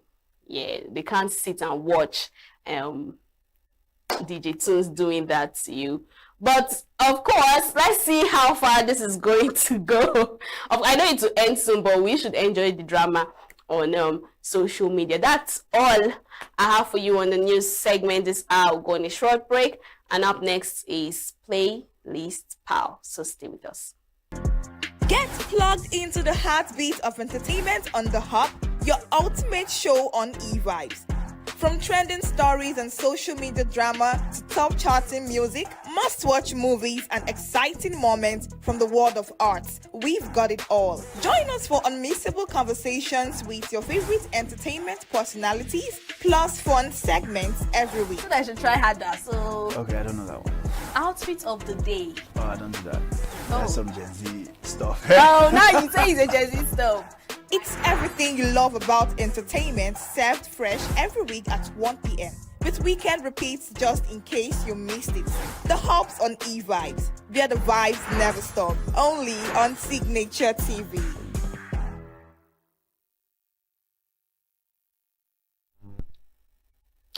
Welcome back. You're still watching eVibes, the entertainment show on Signature TV. This is Playlist Pals segment, and today we're diving into some of the biggest love-themed hits from Nigeria, Afrobeat queen Tiwa Savage. So she's known for a powerful vocals, captivating lyrics, and global influence. Tiwa Savage has delivered timeless songs that celebrate love, passion, and emotional connection, from smooth romantic tunes to playful feel-good anthems. Her music continues to resonate with fans across the world. In this particular segment, we'll be exploring the stories and themes behind some of her standout tracks like All Over, Malo, Lover Lover, Somebody's Son, and Eminadu. I might not be playing your favorite songs or lyrics, so these are the ones that suits my soul. So first on the list is All Over. All Over is a mid-tempo Afrobeat love song that captures the feeling of being deeply in love and emotionally connected to a partner.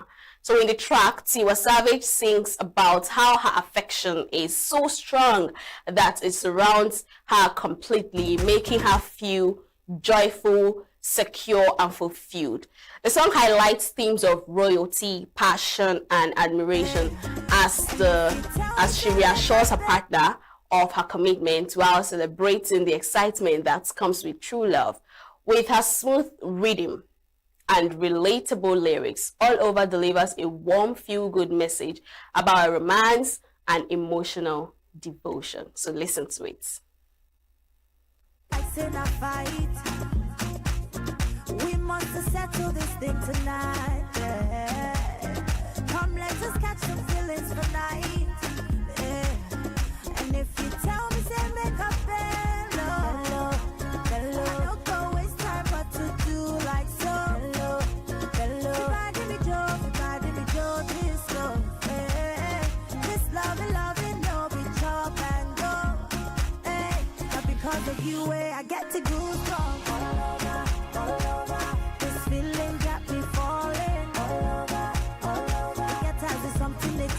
Body, oh. I make me spend this money, oh. Hey, not because of you, I get to go strong. This feeling got me falling. Get tired of something they do me for body, oh. I make.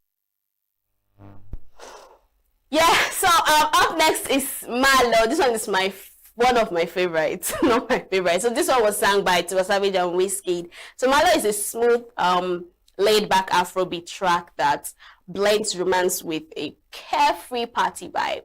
The song centers on a love interest who prefers to keep things low-key. Malo meaning don't go or stay.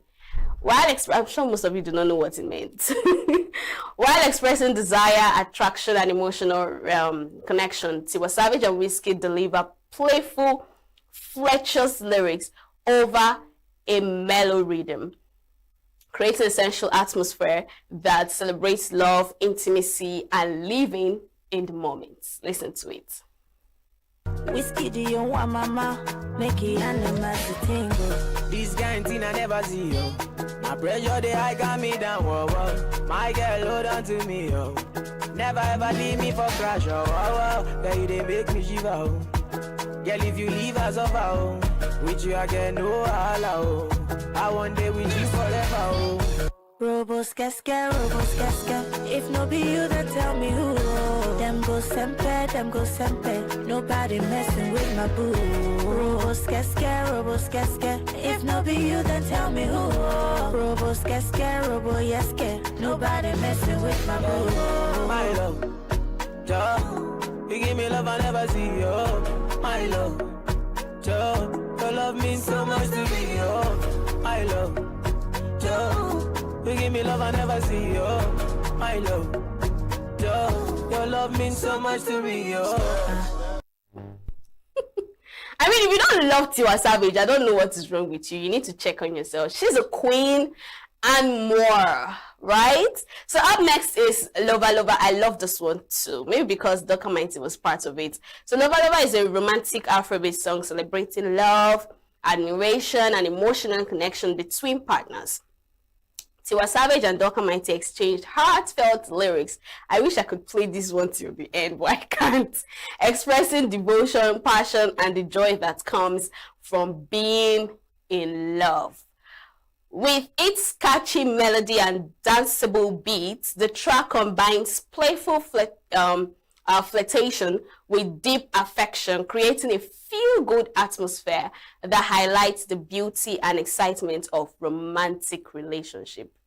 So see what the song is about, love and romance. Anyways, listen to it. Any how you like, I go do my dear, as long as it no cost my lava. Spells. Promise say you go treat me well, oh. Give me good love and no be kiss and tell, oh. No be say after that wine I'm well, oh. Make you no go leave your girl for inside well. Woyo, woyo.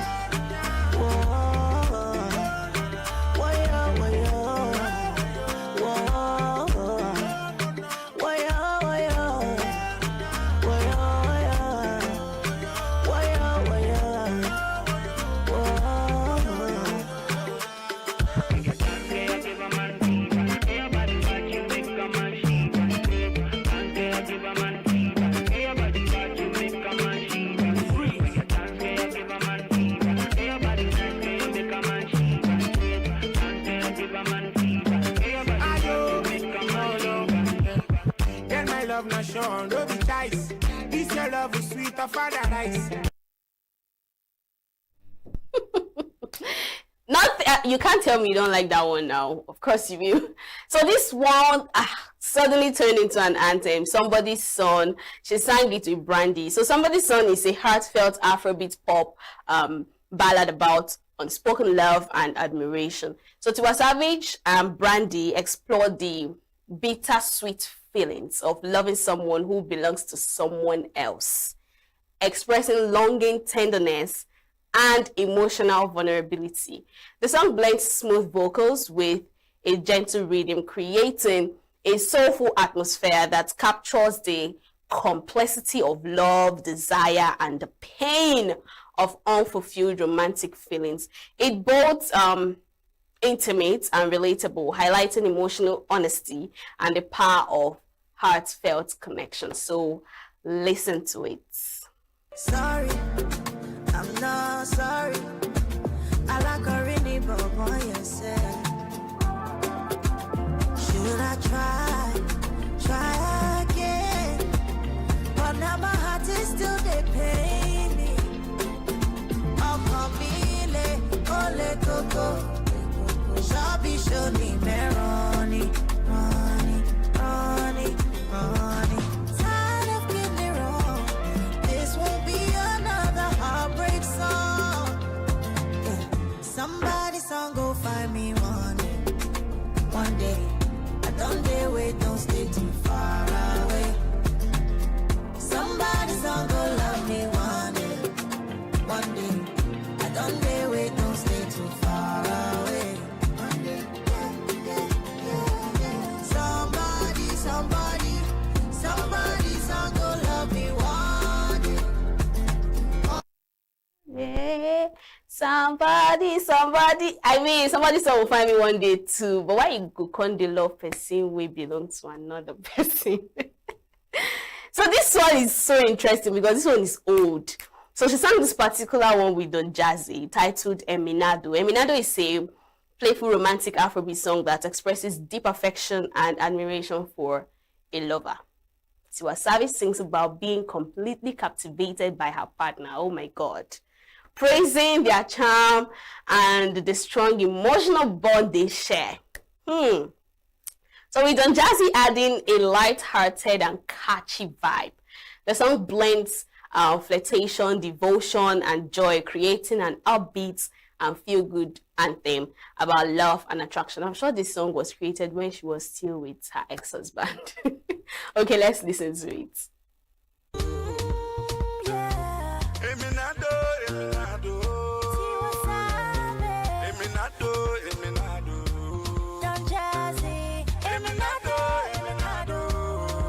So I asked her, what do you want from the bank? I just come from the bank, and I got money to throw it. So everybody, oh yeah, oh it. Rocking your body, rocking your body, rocking your body for me. Keep rocking your body for me. Here I go, oh here I go. It's time to show me your love. Open the door. I'll leave you begging for more. Oh my baby, carry me like your baby. I don't know what you did to me, but I'll never leave. I'll be your Eminado, Eminado. The one and only Eminado, Eminado. I'll be your African Barbie, Eminado, Eminado.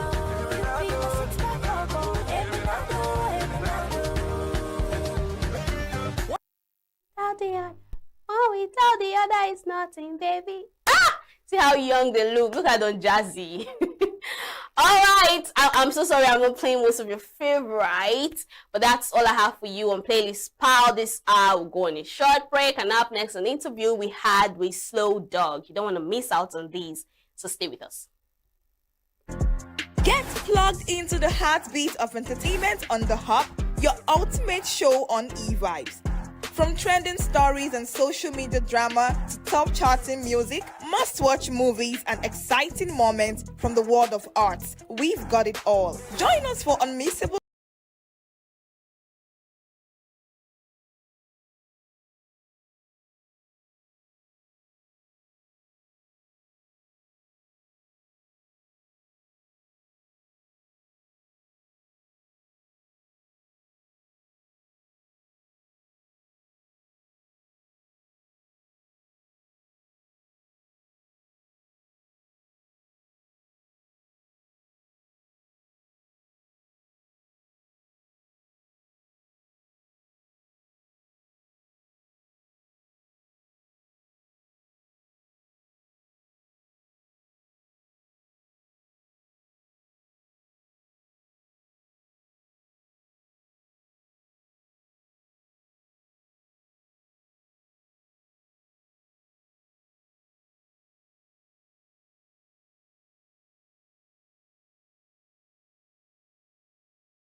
The way we see the world shapes the way we change it.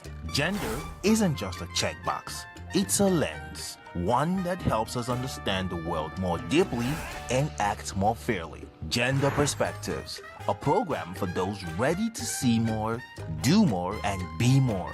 Designed to challenge assumptions, ignite conversations, and build inclusive solutions across every sector of society. We are not, fighting the men. We are not saying we are equal in terms of rights.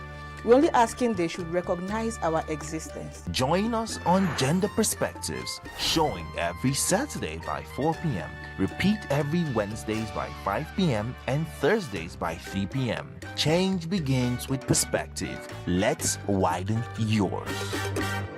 An interview we had with a guest who is a travel lover. He loves going to tourists, and he tends to have conversations with presenters. He's also a presenter himself. So you're going to enjoy this particular one. Listen and enjoy the rest of your day. Get plugged into the heartbeat of entertainment on The Hub, your ultimate show on eVibes. From trending stories and social media drama to top charting music, must-watch movies and exciting moments from the world of arts, we've got it all. Join us for unmissable conversations with your favorite entertainment personalities, plus fun segments every week. I should try harder. So, Okay, I don't know that one. outfit of the day. Oh, I don't do that. That's some Gen Z stuff. Oh, now you say it's a Gen Z stuff. It's everything you love about entertainment, served fresh every week at 1 p.m. with weekend repeats just in case you missed it. The Hops on E-Vibes, where the vibes never stop. Only on Signature TV. Chidi Eden. Good to be here. You know, You're already clapping for yourself before I even did. it actually feels so good to be at the other side. You know, all the time I have to be the one doing all the questions, so it feels so good. It feels so good to be a guest. So good to be here. It's a pleasure to have you. How are you doing? I'm doing great. Right. Good to be here. I love your hair. Actually, it looks great. Thank you. So I really want to know, right? A whole lot of people are interested in making normal storytelling movies and all. So why are you interested in making travel shows for TV? Actually, I think I'm more interested to know, because when you know better, you do better. So I think it's not just about travel. I think if you think the world is so small, but you know, if you get to travel, you understand what it means to actually see the world, to understand the world, and why people behave in a certain way. So I think that's what I really wanted to know as a very young child. I wanted to understand what it means to travel, what it means to tell our stories. I think we're from a very, very rich, continent, and we don't tell our stories. We let those stories go down. So I want to be part of the people that actually champion narratives that showcase Africa in the best possible blend. So I think I'm very happy of the project that I'm working on, and I hope to showcase more, to show the world more of what we do. So you're that kind of person that likes to explore. I love to explore. Okay. And not just exploring, I love to eat the food of the people there. So I think that is what makes me travel a lot. What do they like to eat? What can I have? Those kind of things. I mean, explore every possible thing that you can. The food, the culture, the clothing, whatever you can do, anything possible. Well, the sad thing is you're not even in Nigeria, you're based in South Africa. So why did you leave our beloved Nigeria country to move over to South Africa to do this whole thing? Well, I kind of feel like South Africa will always be home to me, just as Nigeria. South Africa gave me the certificates that I have, the intellectual capabilities that I think I have to put together a story, what it means to tell a story, what it means to talk about a destination, so I think, but Nigeria will also always be home. That is where you get to tell people, listen, you've traveled, but you can make this happen. And that is why I'm here in Nigeria. So you gain all the experience you need outside of Nigeria, gain all the knowledge you need to make the country better, and then you come back to Nigeria to share what you can share, what you can do, and of course tell Nigerian stories on a global platform, in a global way, and a global standard. Impressive.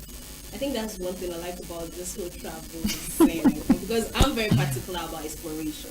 I like to see things. But when you walk into a new location, what first comes to your mind? Is it the design, the people, or the story? Well, I'm very much from a travel. When I mean a travel, I'm very much from a place where I need to see, okay, what makes this place pretty good for me to stay? So I think, because of what I work on, I really love design. I kind of feel like, okay, how soft is the bed? How is the environment? Do I come out and see a very cool spot where I could take pictures? I love to take pictures, so I mean, do I have a good spot where I could take pictures? What can I show Instagram? If you didn't post it on Instagram, it didn't happen. So if you did not post it on Instagram, it didn't happen. Okay, I'm taking that one now. So I think those are the key things I look out for, and that draws me more to the architecture, to the design, and of course to the comfort I get to enjoy in the space. Then afterwards we can go to, okay, what can I have to eat as well? How are the people treating you, which is very important. So I think you can look at travel from different sports, and it's very subjective to what you think it is for you. What it is for me is not what it is for you. So I think when I get into a place, I'm very particular about the design and of course the architecture, because that shows that there's going to be longevity. That shows in the next 20 years I could come back to this place and there was no flood. The flood hasn't taken away the place. It's still there for us to enjoy. Yeah. Was there any particular place you like produced a movie and you're more like, oh, I'm not gonna do this no more?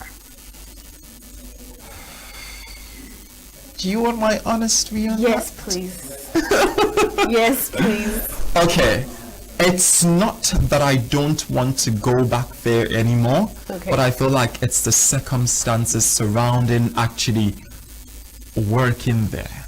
So I'll start off with first of all Lagos, Nigeria. So yeah, I'll start off with Lagos, Nigeria. So things like the heat. Things like, you know, when do you have to get to work? Oh, traffic held me on the way. You're trying to get onto work, because I broadcast the show as well. I'm trying to get work. Okay, we need to be at work at this time, and then, oh, sorry, I'm still in traffic. Some things like that. So I feel like it's very important that I have a bit of comfort whilst I deliver my work. So I deliver my work in a very standardized way. So I think I've had that experience in Lagos, and surprisingly Dubai, the weather was practically 50 degrees on that day. I was soaked, I was sweaty, and you know, of course when you have to deliver lines, you need to know what you're doing. So I think it's those key things that I'm very, very big on comfort. So if I don't get comfort out of something, it's just like, no thanks. But so these are the key things. But to be honest, I am always excited to go back to Lagos, always excited to go back to Dubai. But I feel like those two experiences I've had were like a more of, okay, check the times of the year that you have to shoot. So it's not more of a regret. It's all about, okay, cheating. You need to check the best time of the year to be there. You need to check the best time of the year, of course, to get the best experience out of it. And I don't know, have you ever maybe made a story about it, the whole degree, the whole noise, the whole traffic, maybe create a story about Lagos, Nigeria? Something is coming soon. I will be very quiet. So that means I'm too fast right now. Something is coming before the year ends. Yeah. Something is coming before possibly a new TV show. Who knows? Something is coming soon. Great. Now tell me what it's like behind the scenes, right? Because I know that producers tend to do a whole lot. We don't even see much, right? So I want to know what it's like behind the scenes. Do you dream that, okay, I'm about to go to ENUGU State and I want to shoot a movie in ENUGU State that tells ENUGU story, and the whole chaos that comes with it? You've just talked about Lagos, the traffic and all that. I want to know the other behind the scenes stories that happens in other locations. Okay, so I think when it comes to things about pre-production, there's a whole lot that goes into it, and the most important is the money. When you're shooting travel, it means you're spending quite a lot. So I think it's that process of going to look for the money, trying to convince sponsors, listen, we can do this, we can deliver this, we can get this done. And we shoot a very luxurious show that requires a shitload of money. So I think that those are the key things that are very, very concerning for us as producers and of course directors. And of course you have to pay a team. And when I mean a team, an extremely professional team to deliver on the standard of global, relevance. So I think those are the key things. I mean, when you get into a state, when you get into a city, when you get into a place, you don't control what is there. You flow with the story of what is there. So I think you can't change anything about the people, but rather you can tell their story. And by telling their story, they discover that, oh, we could change this, we could do this better, we could do that, we could do that, we could do that. Oh, this is how rich our culture is. This is how people take in our culture. So things like that are very, very important.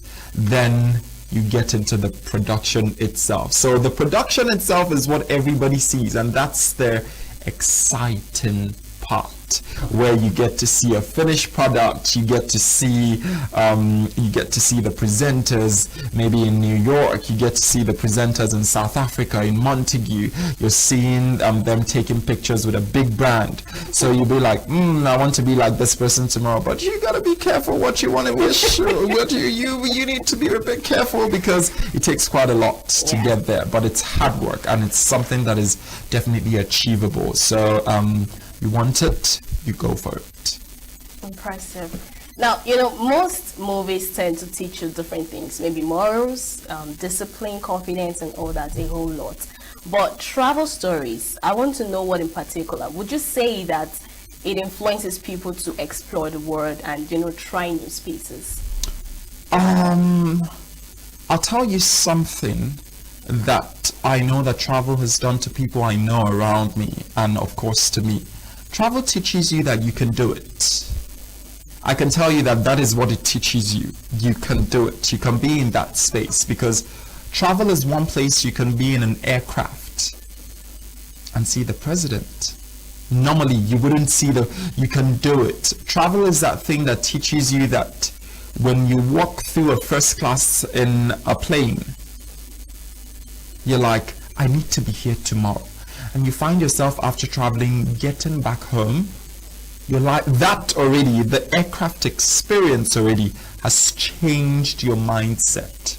So it's not just about the travel itself, it's about the things you experience. So now imagine a whole lot that you can experience whilst traveling, but that aircraft experience, you come and you see other people in business class, you're walking all the way to the economy class. That already is an experience that you might never forget. And then you forge ahead to get into somewhere and you see people. Let's take for instance Cape Town. You get to Cape Town in Camps Bay, you see a property that is over 20 billion naira and you see that it's bought and the people are wearing shorts and very chilled. Oh really? You're speaking with them casually. That already starts to change your mindset that, listen, you can do it. And when I mean you can do it, everything in life is achievable. Do you want it so bad? So that's what I believe that travel does. I think you shouldn't just be a producer. You should be not a motivational speaker, actually. What do they call them now? Those people that say, go ahead and get it. You can do it. The pastors, the preachers, and all that. That's what you should be right now. So have you ever faced any production challenge that make you maybe want to change the line of a story? It is what it is. You get there. Let's take for instance. Why I say it is what it is that it's a job. So you're going to face challenges as you go. First of all, you could be filming and just lose content. You could be filming and the hard drive crashes. You could be filming and then I'm not sure if you know the South African rapper who passed on in 2021. I interviewed him on Monday and he committed suicide on Wednesday. So actually, when I mean interviewers, we were at let's take for instance, I was at this spot, I was interviewing him and he passed on Wednesday. So that already has changed the storyline, because you can't even figure out that he was going through something whilst you were interviewing him. So I feel like it is what it is. Once it's time, it will be what it will be. So one of the key partners that I also started the show with has passed on. So we've changed what the TV show used to be like, and we've now made it into more of what I want it to be like, because I mean, he's not going to come back from the dead to, change this. So it is what it is. So you swing it as it comes. Whatever comes your way, you swing it and you go. I love your spirit. Maybe I should tap from it. Okay, so before we let you go, right? What's one thing? Okay, we've asked that. How do you balance authenticity with entertainment? I mean, traveling is exploring the world, trying to learn people's culture, their language, their food, and all that, which is the entertainment part. Yeah. But like, how do you now balance the authenticity, which is the shooting part, and the entertainment part? I don't hide my feelings. Luckily as well, I'm the presenter of the show, so I do not hide my feelings. One thing that I'll always say is, I say it as it is, and you can't beat me, because when I'm talking, I'm the president. You don't speak. So you're that guy with guts. Oh yes, because it takes a lot to run a television program that broadcasts across TV in Africa, and of course on Amazon Prime in the UK. So it's not something. It's a TV show that we pitched when I was 20 years of age. So it takes a lot to take that risk. So I think I say it as it is, if it's not the right place. But I kind of feel like I'm a bit lucky I don't get to go to somewhere that will actually make me say it as it is. Because they're gonna beat you.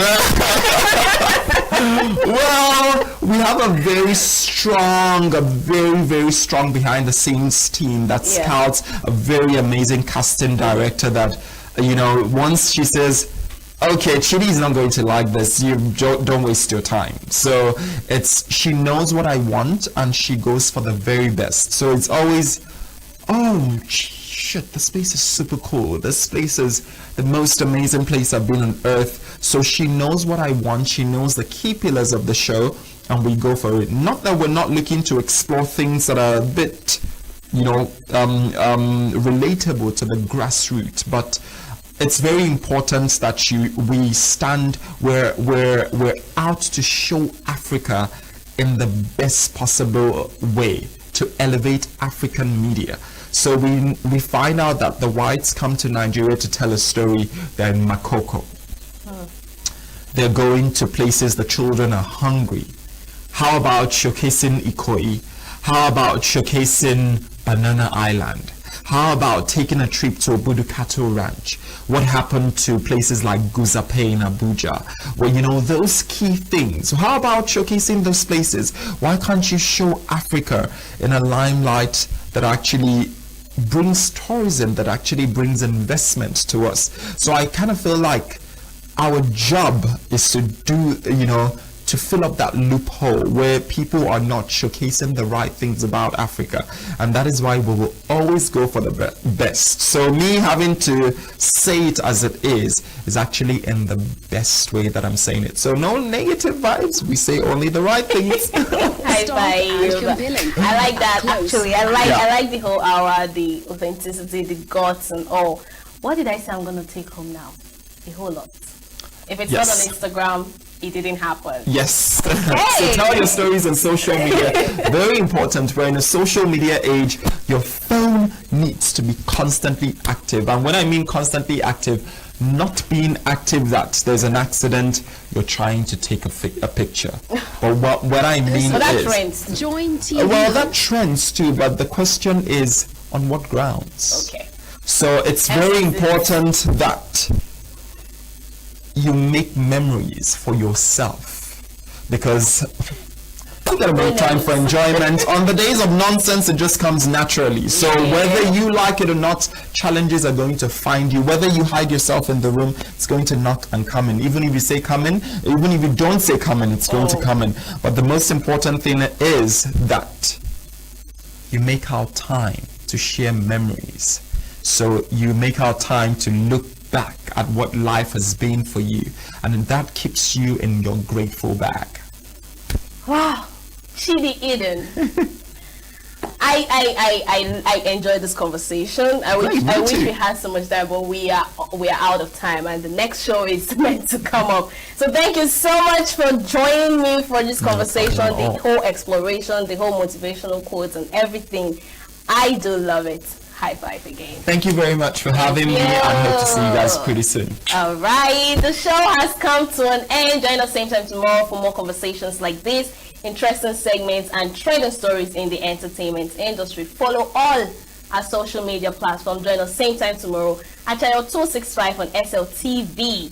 Enjoy the rest of your day. I remain your baby girl, Queen Okonta.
Cancer is the leading cause of death worldwide.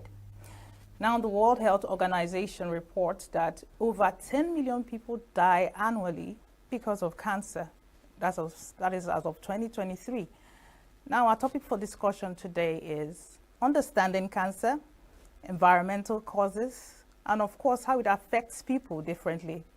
Well, this is Inside Health. I am your host, Chigichi Agorom. We're going to go on a short break, and when we get back, I will introduce the guest and the doctor in the house, and then we'll get into the discussion proper. Please stay with us.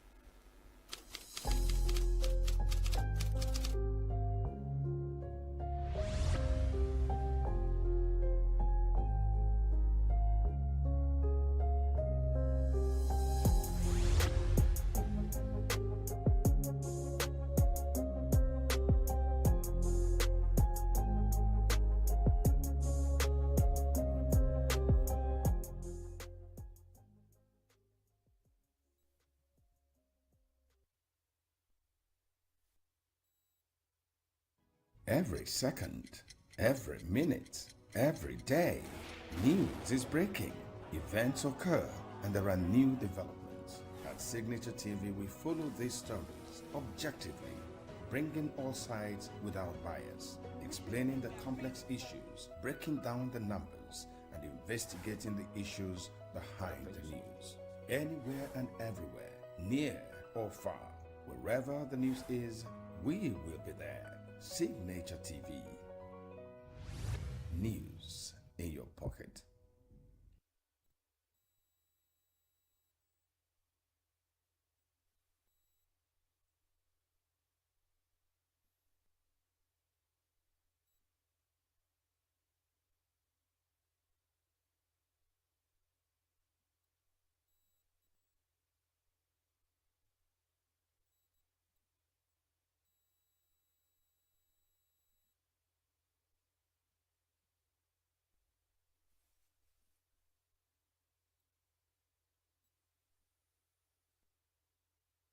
Thanks for still being here with us. Don't forget, this is Inside Health. I am Chigichi Agorom, and today we're talking cancer. Understanding cancer. of course, new treatments, environmental causes, and how it affects different people, well, differently. Today on the show, we have an expert. He is a clinical consultant, clinical oncologist, and of course, an epidemiologist, a cancer epidemiologist. He works with UNTH. He took us at ENUGU. He is Dr. Vitalis Okwo. Good morning, Dr. Vitalis, or rather, good afternoon, Dr. Vitalis. How are you doing? Good afternoon. I'm fine. Thank you so much for joining us for this program. Thank you very much. Okay, so we are talking cancer. It's also important that we mention that World Cancer Day is February 4th. It's just around the corner, which is why, of course, we are talking about cancer. But before we go into that, we understand who an oncologist is. It's a doctor who treats cancer patients. But when you talk about a cancer epidemiologist, we get a little bit confused. So before we go into the discussion proper, please, who is a cancer epidemiologist? Well, a cancer epidemiologist is one who also studies about the cancer distribution with respect to geographical, environmental, and causes of cancer. Okay, so an epidemiologist is more or tends towards being a public health specialist, except when it has to do with cancer. Yes, it's related. Yes. Okay, yes. it's related, but it's now narrowed down to cancer. Yes. Okay, great.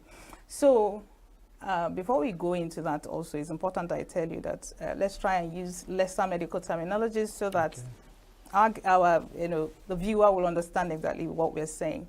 You're going to define cancer for us. I know it's more like a medical buzzword. Every human being has heard about cancer. But if you were to explain it to, in quotes, a dummy, how would you define cancer?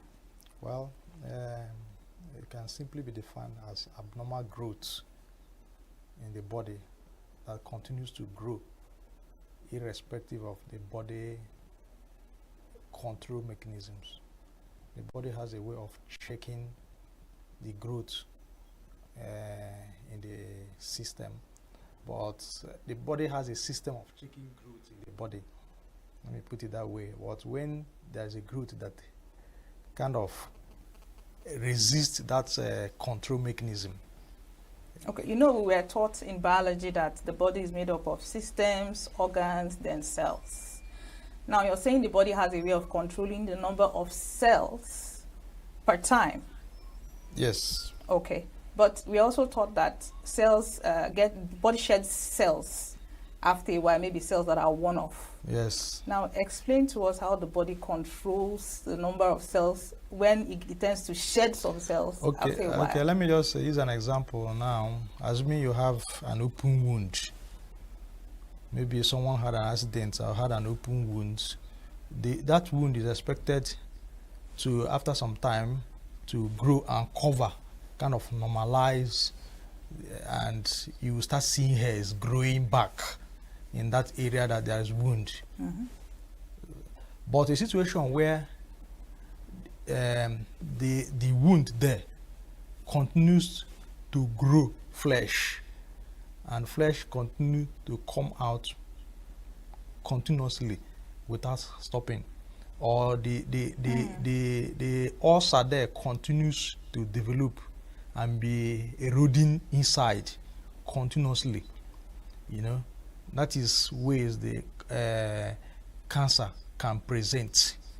Okay, so the body has a feedback loop that stops excess growth of cells. Exactly. So tell us what happens in cancer. What now overrides that body's ability to stop that overgrowth? Well, that's what we call mutation.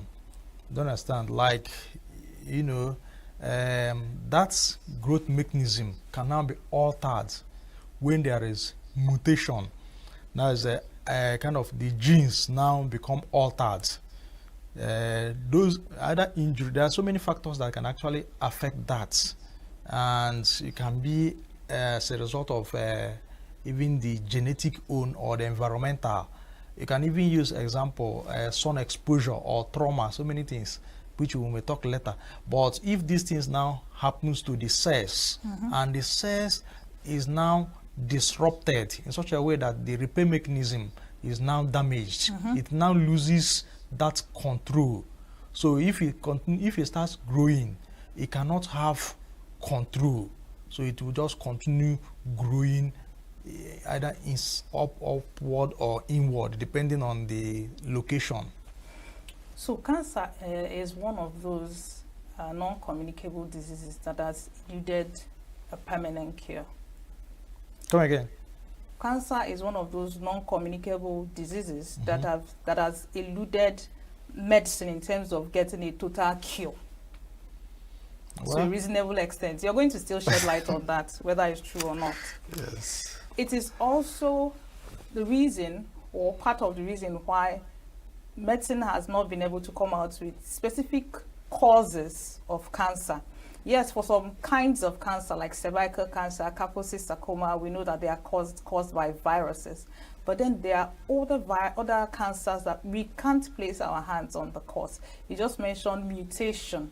And I was going to say, what are the causes of mutation? You said sunlight, what exactly? I guess all I'm saying is just to drive to the, this question. What exactly causes mutation that eventually leads to cancer? Okay, now, what might cause mutation? It can be even chemical carcinogen. What are chemicals like, okay, for example, someone is working in an environment where he's exposed to some occupational hazards like asbestos, or some rubber industries like chemicals we call like naphthalene and some other. So these things now actually affect the cells. Let me just take, for example, smoking, which everybody knows. When somebody is inhaling the smoke and is going inside, so it kind of creates wound in the cells, in the cell lining the epithelium. Then that kind of things can now cause a kind of a disruption. Now, when it persists, take for instance, one smokes continuously, there is a persistent inflammation. It can cause such damages, changes that will now lead to mutation, that the cell growth system will now become altered and uncontrolled. That part of what we're discussing today is how cancer affects people separately. Yes. Now, I feel we are jumping ahead of time, but it's because of how you're responding. Okay. Now, let me paint this scenario to you. Yes. You mentioned asbestos, smoke. Now, there might be two workers in an industry or in a factory who are exposed to asbestos. 15 years down the line, one comes down with lung cancer, and the other one is okay. Both exposed to, the same carcinogen or whatever. Now, would you say that there are other factors outside of environment? Because you have mentioned environmental factors, inhaling the sunlight, they're all environmental. Now, these two people exposed to the same number of hours, of inhaling the carcinogen, one comes down with lung cancer and the other one is free. Now, how do you explain that? How come it affected both of them, differently? Now, there's actually interplay in the causes of or likely predisposing factors, and just as we said, there's no single known factor, but there's high predisposition by certain factors. When I mean by kind of interplay, or using or like the scenario you have created, they get the same exposure, but now you remember there's what we call genetic makeup. Like as we are standing here now, we're not of the same genetic makeup. So we may be exposed to the same thing, but my own gene has a way of taking care of that. Is it right to say that the human factor overrides whatever environmental factor that might be, producing the carcinogen? We may not say completely overrides, because sometimes even the genetic, even the environmental may be more, in the sense that the genetic factor will be there, but sometimes if something does not affect that genetic factor, the person might even live all through and not having cancer. So, but now this person that is actually genetically predisposed, for example, using breast cancer, there's what we call breast cancer gene, BRC gene. Now, this gene, they are there. Now, the person now starts eating excess fat, high fat intake, maybe taking some drugs to prevent pregnancy, what we call like oral contraceptives. These multiple factors put in, a person is adding weight, the risk now increases. Oh, so weight gain actually increases, predisposes someone Yes, to... weight gain, like exactly less, like as increased fat intake can predispose one to cancer development. But still, to answer your question, well, when I mean by interplay, these factors coming together, the genetic factor is there, but maybe is not stimulated because the person is living a good lifestyle, he does exercise, he eats balanced diets, and he sleeps well, and he didn't have any injury. Someone may have the genetic disposition, he may have a trauma even in the breast. And physical trauma? It's possible, yes. Physical trauma, you understand, can start making something that's not supposed to develop.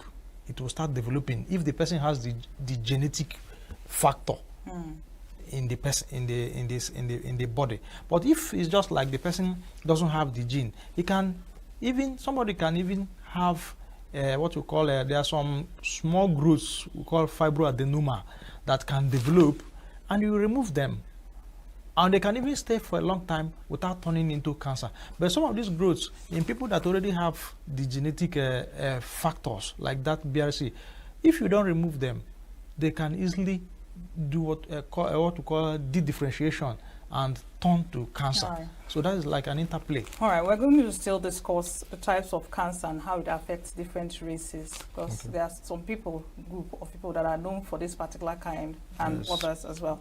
But we're going to take a special report, so don't go anywhere. You need to see the nitty-gritty involved, in explaining what cancer really means from our special report. So don't go anywhere. We'll be right back after this presentation. Cancer. It is a word that carries heavy significance, striking fear into the hearts of millions around the world. Over 18 million people are diagnosed with cancer annually, and despite remarkable advances in research and treatment, it remains one of the leading causes of death globally. But what is cancer, really? How are we fighting it, and why does it affect people differently? At its core, cancer is the uncontrolled growth of abnormal cells in the body. Normally, our cells grow, divide, and die in a carefully controlled manner.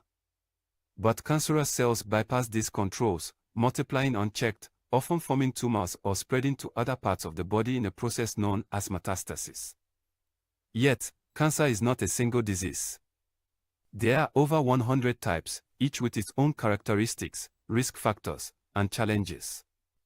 Some cancers, like those of the skin, breast, or lung, are well known, while others remain relatively obscure to the public eye. Each type of cancer presents its own set of symptoms, making early detection crucial to improving survival rates. Over the past few decades, cancer treatment has evolved dramatically. For years, surgery, chemotherapy, and radiation were the primary methods used to battle the disease. While effective, these treatments often come with harsh side effects, affecting the patient's quality of life. But today, scientists are exploring new frontiers, seeking less invasive, more precise ways to target cancer cells. Immunotherapy, for instance, uses the body's own immune system to recognize and destroy cancer cells.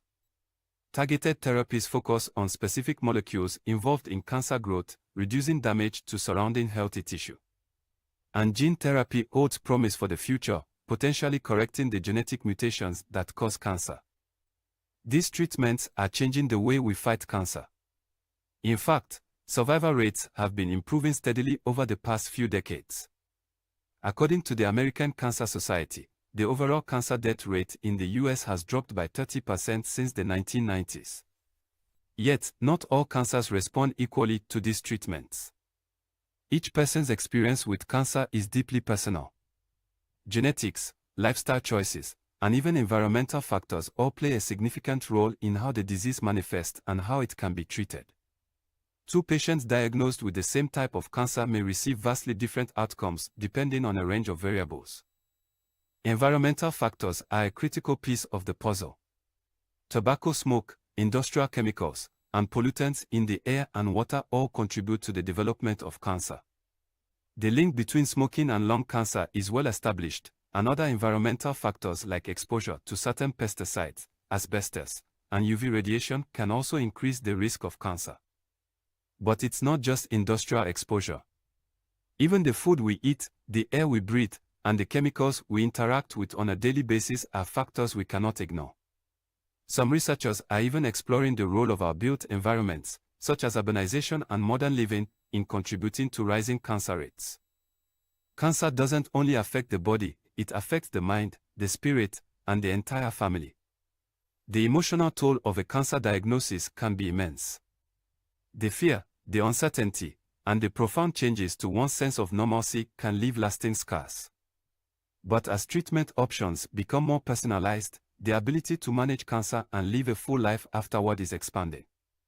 People's experiences with cancer vary widely. Some find strength in their community, others in their faith or personal resilience. The impact of cancer can also differ significantly across cultures, where stigma, access to healthcare, and support systems vary. One thing is clear: cancer affects people in unique and profound ways. It's not just a physical illness. It reshapes lives, often in ways no one could predict. But at the same time, humanity's collective response to cancer has sparked a wave of innovation, collaboration, and empathy. The fight against cancer continues, with each new discovery bringing hope to millions. And perhaps that hope, that relentless pursuit of understanding, is the most powerful weapon we have. As we uncover new treatments, understand environmental causes, and explore how cancer touches every aspect of our lives, we get closer to a future where this disease is no longer feared, but conquered. This is the story of cancer, a story of suffering, of resilience, of progress, and ultimately, of hope. The journey is far from over, but each step forward brings us closer to a world where cancer no longer holds the power it once did. Together, we continue to learn, to fight, and to heal. The battle against cancer is not one fought alone, but one shared by all of us. Welcome back. Well, before we went on to the special report, well, the doctor in the house has already defined what cancer is and the causes of cancer. He mentioned it being genetic in nature and also being environmentally prone.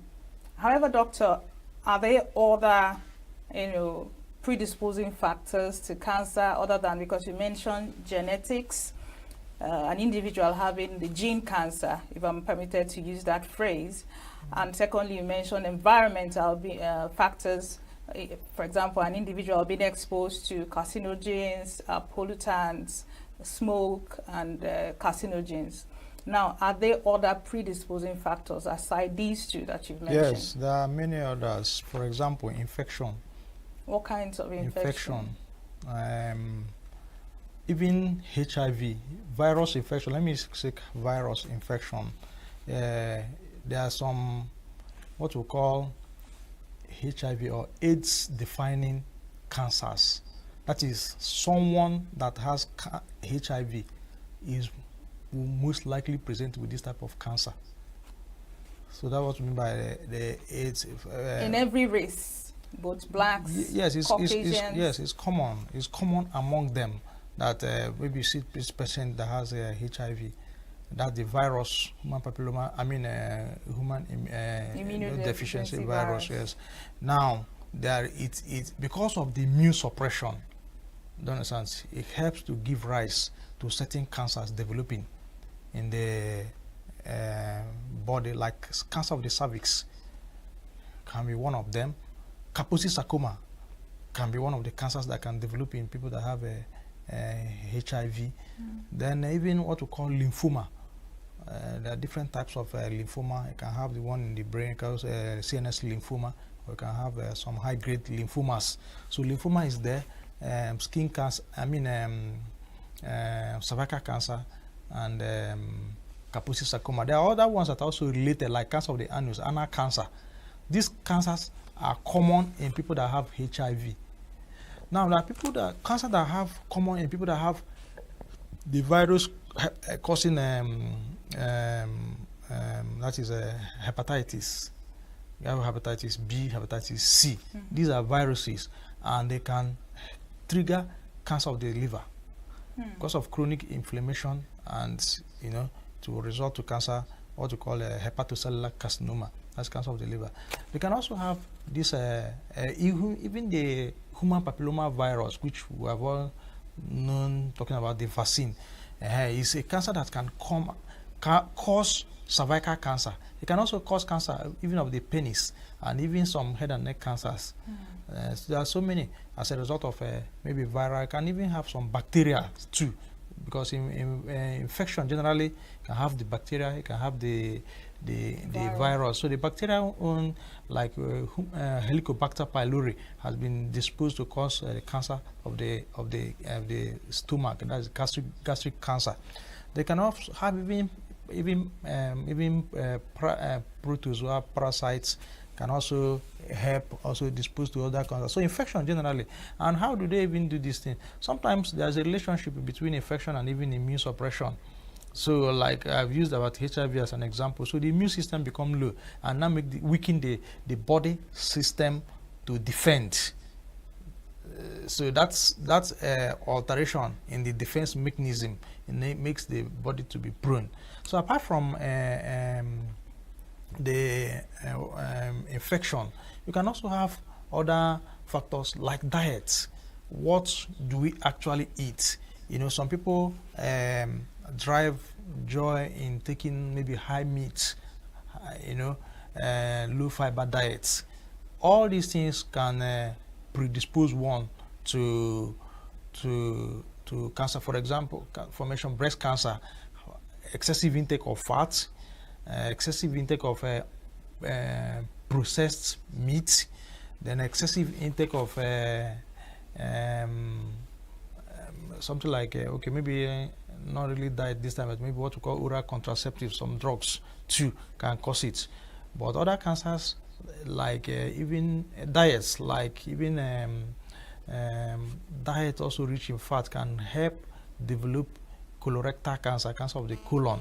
So the diet has a lot to play. Infection has a lot to play. Then chemical carcinogens, as I've mentioned, also has a lot to play. Then environmental factors, where one is working. Like where one is working, you may be exposed, you may be inhaling certain things, and you may fail, nothing may come out of it.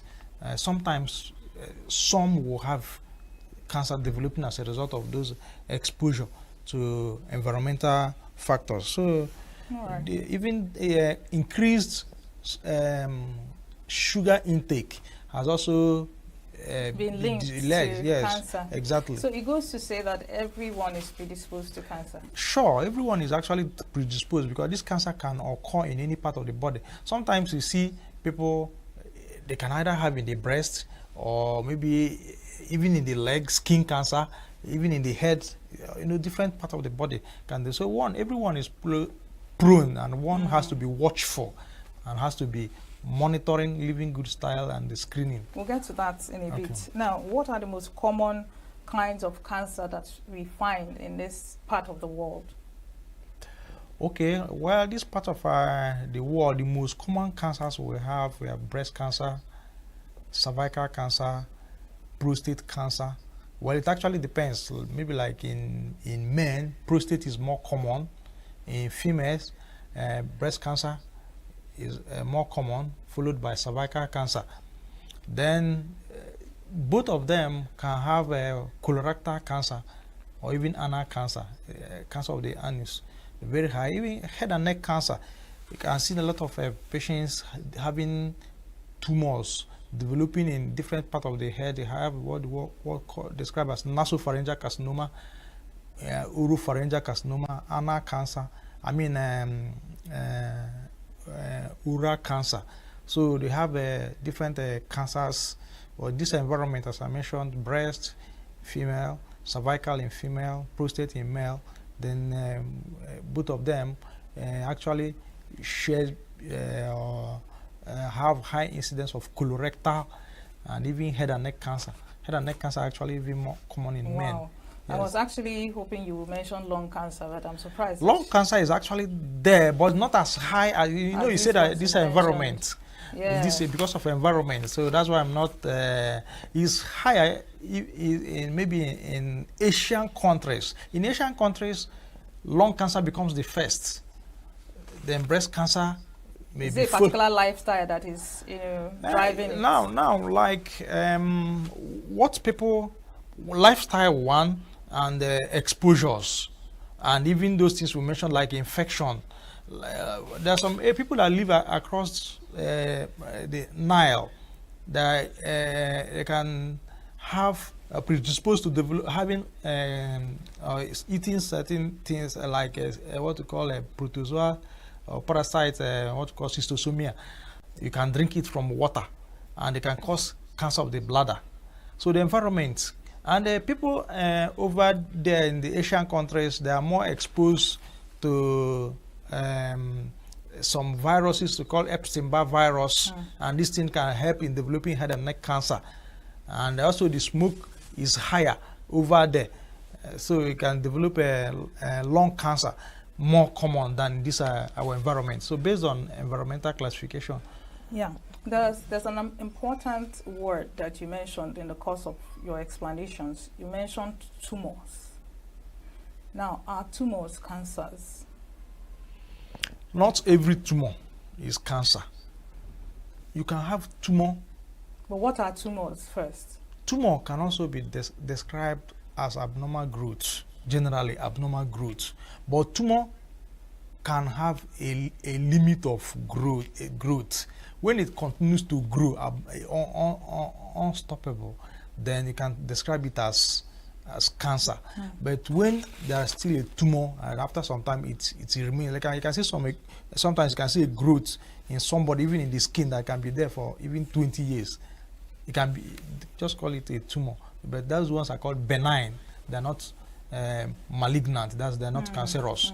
Is that the reason why brain cancers are rather called brain tumors rather than cancers? Because they're never called brain cancers. But then you find out that there are some people that are diagnosed with brain tumors and they say the tumor is malignant, which is still going to explain the meaning of malignancy. Now, why do they, separate the cancer of the brain, and in terms of nomenclature, to call it tumor rather than cancer?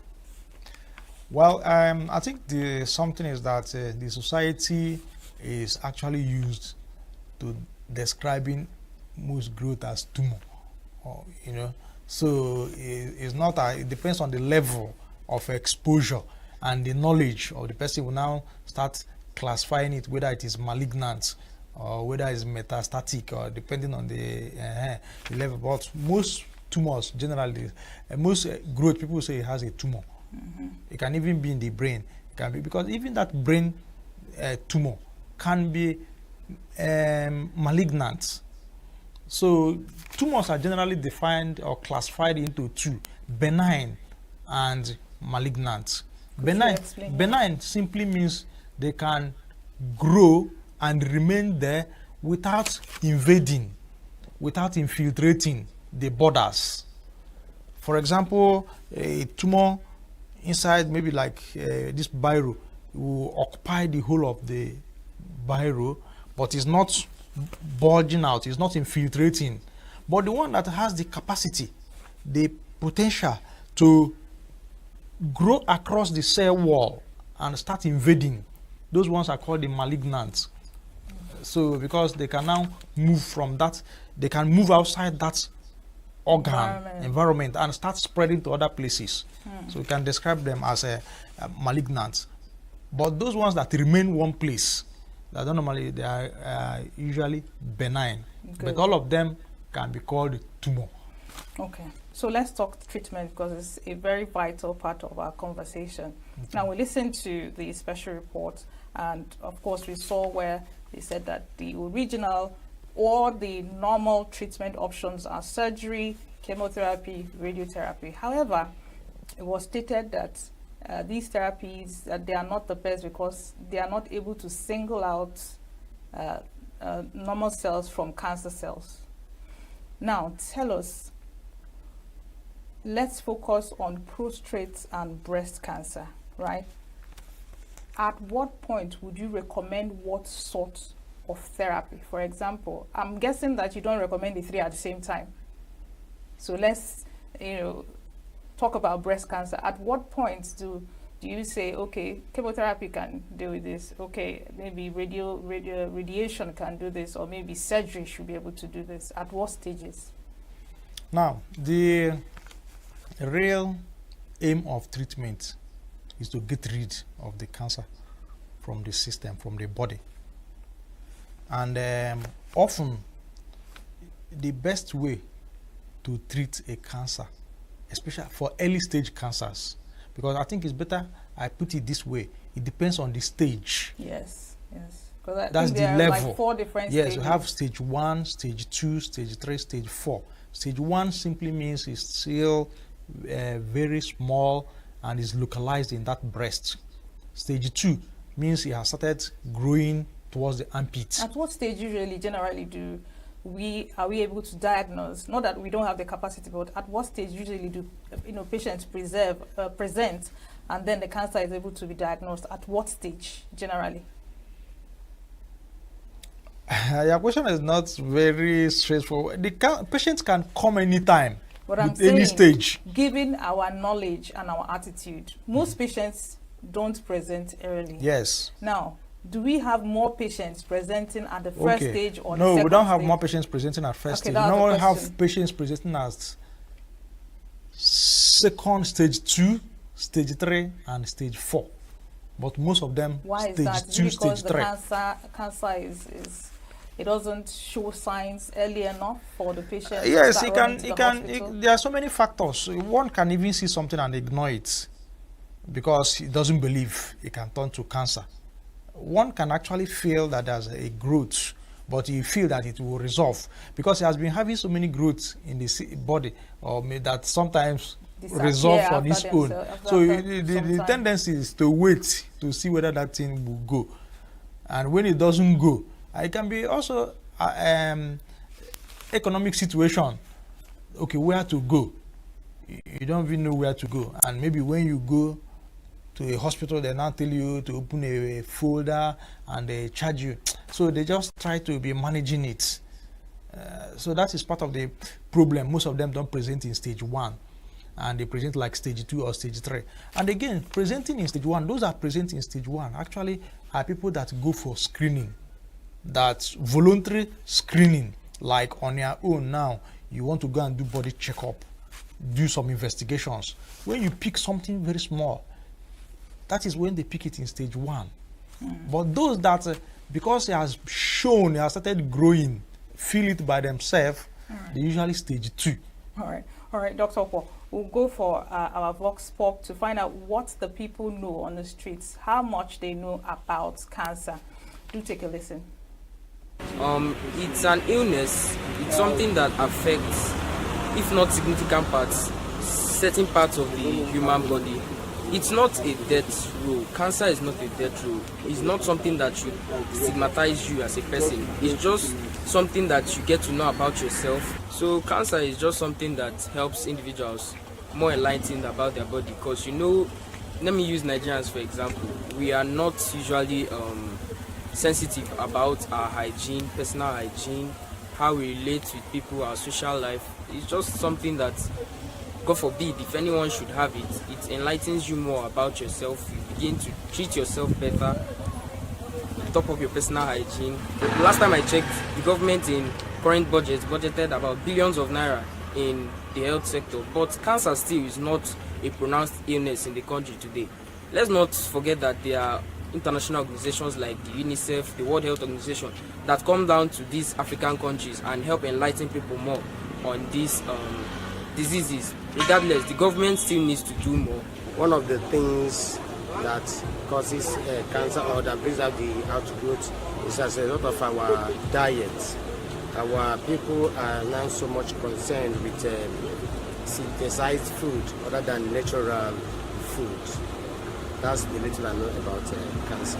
In men, there is this gland that is found in man that is called a prostate gland. And that prostate gland also, when it is infected, causes prostate cancer. So that one is not in women, but it's in men. So cancer is everywhere. Where both men and women can have cancer. Just that women's cancer are more pronounced in Nigeria than more need to be done, because awareness most often are centered in the metropolis. People in the rural area don't have much information about cancer, just like they did in the case of HIV.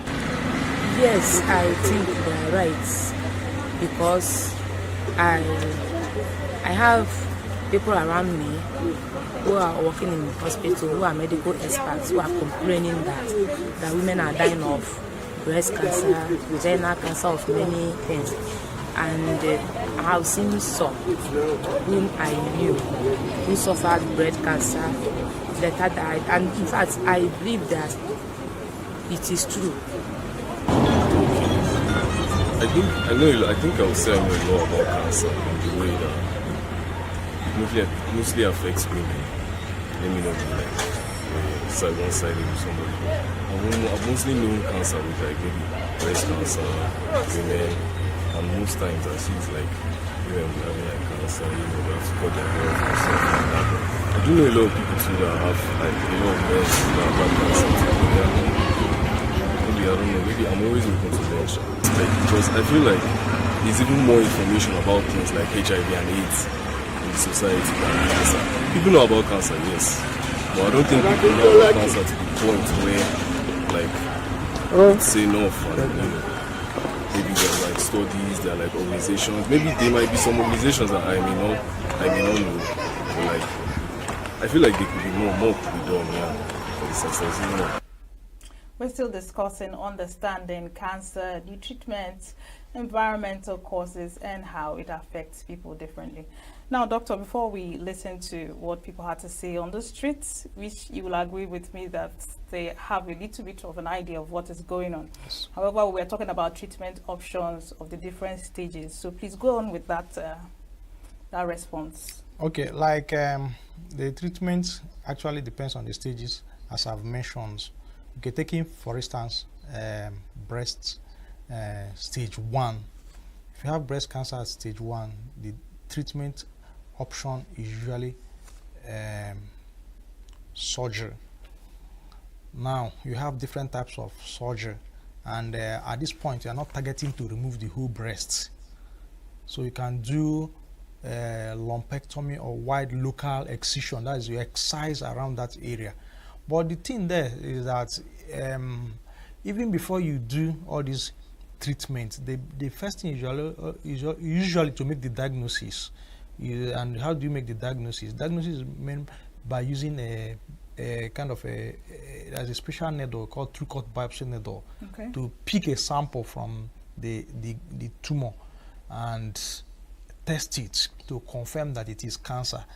You do what you call histological confirmation. When you confirm that, before you can now start, you do your staging. If it's stage 1, you can use. Okay, from the test, you can know the particular stage. No, from the test. Clinical, no, it's from clinic. It's from clinical. The test. I'm just saying that the first thing before you start treatment of any cancer, you need to confirm that it is cancer histologically. Okay. Then you now go into staging. What stage it is? That's the next step. So the stage now, you do your clinical examination, you do the investigation, like do, for example, mammography, chest X-ray, and every other thing. If you confirm that it is in stage 1, what you now do is to do wide local excision around that area. Then after that, because there is risk, cancer is a microscopic disease. Mm-hmm. This cancer we're describing are very small, even if it's just like a very tiny, like sand in the blood, in the breast, it can regrow. So you now, after removing it, you subject the patient to radiotherapy. These two can take care of early stage breast cancer, maybe like stage 1.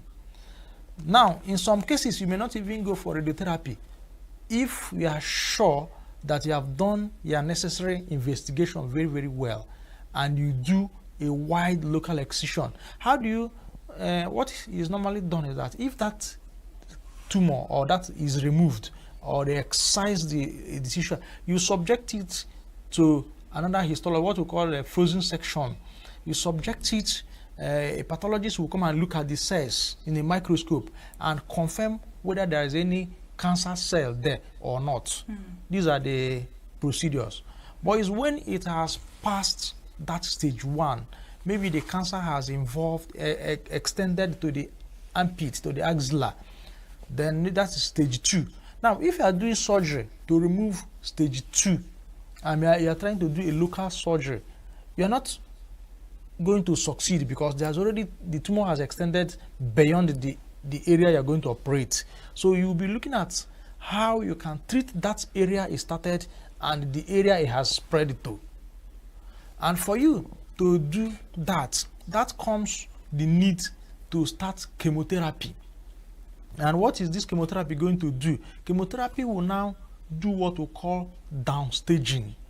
It's already stage 2, but you want to downstage it back to stage 1, so that the risk of spread during the surgery will reduce. Well, there's a possibility of spreading more during surgery. Yes, there is possibility of spreading more during surgery when the tumor is like stage 2 or stage 3.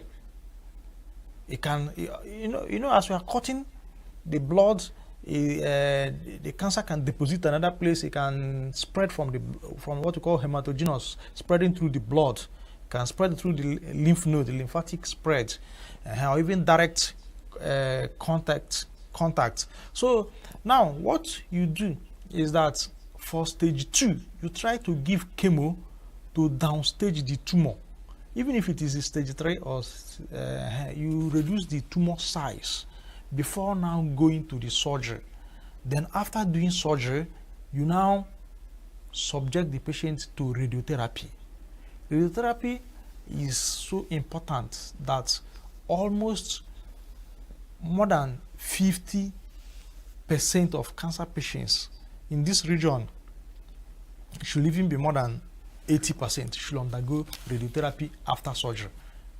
Then the chemotherapy depends on which stage you are. Once it is considered advanced, you start with chemo, then do surgery, then follow it with radiotherapy. Okay. Now, there's this school of thoughts that I'm going to say it so that you can respond to it. They say, once excision is made, which you have alluded to, there's a possibility of spread. And then secondly, therapies for cancer are not selective, which is why when somebody undergoes radiotherapy, the hair starts falling out. Now, do you think that we have need for new and emerging therapies for cancer? From our special reports, we saw gene therapy, we saw immunotherapy. Do you think these other 3 therapies, surgery, chemo, and radiotherapy, they are not doing enough for us, and we have need for new and emerging therapies for cancer? Okay, thank you very much for that question. Yes, there are actually other treatment modalities. There's what we call hormonal treatments, hormonal. There's also what we call immunotherapy, and there's what you call targeted therapy. These have reduced side effects. They have reduced side effects. For example, a patient that is confirmed that has cancer, what you normally do is that after the histological confirmation, you now use that tissue and do what we call immunohistochemistry. That is the second step, and it's very, very important. That second test you do immunohistochemistry will tell you other new modalities of care that the patient can benefit. But this issue of chemotherapy, surgery, and radiotherapy are just like the basic that any person can undergo. Now, the other one now become selected, individualized, based on the result of the immunohistochemistry. Now, how affordable and available are these new therapies? Okay. They're affordable in the sense that the hormonal therapy is not costly. If a patient is on tamoxifen, you can get it less than maybe 10 to 15,000 every month. I can be taking it. If he's on one we call aromatase inhibitor, depending on the company, you can get it up to 50,000 every month. There are some other companies that you can get even 10,000 naira. So it depends. Now the ones that are a bit more costly are the ones you call a targeted therapy or the immunotherapy. These ones are more costly. Immunotherapy can range in the range of maybe 1.2 million, like pembrolizumab. Then targeted therapy like palbociclib can be up to 500,000 naira. So, but these ones, they don't have so much side effect like this hair loss that is normally seen. All right, I have more questions, but we are really running out of time. Now, I mentioned earlier that February 4th is World Cancer Day. Now, you belong to a cancer society. I know you go for outreaches and things like that. Tell us some of the activities that are lined up to commemorate this year's World Cancer Day. All right, so that the person listening can know, okay, we can go and access information or whatever that you guys have to offer. Okay, like this is the 4th February is on Tuesday, and we have activities outlined, but I work at the University of Nigeria Teaching Hospital, so there we have oncology center. The oncology center is going to do outreach in the nearby village, ENUGU, this time around. So we are going to do, we have contacted the community, so, but they're not going to do it exactly on 4th, it's going to be on 6th, because we have a lot of clinic activity going on that day. We don't want to disappoint our patients, so we shifted it to Thursday, that is 6th, in ENUGU village. We're going to do screening for prostate cancer, for breast cancer, cervical cancer, and others, and they're going to be free of charge. We're also doing radio program, TV program. Those have come here. It's also part of exactly to create awareness, so we can give room for people to ask questions and also give them more information they need to know about the cancer. Well, thank you so much, Dr. Vitalis Okwo. You have been very, very insightful, and I love your perspectives, given your experience as an oncologist. I'm sure our viewer here has learned a thing or two. So thank you so much for joining us today at the show. All right, you've heard it all. I'm sure you learned a thing or two. Mind your lifestyle, mind the things you put in your mouth, the things you eat, where you go, the things you ingest. Don't forget, your health is your wealth. I'm still your host, Chiki Chiagoram. Thank you so much for staying with us. See you same time next week.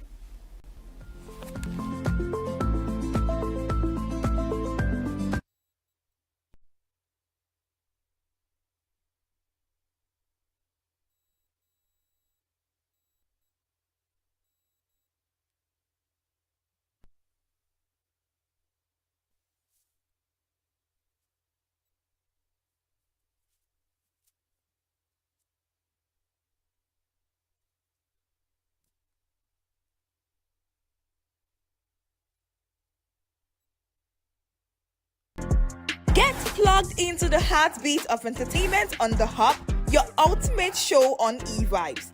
From trending stories and social media drama to top charting music, must-watch movies and exciting moments from the world of arts, we've got it all. Join us for unmissable conversations with your favorite entertainment personalities, plus fun segments every week. So I should try harder. So Okay, I don't know that one. outfit of the day. Oh, I don't do that. That's some Gen Z stuff. Oh, now you say it's a Gen Z stuff. It's everything you love about entertainment, served fresh every week at 1 p.m. with weekend repeats just in case you missed it. The Hubs on e-vibes, where the vibes never stop. Only on Signature TV.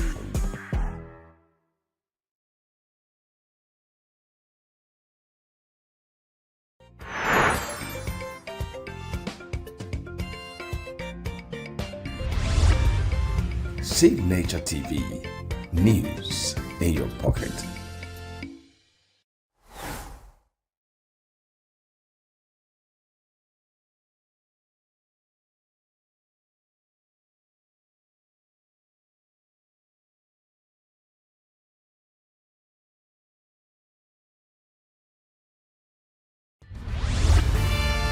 We are local. International communities why the main market is in chaos. People are We are national. Those in support of this motion as amended, say aye. Aye. we have taken the bull by the horn. We are international. Israeli airstrikes. Donald Trump left us the worst unemployment.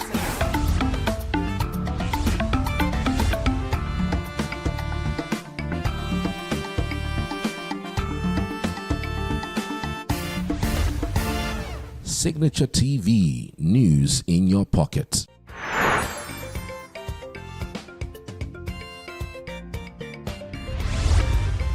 Signature TV, news in your pocket.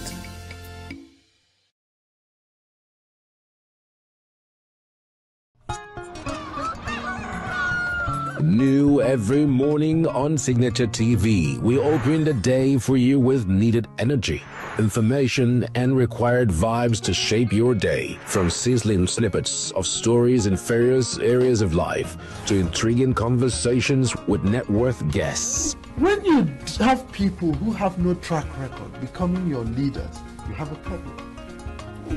There's no outstanding gratuity when Obi took over from me. I left in all the accounts of Anambra State 13.8 billion for him. Your day cannot be complete without Signature Morning on weekdays and Signature New Day on weekends. There is no better way to start your day except Signature Morning and Signature New Day every day on Signature TV.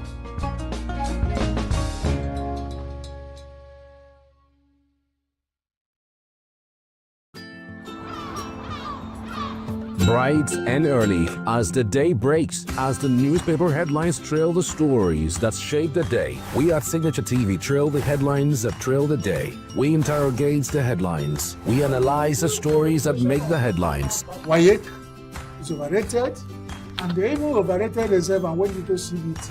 They are insensitive of some Nigerian children who have never had what they call CBT. With passion and emotion, we drive the conversation to change a narrative. Let nobody be deceived by Nigerian high level of performing in agriculture export. We are still where we are. Newspaper review on Signature TV every morning on Signature Morning, weekdays, and Signature New Day, weekends. Newspaper review on Signature TV. We do not just review the headlines, we make the headlines relevant to our daily lives.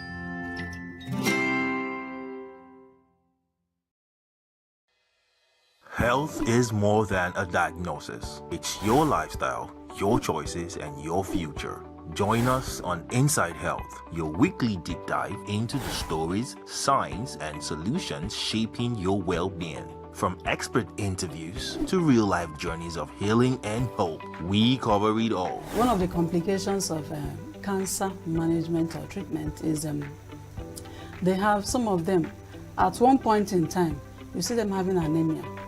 Okay, so you see them at times being transfused. But at the same time, you come in with a diet. Nutrition, mental health, innovations in medicine, fitness, and everyday wellness. Whether you're managing a condition, staying informed, or just living your best life, Inside Health is your trusted guide. I'm Tigiti Agorum, and I'll be with you every week on Inside Health, only on Signature TV.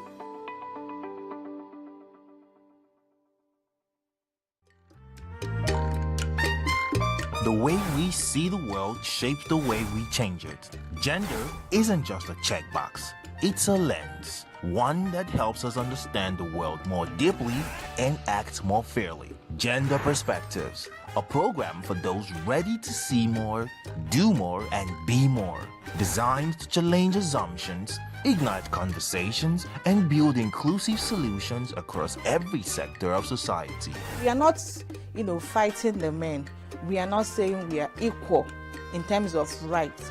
We're only asking they should recognize our existence. Join us on Gender Perspectives, showing every Saturday by 4 p.m. Repeat every Wednesdays by 5 p.m. and Thursdays by 3 p.m. Change begins with perspective. Let's widen yours.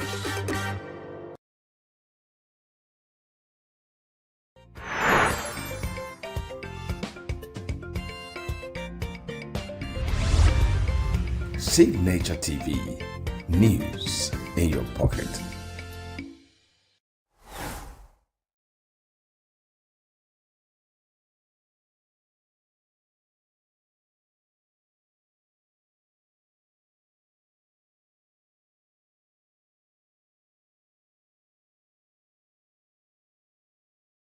Every second, every minute, every day, news is breaking, events occur, and there are new developments. At Signature TV, we follow these stories objectively, bringing all sides without bias, explaining the complex issues, breaking down the numbers, and investigating the issues behind the news.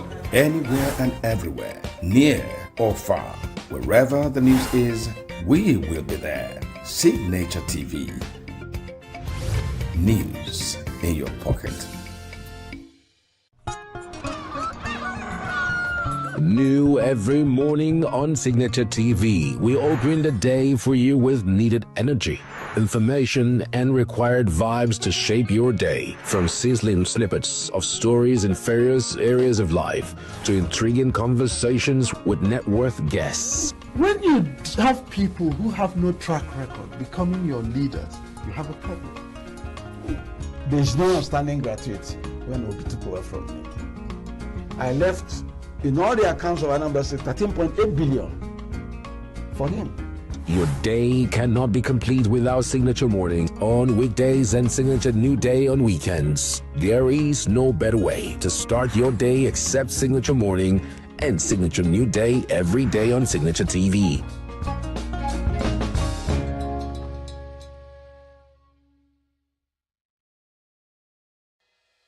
Health is more than a diagnosis. It's your lifestyle, your choices, and your future. Join us on Inside Health, your weekly deep dive into the stories, science, and solutions shaping your well-being. From expert interviews to real-life journeys of healing and hope, we cover it all. One of the complications of cancer management or treatment is they have some of them at one point in time, you see them having anemia. Okay, so you see them at times being transfused. But at the same time, you come in with a diet. Nutrition, mental health, innovations in medicine, fitness, and everyday wellness. Whether you're managing a condition, staying informed, or just living your best life, Inside Health is your trusted guide. I'm Chigichi Agorum, and I'll be with you every week on Inside Health, only on Signature TV.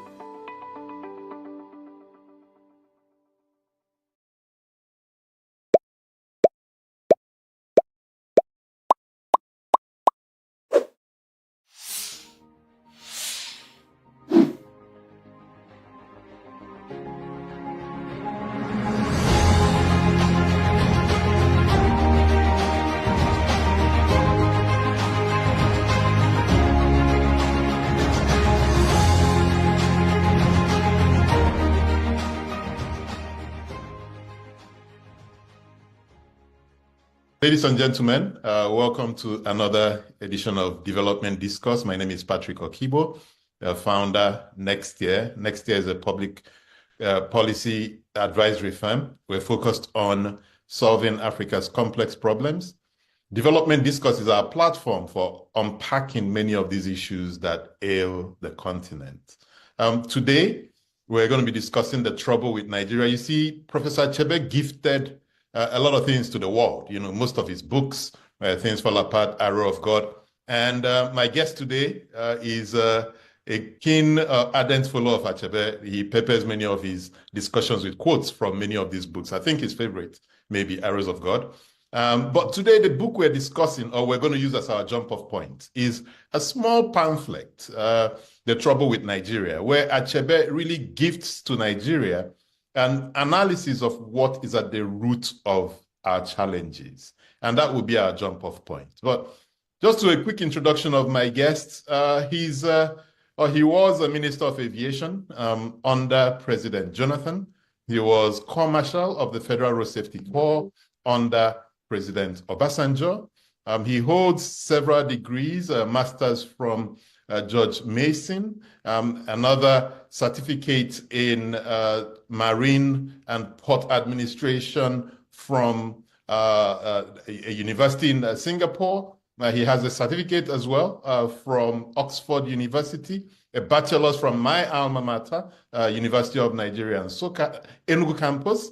But what I find most fascinating about his academic journey is that after leaving office as Minister of Aviation, he decided to go back and get a bachelor's degree in law from Bayes University. And maybe a few weeks ago, maybe 2-3 weeks ago, he finished his exams in the Nigerian Law School and will soon become a lawyer, to that extent. So I find that quite fascinating. And maybe in the course of our conversation, he'll tell us if this is the end of his academic journey or if he's going to take on a PhD. Osita Chidoka, welcome.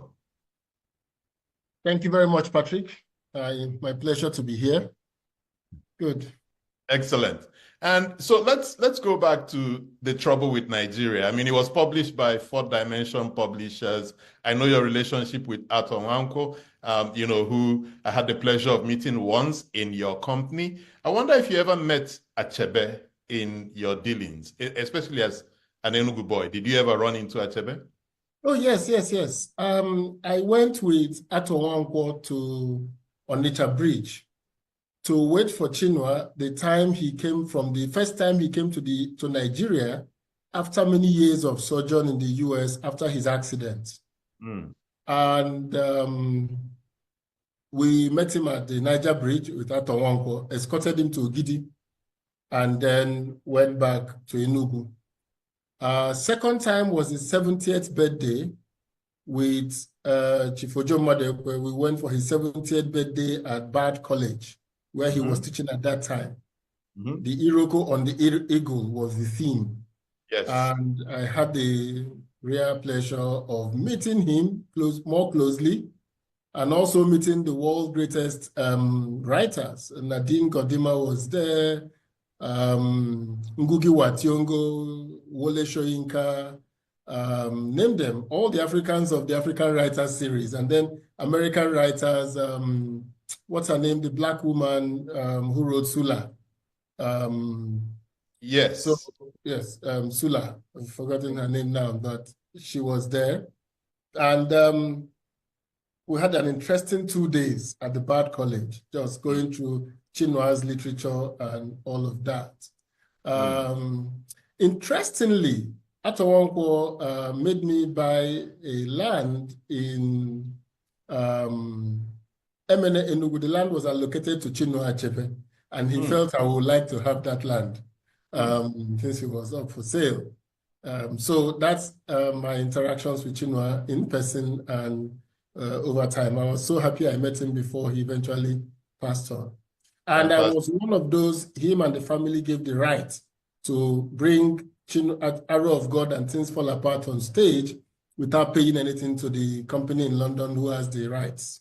So they granted me free rights to displaying Arrow of God and Things Fall Apart. This is totally out of context of what we want to discuss, but since I have you, what do you find most amazing about Arrow of God? Because you keep going back to it. Yes, it tells the story of leadership, of hubris, and of something, I won't reveal that now, but something I'm writing about when to stop, how people have to learn when to stop. I'm sure that, using a more contemporary example, if Nasrallah of Hezbollah and Sinwar of Hamas had known that this war with Israel will go this way, I'm sure they wouldn't have done October 7. October 7 was an example of when they thought that 2006 would be replicated with Hezbollah and Israel in a war that Israel couldn't win, and Israel backed out.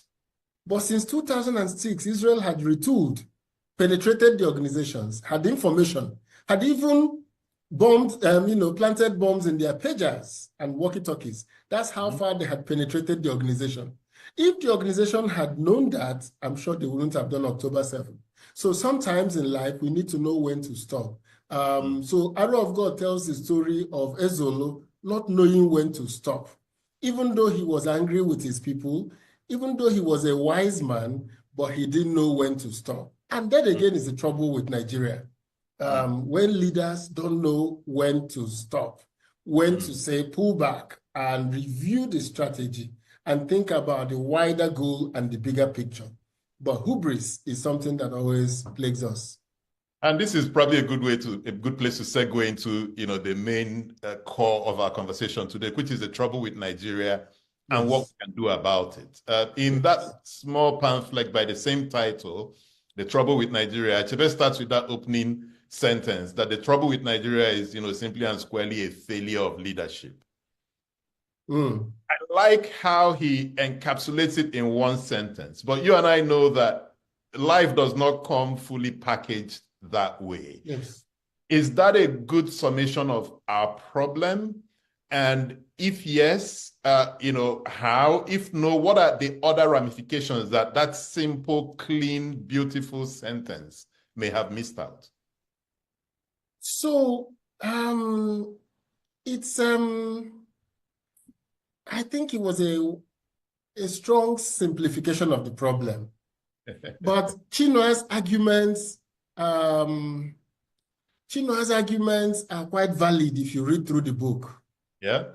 He questions many things about us as a nation.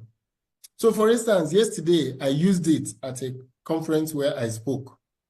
I said, people say we should talk about reorientation of our national values. I said, we can't have national values if we don't define what is the meaning and purpose of Nigeria. So we have a nation, a multi-ethnic nation, a multi-religious nation. To what end? To share revenue allocation every month? To zone offices and distribute it so that my people, your people can get? That in itself is a recipe for failure. A good friend of mine told me what a Lebanese told him, that Nigeria is where Lebanon was when they were trying all this quota system.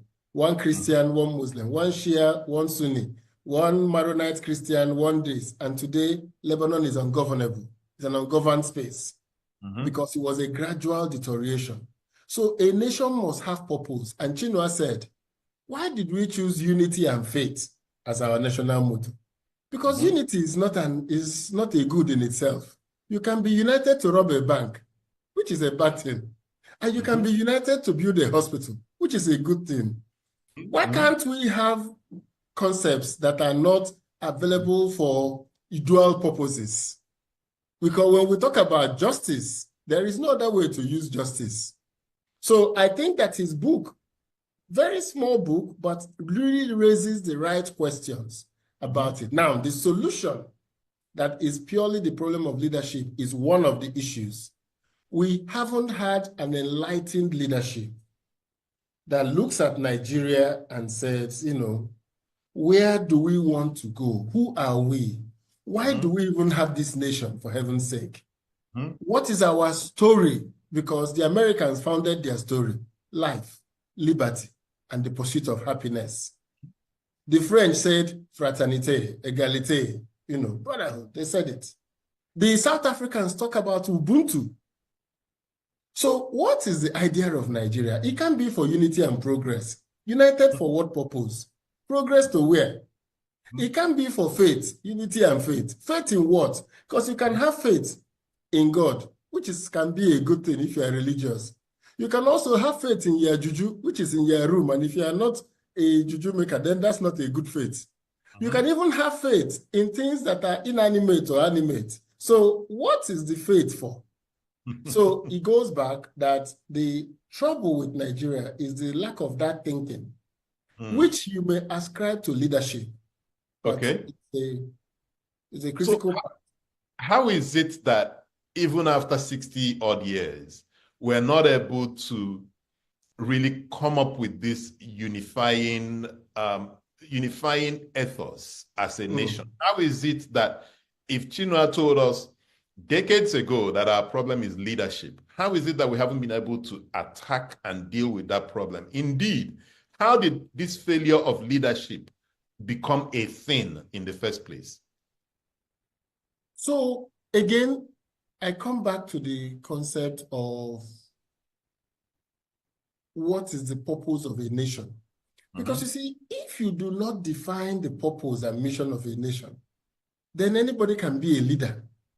But if you define the purpose and meaning, then certain kinds of people will become leaders.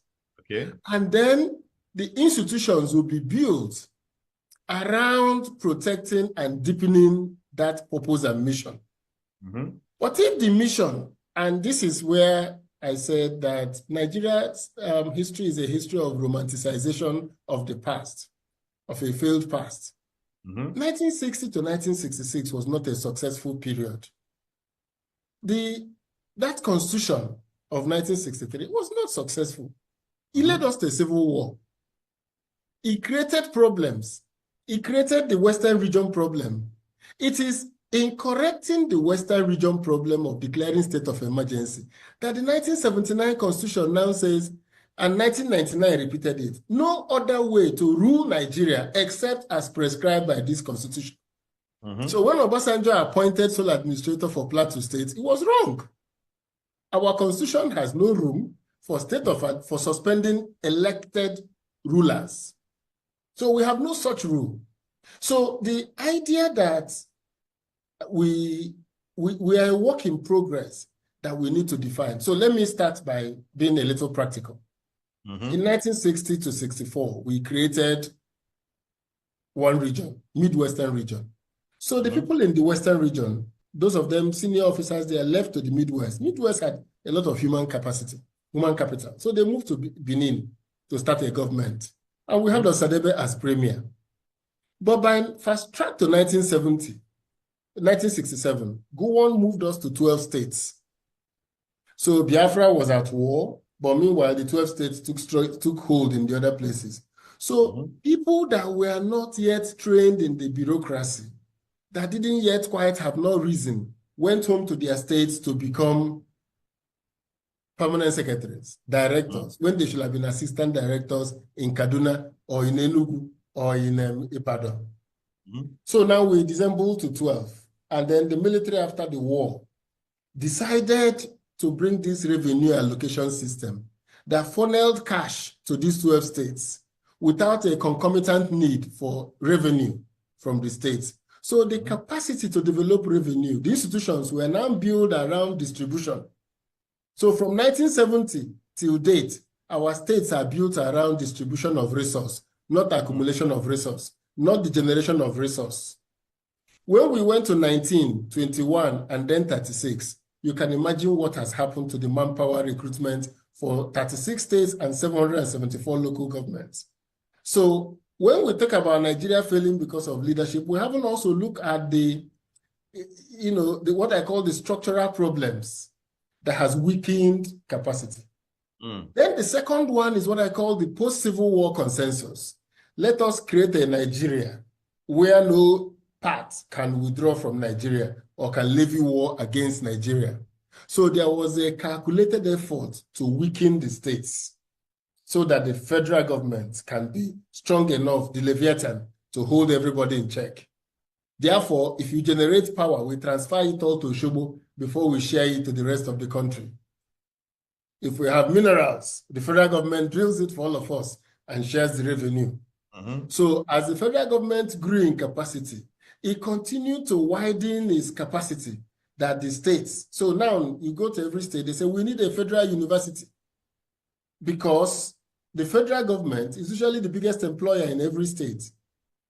But there has been no effort for the states, even the rich states of Rivers, Delta, Akwa Ibom. If you notice, they can build Lagos, minus Lagos. Lagos has been able to build some local capacity. They've been able to, because of the opposition they played 1999 to 2000 and till date, till 2015, they managed to build a certain capacity. So if you look at the other states, Delta State, with 60,000 civil servants in Delta State. And so they can't even think about paying higher wages or attracting higher quality people because the state is a distributional state and not a development state. So I have itemized two problems. One is the state creation, the impact it has had on manpower. The second one is what I call the post-Civil War consensus. That consensus is what is still holding sway. So now that we have found ourselves in this bind, and I will go on with others as we progress in the conversation, what I think are the structural problems that has made Nigeria the way it is today. Okay, so let's dig a bit deeper, right? I understand. At the creation, at independence, we had a finite pool of talented people. Then we start the state creation journey, and we keep, breaking apart that unit and sending them to the smaller states and regions that we've created. And it could have affected the skill level and competence, etc. But let's fast forward to, later, say 2007, when we have seen these things happen, and you get someone like yourself, who well-trained, worldly, dynamic, young, because you were really young when you went to, road safety. And you start that process of reforming the Nigerian road safety, which led to, quite visible, significant improvements, awards won, et cetera, international recognition, etc. Now, fast forward to where we are today. The road safety is not quite what it used to be. Yes. Isn't that a direct failure on your part, right? Because you should know that as you put in place these reforms, as you try to set up the institution, that you should also put up those guardrails to ensure that it sustains. So it's one thing to look at the past and say we couldn't build those skills, but in more contemporary times, you've done it, you went there, but it's not where it should be today. How do you explain that to help us understand why Nigeria is the way it is today?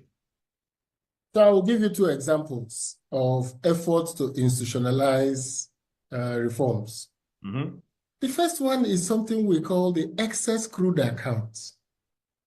It was created, accepted by everybody when Obasanjo was in power. It was initially resisted by the states. He got them teamed up, and we created the excess crude account. And it was signed into law that we will keep these monies and then we'll distribute during the rainy day. So during Yar'Adua's time, we went there and drew down some money. By President Jonathan, we had drawn it all down. So the 1 billion that was remaining, we used it to seed the Sovereign Wealth Fund. Correct. From the time we started the Sovereign Wealth Fund to today, have there been any payments by this national and subnational governments to increase the wealth fund, till date? So despite making the laws, the distributional nature of the Nigerian state does not create the incentive to sustain those type of reforms. Let's take another one. We paid our debts and our balance sheet cleaned up, and we were able to take big ticket items. What has happened to us today? From 2015 to date, we are now the second largest debtor in the world. Again, we are worse than where we were when we paid off the debt. With benefit of hindsight, should we have paid off the debt? The answer is possibly no. We should have spent the $18 billion building power stations, infrastructure, and still be owing if we knew that this was going to be the case. So Obasanjo was an example of a successful leader who engineered growth and changes, but didn't have the sufficient time to talk about national culture and vision. So 8 years does not quite allow. Many people in their 4 years are struggling for visible, tangible effects to get re-elected. And then after that, you are almost battling to wind down. So you keep doing projects to have your name all over the plot. So thinking about the more fundamental issues about the nature and character of the Nigerian state. The third one I like to give is an example that I don't know what informed it, but that example is the example of a subnational sovereign fund called the Cross River State Savings Fund or something. I can't remember the name. Donald Duke started it, and it was agreed that every month they will put 50 million into this fund. They will use it to buy stock, treasury bills, and invest and grow. It was even so made that traditional rulers were required to sign off if you want to change the law. The State House of Assembly, you need 2/3 majority. This, that. After all that was done, the next government came and just stopped paying any money, spent the one in that one, and moved on.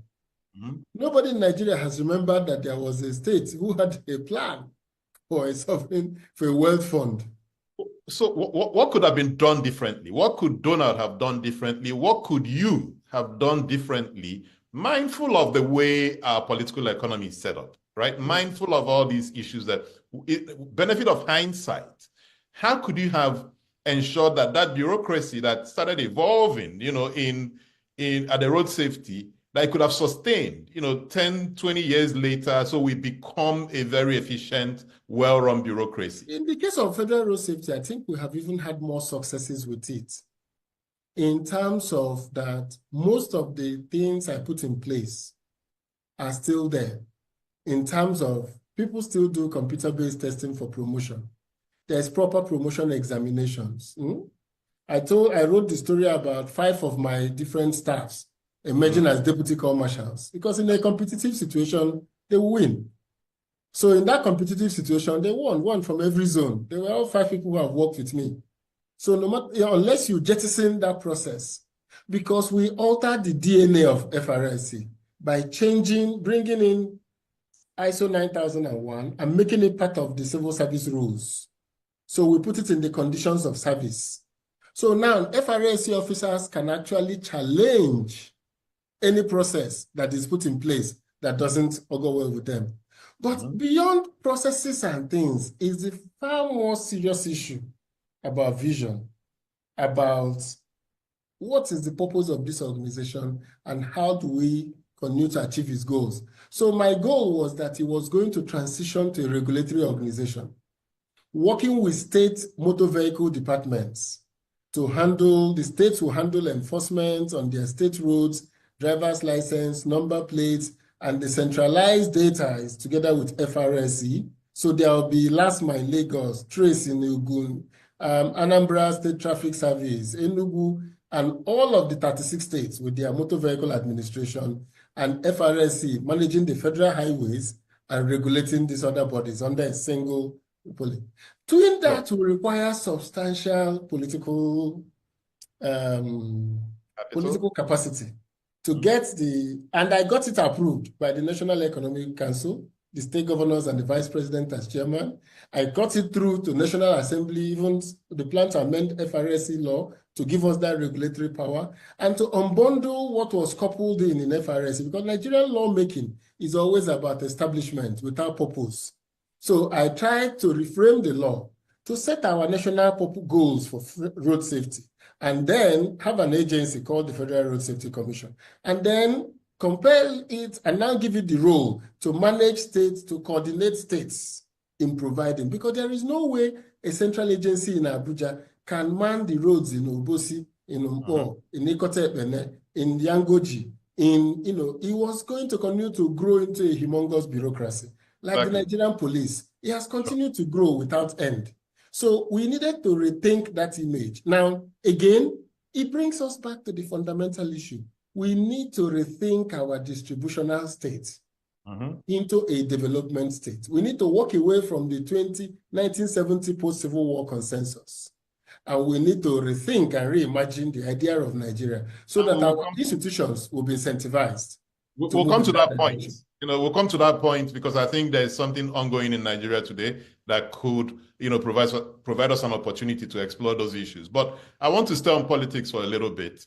Yes. You were, this last week, you've kind of trended that you officially left the PDP. And in the announcement I saw, you mentioned there that you were one of the youngest people involved at the formation of that party and that you decided to leave. Isn't that an acknowledgement of failure in some sense? The PDP was said to be the party that would rule for 100 years, and it lost, in 2015 and completely decimated, that it couldn't even muster an effective opposition. What is it about the formation and management of that political organization that made it difficult for it to come up with some of these ethos that you've talked about? Why the organization? What does it stand for? What does it mean for Nigeria? And why is it that just losing one election got it to disintegrate? If you could shed some light on that. So the first light I will shed on it is that the formation of PDP wasn't a movement that evolved from an ideological struggle. But even that, I'm looking at the ANC and I can't recognize the ANC anymore in South Africa. It has got stopped from ruling. So PDP as a ruling party, as a party that is now in office, that was in office at the time, did not seem to have in itself, was not a party that had any history anyway of existing pre-government. So it was formed and it went into government. And then there was a president and there were directives from the head. So the sub-units of the party did not develop. They were just waiting for Abuja to say what is to be done, and they do it. So now, when we lost power in 2015, it then happened that a committee of governors now had to run a party. So with no charismatic figure on top and nobody with a clear view of the party, we now found a situation where each governor was now, what do you call them now, fighting for their own fiefdom. So there was no central idea. Everybody was contributing their own to make sure that the party protects them in their state. So by the end of 2019, end of 2023, PDP had become an unrecognized entity. It had nothing in its central authority that had the kind of chairman with the vision and capacity to drive an opposition party. It couldn't metamorphose into an opposition party. It continued to live in a delusional state of grandeur that it was just waiting to take power. So doing the work of opposition, providing the human capital, the type of people that will lead the party for opposition, the governors were incapable of that. The governors all thought about bringing people that will help to sustain their powers in the state. So ultimately, it wasn't a matter of time before PDP now became a party without, a soul and without clear objectives.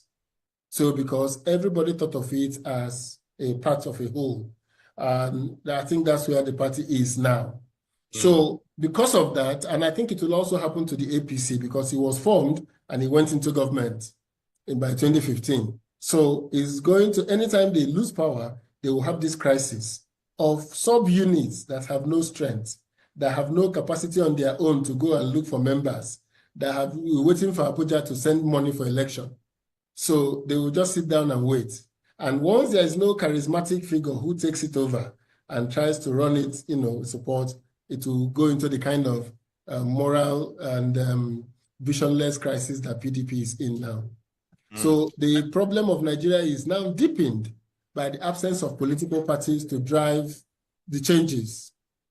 Yes. So that is a major challenge for Nigeria today. No political party to drive that future we're looking for. Exactly. And it appears to me, reading your resignation letter from the PDP, that is kind of what you're looking to address with the Athena Center. And because I don't see how we build this Nigeria or solve the problem with Nigeria or solve the leadership problem without dealing with the hardcore political issue. And I can see that some of the work the Athena Center is doing, especially around elections, and integrity of elections, is beginning to address those issues. If you could speak a little bit to how the work of the Athena Center is looking to address this trouble with Nigeria. How do you understand the trouble, and what are you doing with the center to address it? So, at the root of democracy is elections. Yeah. And at the root of elections is the integrity of that process. So once that process does not have integrity, then we will be electing leaders who have no incentive to deliver public goods because they don't need the people to win an election. They need elite consensus and ability to alter the results to remain in office. So there is a major challenge facing Nigeria today. And that challenge is that for us to say that liberal democracy has not done well in Africa, in Nigeria, we must first of all practice liberal democracy, which presupposes, proper elections. So if you look at an institution like INEC, it has become a very shameless organization. shameless in his outcomes and even in his process. Nothing bothers INEC that there are 500 cases after an election that went to court. INEC does not even set for itself a goal that says, every election we will want to see less number of people going to court by virtue of the integrity of the election. 2015, by President Jonathan not challenging that election in court, the number of cases that went to court that year went down, plummeted in Nigeria. So everybody in Nigeria realized and said, well, the election was fairly well done. But 2019 was less than 2015, and 2023 is worse than 2019. And now we're getting to the state elections that are growing progressively worse, the last being Edo. So it is because of the distributional nature of our state character. If we were a development state, INEC should be the institution that will be saying what I'm saying. Their audit immediately after every election will review weaknesses, will review what they did wrong, what their staff did wrong, sanction those who did it wrong, and then say, next election, we're hoping to see better outcomes. So I have shown examples. In Mexico, which is a country like Nigeria, the Wednesday after the election, appointed third parties will take a statistically significant number of polling units and cross-check the voting, manually recount the voting, check what was entered in the result before they can attest finally to the final results. So it is not a matter of go to court. There is no court. Court is when there are legal issues, not when there is election issues. So when an election is over, the opponent says, no, they didn't count my votes well, they didn't do this. INEC should be able to say, we have 7 days of an administrative process. So all the EC8A, all the EC8B, we're uploading it online. If you have any issues with them, bring it out. I told the story of going to Kogi to conduct a primaries. And one of the people in that primaries was Senator Dino. He was my friend at that time, still my friend. But the way we ran the primaries, he lost to TJ Yusuf. And we are in school, we were in neighbors in law school, we sat next to each other. If I had done anything against him, or if he didn't think the process was clean, of course, I don't think we will be speaking to each other. So INEC as an institution is shameless. Because where they are today is for them to say, no. In Edo, we saw that this doesn't match with this, so we're reviewing it. This is our final result after the review. They shouldn't say, oh, the law stops us from going to where it's now the court to decide. The court has no such time to determine those issues. Okay, and because elections are at the heart of any discussions around fixing Nigeria or fixing the leadership issues, etc., what have you at Athena Center found to be the core ways that elections are rigged in Nigeria? And what can we pragmatic here, not theory, do to fix those problems? Thank you. This is a very important point. Very, very important point. Now, I have recommended 3 simple things to be done. What are the problems first? How are elections? The problem is that results are altered by electoral presiding officers at the point of entering what happened in the polling units. Some electoral officers, presiding officers, are bold enough to enter what did not happen. So they will, after they've counted 20 votes, 3 for Patrick Party, 2 for Osita Party, 5 for Musa Party, they will now go and register 200 votes. They will write 20 first. When they go out, they will add another 0, and then come to everybody's side and then add 0 zeros on it, or add 1 before it, and then determine a new result. So that's criminality in the face of it. But INEC's process of snapping the result and uploading has helped tremendously. If you go to any election, 70% of the electoral officers upload the correct results. Only about 25% to 30%, 22% in some places, 23% that alter the result. Unfortunately, those 23%, their altering normally damages the whole result.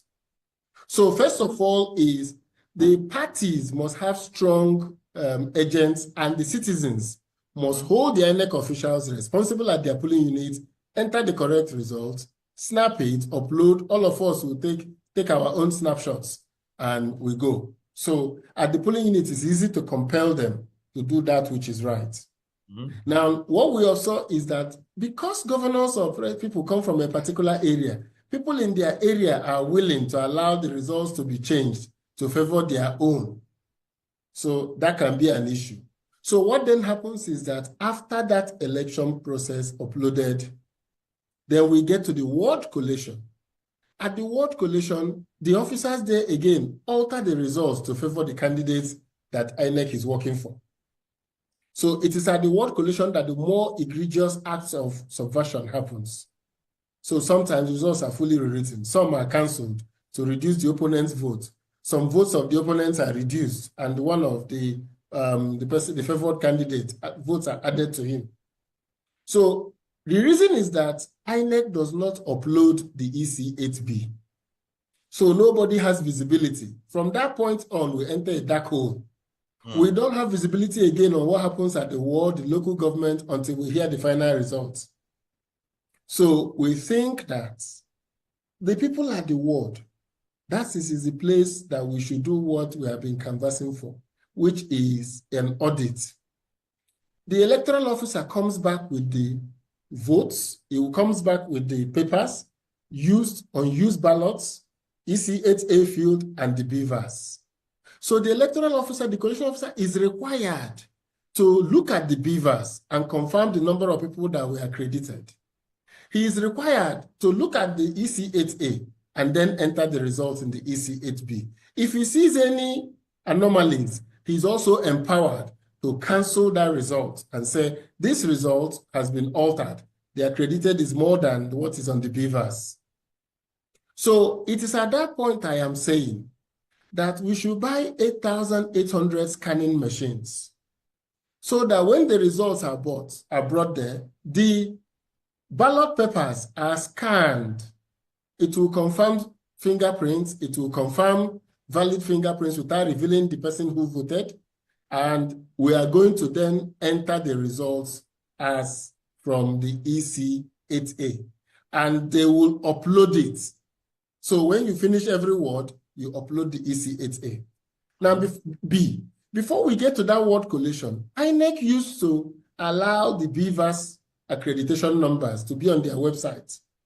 At the Edo election was the first time they removed it from their website. We no more see how many people are accredited by beavers. That kept many electoral officers in check because the public have already seen how many people are accredited. INEC miraculously and very egregiously removed it from public view. So we need to restore that to public view. After the collation at the ward, I don't think we should do any further collation. That result should be entered into the electronic system. That will just populate it.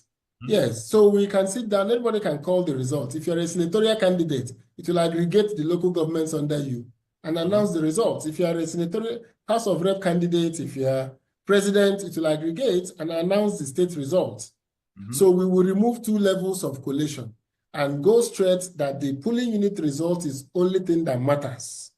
Once it is verified, so even if it takes them 2 days to verify it, everybody will be patient. In India, elections last 8 months. Technology, yeah? Yes, election lasts 8 months in India because the same equipment is what they move from one zone to the other.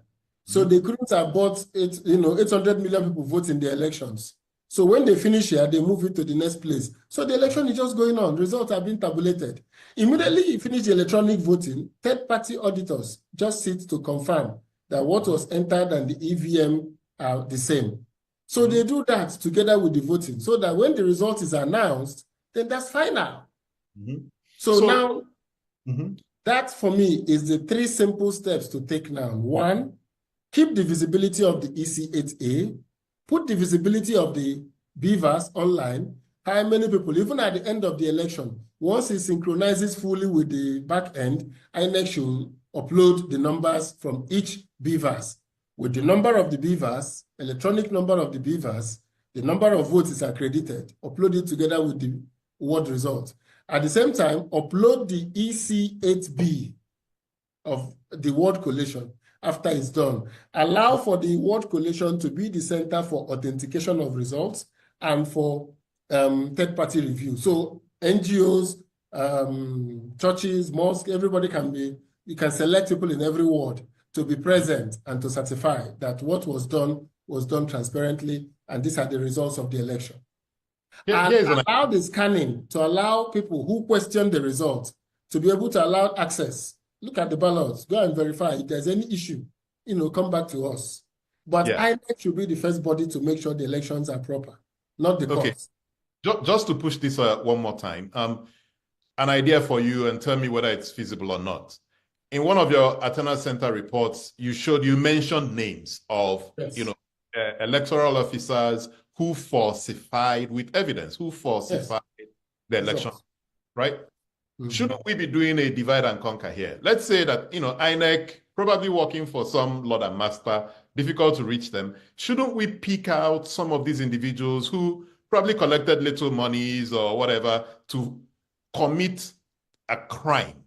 Shouldn't we isolate them, take them to court, and prosecute and put them in jail as a form of deterrent for any other person who's invited to act as an electoral officer? Wouldn't that weaken that structure? And why hasn't it happened? So that's the first question. Why hasn't that happened? Because the prosecutor is a federal offense. Only the Attorney General of the Federation can prosecute them. So if he's in the ruling party, he will never prosecute them. And only INEC is supposed to bring the charges. So if INEC does not bring the charges that there are people falsified results, then you have no crime.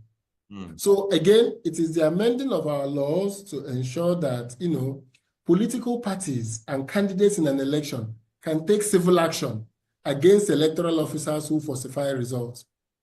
So if it's not a criminal action this time, but you go and said, I could have won this election if not for what Patrick did. So I'm, charging Patrick for breach of trust, for not performing a duty of care in managing the result, and I am claiming damages. Okay. So the person becomes personally liable for the damages, and I think our laws need to be amended to include civil action. Now, again, I'm really focusing on the practical here, right? Yes. You've been in government for, I almost said forever, but you've been in government for a long time, post your private sector work. You understand the inner workings of the executive. You also understand the inner workings of the legislature for, various reasons, and also the judiciary. How do we navigate this? So we've seen now that if we can change this law from a federal offense to a state offense or whatever else, it gives us the opportunity for NGOs, civil society organizations to engage these individuals, not the institution now, but the individuals. And we can create that narrow corridor, right? Where government knows that there are people watching and we can have that contestation.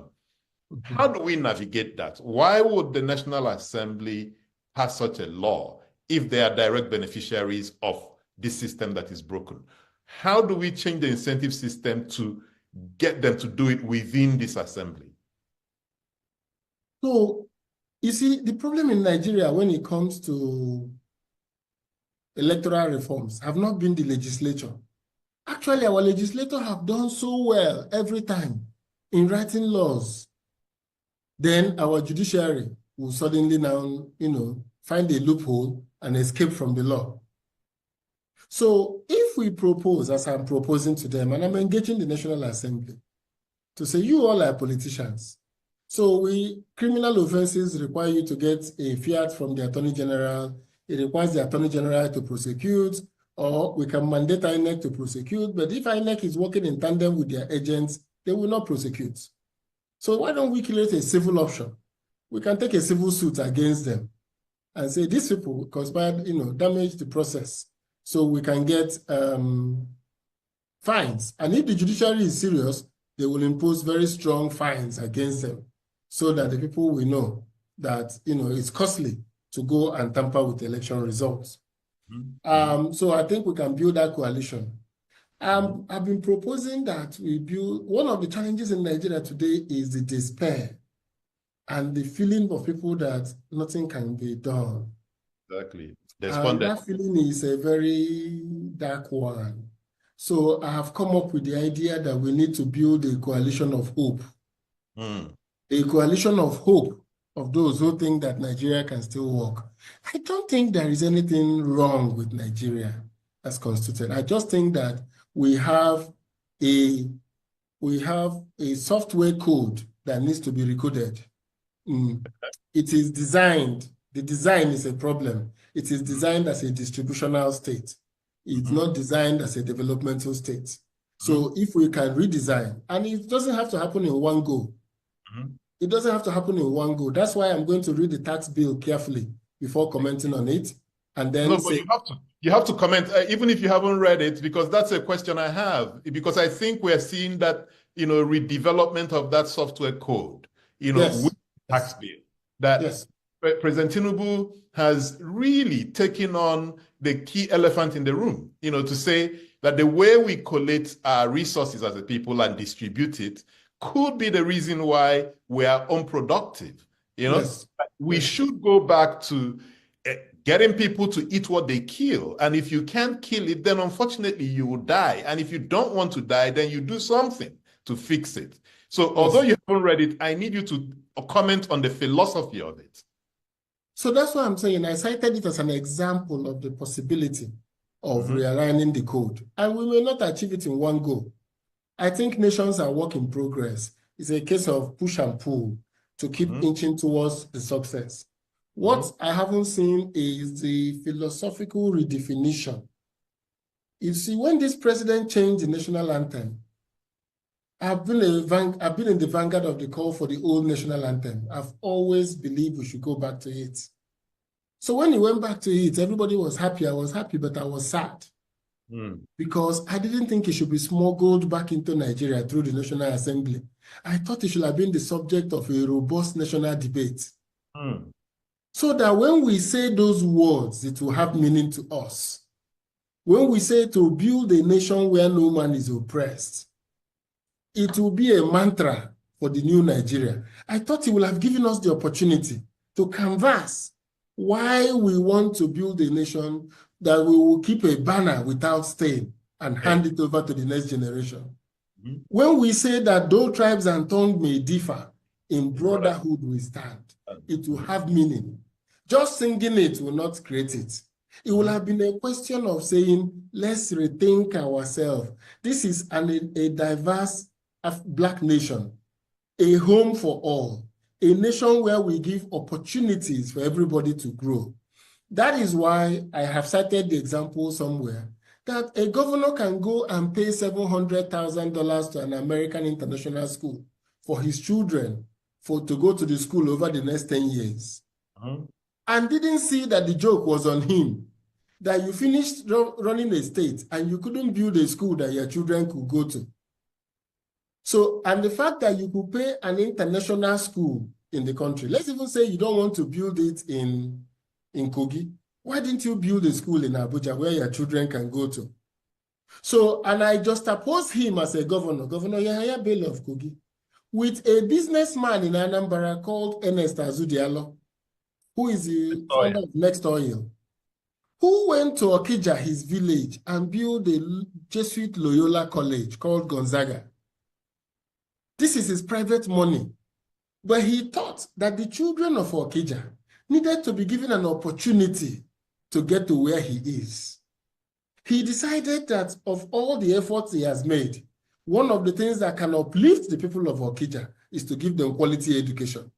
And this has not only given Okija, it has now attracted children from a diverse background from around the country to come to Gonzaga in Okija. He didn't stop there. He built a pediatric hospital built by Julius Berger in Okija. This is a private individual. Now, a governor, on the other hand, because of the distributional nature of Nigeria, decided that what was good for his children was not good for the children of Kogi. He decided that his children should go to an American international school, while the children of Kogi languish in schools without roof, without chairs. So this is the kind of things that when you see, you now see that there is need for philosophical reset and for redesigning. So the tax bill, when I read it, we are going to come out as a center to comment on the tax bill, but we fundamentally agree that Nigeria's source codes need to be, rejigged. And if we rejig it, it will go a long way in helping us to begin to realize our potential. Exactly. And in a few minutes, we'll open it up for audience participation. I urge you to please type your questions in the Q&A tab. I will read them out, but I'll give full attribution, to whomever put the questions there. But before we get to that, Ikobosi, the title of this our talk is The Trouble with Nigeria and What We Can Do About It. Can you crystallize for me in bullet points, in your view, what are these core troubles or problems we have in Nigeria? And what are the elements of the solution? Obviously, the elements can be arranged in whatever form, but what are the elements that must be in place for us to begin to fix Nigeria? So, number one is that I've said it, there's a design problem. A design problem in Nigeria that we need to fix. We need to fix the design problem. And the reason why I keep talking about this design problem is that a state that is designed as a distributional state will not have the institutions to become a development state. Because like I said, the governor is thinking of what will be good for his children.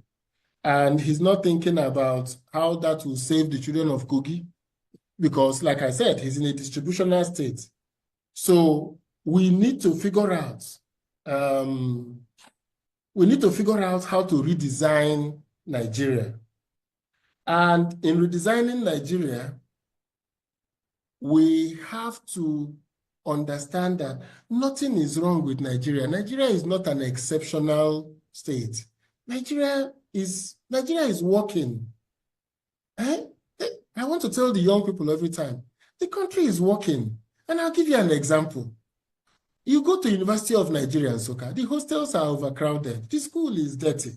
The generator is not working. There's no running water in it. Students go to school every day and study medicine. Their school fees is 150,000 naira a year. That's about less than $100, $80 a year. Then they finish. Maybe you give the child 100,000 every month. So by the time he finishes 1 year of 9 months, he has spent 900,000, 1 million, which is less than $600, about $600, $700 a month, a year. Then he does it for 6 years. We're talking about $3,000+ for 6 years to educate him through Nsukka medicine. Swap it up to $5,000. He finishes from Nsukka with $5,000. He writes the board exam in California, and then he becomes a board-certified doctor in California. To train an American in the medical school is minimum of $300,000 for the low-end schools, $700,000 for the high-end schools. And yet, the Nigerian doctors are sought after across Nigeria, the Western world, whether in the UK or in the US. So what do we need to do? Any sensible country will be thinking about how do we improve our capacity to keep building manpower? Because this is something that we have capacity to do. Nigerians are complaining. Nigerian computer engineers, a Nigerian company called MoneyPoint, just got $1 billion valuation a month ago. 50% of the Western funds that come into Africa end up in Nigerian companies looking for. So if the Americans are here looking for returns in investing in early stage companies in Nigeria, please don't tell me Nigeria is not working. Don't tell me that. So what needs to work is that the redesign of Nigeria, the expansion of our market capacity, the ability to move our politics from a distributional politics to a development politics by first making our elections credible and allowing the people to determine their leadership. Part of that design challenge for me is that we must do away with second term in office in Nigeria till we calm down. Let people stop using public finances in the office to get themselves a second term. So we need to figure out and give ourselves a transition period. It's work in progress. We can do it. so that our leaders can come and focus on development. Don't use our 4 years to build things that will give you a second term that have no value to the state. We don't have such time. Since the democracy started in 1999, we've had 25 years now. And the children that were born there have left university. Okay, Ikobosi, Yes. Didn't Jonathan propose this? You know, Jonathan proposed a single term, 6 years, but it did not fly. Why didn't it fly, and what's going to be different this time? Why it didn't fly is because everybody suspected that Jonathan wanted to use it to extend his own stay. So first of all, the president that will push it has to say, you know, I'm on my second term, for instance, so I'm not eligible to run again. So I'm not running again.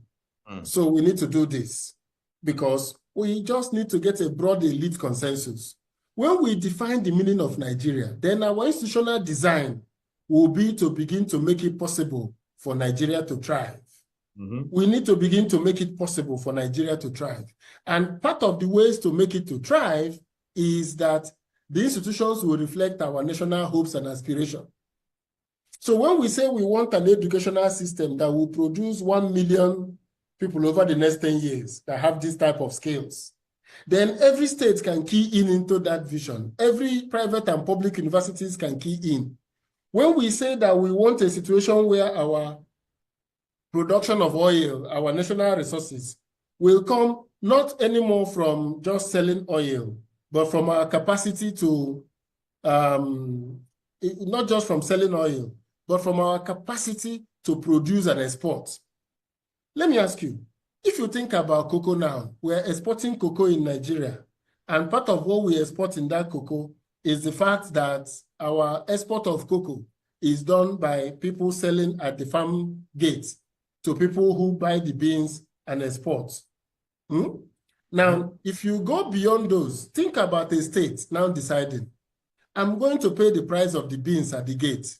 I'm going to find myself $1 million every year, buy up all the beans that is coming from Ondo, and process it and build a processing factory, or find 3 or 4 private sector processors and said, we will process this and we're going to let it to, we're going to let this now to be exported as Ondo State joint venture with a private sector company.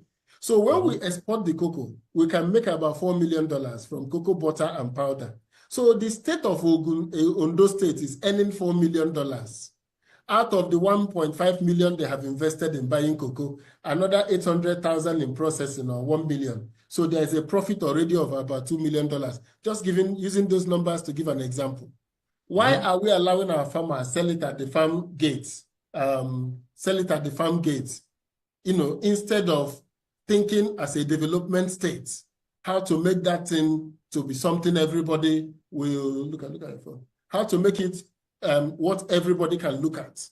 How to make it something that everybody can see the value that the Nigerian state can provide. So palm oil, for instance, is scarce in Nigeria. We import palm oil in Nigeria. So the Southeast states have no business not buying up all the palm that is there, processing it, and becoming the major sellers of palm oil with private sector companies. So this is a mixture of the marketing board and private sector ingenuity, but with the state putting in some capital.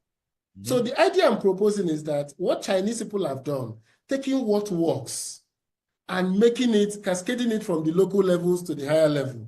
In China, there's a top-down system, but there's a bottom-up system, forcing every locality to find what they can do to attract people to their locality. Because the reward system is the more you produce, the more you get. Exactly. But we have a perverse reward system now. In fact, because you've gone there, let me move to the questions from our participants. And I have a question from our friend Jerome Okolo. And he says, Ojo Madekwe, who's your, was your boss and mentor, yes, that when it becomes advantageous for politicians for there to be free and fair elections, the elections would become free and fair. Jerome's question is, why, when, and under what conditions would it become advantageous for the ruling party and elite to bring about the multitude of changes to the electoral law and practice, which you have proposed so thoughtfully and in such detail? So go back to 2000, go back to 2007. President Umaru Yar'Adua was elected in an election that was widely considered not free nor fair.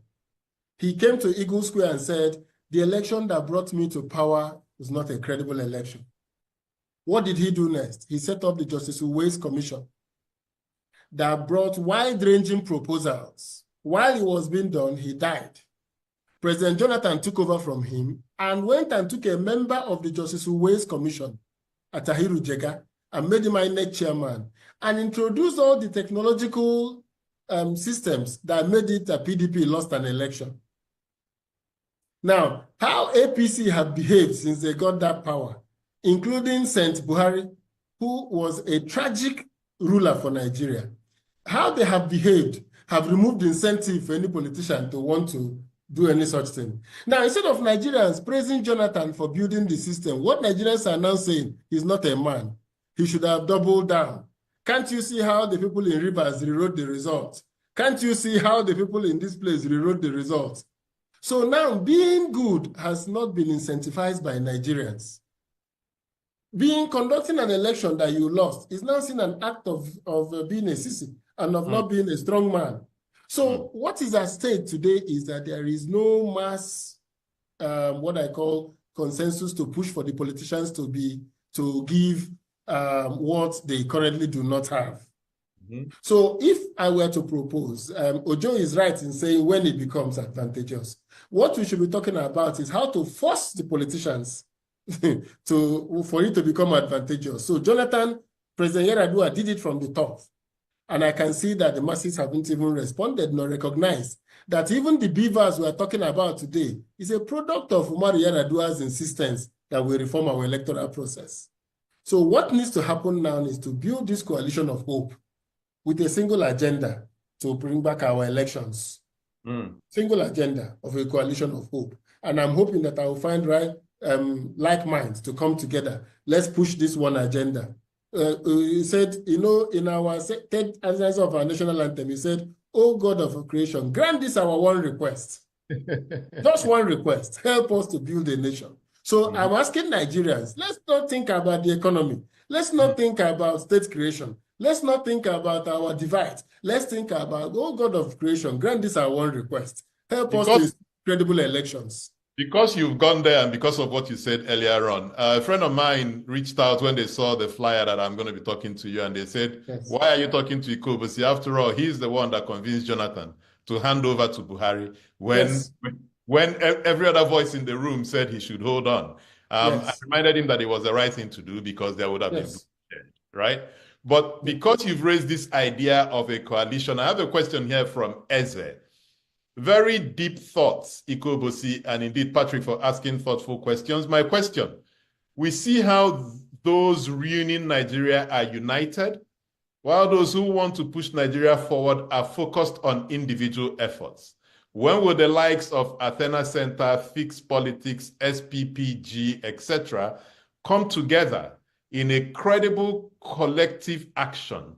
What are the issues preventing patriots from coming together and have that elite consensus that we have all been talking about?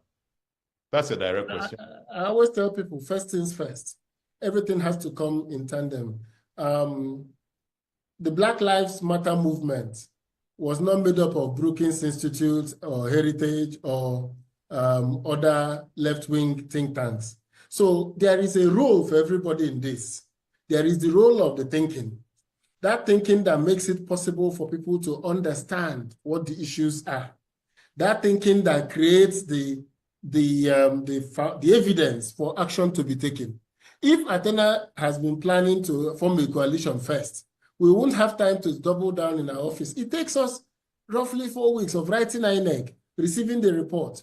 We have 60 people entering the results every day there's an election. Immediately the election results start going onto the IREV. We built a proprietary software where all the results are entered, and it begins to flag the anomalies for us before we even wait to get INEC's own EC8B. INEC's own, when we collect INEC's data on BVAS, EC8B, C, and D, we then sit down and manually enter it again into the system. and then we begin to crunch the numbers. We begin to press it. And without it, Nigerians will not have known who is the name of the person who changed the results, who did this and who did that. So I believe very firmly that those that told you Ikobosit convinced Jonathan to hand over are the problem with Nigeria. They are part of the trouble with Nigeria. They are the people that are saying that the man of muscle is the one that will walk. So that is why, if you look at today, the men of muscle have won. You finish running a state, you confiscate the state, you take the resources, and you bid for power. And people say he is a good politician. These are the guys. They are fearless. They are capable. You loot a state for 4 years, 8 years. Your parents have never been known to be rich. You have never been known to do any other work. And Nigerians will say, he has the resources. Why didn't you people make peace with him? Didn't you see that he has the resources? Resources from where? Are you talking about anyone in particular? Of all the bad people who are moving around. So we need a coalition of hope who says to people, let's come together. And this is what I believe in. Thought precedes action. So we are providing the thought. So it may happen that all of us will individually move now and form that movement that begins to campaign strategically for certain reforms and saying, this is what we want done. And we're hoping that it will happen. So I've scanned through this and I see there are questions around leadership recruitment. There's one from Chinenye Nwogu. What do you really think is the greatest challenge with credible leadership recruitment, which I feel is the major issue with Nigeria? And there's another question related from Victor Mac Onyebu. The root causes for me are the leadership recruitment system and the integrity of the electoral process. How do you solve the challenge of the recruitment process where parties are literally hijacked by money bags and delegates are bribed to select a candidate? Is Athena also thinking about this? So somebody just asked me yesterday, I think it was Charles on Arise TV. Charles asked me yesterday, he said, when are you going to throw this search beam on the primaries of the political parties? Exactly. To see the credibility of the primaries. And I didn't answer him well because we ran out of time, but I wanted to say, I'm going to say this. It doesn't really matter how parties produce their candidates because political parties are in the business of winning power. They may decide that they will appoint their candidates. You can't stop them from doing that. They may decide they will elect an insurrectionist or a felon to be their candidate. You can't stop them.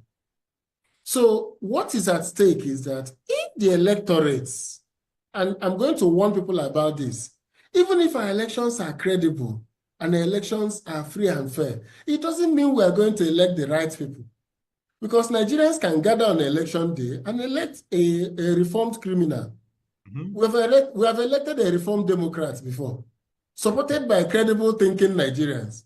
A man known to have brought down a civilian government was now elected as a reformed Democrat. So we can find the reform thieves being elected. So it doesn't follow that credible elections mean that good people will be elected. It still means that the rule of democracy means that this education we're doing, these conversations we're having, this development discourse is designed to bring people to understand the issues.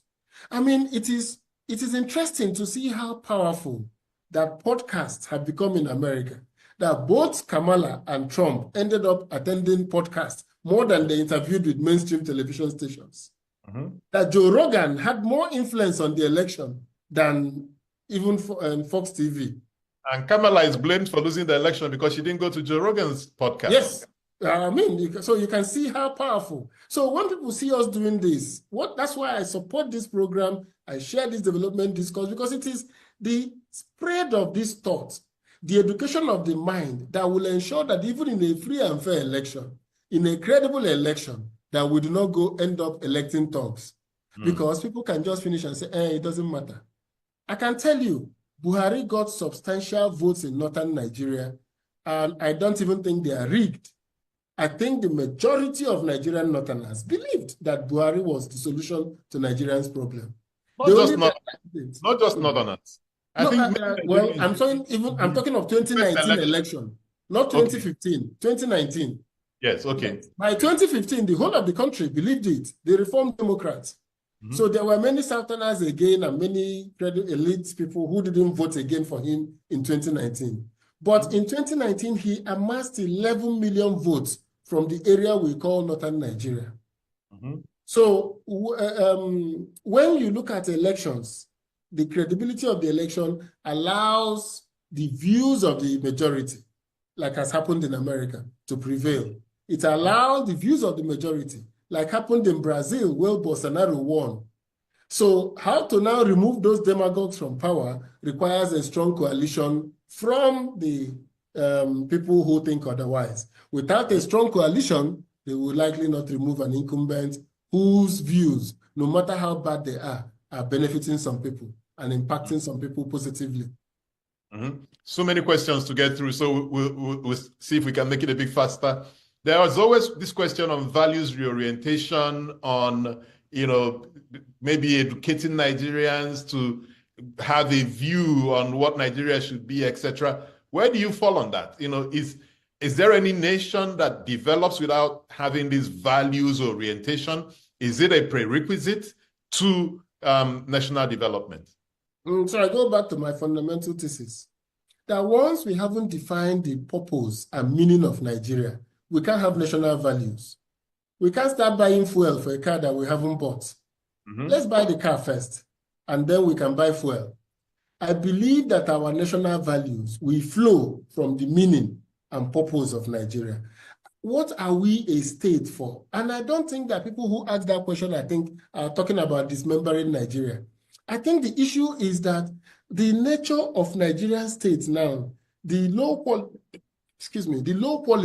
the inability to deliver positive outcomes in many areas is now beginning to force us to go back to our original design system. Because the British designed Nigeria as a convenience shop. The railway they built is from Maiduguri to Port Harcourt, Lagos to Kano to Lagos, just to extract resources, take it to the sea and export. They didn't think about moving people from the east to the west. They didn't think about diagonally crossing the country because there were no resources to move those ways. They thought about natural resources, all the agricultural products, all the cottons. They used rail and put it. So the British bureaucratic sophistication was applied to an extractive state, and it successfully extracted resources. Somebody has pointed out the various nature of colonialism in Africa, from the places where they went and allocated the land to themselves in Kenya, in South Africa, became owners, to places where they saw as hardship posts, where the malaria and the mosquito made it a place inhospitable for them. So they focused on extracting resources.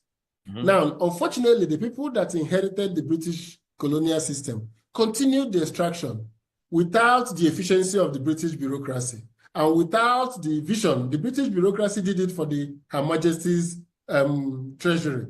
But in Nigeria, we now did it for our private pockets. Sure. So I think that Ikobo, so many questions here. Let me get all of them brilliant questions. So let me see if I can get a lot more of them in. There's a Damilola Oyewusi. He says, how can we make this coalition of hope happen? Give us your first 3 steps and possible timeline. So my first step is that we're going to call on many groups and people across Nigeria to join on this one simple issue. I believe we can build consensus across Nigeria, which is first, electoral reforms, the integrity of our elections. I believe that we should go from the non-contentious issues then to the more contentious issues. So our first step, like the civil rights movement was designed to bring civil rights to Blacks in America. When that goal was achieved, of course, the movement went into oblivion. The Black Lives Matter has come and is pushing across the world. We've seen movements arise. Sometimes the objective is not fully achieved, but they alter the character of the state. In Israel, we saw a movement saying to Netanyahu, you can't take away the power of the Supreme Court. So we are going to identify a single issue that unites us, and we push for it. Now, when I'm thinking that 2025 is a good year to start that, to begin to push that both the legislative action, the executive actions are taken to make sure that the 2027 election is an election that reflects the votes of Nigerians. So if we decide to re-elect the incumbent president, so be it. If we decide to elect any other person to power, so be it. Our agreement will be, this is the choice of majority of Nigerians. And I also believe that in those electoral reforms, and because of the nature of Nigeria, nobody should be president without 51% of the votes. So if nobody makes 51%, we go for a rerun. And then for the two people, so that one person can emerge with the majority of votes of Nigerians. We need to legitimize government once again. We need to make government to be legitimate. This cloud of illegitimacy that drives our government in Nigeria makes them almost act criminal, because they don't seem to think that they have enough to push for reforms. So we think that when you have that kind of mandate, then you can push your reforms, and you are sure that 51% of Nigerians are behind you. We wait to see more and read more about this coalition of hope. But I have a question from Magnus Adiele. The Nigerian reality is very complicated. When you say that the Nigerian problem is primarily a design problem, what is that design? But I think you kind of answered that question. The question I think you should pay attention to is, who is going to design it, and how can it be redesigned? So before now, I've always argued that the post-Civil War generation has a mission to redesign Nigeria. We don't have the hang-ups, neither do we have the burden of the past. We grew up attending federal government colleges across Nigeria. We rode on the trains that drove from ENUGU to Kaura Namuda. Students went to Federal Government College, Sokoto, Federal Government College, Maiduguri. People went to government colleges in different places in Nigeria. And that generation is about to turn 60. The first set of them, those born in 1960, have turned 60. They've retired. I believe that those of us born after the war, the first set was pre-war children, but the independence children have retired and they haven't done much to Nigeria. The mission of the post-Civil War, those born between 1970 and all the way down to 1980, is to redesign Nigeria, to create incentives for development, to join the coalition of hope, to restore integrity to our elections, and to think of the purpose and meaning of Nigeria, so that we are all working, all our institutions are working to realize our manifest destiny as a nation. Okay, so I have kind of the same question from Omaru Dare Baba and from Bernard Obima. You have presented great ideas. What are your thoughts on the impact of regionalism, tribalism, and religion in our politics, especially when politicians have used these factors to get into power, and what's the way forward? Bernard Obima then takes a different spin to it to say, in the Southeast, do you agree with those who argue that we should abandon the national project and politics and concentrate on developing the states? So it's kind of related, but if you can take both of them together. So until any region successfully instills the ideals of merit, liberty, freedom in their state and become a development organization. And I will say this, it will be controversial. Lagos State is the only state that has tried to become a development state in Nigeria. And not only did he become a development state, he built a broad elite consensus that have allowed seamless transfer of power from people you will identify as no pushovers. Fashola ended up being the Minister of Works, Housing, and Power in Nigeria. His outcomes are questionable. You can debate it, but he has left the position and he's freely walking around Nigeria, still delivering speeches and talking freely. Most people who went on to become ministers such powerful end up in EFCC. Ambode did that in Lagos, tough guy, went through the public service, and then we have now Sanwo-Olu in Lagos. So you could see that there is a deliberate design to continue to offer imaginative and strong leadership in Lagos. So I want to see that region in Nigeria that has taken a development approach, since no region has taken it. And I want to believe that our regions were heading towards crisis in 1960 to 66. I keep saying this and I hope people will hear me. In 1965, the whole of the Eastern region, 1964 election, boycotted the election. The East did not participate in the election. And the MPC still got enough seats to form government. It took Zik 5 days to call Tafawa Balewa to form a government. And part of what Tafawa Balewa promised was that there will be constitutional reforms to change the character and the structure of the state. That was why the East agreed to now do their own election in March of 1965. So Nigerian issues have never been, is this design problem? Nigerian issues have always been there. There was no time it was glorious and that there were no issues. No, our political crisis, the minorities were fighting in the Middle Belt, the thief crisis. The core states, Cross River, Gojari rivers, were fighting for independence in the East. The Midwest was agitating for independence. So I'm saying that no region has shown me that they have the capacity to think, especially monolithic region like the Southeast. So there is no way we can look upon Nigeria and say to Nigeria, we are better than you. Yeah, we are doing well in education and co, but nothing in our system have shown that we are the best region where people can live, that people will migrate from other places and say, I'm going to live in the East because it's a thriving place. The people recognize merit. They have days for recruitment of civil servants. You can see their civil service academy. You can see the academy is like the Singapore Public Service Academy. You can see the quality of people. You can see the systems that they put in place to run their area. There is digitized land tenure system. So if you get a C of O in the East, you can take it to any bank. So we need to show that there is something any region has done very well that will warrant us to keep arguing about regionalism. Now, for those who say that, yes, I'm one of those who agree that Nigerian states can actually come together at their subnational level and give Nigeria examples. So when you talk about the nation, what they call it in America, the health insurance for all, it was actually started by the state of Massachusetts. Okay. Before it was Massachusetts, under, I think it was Romney or before Romney, that forced everybody to have an insurance. That is what Obama cascaded as the Obamacare. So America's strength is in its 50 states laboratory. So people try things in the state. When it works, the federal government kind of takes it over and spreads it. So Nigeria have 36 states to show examples.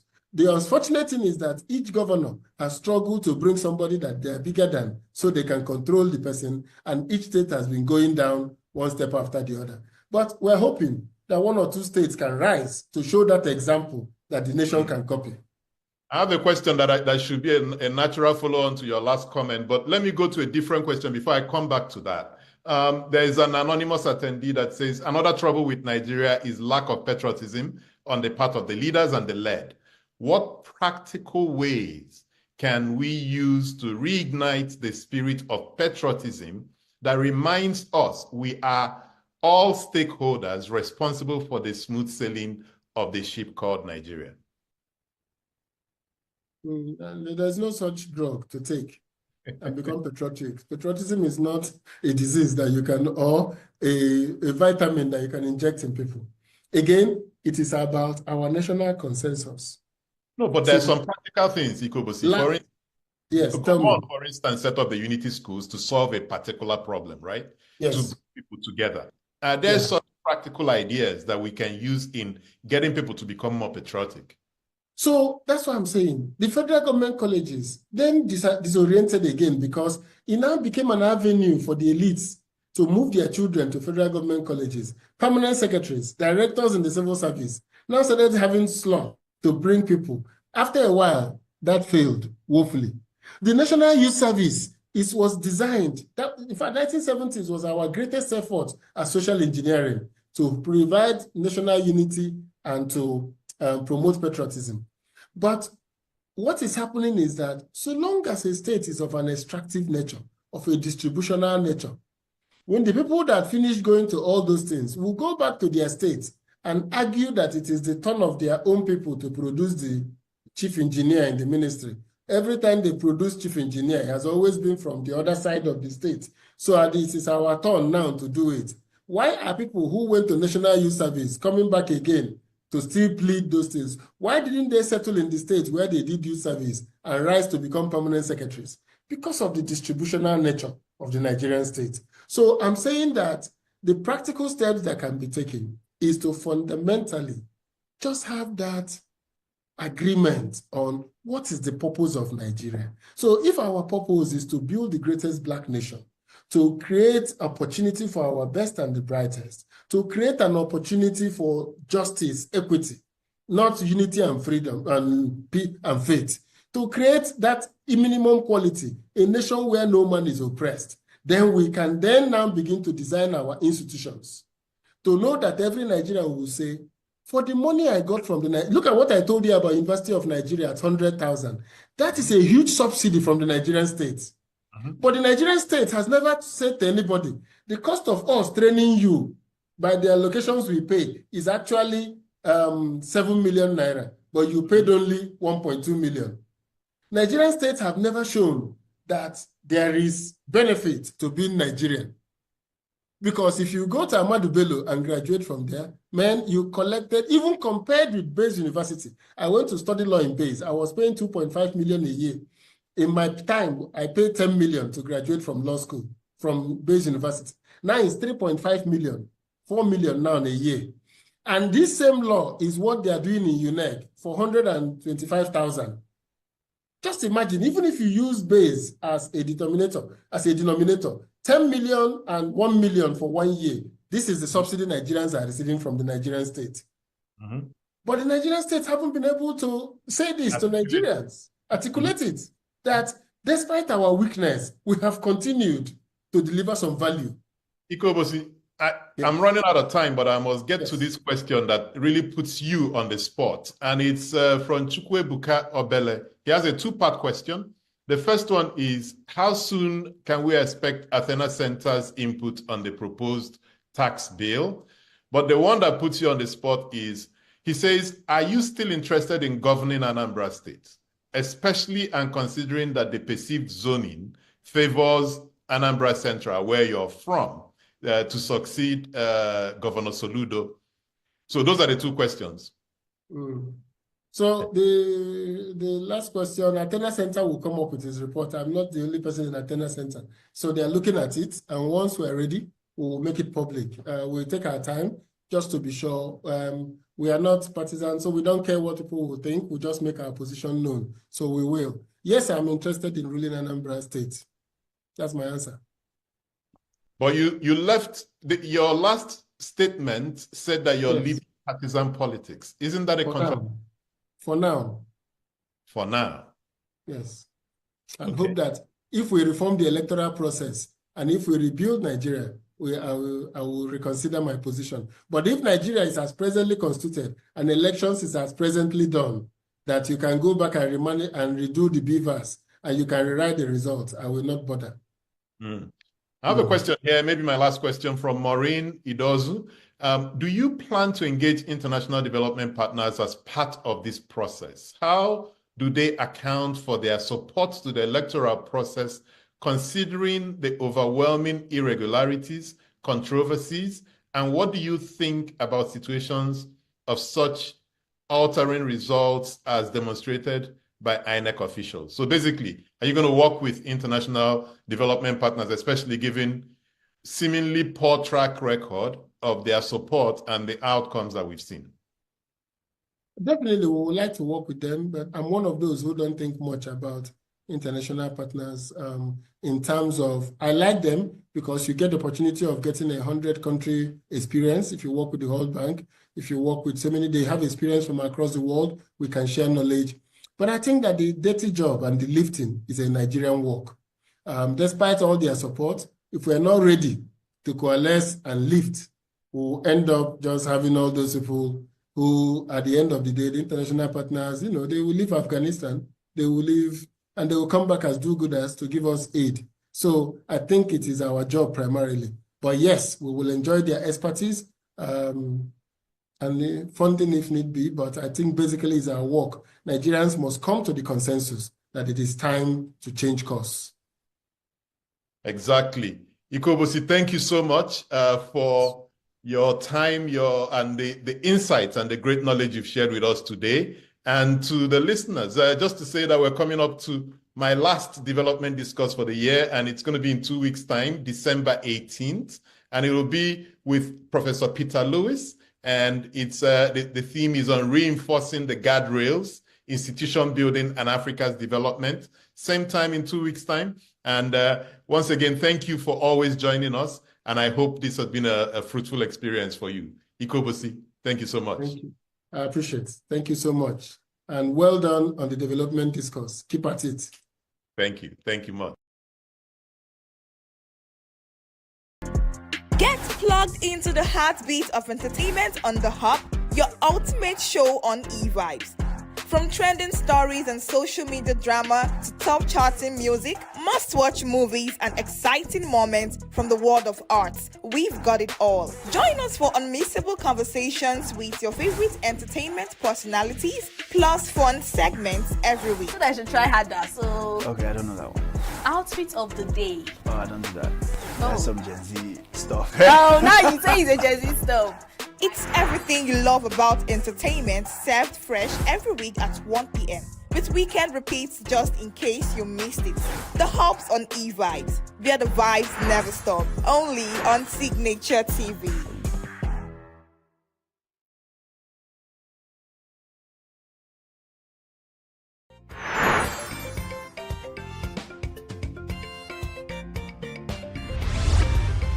Signature TV. News in your pocket.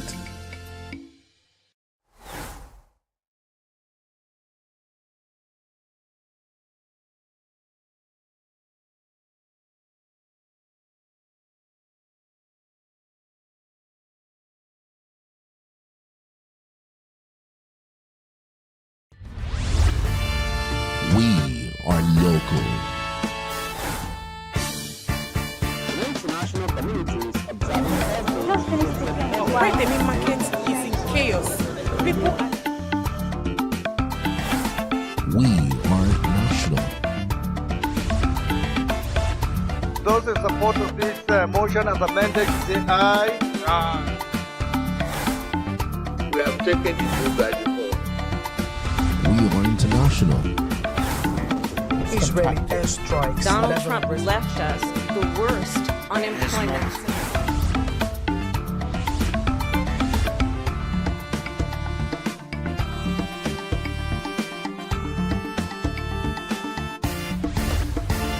Signature TV, news in your pocket. I'm impressed, sir. That's my house. You impress me. I mean, coming from a background of journalism, this is what interviews should be like. I mean, back to back. Yeah. Whenever they look good.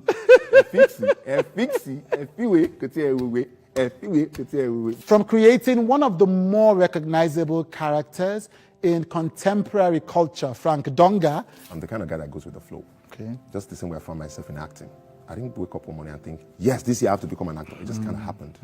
To being the award-winning star of some of Nollywood's brightest and best. I was also girl shy. I wouldn't talk to girls. I spoke to the first girl in my life in the university. I shook hands with the first girl in 200 level. What, you shook hands with the first girl in your life in 200 level? Yes. My guest is a singular voice in the culture, in filmmaking. Don't blab to everyone. Not everybody wants you to succeed. I mean, that's the reality of life. You learn that the hard way if you're not learned it the soft way. And in content creation. The virality or the going or the blowing of a career in content creation is not entirely dependent on how good you are. Sometimes time and chance. Ladies and gentlemen, Kunle Idowu.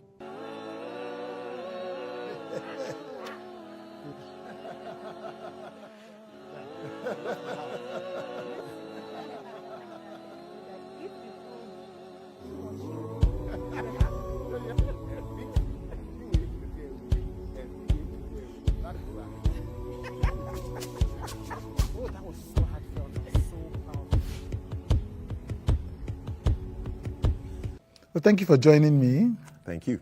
I'm going to start with what we're just talking about. It's an expo. You know, people are surprised when you tell them that you are painfully shy. What's the word you use? I said I was pathologically shy. Yes, pathologically shy. People are shocked, yes? Yes, they are. But you can understand why they are. Well, yeah, I can. I mean, growing up, I was so, my shyness, I said pathologically shy because my shyness was almost like a disease. Right. I was so shy, I was almost not talking to my cousins. I couldn't hold a conversation with people. Oh, so even in private you were shy? Oh, yeah. Oh, yeah. right. Only very close people would I talk to. People thought I was quiet. Maybe I was gentle, but I wasn't that quiet. I was a talkative, but I would never talk because I was shy. Who are you talkative to then? So I had a couple of friends in my neighborhood. Apart from that close I was also circle. girl shy. I wouldn't talk to girls. I spoke to the first girl in my life in the university. I shook hands with the first girl in 200 level. What, you shook hands with the first girl in your life in 200 level? Yes. It's crazy. Okay, right? that's pathological is not an It was horrible. Right. And it was making me lose out of life. Yeah. For example, I don't know if I'm jumping the gun. No, please. But, talking about experiences that shaped my life, I would keep things to myself. Even when I'm suffering, I would suffer in silence. Because my first attempt at getting to the university, some things didn't quite add up with my papers. I think I was just one paper shy of the particular grade they needed. Right. And I was hoping to transfer to another university, but it wasn't working out well. And my father had told me, he's a very strict disciplinarian, he's an educationist himself, he retired as the school principal. So he had told me, look, let me tell you, I give you my 2 cents now, study hard, make distinction, enter university by yourself. I will not see anybody on anybody's behalf. It's either you enter university by merit, or else you're going to repeat every exam you fail. I wasn't one of those privileged kids that their parents knew somebody who could get them, into anywhere. No, so I had to really grind. Right. At first, mathematics showed me Pepe. I take that back. Showed me Shege. Pepe is when you do the exam once. Yes. Shege is like the third and fourth time. Yes. But then I told myself, I said, no matter what happens, I wasn't going to cheat. I wasn't going to get help from anybody. I was going to write these papers, and I was going to do well. After all, I had subjects that I didn't need to read. No matter how many times I did the exam, subjects like biology. Yeah, right. Yes, I was a natural with those kind of things. Okay. And so when I failed the exam, I just sank in. I became depressed. As a young chap, it was the first blow in my life because I was doing pretty well in school. I didn't see it coming. There was nothing to warn me. That was the first failure I ever encountered in my life. And boom, hit me like a 10-ton brake. I didn't know how to deal with it. So I kept it to myself. And guess what? So I was in a choir. I was a church boy. I was playing the lead guitar in the choir because pretty on I learned how to play a couple of musical instruments, the keyboard, the bass, and the lead guitar. And I wrote songs. I was music director at a point in school. So instead of finding someone to talk to about it and asking for help, I just kept to myself. There's this saying in my mother tongue that when you keep quiet, your misery keeps quiet with you, so it doesn't get solved. I shut my mouth. I kept quiet. My destiny was short. When I finally, got the courage to share with a lecturer who was in our group, he played the keyboard and the drums. He was a lecturer at Lautech. When I finally opened up to him, he said, shoot, you should have told me this like 2 weeks ago. I could have gotten you in on merit. Oh my God. Like, why? Why didn't you talk? And that thing hit me like, gosh. Here I was sitting next to the solution for my problem. But because I kept it to myself, I'm like, nah, since that day, that I made sure, I overcompensated, I made sure that. You kept talking. I know. Now there's a little balance you have to put in there. Don't blab to everyone. Not everybody wants you to succeed. I mean, that's the reality of life. You learn that the hard way if you've not learned it the soft way. How do you manage, because I'm assuming that there are still traces of the shyness now, even if it's not pathological anymore. Yeah, it's not pathological. Yeah. We dealt with it. So how did you deal with it? So, and this is something I love to talk about, when I talk to people who want to overcome stage fright. That thing showed me nonsense. So you had stage fright? Oh my God. I had the whole package now. Yes, everything. Chairman, I said I was pathological. If I had gone to a shrink or therapist, my problem go. Now therapists go, they look me and say, oh, more. This one is serious. Amen. I don't go fit talk to therapists because I go they shy. Right. Okay. Yeah. Yes. Think I'm. You be there and so quiet. How I dealt with it was, I had this friend, Shegon, in school. He's a pastor now. And so I saw him the way he dealt with people. He was a bit of a talker. Very good talker. I admired how he talked. One day he invited me to follow him to the girls' hostels. I'm like, Me, ke? Like. So he said, what's the problem? He said, look, I said, I don't make friends. I don't know how to make friends. I don't know how to talk to people, strangers. I don't know how.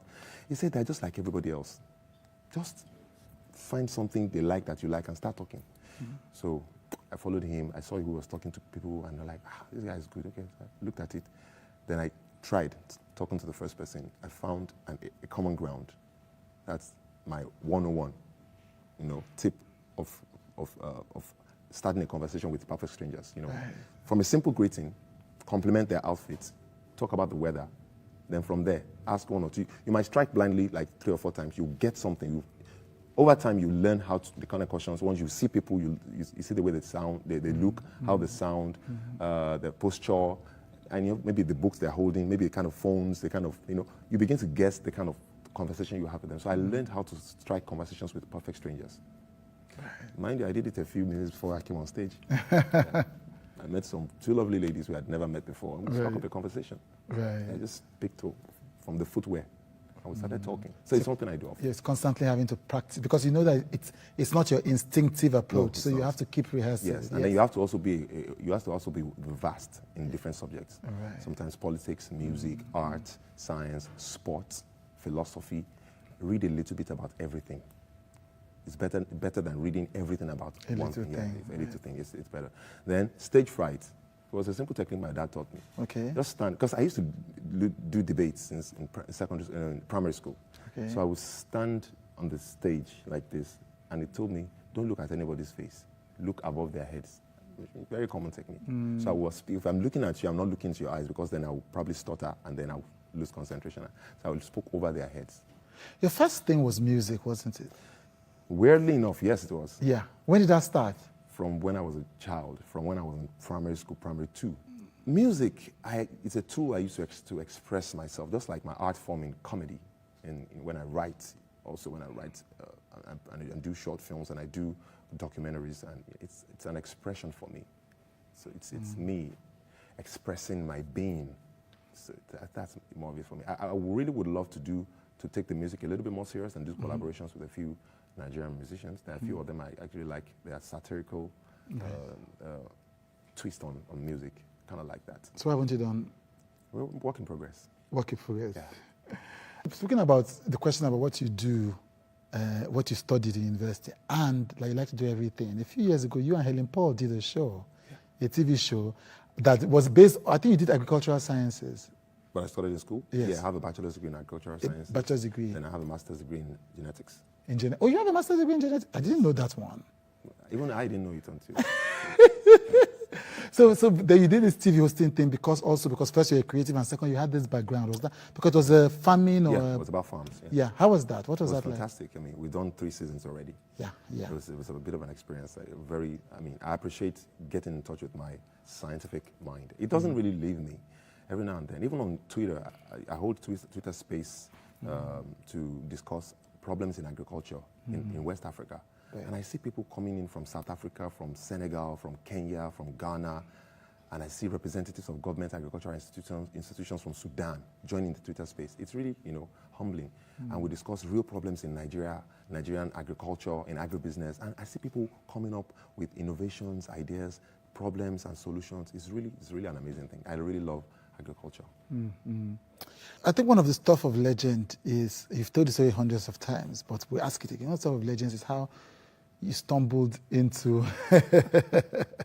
First of all, you were part of the Ndani Mafia. Oh, yes. Oh, Mafia. Yes. Why are you getting that? We're calling it the Ndani Mafia. So many of you, yourself, Abimbola Craig, Ayola, Daniel F. Young, Jadi Oshiberu, Mohammed Atta, yes, there's Kago, yeah. Fantastic days. Yeah. It's a fantastic day. Even DME too. Oh yeah, Demi was a friend of the house. It was, yes, coming in, going out. You know your stuff, bros. Or not so very. You know, well, also Red Media, which is a company I run, also did PR for Ndani for a bit. So, but also Ndani it's just a beautiful story of origins. Yeah. And so you were working behind the scenes, weren't you? Oh yes. Yes. What were you doing? So at first it was. Mohammed Atta, fantastic cinematographer. Yeah, incredible. Yeah, so he was the first person to be hired full-time to work for Ndani. Because I had my production company, I was running my production. You already had your production company? Oh yeah, up to now. That's what I did. Yes, I know you have one now, but that time you already had it. Yeah, I already had it in then, way before then. Don't forget, before then I was a journalist. I worked as a journalist. Yes, we're going to talk about that. So I was brought in to join Mo. Mo was a cinematographer, motion graphic artist, 3D animator and all that stuff. Yeah. I did a little bit of all that too, but I focused more on editing. So I was brought in to do the edits and that was after me, Femi Bangbeton joined, and then a few other gentlemen joined. So we were creating most of those videos. I was involved in almost every single shoot for the first year, every single video. Shot tons and tons of video. We edited tons and tons. If I'm not wrong, I think I must have edited about 30 out of the first 100 videos. Really? Amazing times. Yeah. Amazing team. Fantastic. Amazing team. Yes, I heard. So you were doing that behind the scenes, and then one day, was there an idea that led to the interview? Yeah, so before then, like I told you from school, I would always, I was a bit of an eccentric, I was doing impressions of my lecturers. That comedy thing had always been there. So I was always doing that on the side, So my friends, even from my friends in the journalism part of me, Network 24, I was working with, I was an assignment editor and news anchor. In the office, they always knew me, this crazy guy was coming up with funny things, people always laughing. So that had been there. I hosted parties, I was always doing, MCs at parties and all that. So that persona had been there, which was inspired by my mom and my dad. My dad's sarcasm is out of this world. Ah, right. If you know anything about Ibadan people, their mouth is bad. Well, you say that. I say they have sarcasm. So I grew up with heavy sarcasm, my childhood. I knew how to, use words to defend and to attack. Sort of. I'm a nice guy. Yes, it's fine. So that was in the blood. It was in the family. I kind of had that. So I would always do stuff like that. So this idea came to me. And at the same time, I was also freelancing as a promos producer at TV Continental. So I had a job at TV Continental. I was, doing promos producer.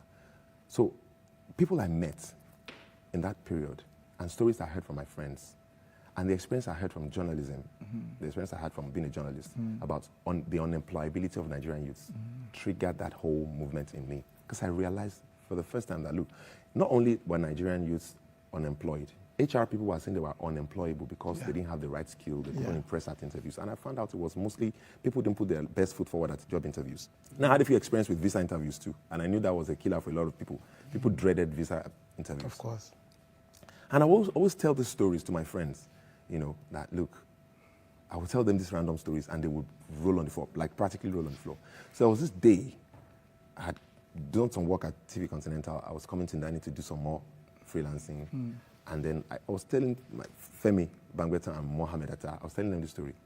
Boys were on the floor, rolling, like practically, I'm not even joking, they were on the floor. Like, dude, let's record this thing. I was going to want my camera, I also had my gear, my car. I said, let's record this. I said, this thing is funny. You think it's that funny? Let's record it. We might find use for it.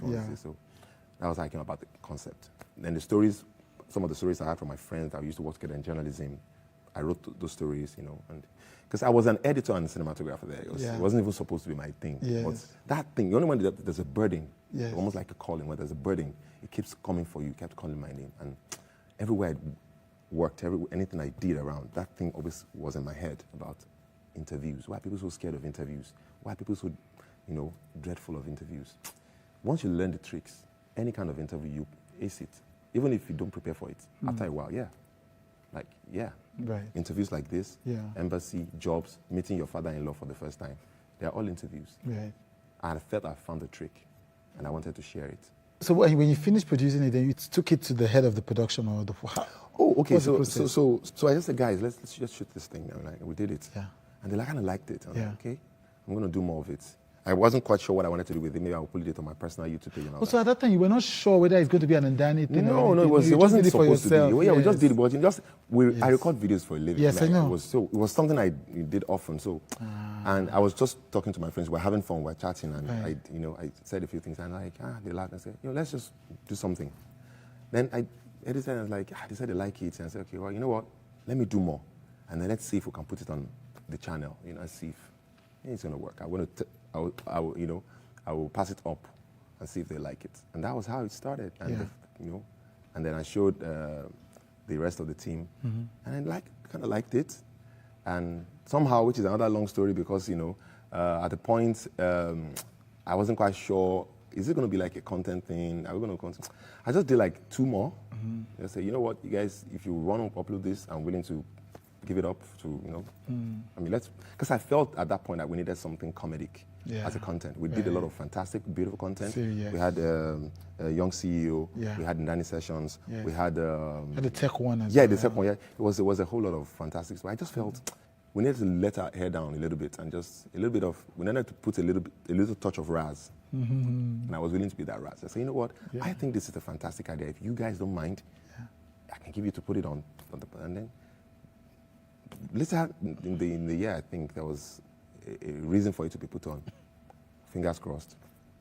And then the second one, I think it was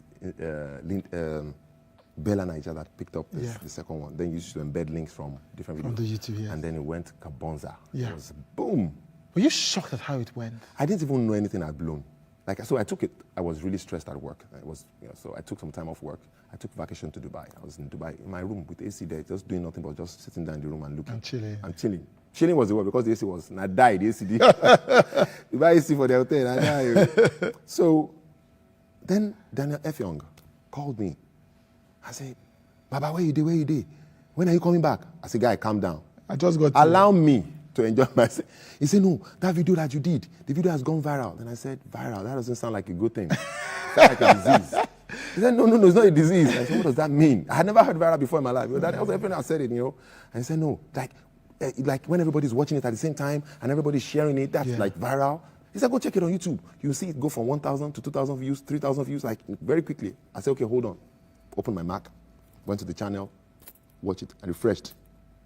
Every time I refreshed, the views were crazy. Yeah. I was like, who is watching this thing? Then I started tracing, and I figured out that, a blog had, linked it, and there was this tons of comments. Lots of comments. And people are saying, oh my God. The arguments in the comment section. Oh my God. You can see that this guy is slow. Why did they release the CCTV footage? It was just a job interview. Nobody should be treated like this. Or like, what? It's a comedy thing. I wrote it and shot it with my friends. It's not that deep. Yeah. Apparently, some people didn't know it wasn't real. Yeah, they didn't know. That was how it started. Then I went back to Nigeria after a few days, and then we shot more. And then we kept shooting more. And that was how it started. And then I started getting calls from movie producers. Is this so-and-so person? I said, yes. We need you on set. So I said, what? I'm not. I remember telling one music producer I wasn't an actor. And she went quiet for a few minutes. I said, hello. She said, I'm still here. I'm just trying to take in what you just said. Yeah. Did you see that content that you did? I said, yes, I did. I wrote it. And I edited it, actually. What do you mean you're not an actor? Yeah. Because I had it in my head I was going to be a filmmaker. I was going to be a director, a producer. That was my mission. I was making documentary films for different clients at that time because I told you I ran a production company, which I still run up to now. So then I would have conversations with the boys, people like DME or Kalao, people like Etim F. Young, Daniel F. Young, people like Shewan Ajayi. Yeah. And we're all working together. And I said, man, you're going to end up an actor. I said, nah, I'm going to be a filmmaker. No, you're going to be an actor. Then the calls started coming. Like, man. Yeah. Then the awards started coming. Yes. I'm like, man. You've been nominated for AMA, you've been nominated for AMVCA, you've been nominated for... Won an award in Cannes African Film Festival. Yes. Best actor for Hakunde. Won one in Canada, Toronto African International Film Festival. Yeah. I almost lost count, Yeah. Like, what? Like, how? But I enjoy it, and I'm deeply grateful for the talent, the skill, and the support and the response of the audience, which is the most amazing thing. People walk up to me right from the skits, from the sketches, the interview sketches, and many other sketches I've done. I will never forget one experience I had, very memorable. Okay. I was in Ibadan for a speaking engagement. Like you must have guessed now, I'm a bit of a talker, so I talk a lot. We talk a lot. We talk a lot, yes, it's behind the work.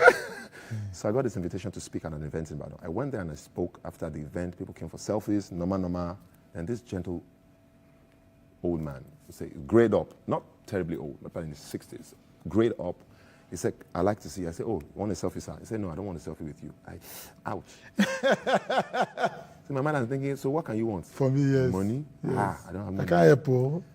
So after all this initial selfies, people went, and then he walked up to me and said, I want to tell you a little story. I said, okay, I'm game for good stories anytime. I'm a storyteller myself.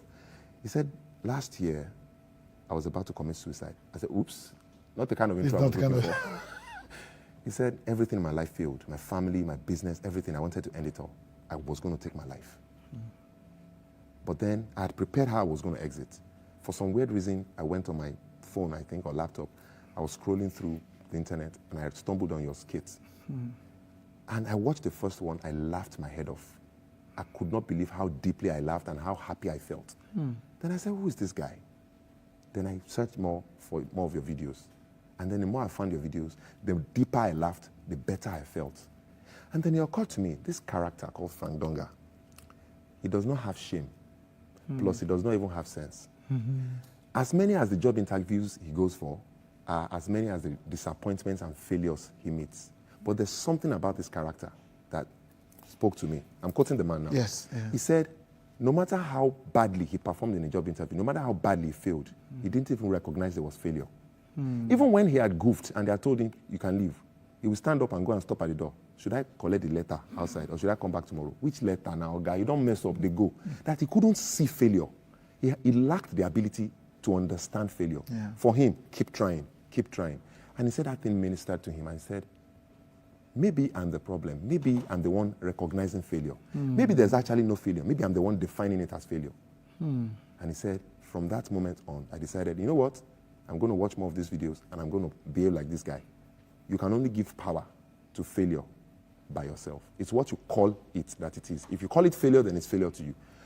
I was standing there on the stage, backstage, kind of just looking at this man. And he said that was how I escaped taking my life. Yeah. I want to end with this question. Yes, sir.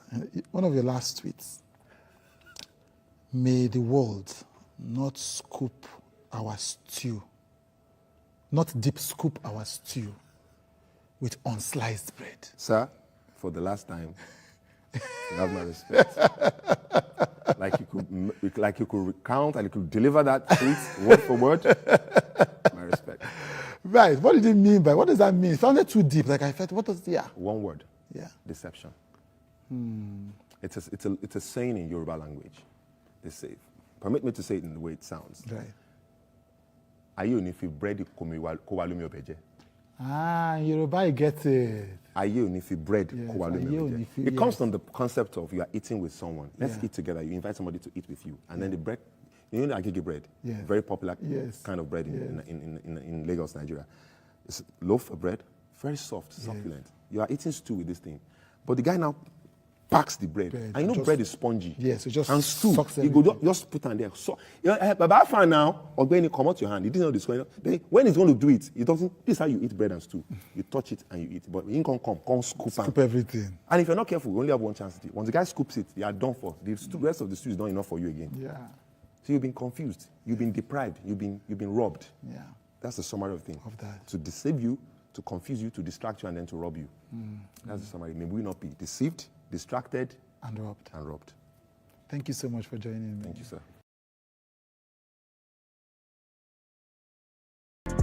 Get plugged into the heartbeat of entertainment on The Hub, your ultimate show on eVibes. From trending stories and social media drama to top charting music, must-watch movies and exciting moments from the world of arts, we've got it all. Join us for unmissable conversations with your favorite entertainment personalities, plus fun segments every week. So I should try harder. So Okay, I don't know that one. outfit of the day. Oh, I don't do that. That's some Gen Z stuff. Oh, now you say it's a Gen Z stuff. It's everything you love about entertainment, served fresh every week at 1 p.m. with weekend repeats just in case you missed it. The Hub's on eVibes, where the vibes never stop. Only on Signature TV.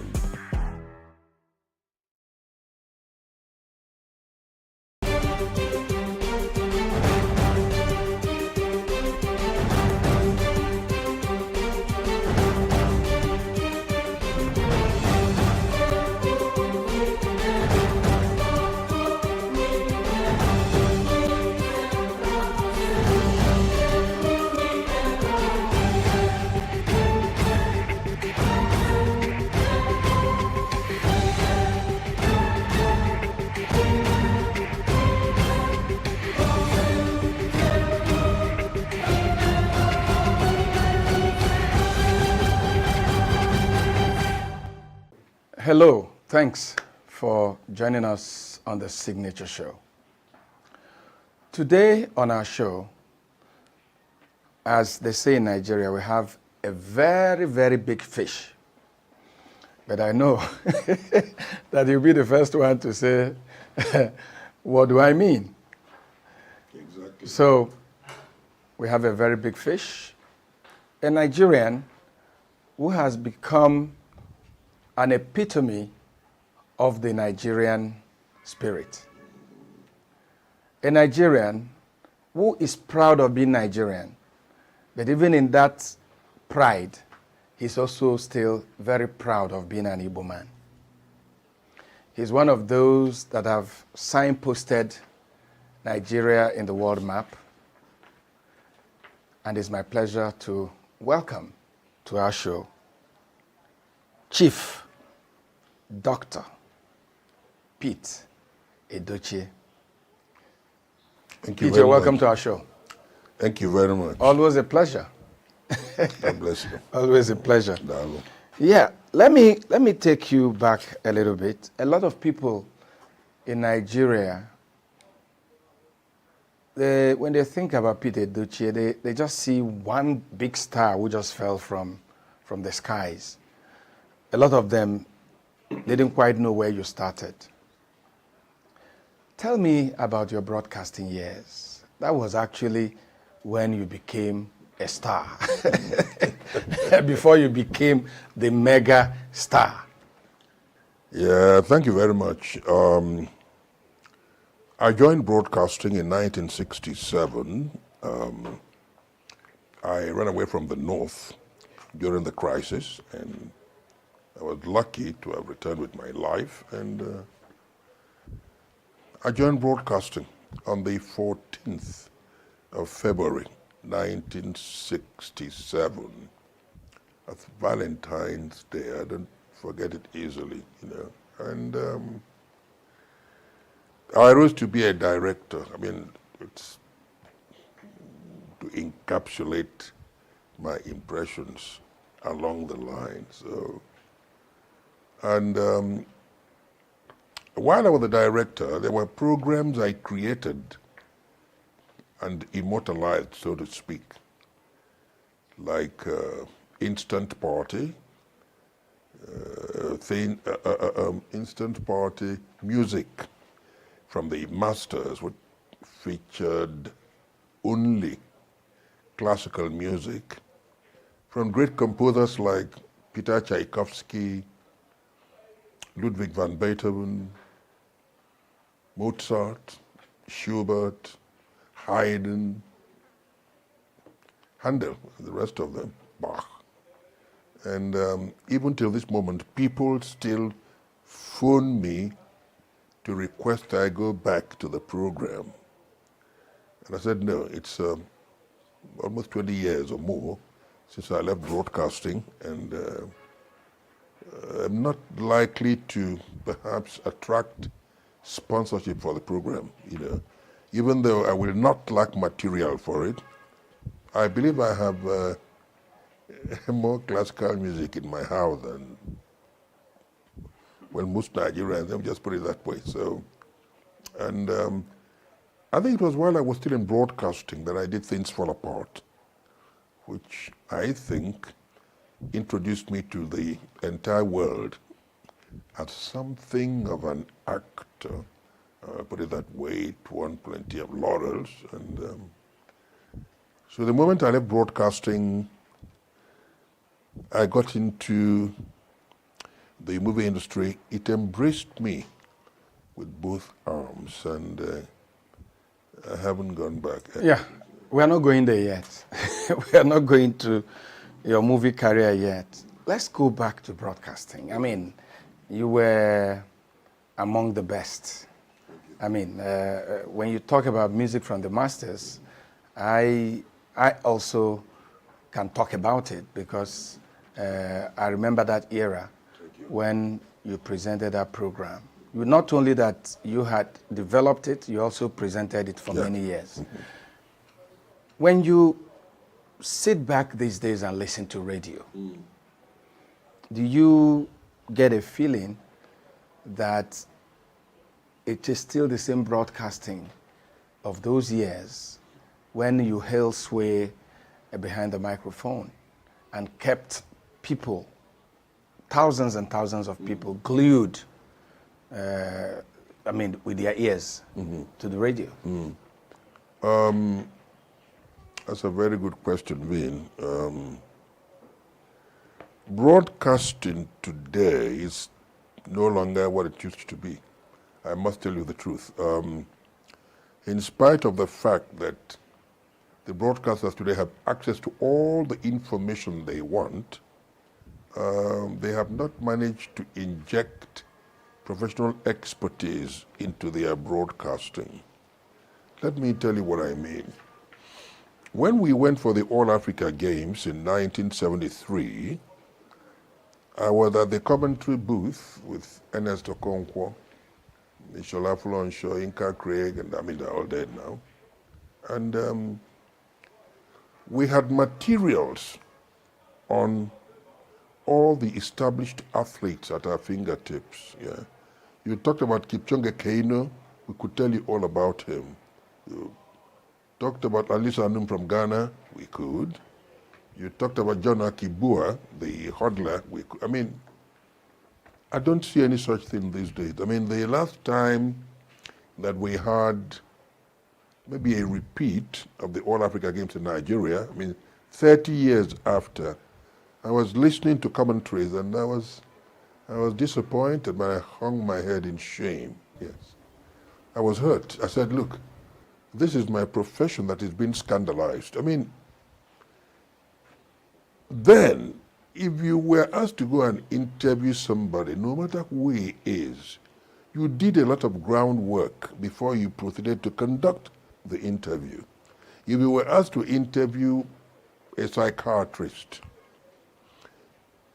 you have the opportunity, it was provided for you. Go to the library, read up whatever you can on psychiatry, so that, you know, you're not at sea when you're interviewing that person. I remember on one occasion,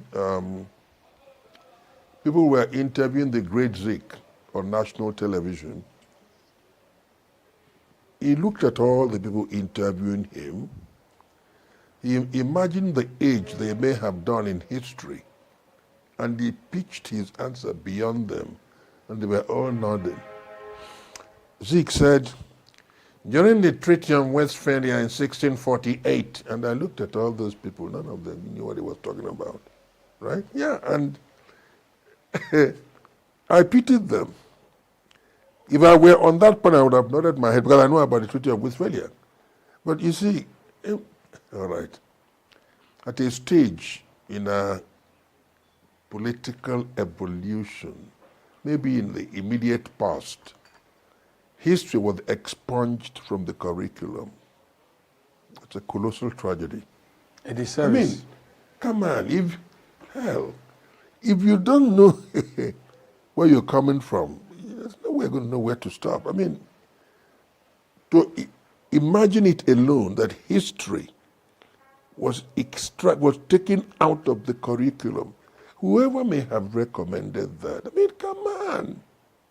You want to extinguish a people, that's what it means, you know. And so you see, sometimes I don't blame the broadcasters today very much. I don't, because I don't know the kind of orientation they had. But in our own case, oh hell, you were grilled properly. Like I said, if you were going to interview a psychiatrist, you're going to interview a lawyer, a doctor, no matter the field of the person you're going to interview, right? You had a compulsive knowledge of that field at your fingertips. It is no longer the same thing today. So I'm not sure I still feel nostalgic when I listen to them. I don't. Things fall apart. Yes, for those of us in the southeast at then, we knew Pete Edochie, of course. We knew you had become director at ABS. We knew you presented program, you participated in some radio drama and all that. But for the rest of Nigeria and the world, not many of them knew Pete Edochie. So how did it happen? You know, I've heard stories, somebody called you and this happened. Tell us the story. How did you get involved in Things Fall Apart? There was an engineer who worked with us in broadcasting, and he's dead now, Engineer ENUGU. He was in charge of, I think, zone C or zone E or one of these zones in the NTA. And it was that zone that decided to do Things Fall Apart. That was when Walter Ofonagoro was the Federal Minister of Information and Culture.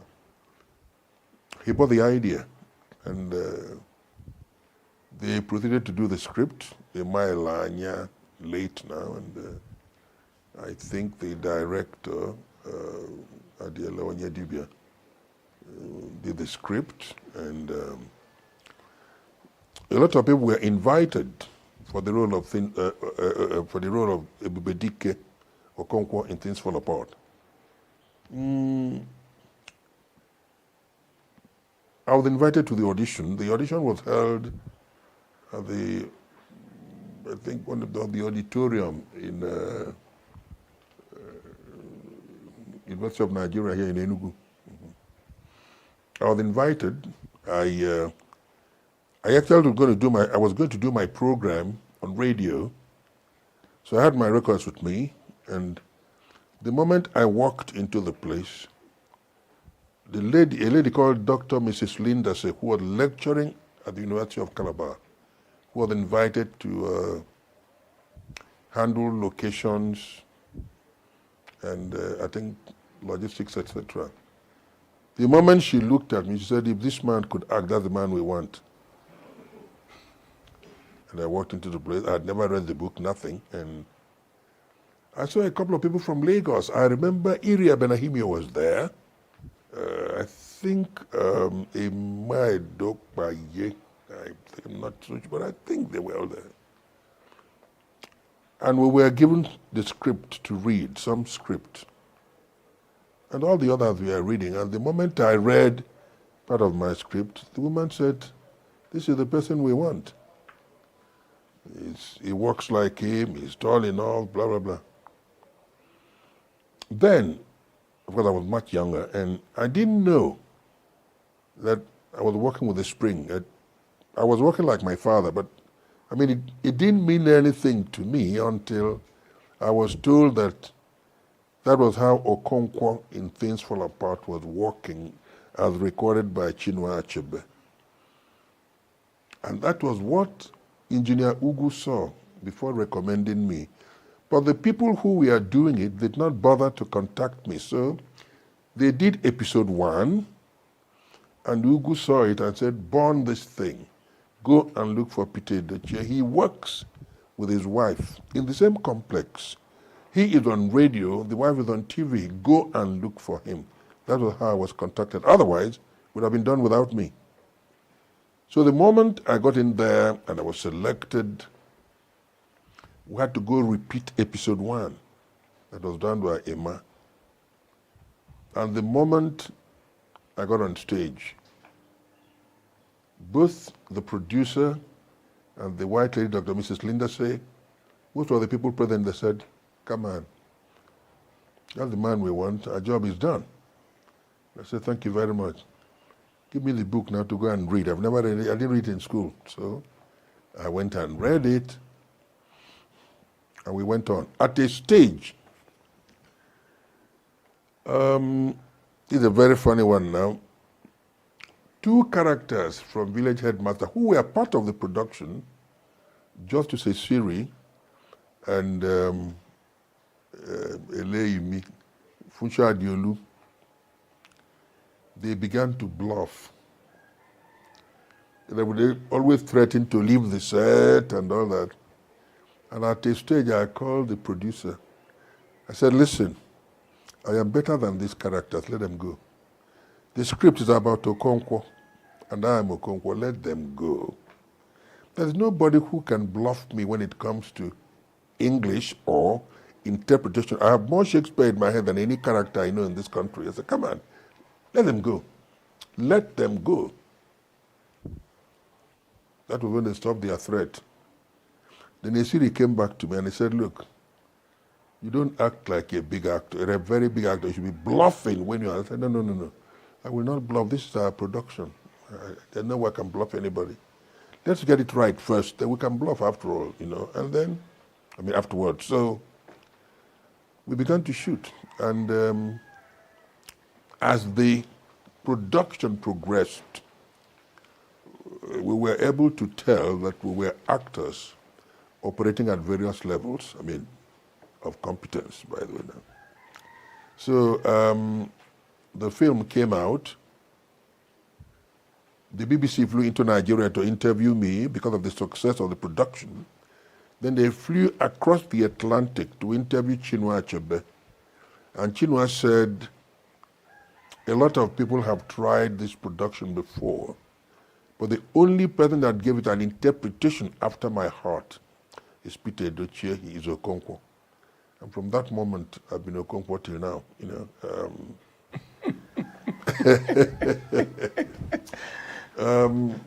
Well, the NTA, I signed a contract which was not honored by the NTA, no.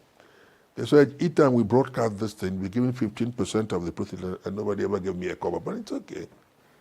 Yes, I was going to, you know, because today, a lot of on-air people, a lot of actors and actresses, the first thing they talk about is money. And when you told us the story, I didn't hear anything about money. What was driving you? Two things. What was driving you to jump into this production without the money aspect? And two, what was driving you when you told those colleagues of yours that, look, this is our production. It's not time to bluff? First of all, I never got into that production because of what I was going to be paid. I was paid all right. That was not the motivation. That was not the propulsion. I wanted to make an impression as an actor. Nigerians were used to seeing actors on national television, mainly people who were doing Village Headmaster and a few others, you know. I can't remember most of them now, but the most prominent then was Village Headmaster, you know, and we were not part of it. I mean, nothing that was originating from the East here was ever on national television. Or maybe Zebrudaya, or I don't, you know. Zebrudaya. So I said, okay. I got into acting in 1962 when I was in my third year in St. John's College, Kaduna, and I was on set to do Shakespeare's Merchant of Venice. That was my introduction to Shakespeare. And after that, I had to do Macbeth, I had to do Julius Caesar, I had to do Richard III, you know. But that was how I got into it. Now, there was nobody here then who knew that Peter J was this kind of person, right? If I had any theatrical competence, there was no way I could prove it until I went on set. I remember the Commissioner for Information then, Dr. Paul Mordum, he called me. He said, Pete, this is an opportunity for you to put our name on the world map. I said, I'll do my best. And I did. And after that production, I think, at the risk of sounding immodest, vain, I won the hearts of so many people. So when I left broadcasting, I was embraced by Nollywood. Even though, by the time we did Things Fall Apart, there was nothing like Nollywood, no. Nollywood came into existence with Living in Bondage. Living in Bondage, thank you very much. By Ken Nibwe. And that was when Nollywood came into existence. And we had done Things for about 7 years before then, you know. So, well, I'm still in it, I mean. So does it bother you that today, when you meet a young person that maybe you think they are some talent, that the first thing they talk about is the money? I don't blame them. I blame the circumstances under which they were raised. Today in the country, a man gets into politics. Before you know it, he's built his wonderful house, houses, not house, but expensive cars, etc., and hell, that's somebody you were sitting down with, one-on-one, as pals, mug mates, getting into politics and becoming larger than life. So the emphasis now became money. How much can I get?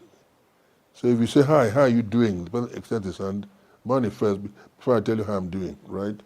I don't blame them at all. I don't. And I'm telling you the truth, I don't, yeah. It's what the country has prepared them for. The country has misplaced emphasis. It has affected them, yeah. It's money, money, money now. It was not like that in our own day. I was going to talk about politics at some point in this conversation, but I think maybe we should start talking about it now. Good.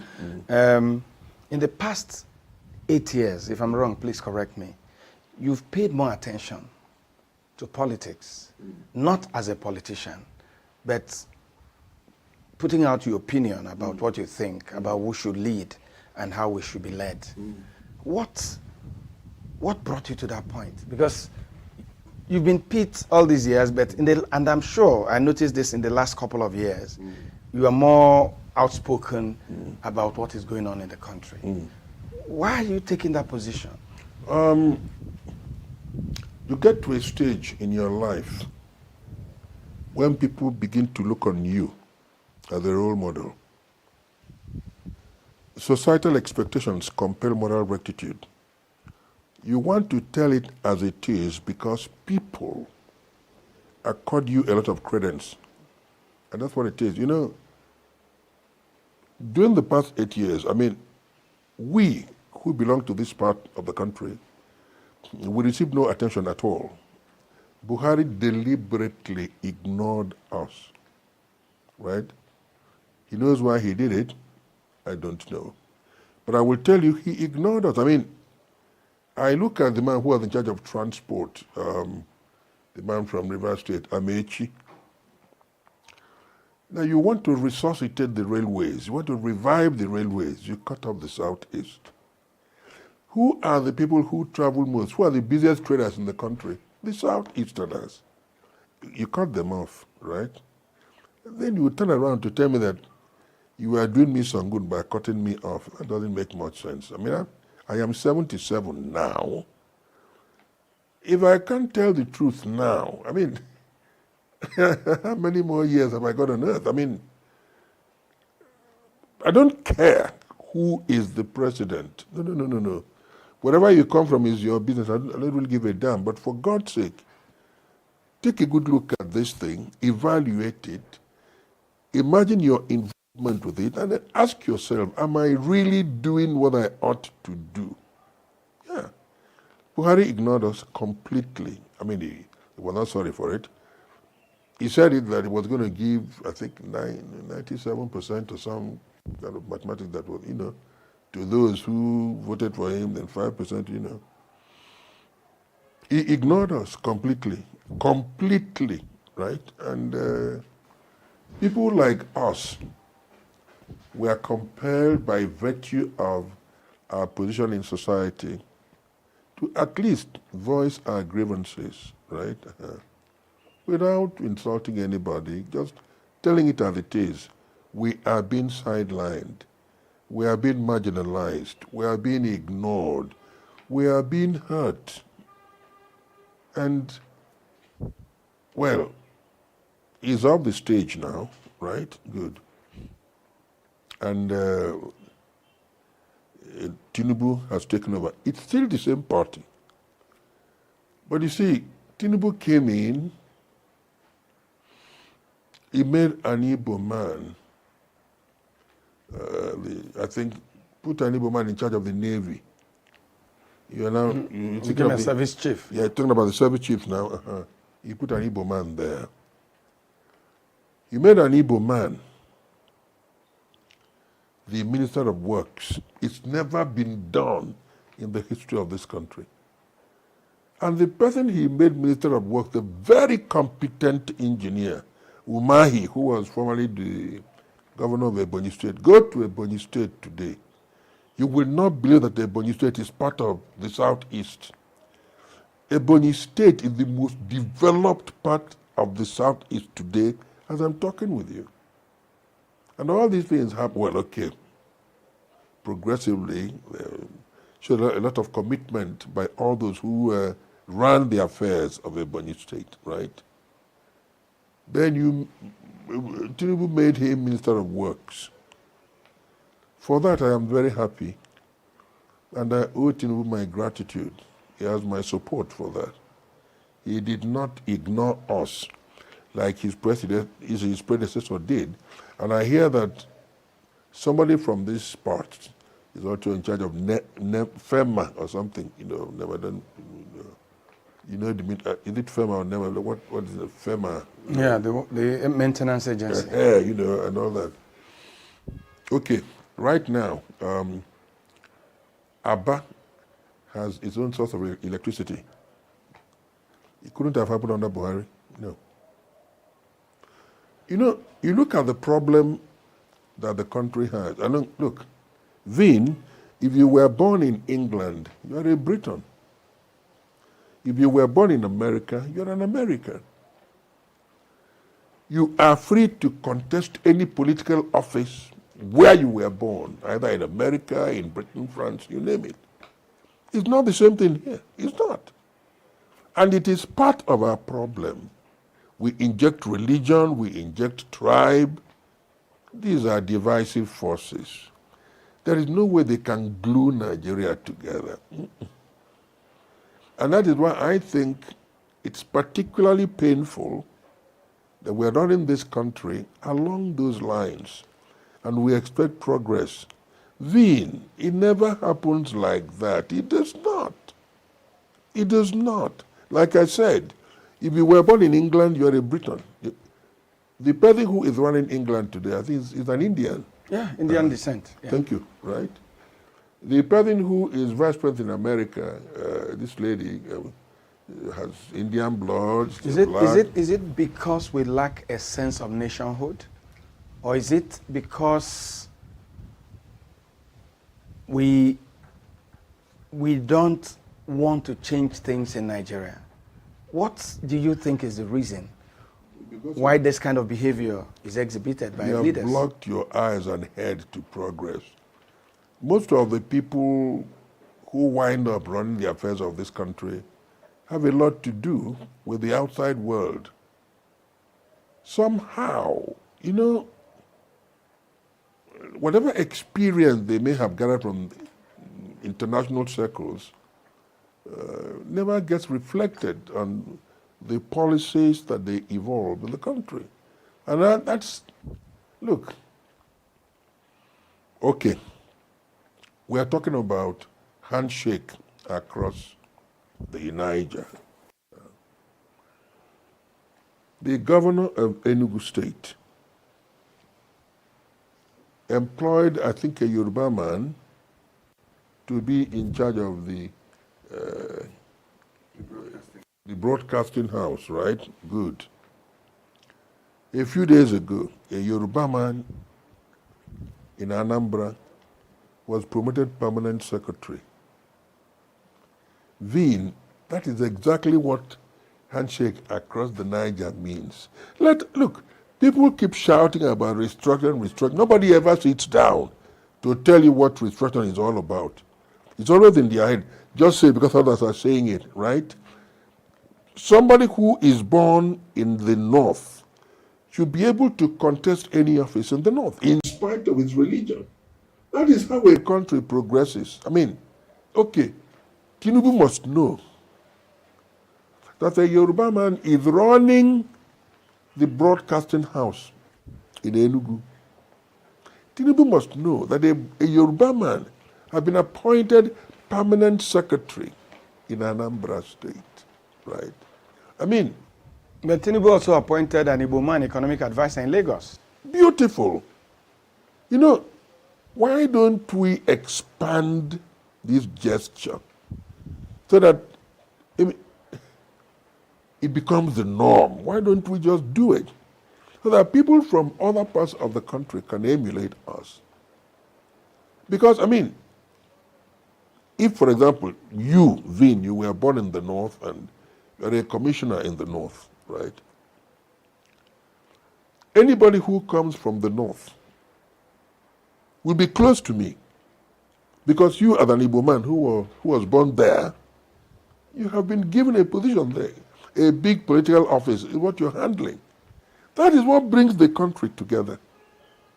We're not using our heads. Look, I was invited to Lagos for the birthday celebration of, I forgot, this lady's, the husband answers a Bedike Divo, but it's not really, it's from River State. Okay. You know, I'll remember his name as the production goes on, you know. That same day I landed in Lagos, there was so much activity. I was told that Dangote's petrol station or something was to be commissioned on that day. Yeah, the refinery. Good! And I said, God, I thank you, Lord. It means that the price of petrol will drop. It was commissioned. Only for me to learn later that it has not even been completed. You know, God! You see, why must we fool people in the country? Why? So when people say that Nigerians are fraudsters, etc., we feel it. But we deliberately create circumstances that attract that kind of condemnation. Have you noticed that we just finished AFCON? Is it AFCON, yeah. African something, Africa football? The championship. Good. There was no Igbo, there was no Nigerian who was invited as a referee. There was none. There was none. You had referees from Namibia, referees from them. There was none. Nigeria is the biggest of all the countries that were competing there. There was no referee. Why? Not because we don't qualify, no. But how we are assessed by the international community.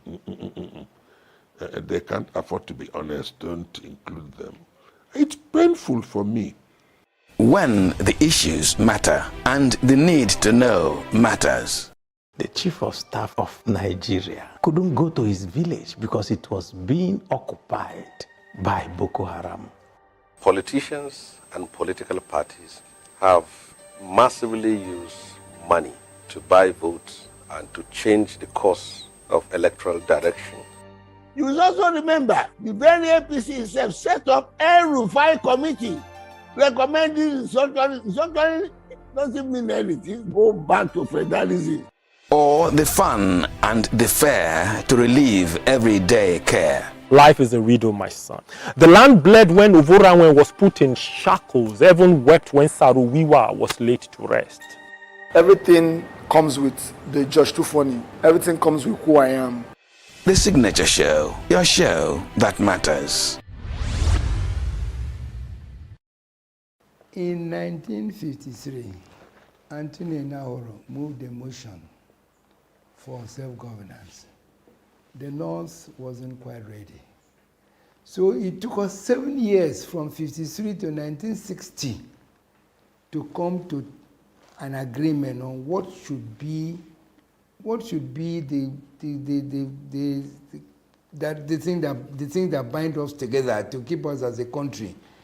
And it was freedom, total freedom to the federating units, which were only 3 at the time, then became 4 when Midwest region was created. And don't forget that at that time, therefore, the Western region paid people 5 shillings, the Eastern region paid 3 shillings, the North paid 2 shillings. Nobody was jealous. Nobody talked about national wage. Nobody, and the West could boast free education. It didn't have to be throughout the whole country. They were able to have free education because that's what they wanted. They could boast. They were first to bring in to have television in the country. Today, if you have to go and ask federal government for permission, I'm sure the West would not have been able to say that because they might have been denied. We went further. You could even have your own trade relationship outside the country. So the regions had things called agents in London. And only the one that represented all of Nigeria was called the High Commissioner. We had trade commodity boards. We had freedom. Nobody told the Western region how to use their cocoa money. Nobody told the Eastern region how to use their palm oil money. Nobody told the North how to use their groundnut and hides and skins money. They used it the best they could and paid the salaries that they could and developed the place as best they could, and there was no jealousy. Instead, there was, if you like, rivalry. I'm going to do more than you. I'm going to do more than you for my people. God rest his soul in peace. Professor Nwabo said, the one man that I really admire, say, oh my God, he said he admits that he wrote to me, will have made a mistake in writing the kind of constitution they wrote in 1978.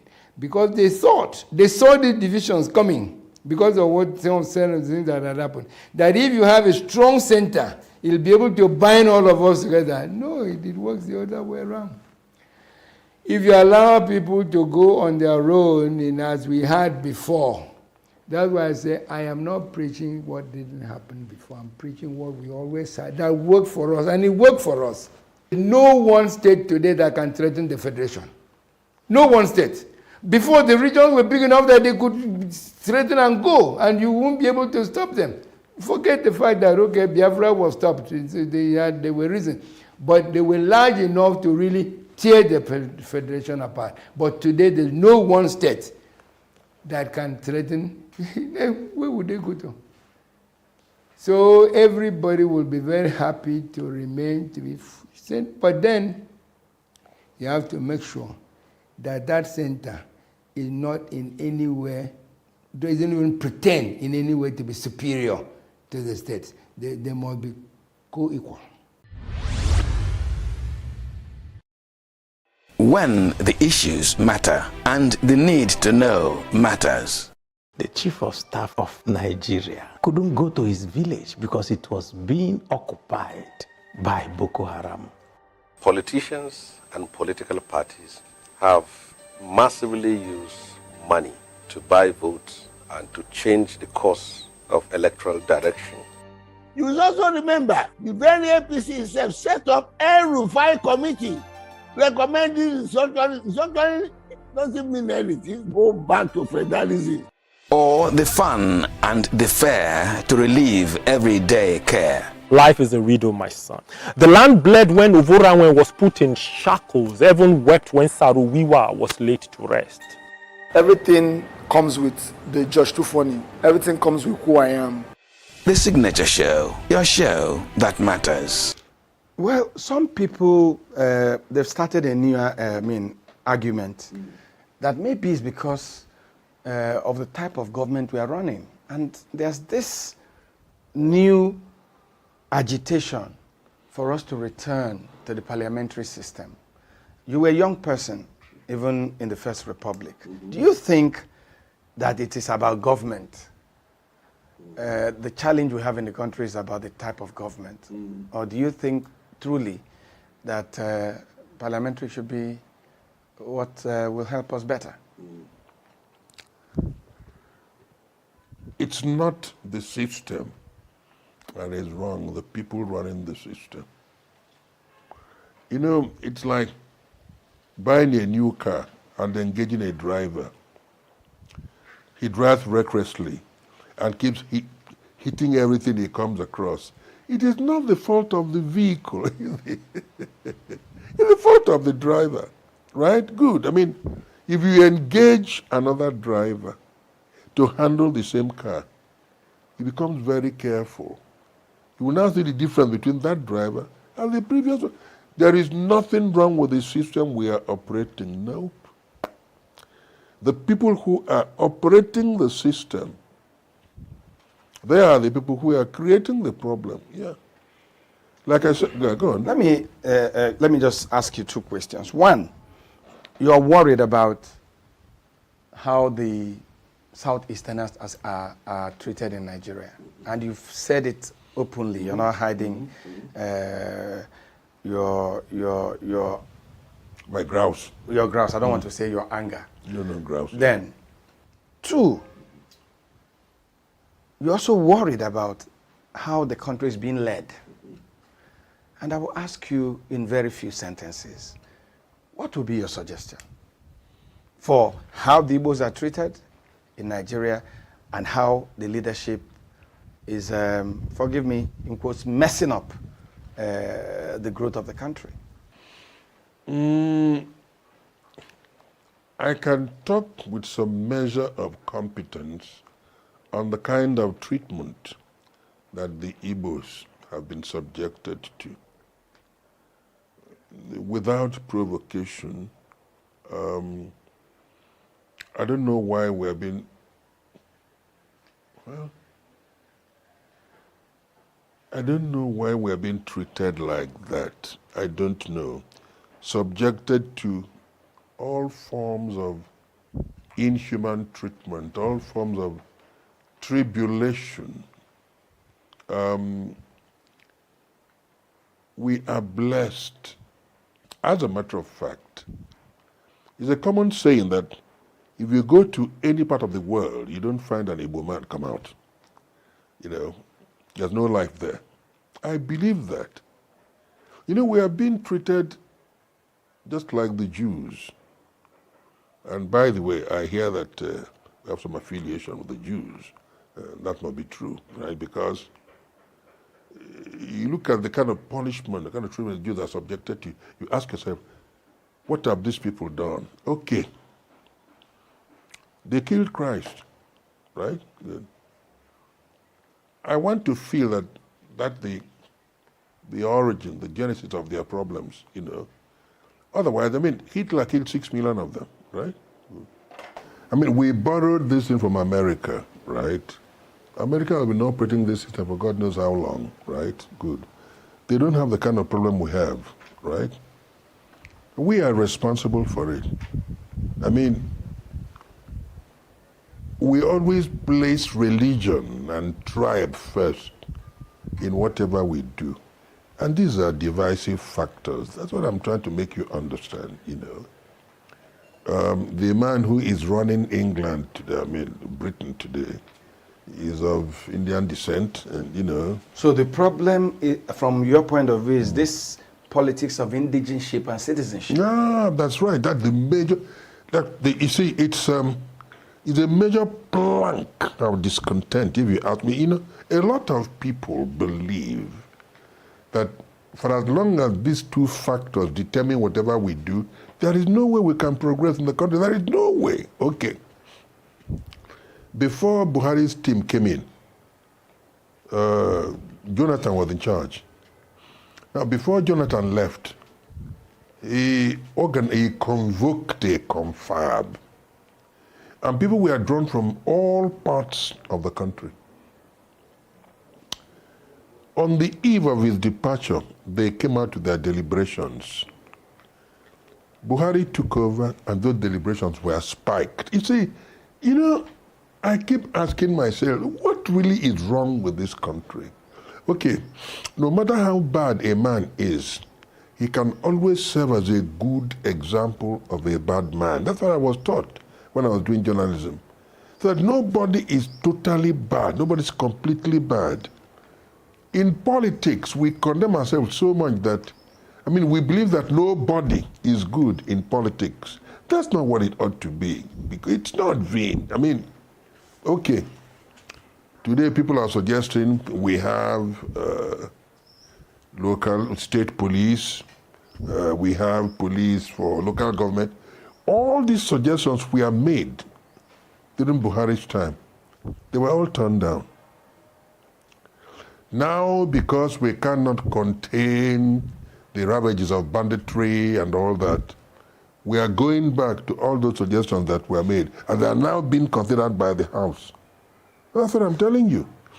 When Buhari was on, any suggestion you made from here was interpreted as being motivated by the desire to unseat Buhari, which is nonsense. I mean, if you're doing something that is not very good and somebody says, look, don't you think it will be better if you did it this way?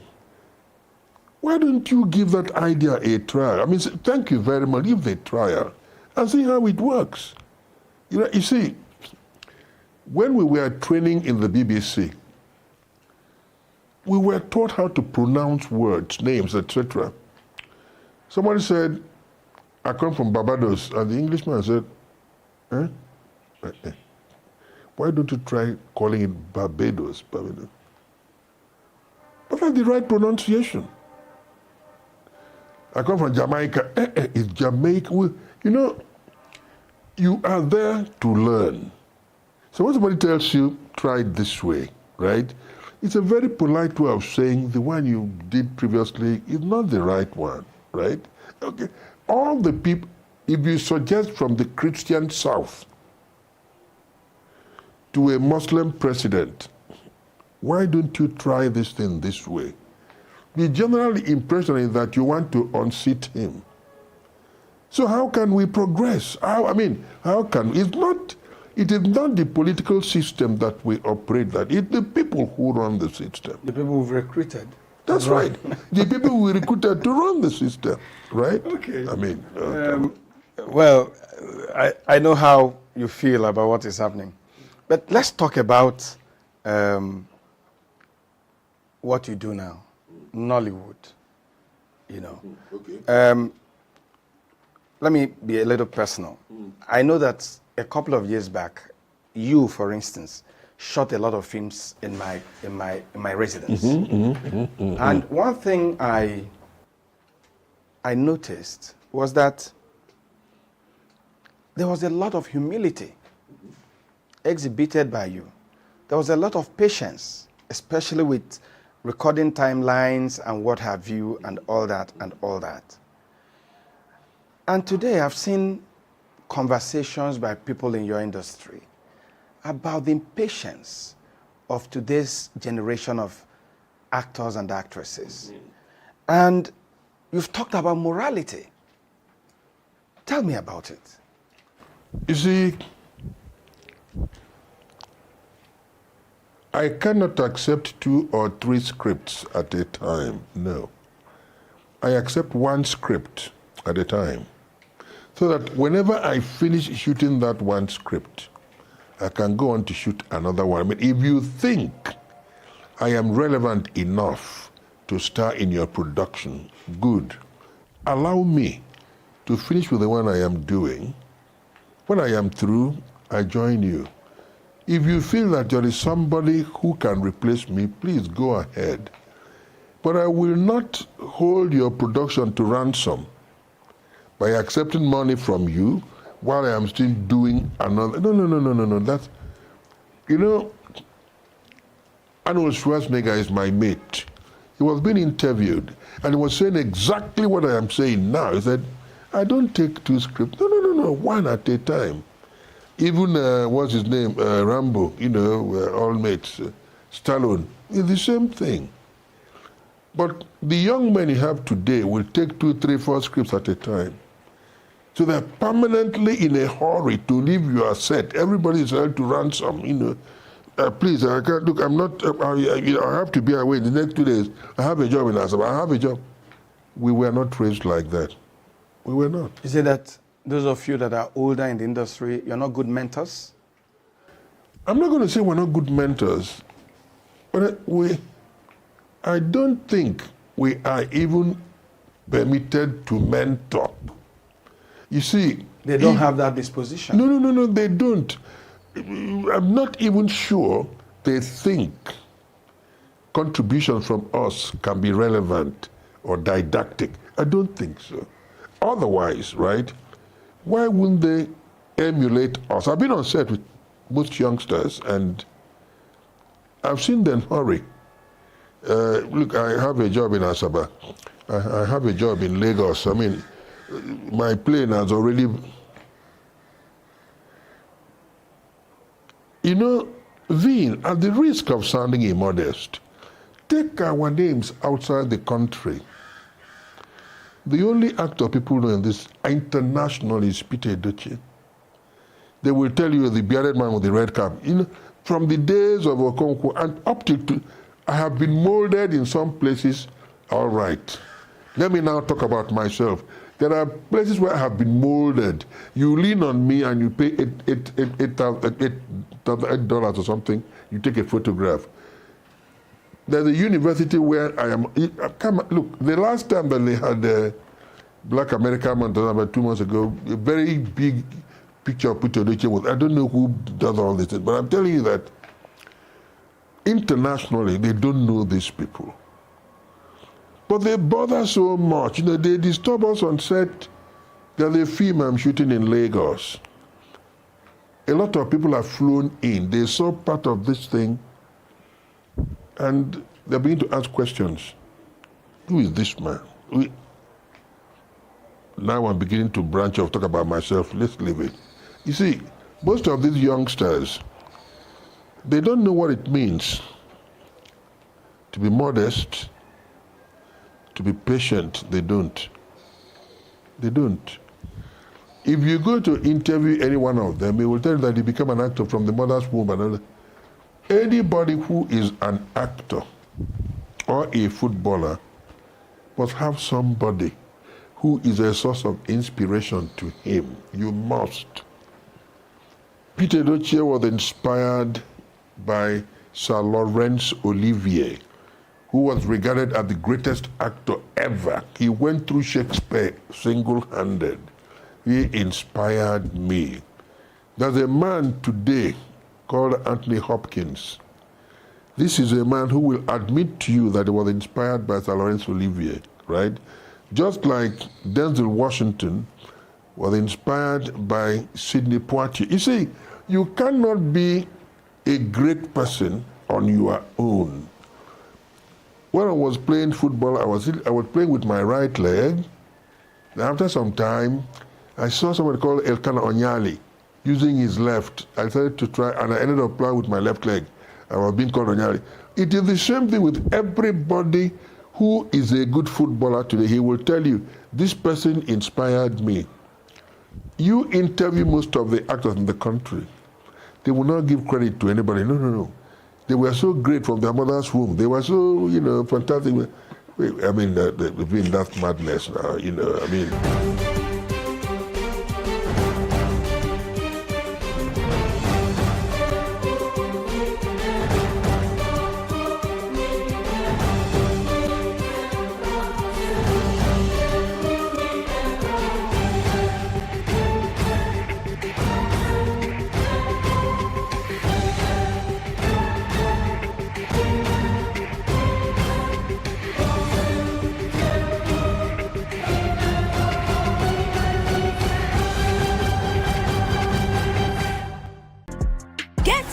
Into the heartbeat of entertainment on The Hub, your ultimate show on e-vibes. From trending stories and social media drama to top charting music, must-watch movies and exciting moments from the world of arts, we've got it all. Join us for unmissable conversations with your favorite entertainment personalities, plus fun segments every week. So I should try harder, so... Okay, I don't know that one. Outfit of the day. Oh, I don't do that. That's some Gen Z stuff. Oh, now you say it's a Gen Z stuff. It's everything you love about entertainment, served fresh every week at 1 p.m. with weekend repeats just in case you missed it. The Hub's on e-vibes, where the vibes never stop. Only on Signature TV.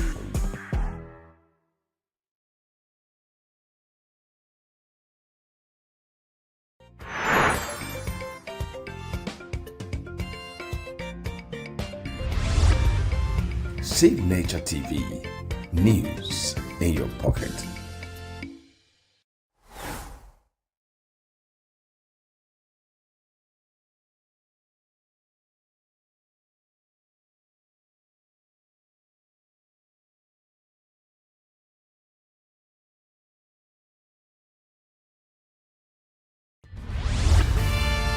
We are local. International communities why the main market is in chaos. People are... We are national. Those in support of this motion as amended say aye. Aye. We have taken it by default. We are international. Israeli airstrikes. Donald Trump left us the worst unemployment.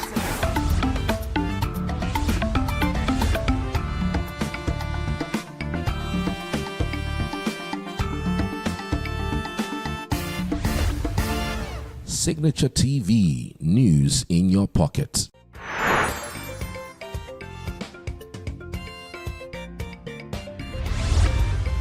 Signature TV, news in your pocket.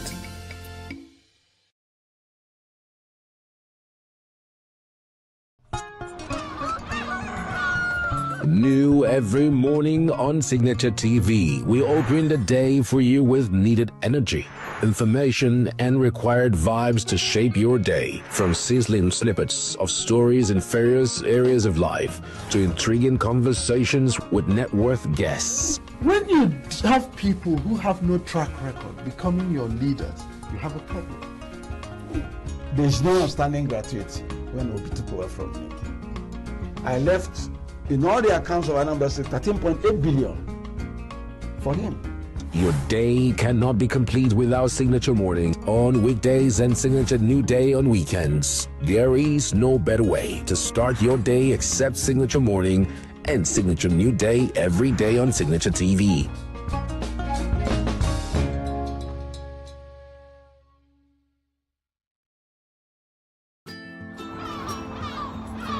Bright and early as the day breaks, as the newspaper headlines trail the stories that shape the day, we at Signature TV trail the headlines that trail the day. We interrogate the headlines. We analyze the stories that make the headlines. WAEC is overrated, and they even overrated themselves and went into CBT. They are insensitive of some Nigerian children who have never had what we call CBT. With passion and emotion, we drive the conversation to change the narrative. Let nobody be deceived by Nigerian high level of performing in agriculture export. We are still where we are. Newspaper review on Signature TV every morning on Signature Morning weekdays and Signature New Day weekends. Newspaper review on Signature TV. We do not just review the headlines, we make the headlines relevant to our daily lives.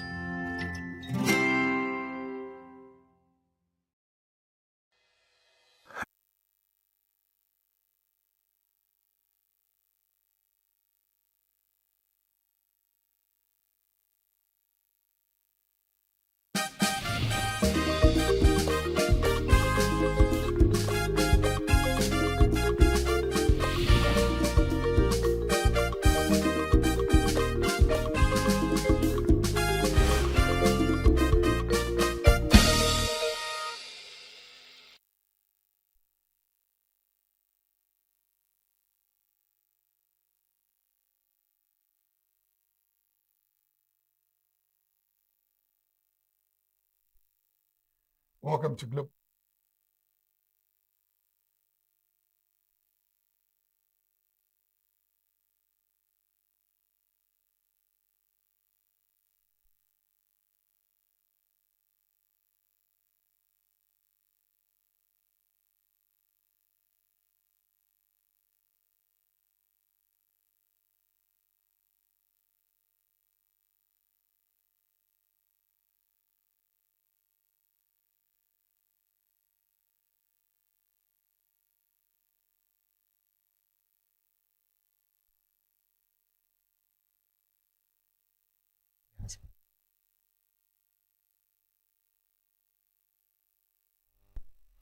Welcome to Global News on Signature TV. I am Marie Kumo Ado. The headlines: FG condoles troops as Shetima visits Borno over deadly attack. Students decry decay at ENUGU Health Institution. Government promises intervention. Djibouti's President Guelleh wins 6th straight term in office, and Hungary's Viktor Orban struggling for political survival ahead of vote. Details in a moment. Every second, every minute, every day, news is breaking, events occur, and there are new developments. At Signature TV, we follow these stories objectively, bringing all sides without bias, explaining the complex issues, breaking down the numbers, and investigating the issues behind the news. Anywhere and everywhere, near or far, wherever the news is, we will be there. Signature TV. News in your pocket. Vice President Kashim Shettima has visited Maiduguri to commiserate with troops and the Borno state government following the recent deadly attack on military personnel in Beni Sheikh. The Vice President was received by the theatre commander, Major General Abdul Salam Abubakar, alongside other top government officials. During the visit, Shettima conveyed the condolences of President Bola Tinubu, stating that the nation grieves with the families of fallen soldiers. He described the loss as a painful sacrifice, assuring that the federal government stands firmly behind Nigerian armed forces in the ongoing fight against insecurity. According to him, the government remains committed to supporting both the military and families affected by the tragic incident. Shettima expressed hope that despite the current challenges, peace will eventually be restored, noting that difficult times will give way to better days. He also reaffirmed the administration's resolve to continue backing security operations in Borno State and other parts of the country facing similar threats. The federal government has constituted a committee to accelerate the integration of Nigeria's ports with railway networks nationwide in a bid to improve freight movement and logistic efficiency. The Managing Director of the Nigerian Railway Corporation, Kayode Okbefa, discloses during a stakeholders engagement organized by the Nigerian Ports Consultative Council, explained that the initiative backed by the Office of the Secretary to the Government of the Federation is aimed at fast-tracking rail connectivity to ports and enhancing cargo evacuation across the country. Okbefa noted that despite ongoing reforms in the maritime sector, the absence of efficient rail links to ports continues to limit optimal performance. They have acknowledged progress made under the administration of President Bola Tinubu, while stressing the need for more coordinated efforts to address existing bottlenecks. NRC Boss highlighted key projects, including the extension of the Lagos-Ibadan rail line to Apapa and Tinkan Island ports, as well as planned connections linking Warri Port, Port Harcourt Port, and Barrow Port to the national rail network. He also revealed plans for a new rail line link connecting the Lekki Deep Sea Port through Ijebu-Ode and Shagamu to Kajola, where it will link with the Lagos-Ibadan corridor. According to him, improving rail port connectivity will reduce congestion, cut logistic costs, and boost trade competitiveness across Nigeria.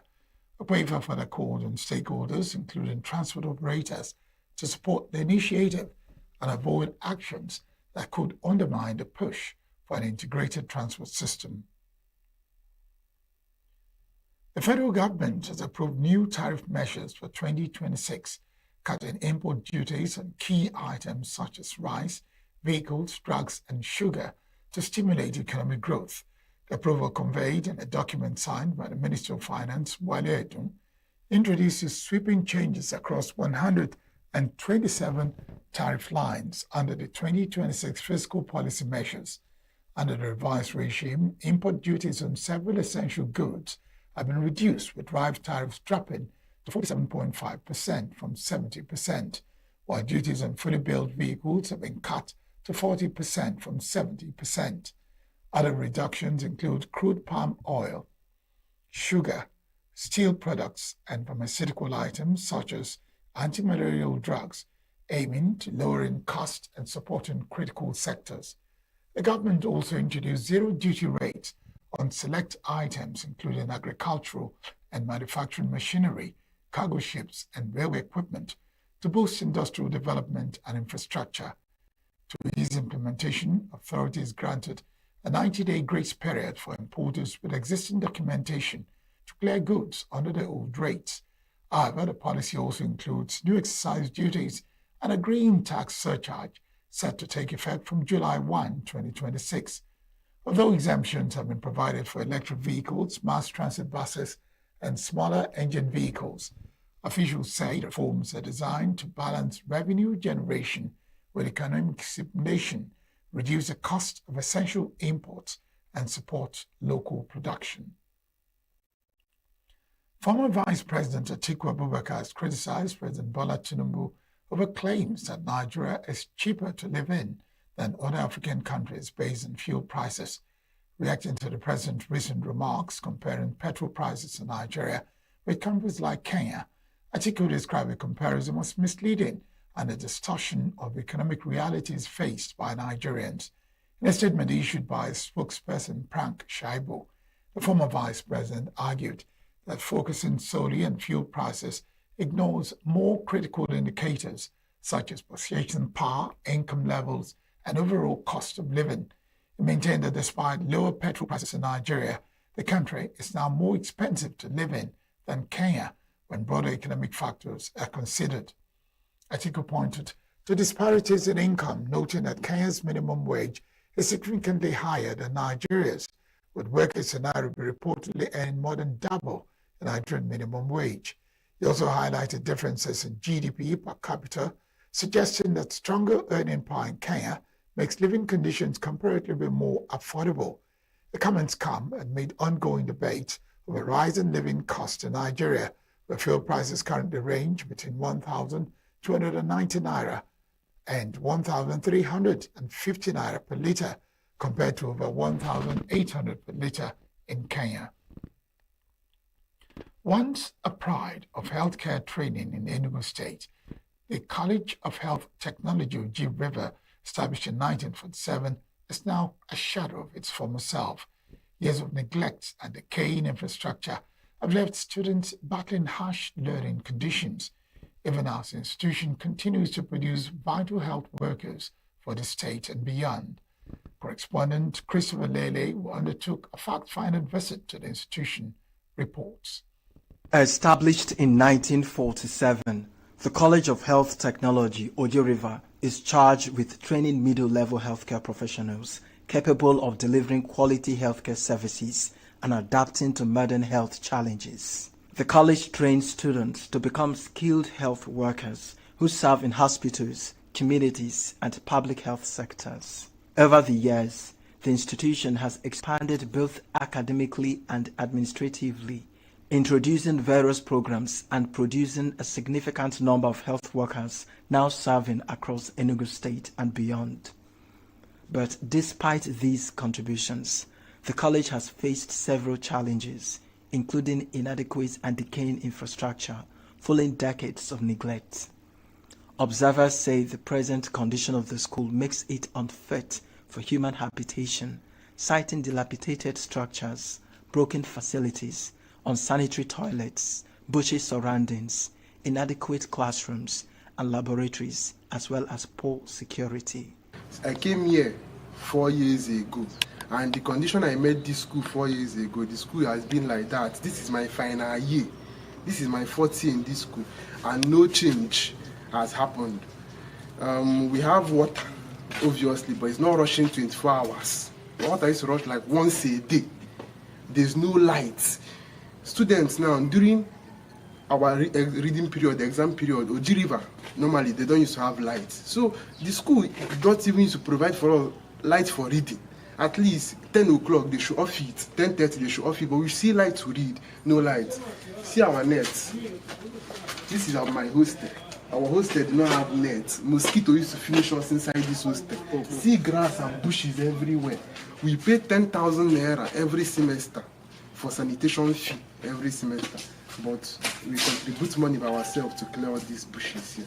We contribute money by ourselves to clear all these bushes. At one of the hostels, students struggle daily with poor living conditions, raising concerns about their welfare and safety. This is our hostel, and this is the place that I used to go to toilet because some of the hostel, this thing is not working, you understand? And sometimes there is no water to even flush the toilet, some are blocked. The students are now calling for urgent government intervention, accusing the management of prolonged neglect and failure to address critical welfare issues. We have bad management. We are going through bad management.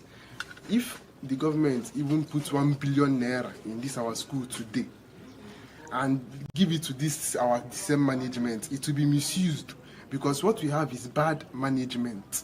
So please, if the government can just change the management, the school will change.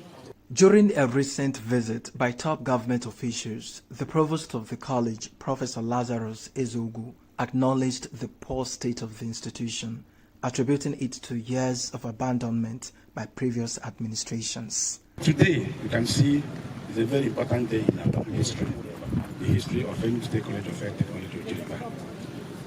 And it might interest you to know, or you'll be disappointed to an extent, that school started since 1947, forgotten by several governments. After it was Sullivan, His Excellency Sullivan Chime, who tried to do something, who erected that our magnificent building, and they enabled us to pack from that archaic house there to come over this. The Enugu state government has, however, promised a turnaround. The Special Advisor on Health, Dr. Yomi Jaye, says plans are underway to carry out a massive renovation of facilities at the institution. We are going to commission the foundation of our Oji River College of Nursing campus in this place today. And what that means is that the people in Oji River can now enroll for nursing program in our Enugu State College of Nursing Sciences. And more than that, the hostels that we have will also be part of the renovations that we are going to be doing as well. So I'm glad to tell you that your governor, our governor, Barrister Peter Mba, has good intention for every part of the state, and Oji River is not excluded. For a school once defined by neglect, the real test now lies not just in promises made, but in projects completed and sustained. Stakeholders say only visible and deliberate action will restore confidence and transform the college into a conducive center of learning once again. In Enugu, Christopher Lele, Signature TV News. The World Bank says Nigeria has been shielded from the worst effects of a global energy crisis triggered by the Middle East conflict, thanks to the Dangote refinery. World Bank President Ajay Banga, in an interview, commended the Dangote Group for its foresight in investing about $20 billion in a 650,000 barrels per day refinery. He noted that the facility has strengthened Nigeria's energy security by boosting local refining capacity and reducing dependence on imported fuel. Banga said Nigeria is now better positioned to withstand global supply shocks, with the refinery already increasing output and supplying aviation fuel to neighboring countries. He described the project as a strong example of energy self-sufficiency, not only for Nigeria, but also for the wider region. The World Bank president, however, warned that the ongoing Middle East conflict could still have significant global economic consequences, even with a temporary ceasefire in place. According to him, global growth could decline, while inflation may rise sharply if the conflict persists or escalates. He added that disruption to oil and gas supplies alongside rising prices already impacting economies worldwide, particularly developing nations with limited physical space. The World Bank also urged countries to focus on sustainable energy strategies and avoid unsustainable subsidies while exploring alternative funding options to navigate the crisis. Djibouti's President Guelleh wins sixth straight term in office. Hungary's Viktor Orban struggling for political survival ahead of vote. Details of these and more on our Foreign Stories. Every second, every minute, every day, news is breaking. Events occur and there are new developments. At Signature TV, we follow these stories objectively, bringing all sides without bias, explaining the complex issues, breaking down the numbers, and investigating the issues behind the news. Anywhere and everywhere, near or far, wherever the news is, we will be there. Signature TV. News in your pocket.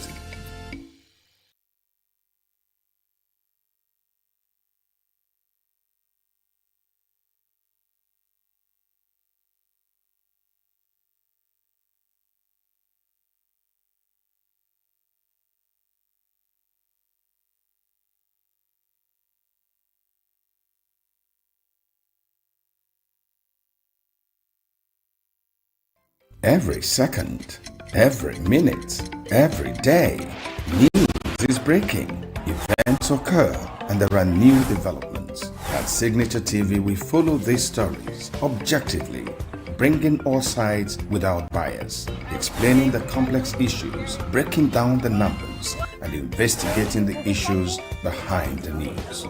Anywhere and everywhere, near or far, wherever the news is, we will be there. Signature TV. News in your pocket.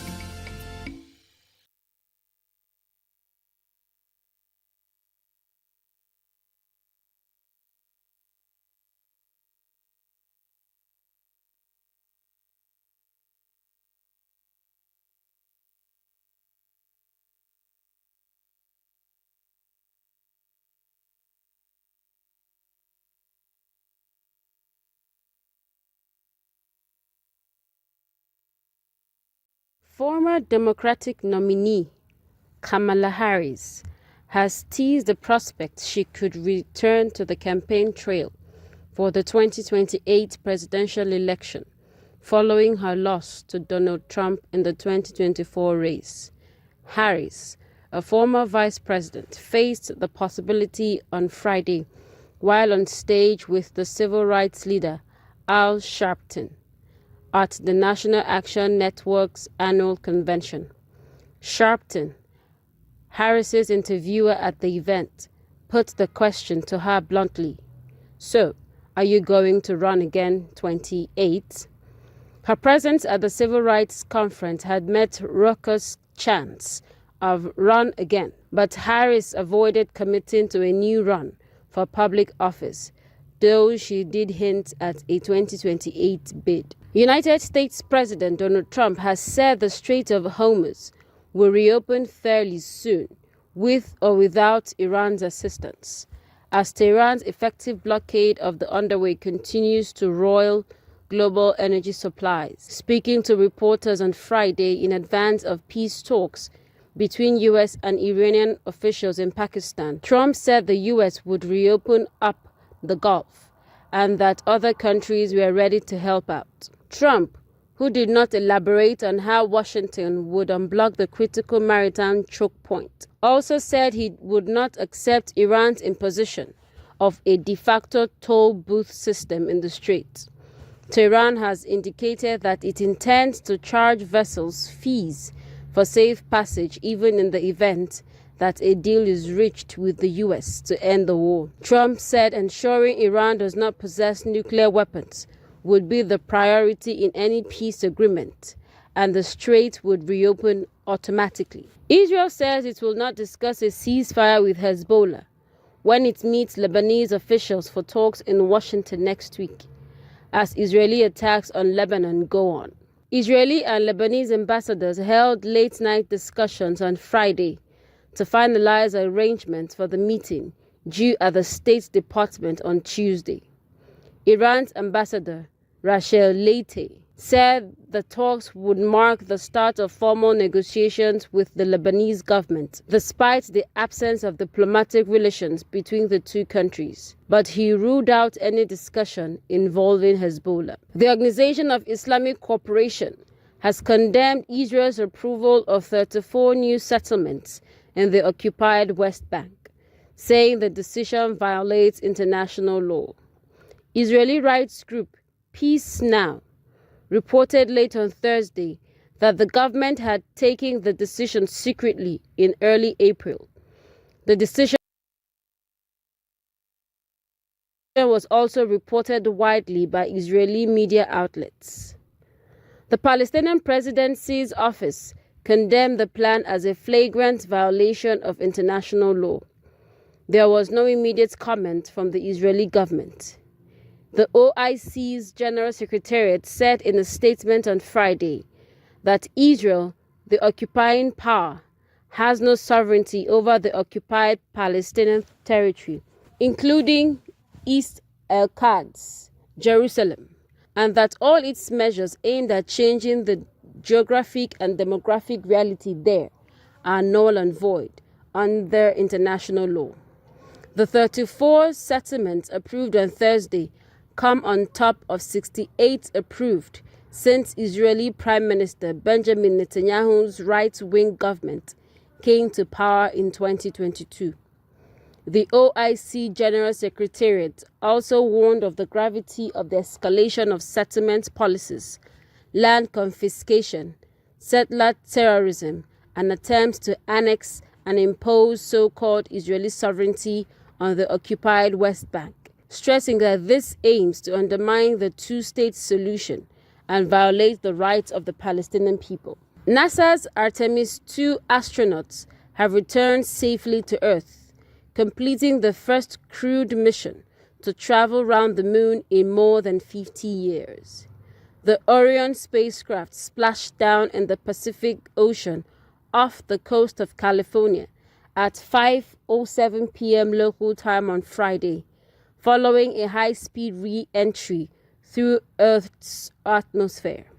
Recovery teams are already in position, moving quickly to ensure the capsule and bring the crew aboard. On board were NASA astronauts Reed Wiseman, Victor Glover, and Christina Koch, along with Canadian astronaut Jeremy Hansen. Minutes before re-entry, Wiseman, the mission commander, radioed mission control. The return marked a crucial test for the Orion spacecraft built by Lockheed Martin, demonstrating it can safely withstand the intense conditions of a lunar re-entry. And that's it on the international news. Sports now. The Nigeria Premier Football League has fined Rangers International FC 4 million naira for breaching its rules during a match against Barao FC. The league body sanctioned the ENUGU-based club for failing to provide adequate security, which led to unauthorized persons gaining access to restricted areas during the game. Rangers were also cited for the conduct of their officials, whose actions were deemed capable of bringing the game into disrepute. Additionally, the club was held responsible for failing to control their supporters, resultant in the harassment of match officials. A breakdown of the penalties shows that the club was fined 1 million naira each for inadequate security, pitch encroachment, misconduct by officials, and failure to ensure proper fan behavior. Many financial sanctions, Rangers have been ordered to play their next two home matches behind closed doors. The club has, however, given 48 hours to appeal the decision.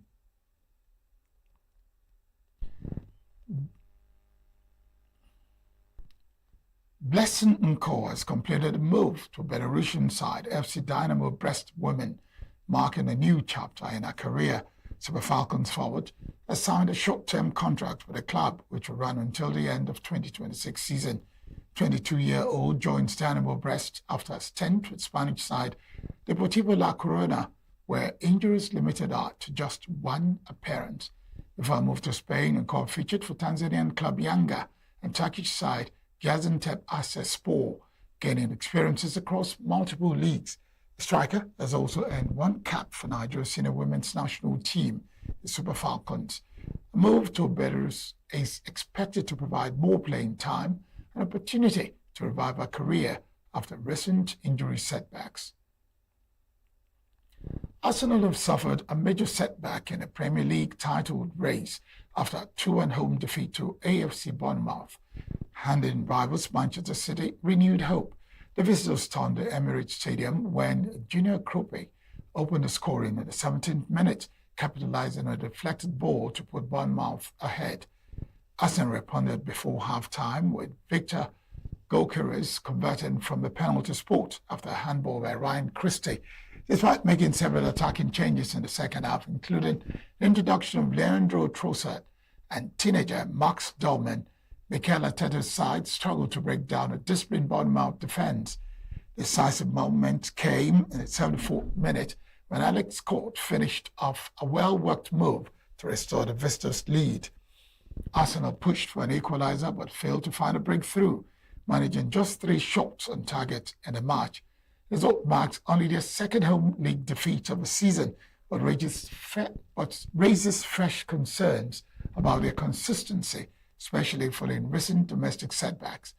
With 6 games remaining, Arsenal remain top of the table But second-place Manchester City now have the chance to close the gap significantly if they win their games in hand, including a crucial upcoming clash between the two sides. Next is entertainment. Grammy-winning Nigerian singer Temilade Openiyi, popularly known as Tems, has opened up about how being an artist changed her. Speaking in a recent interview with Dues of Society, the 31-year-old explained that before she became a professional musician, she was hyper-independent and tended to push people away. But making music has taught her to be open and vulnerable without feeling odd. Tems launched her music career in 2018 with her debut single, Mr. Rebel, after quitting her job. However, her breakthrough came after she enchanted the Western music audience with her 2020 collaborative hit with Wizkid, Essence. Since then, she has collaborated with Drake, Beyonce, Justin Bieber, and J. Cole, and also won 2 Grammys. She recently set a record as the first Nigerian artist to hit over 40 million monthly streams on Spotify. Popular Nollywood actor Toby Makinde has addressed rumors of a fallout with filmmaker Funke Akindele following her absence at his December 2025 wedding. Speculations about a rift began circulating online, but in a recent interview with BBC, Toby dismissed the claims, noting that social media often creates false narratives. He clarified that their relationship remained intact, adding that as people grow and move through different phases of life, some connections may appear distant, but are not necessarily broken. Nigerian singer Crayon has opened up about his past battle with mental health and how he overcame it. Speaking during a live stream with Kata Ife, the artist revealed that he struggled with mental health issues in 2022 due to pressure from both his family and the music industry. Crayon explained that he was under intense stress at the time, trying to meet family expectations while also striving to secure a top position in the highly competitive music scene. He further disclosed that the situation led to his hospitalization, where he underwent therapy for an extended period. After recovering, he made a strong comeback with his hit song like Laba Laba and Overloading. Jim Ike has stirred reactions online after sharing his views on financial expectations in relationships. The Nollywood star stated that if a man has to spend money every time he sees his partner, then it goes beyond a genuine relationship, describing it as prostitution. His comment has since sparked mixed reactions on social media, with some agreeing that such situations are a red flag, regardless of gender, while others disagreed with his stance. That's the entertainment news. Queeneth Wokonta's Signature TV News.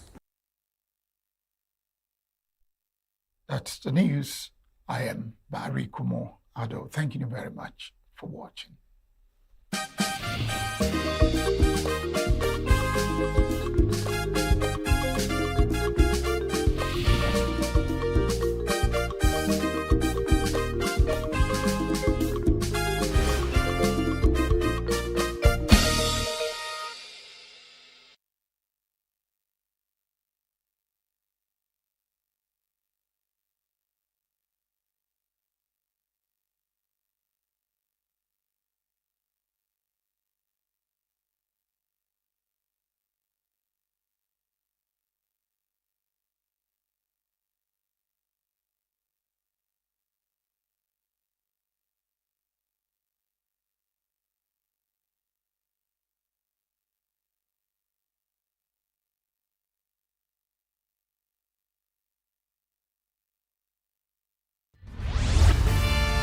We are local.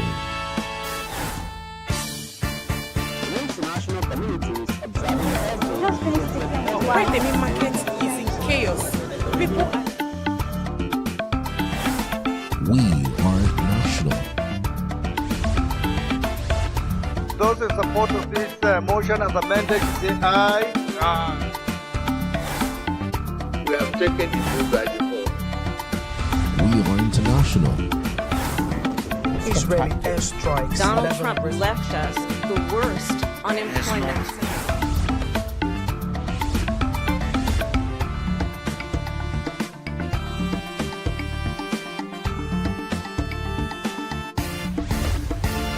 Signature TV, news in your pocket.